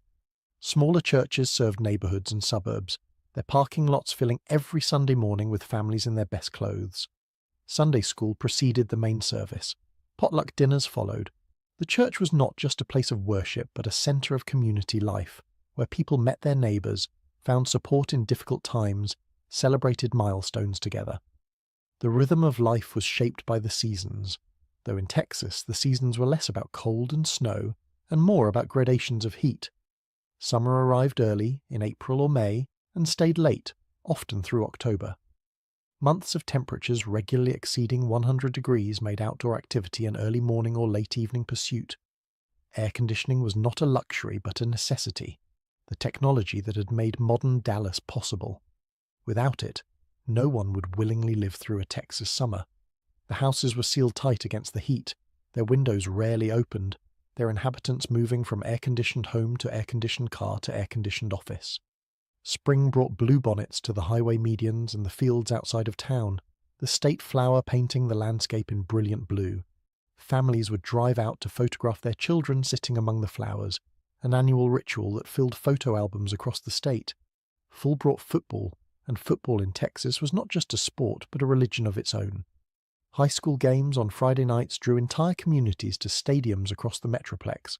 Towns that could barely afford to maintain their roads built football stadiums that seated thousands. The marching bands performed at halftime. The cheerleaders led the cheers. The whole community gathered under the lights. Saturday meant college football, the Longhorns or Aggies or SMU Mustangs depending on your allegiances and your history. The rivalries were fierce and inherited, passed down through families like eye colour or surname. You were raised a Longhorn or an Aggie, and you would die one, and you would raise your children to follow your team, and Sunday meant the Cowboys. If you could not get tickets to Texas Stadium, you watched on television. Families gathered around sets in living rooms, the men shouting at referees' calls, second-guessing plays, celebrating touchdowns with the same passion they would show at the stadium itself. The women might participate, or might retreat to the kitchen or the backyard, depending on their interest and their tolerance for shouting.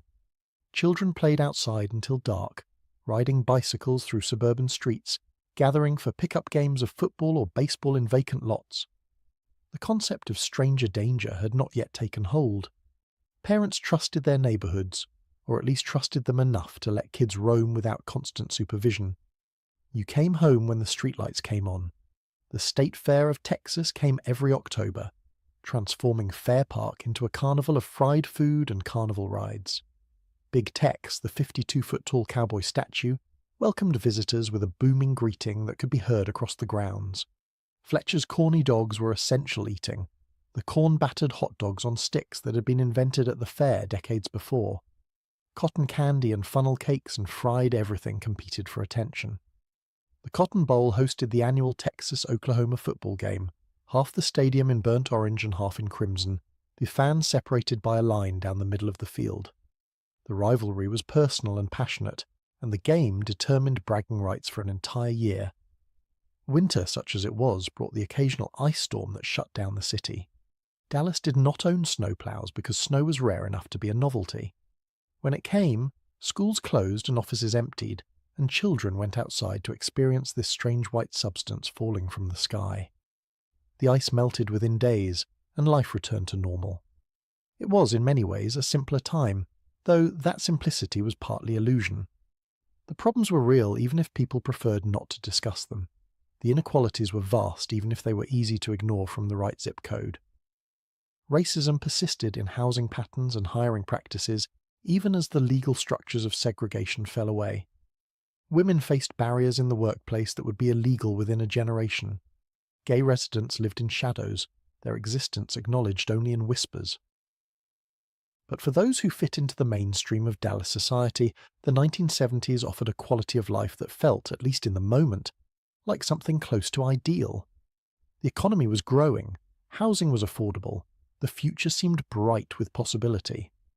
As 1979 turned to 1980, Dallas stood at a remarkable moment in its history, poised between past achievement and uncertain future.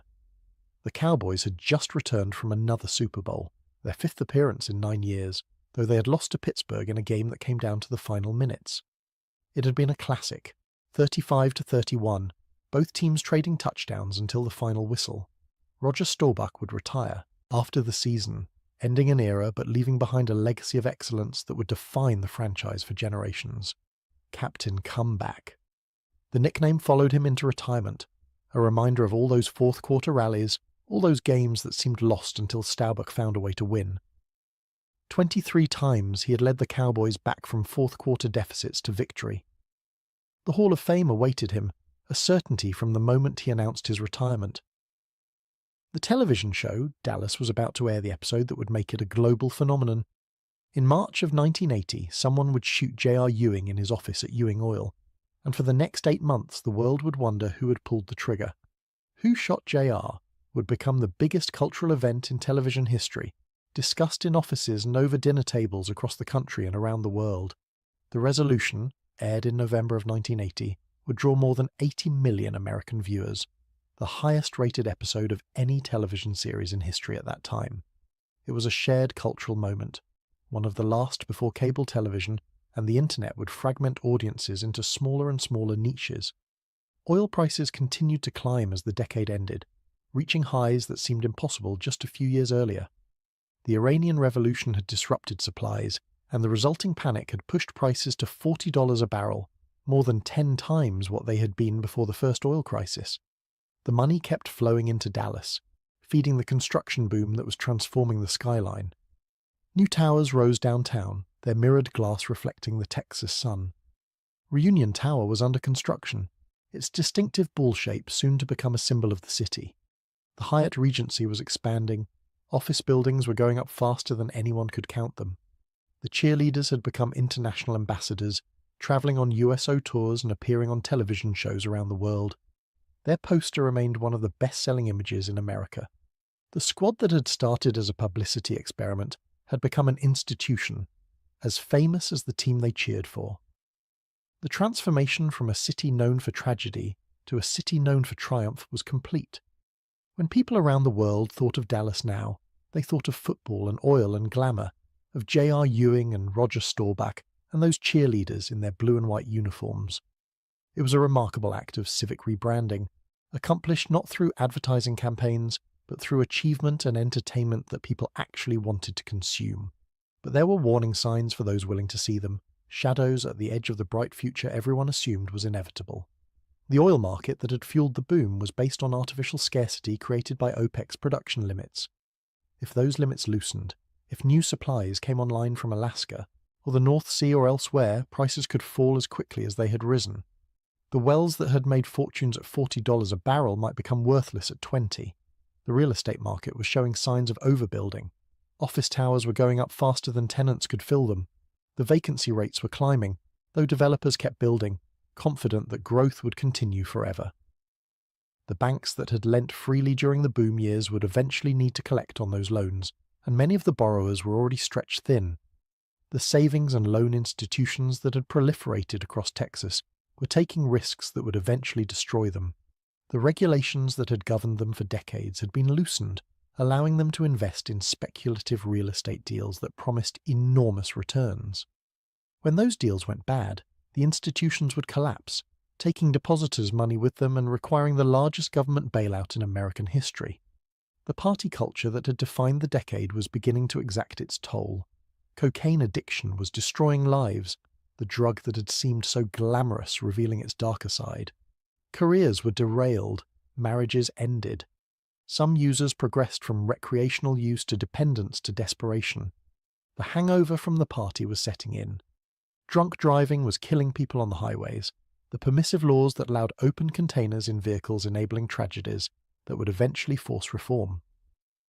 Mothers Against Drunk Driving was organising, demanding stricter laws and harsher penalties.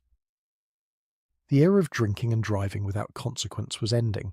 AIDS was emerging, though no one knew yet what it was or how it spread. In San Francisco and New York, young men were dying of mysterious illnesses that baffled doctors. The epidemic that would ravage the gay community through the 1980s was just beginning, its horrors still hidden in the future. The 1980s would bring changes that no one in 1979 could have predicted. The bust would come, and it would be devastating. Oil prices would collapse, banks would fail, the gleaming towers would empty out, fortunes that had seemed permanent would evaporate overnight. But that is a story for another night.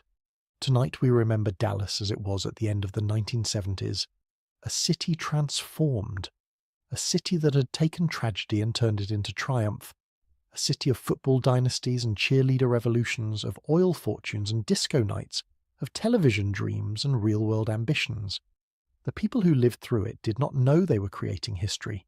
They were just living their lives, going to work and going to clubs, watching football games and raising families. They were chasing success and finding it, or chasing it and failing, in a city that promised everything was possible if you worked hard enough or got lucky enough. That is always the way with history. It only becomes history in retrospect. In the moment, it is just life. The lights are dimming now at Texas Stadium. The crowd has filed out into the cool October night, their voices still buzzing with excitement over another Cowboys victory. Car engines start across the vast parking lot, headlights flickering on like fireflies emerging at dusk, thousands of them, creating rivers of light that flow toward the highways.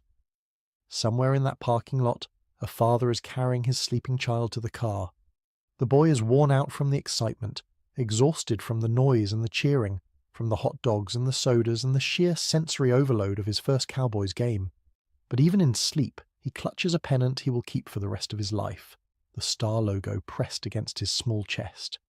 Decades from now, he will show that pennant to his own children and tell them about the night he saw the Cowboys play, the night the crowd roared so loud he could feel it in his chest. He will describe the way the stadium lights made everything glow, the way 65,000 people rose to their feet at once when Staubach threw a touchdown pass. He will tell them it was magic, and he will not be exaggerating. Across town, the clubs are just getting started. Young professionals are gathering at bars along Greenville Avenue, ordering drinks and scanning the crowd for familiar faces or new possibilities. The disco ball spins overhead, casting fragments of light across the dance floor like stars scattered across a dance floor. The music pulses with that distinctive beat that defined an era, the bass line thumping through the speakers and into your chest. A woman in a halter top and bell-bottoms catches the eye of a man in a polyester shirt. They smile. They move closer. The night is young and full of possibility.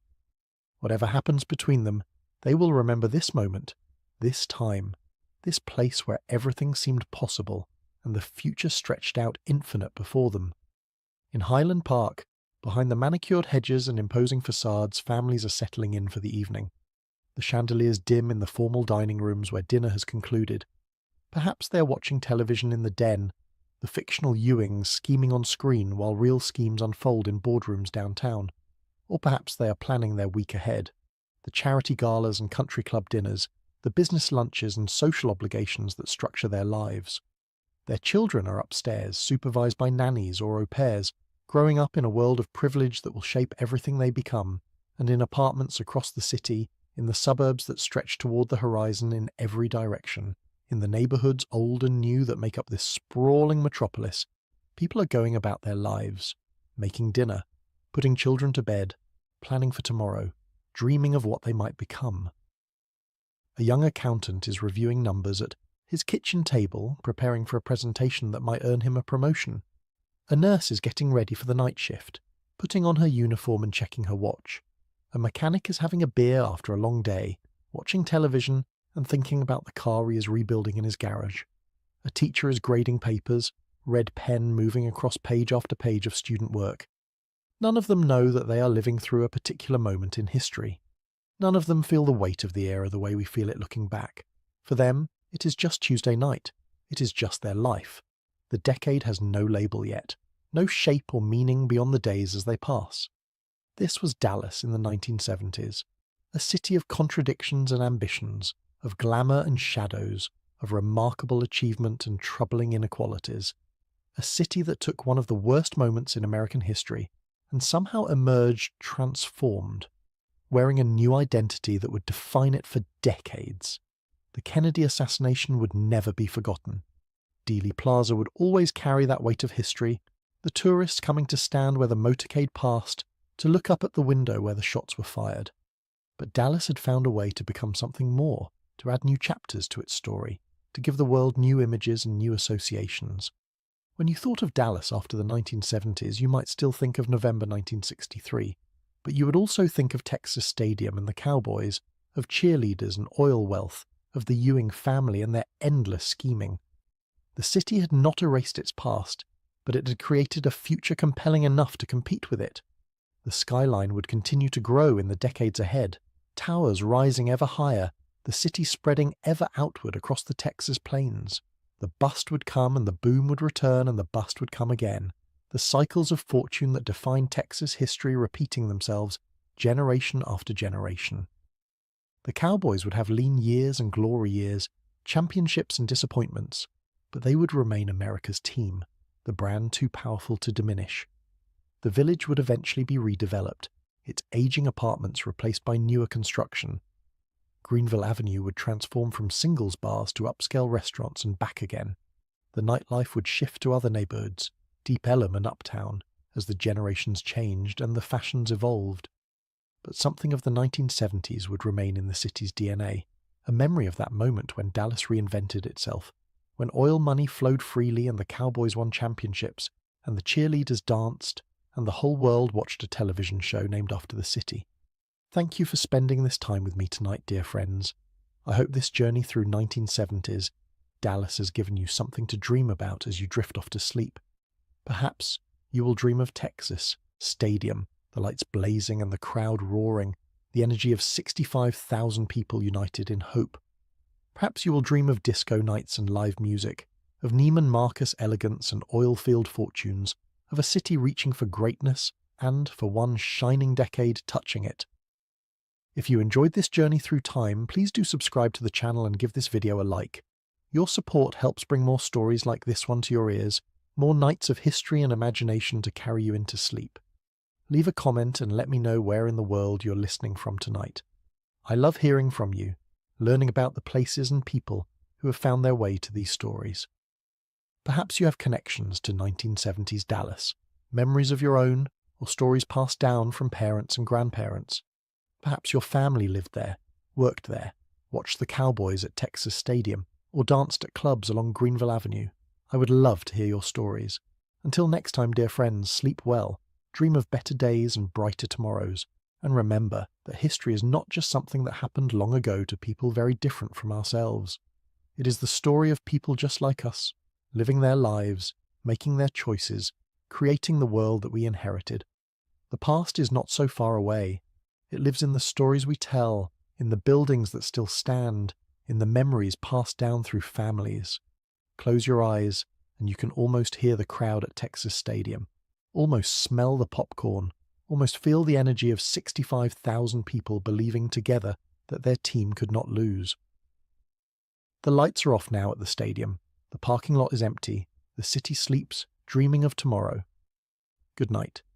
Welcome back, dear friends. Before we begin, let me know where in the world you're watching, and please don't forget to subscribe and like to support the channel. Tonight, I want to take you somewhere truly extraordinary. A place that existed not so very long ago, yet feels like another world entirely. We're going to San Francisco. But not the San Francisco of postcards and tourist brochures. No, we're going to the San Francisco of the 1970s, a city that was beautiful and brutal, revolutionary and terrifying all at once. Imagine for a moment. The summer of love has ended. The flower children who danced in Golden Gate Park have scattered to the winds. And what remains is something far more complicated than any history book will tell you. The painted Victorian houses still stand in rows like colourful sentinels, but behind their doors, stories are unfolding that will shake the nation to its core. In this one city during this one decade, you had everything. Serial killers sending coded messages to newspapers, daring them to catch him. A newspaper heiress kidnapped by revolutionaries, only to apparently join them. A charismatic preacher building a following of thousands, leading them towards something unspeakable. A neighbourhood transforming into a beacon of hope for an entire community of people who had been told their very existence was shameful.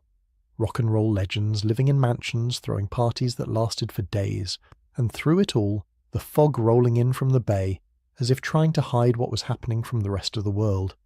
This is the story they don't teach you. The real story of what happened when the dream of the 1960s met the cold reality of the 1970s. It's a story of hope and horror, of revolution and tragedy, of people reaching for utopia and finding something very different instead.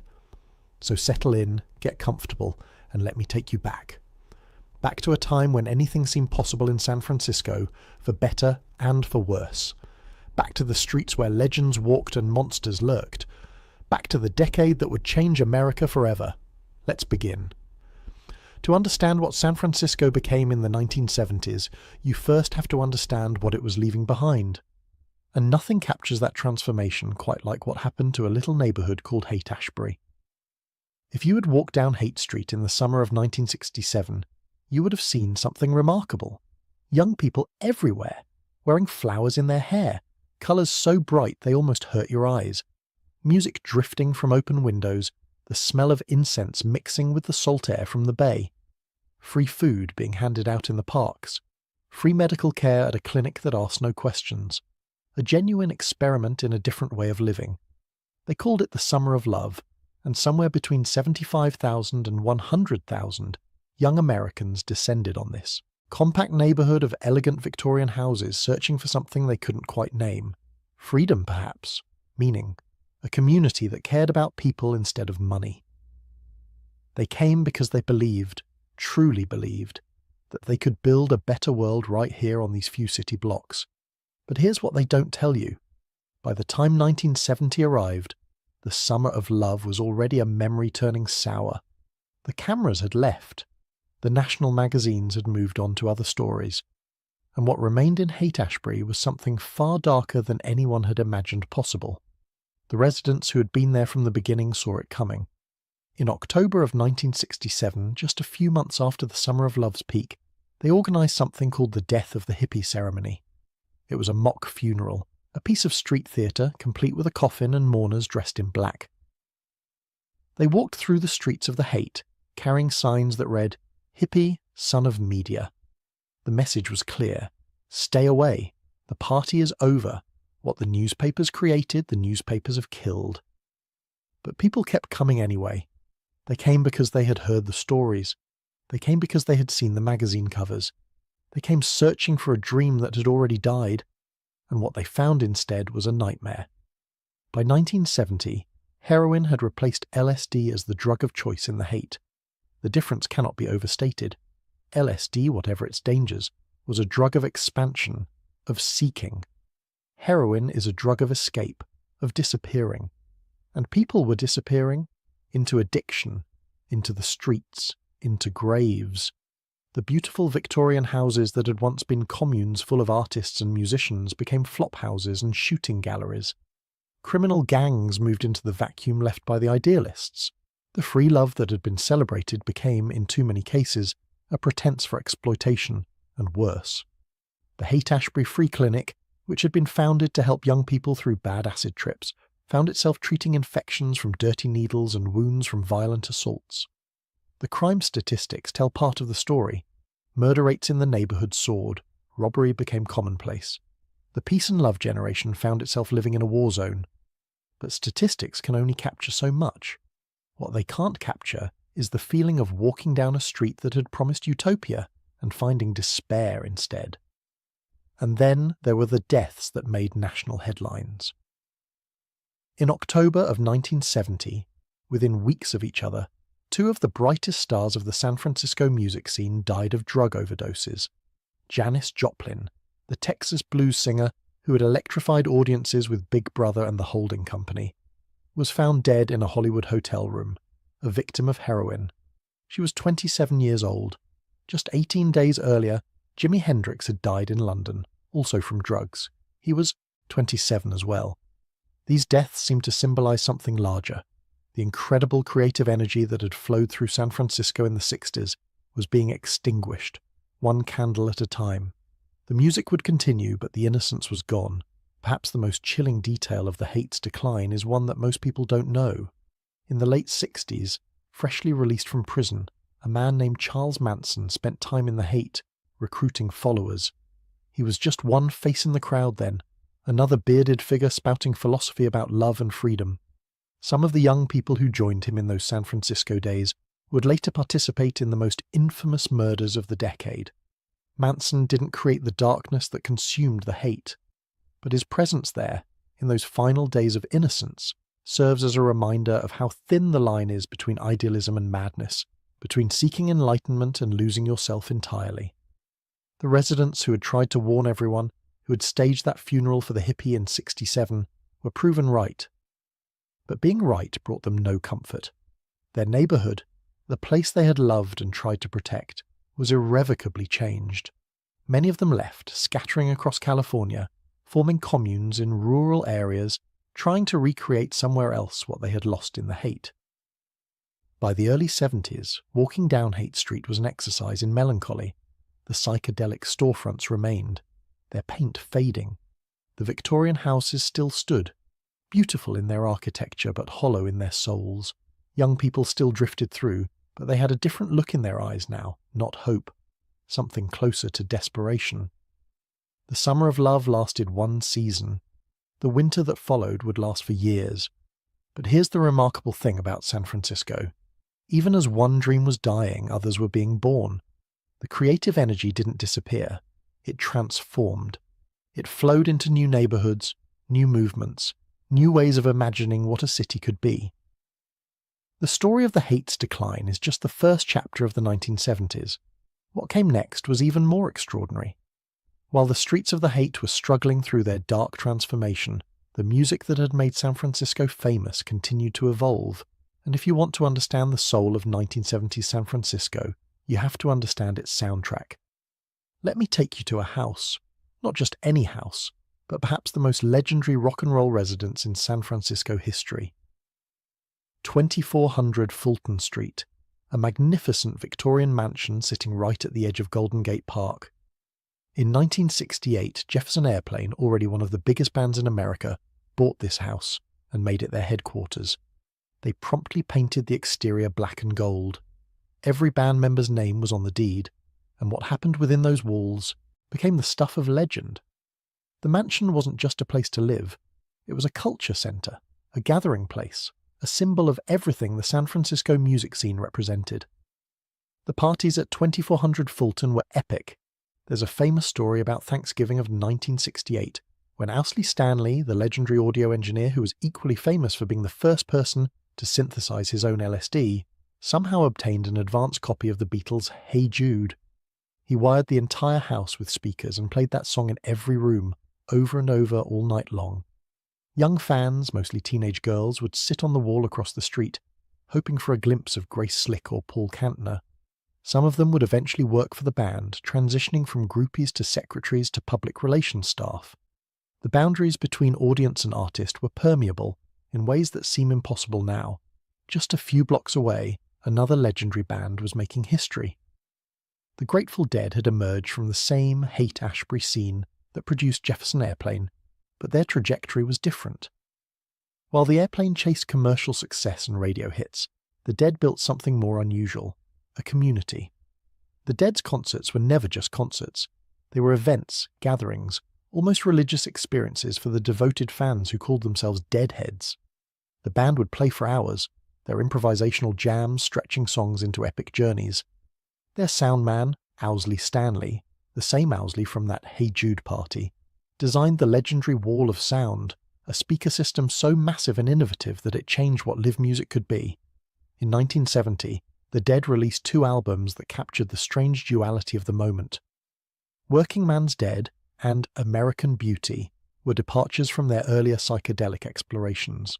The songs were shorter, more structured, drawing on folk and country influences. The cover of Working Man's Dead was photographed in an industrial section of San Francisco, the band looking like labourers rather than rock stars. It was as if they were signalling a new era, a grounding after the flights of the 60s. The Dead loved Golden Gate Park, playing free concerts at various spots throughout the decade: Hippie Hill, the Polo Field, the Panhandle. These weren't commercial events. They were gifts to the community, a way of maintaining the spirit of free exchange that had defined the scene from the beginning. But the 70s also brought new bands to San Francisco stages. Santana, led by the virtuoso guitarist Carlos Santana, had emerged from the city's Latino community with a sound that fused rock with Latin rhythms. Their performance at Woodstock in 1969 had made them international stars, and throughout the 70s they continued to innovate and evolve. The Doobie Brothers formed in San Jose in 1970 and quickly became associated with the Northern California sound. Their harmonies and guitar work would define the soft rock movement of the decade. Journey, another Bay Area band, started as a progressive rock group before transforming into arena rock superstars.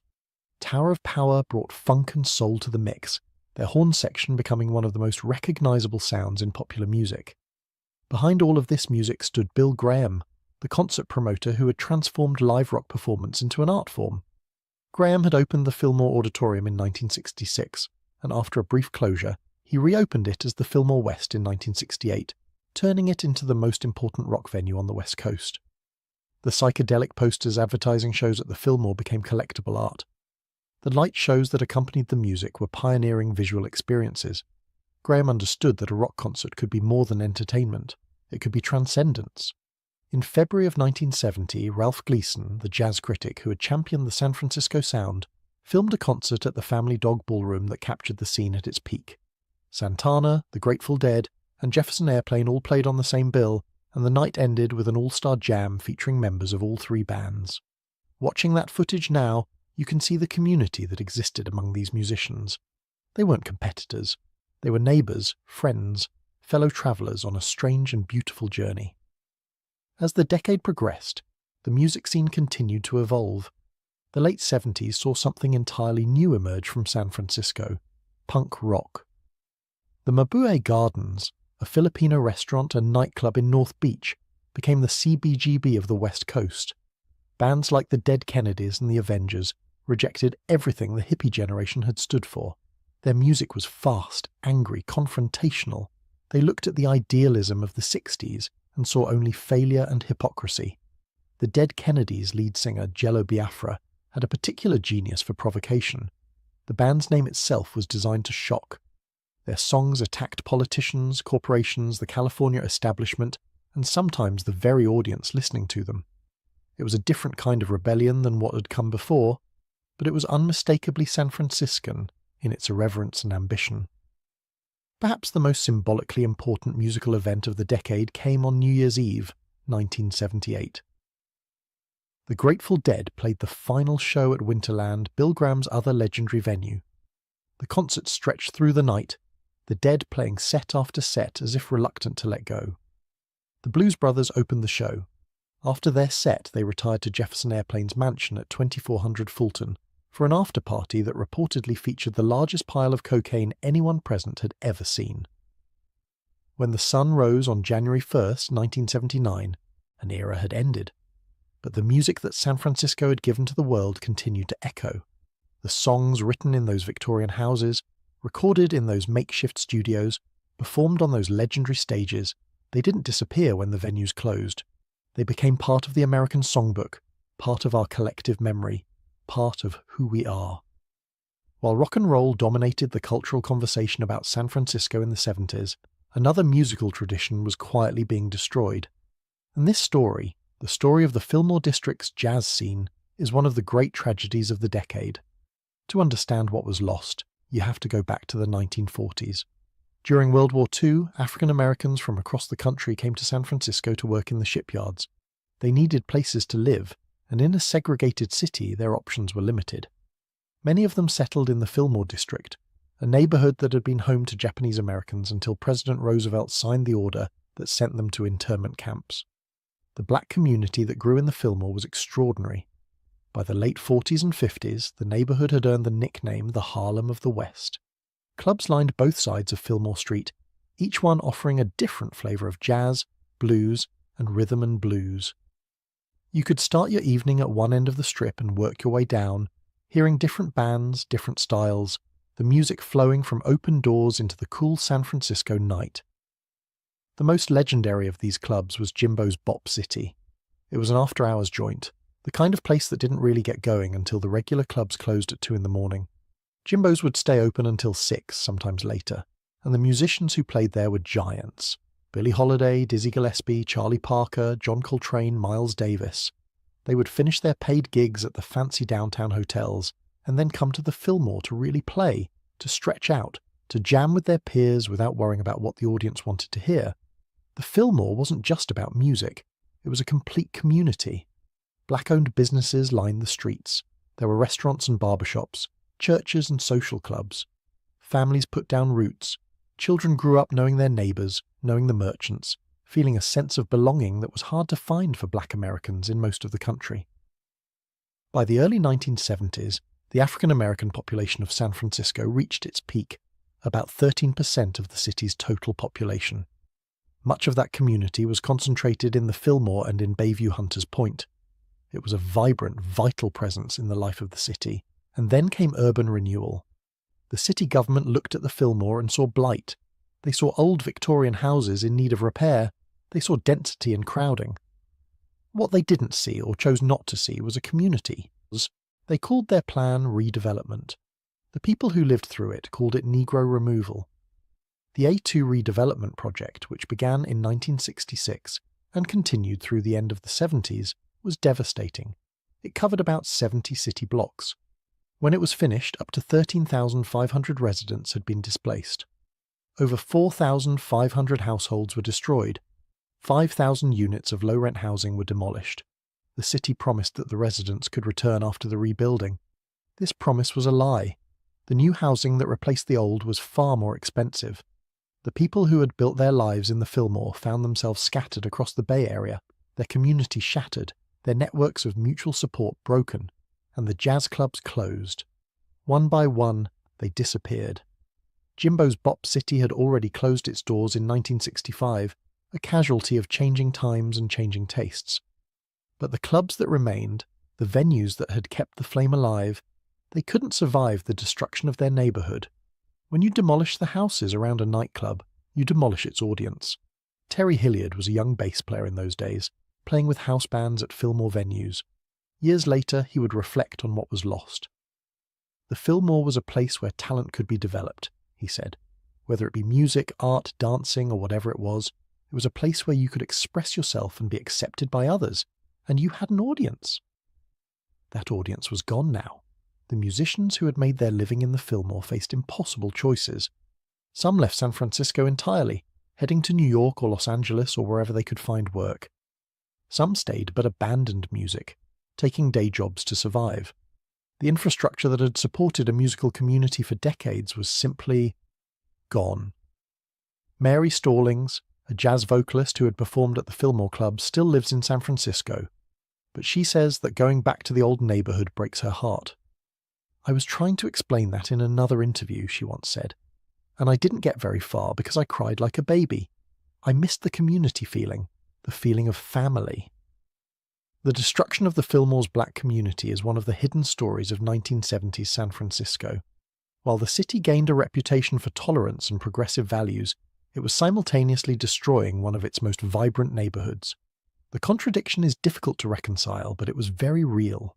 Today, if you walk down Fillmore Street, you'll find expensive boutiques and trendy restaurants. There are murals commemorating the jazz era, markers noting where famous clubs once stood. The Fillmore Jazz Festival is held every July, and a few venues try to keep the tradition alive. But less than 6% of San Francisco's population is black now, half of what it was at its peak. The community that created the Harlem of the West has largely left the city.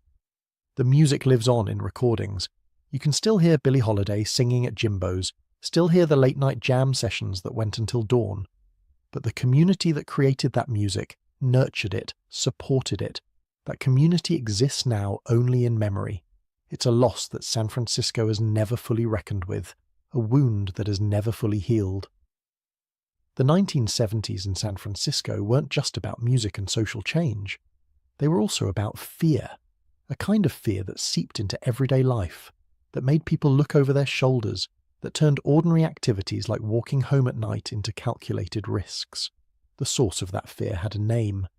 Actually, it had several names, because San Francisco in the 70s was terrorized by not one but multiple serial killers, their crimes overlapping in time, creating an atmosphere of dread that's difficult to imagine now. The most famous was the Zodiac. He had started killing in the late 60s, targeting young couples in secluded areas around the Bay. But his presence loomed over the entire decade that followed. The Zodiac didn't just kill. He communicated. He sent letters to newspapers, taunting the police, threatening to kill more, encoding his messages in ciphers that he dared the public to solve. The San Francisco Chronicle was his primary correspondent. The letters would arrive with their strange symbols and their boastful claims. He took credit for murders that may or may not have been his. He promised to kill children on school buses. He kept the city in a state of constant anxiety, never knowing when or where he might strike again. Inspector Dave Toschi of the San Francisco Police Department became the face of the investigation. He pursued the Zodiac case with an obsession that would consume years of his life. But the killer was always one step ahead. He seemed to know police procedures, to anticipate their moves, to delight in their frustration. In 1971, Clint Eastwood made a movie called Dirty Harry. The villain, Scorpio, was directly inspired by the Zodiac, and the movie was being filmed in San Francisco while the real killer was still at large. It was a strange moment, art imitating a life that was still unfolding. The Zodiac's last confirmed letter arrived in 1974. Then he simply stopped communicating. No arrest was ever made. The case remains officially unsolved to this day. Theories abound about who he was. Suspects have been named and investigated and cleared. But we still don't know for certain who terrorized the Bay Area in those years. And yet, as frightening as the Zodiac was, he wasn't even the most prolific killer operating in San Francisco during this period. That grim distinction may belong to a group of men who came to be known as the Zebra Killers. Between October of 1973 and April of 1974, a series of random shootings terrorized the city. The victims were shot on the street without warning, without provocation. They were chosen, it seemed, for one reason. They were white. The killers, 4 black men associated with a fringe religious group called the Death Angels, believed they were engaged in a race war. The attacks were brutal in their randomness. You could be walking home from work, waiting for a bus, leaving a store, and suddenly someone would approach and open fire. 15 people were killed, 8 more were wounded. Among the survivors was a young man named Art Agnos, who would later become the mayor of San Francisco. The police called the case Zebra because they assigned the Z radio frequency exclusively to the task force investigating the murders. The name stuck in the public imagination. The city was paralyzed with fear. Some residents stopped going out at night entirely. In April of 1974, the police instituted a controversial stop-and-search program. Young black men fitting a general description were stopped and questioned throughout the city. The program was denounced as racist and was eventually ended by a court order. But by then, a witness had come forward and arrests were made. 4 men were eventually convicted and sentenced to life in prison. Some criminologists believe the Death Angels may have killed as many as 73 victims throughout California since 1970. If true, that would make them among the most prolific serial killers in American history. But we'll never know for certain. The full extent of their crimes remains disputed. The Zodiac and Zebra cases dominated headlines, But they weren't the only sources of fear in 70s San Francisco. There were other killers, other crimes, other reasons to be afraid. The decade seemed to produce violence in quantities that defied explanation. The Chronicle reporter who covered many of these cases was a man named Duffy Jennings. Years later, he would write a memoir about his time as a crime reporter in 70s San Francisco. He called it Reporter's Notebook, and the subtitle captured the era perfectly: a San Francisco Chronicle journalist's diary of the shocking 70s. On any given day, Jennings might find himself writing about the Zodiac or Zebra, or some new horror that had emerged from the fog. The combination of fear and creative energy that defined the city in those years was unlike anything before or since. San Francisco was simultaneously one of the most dangerous places in America and one of the most vibrant. The same streets where killers hunted were the streets where rock stars performed and revolutionaries plotted and communities formed. It was all happening at once, in the same small city, under the same grey skies. The fear eventually subsided. The Zodiac stopped killing, or at least stopped being caught. The Zebra murders ended with the arrests, but the decade wasn't done producing horrors.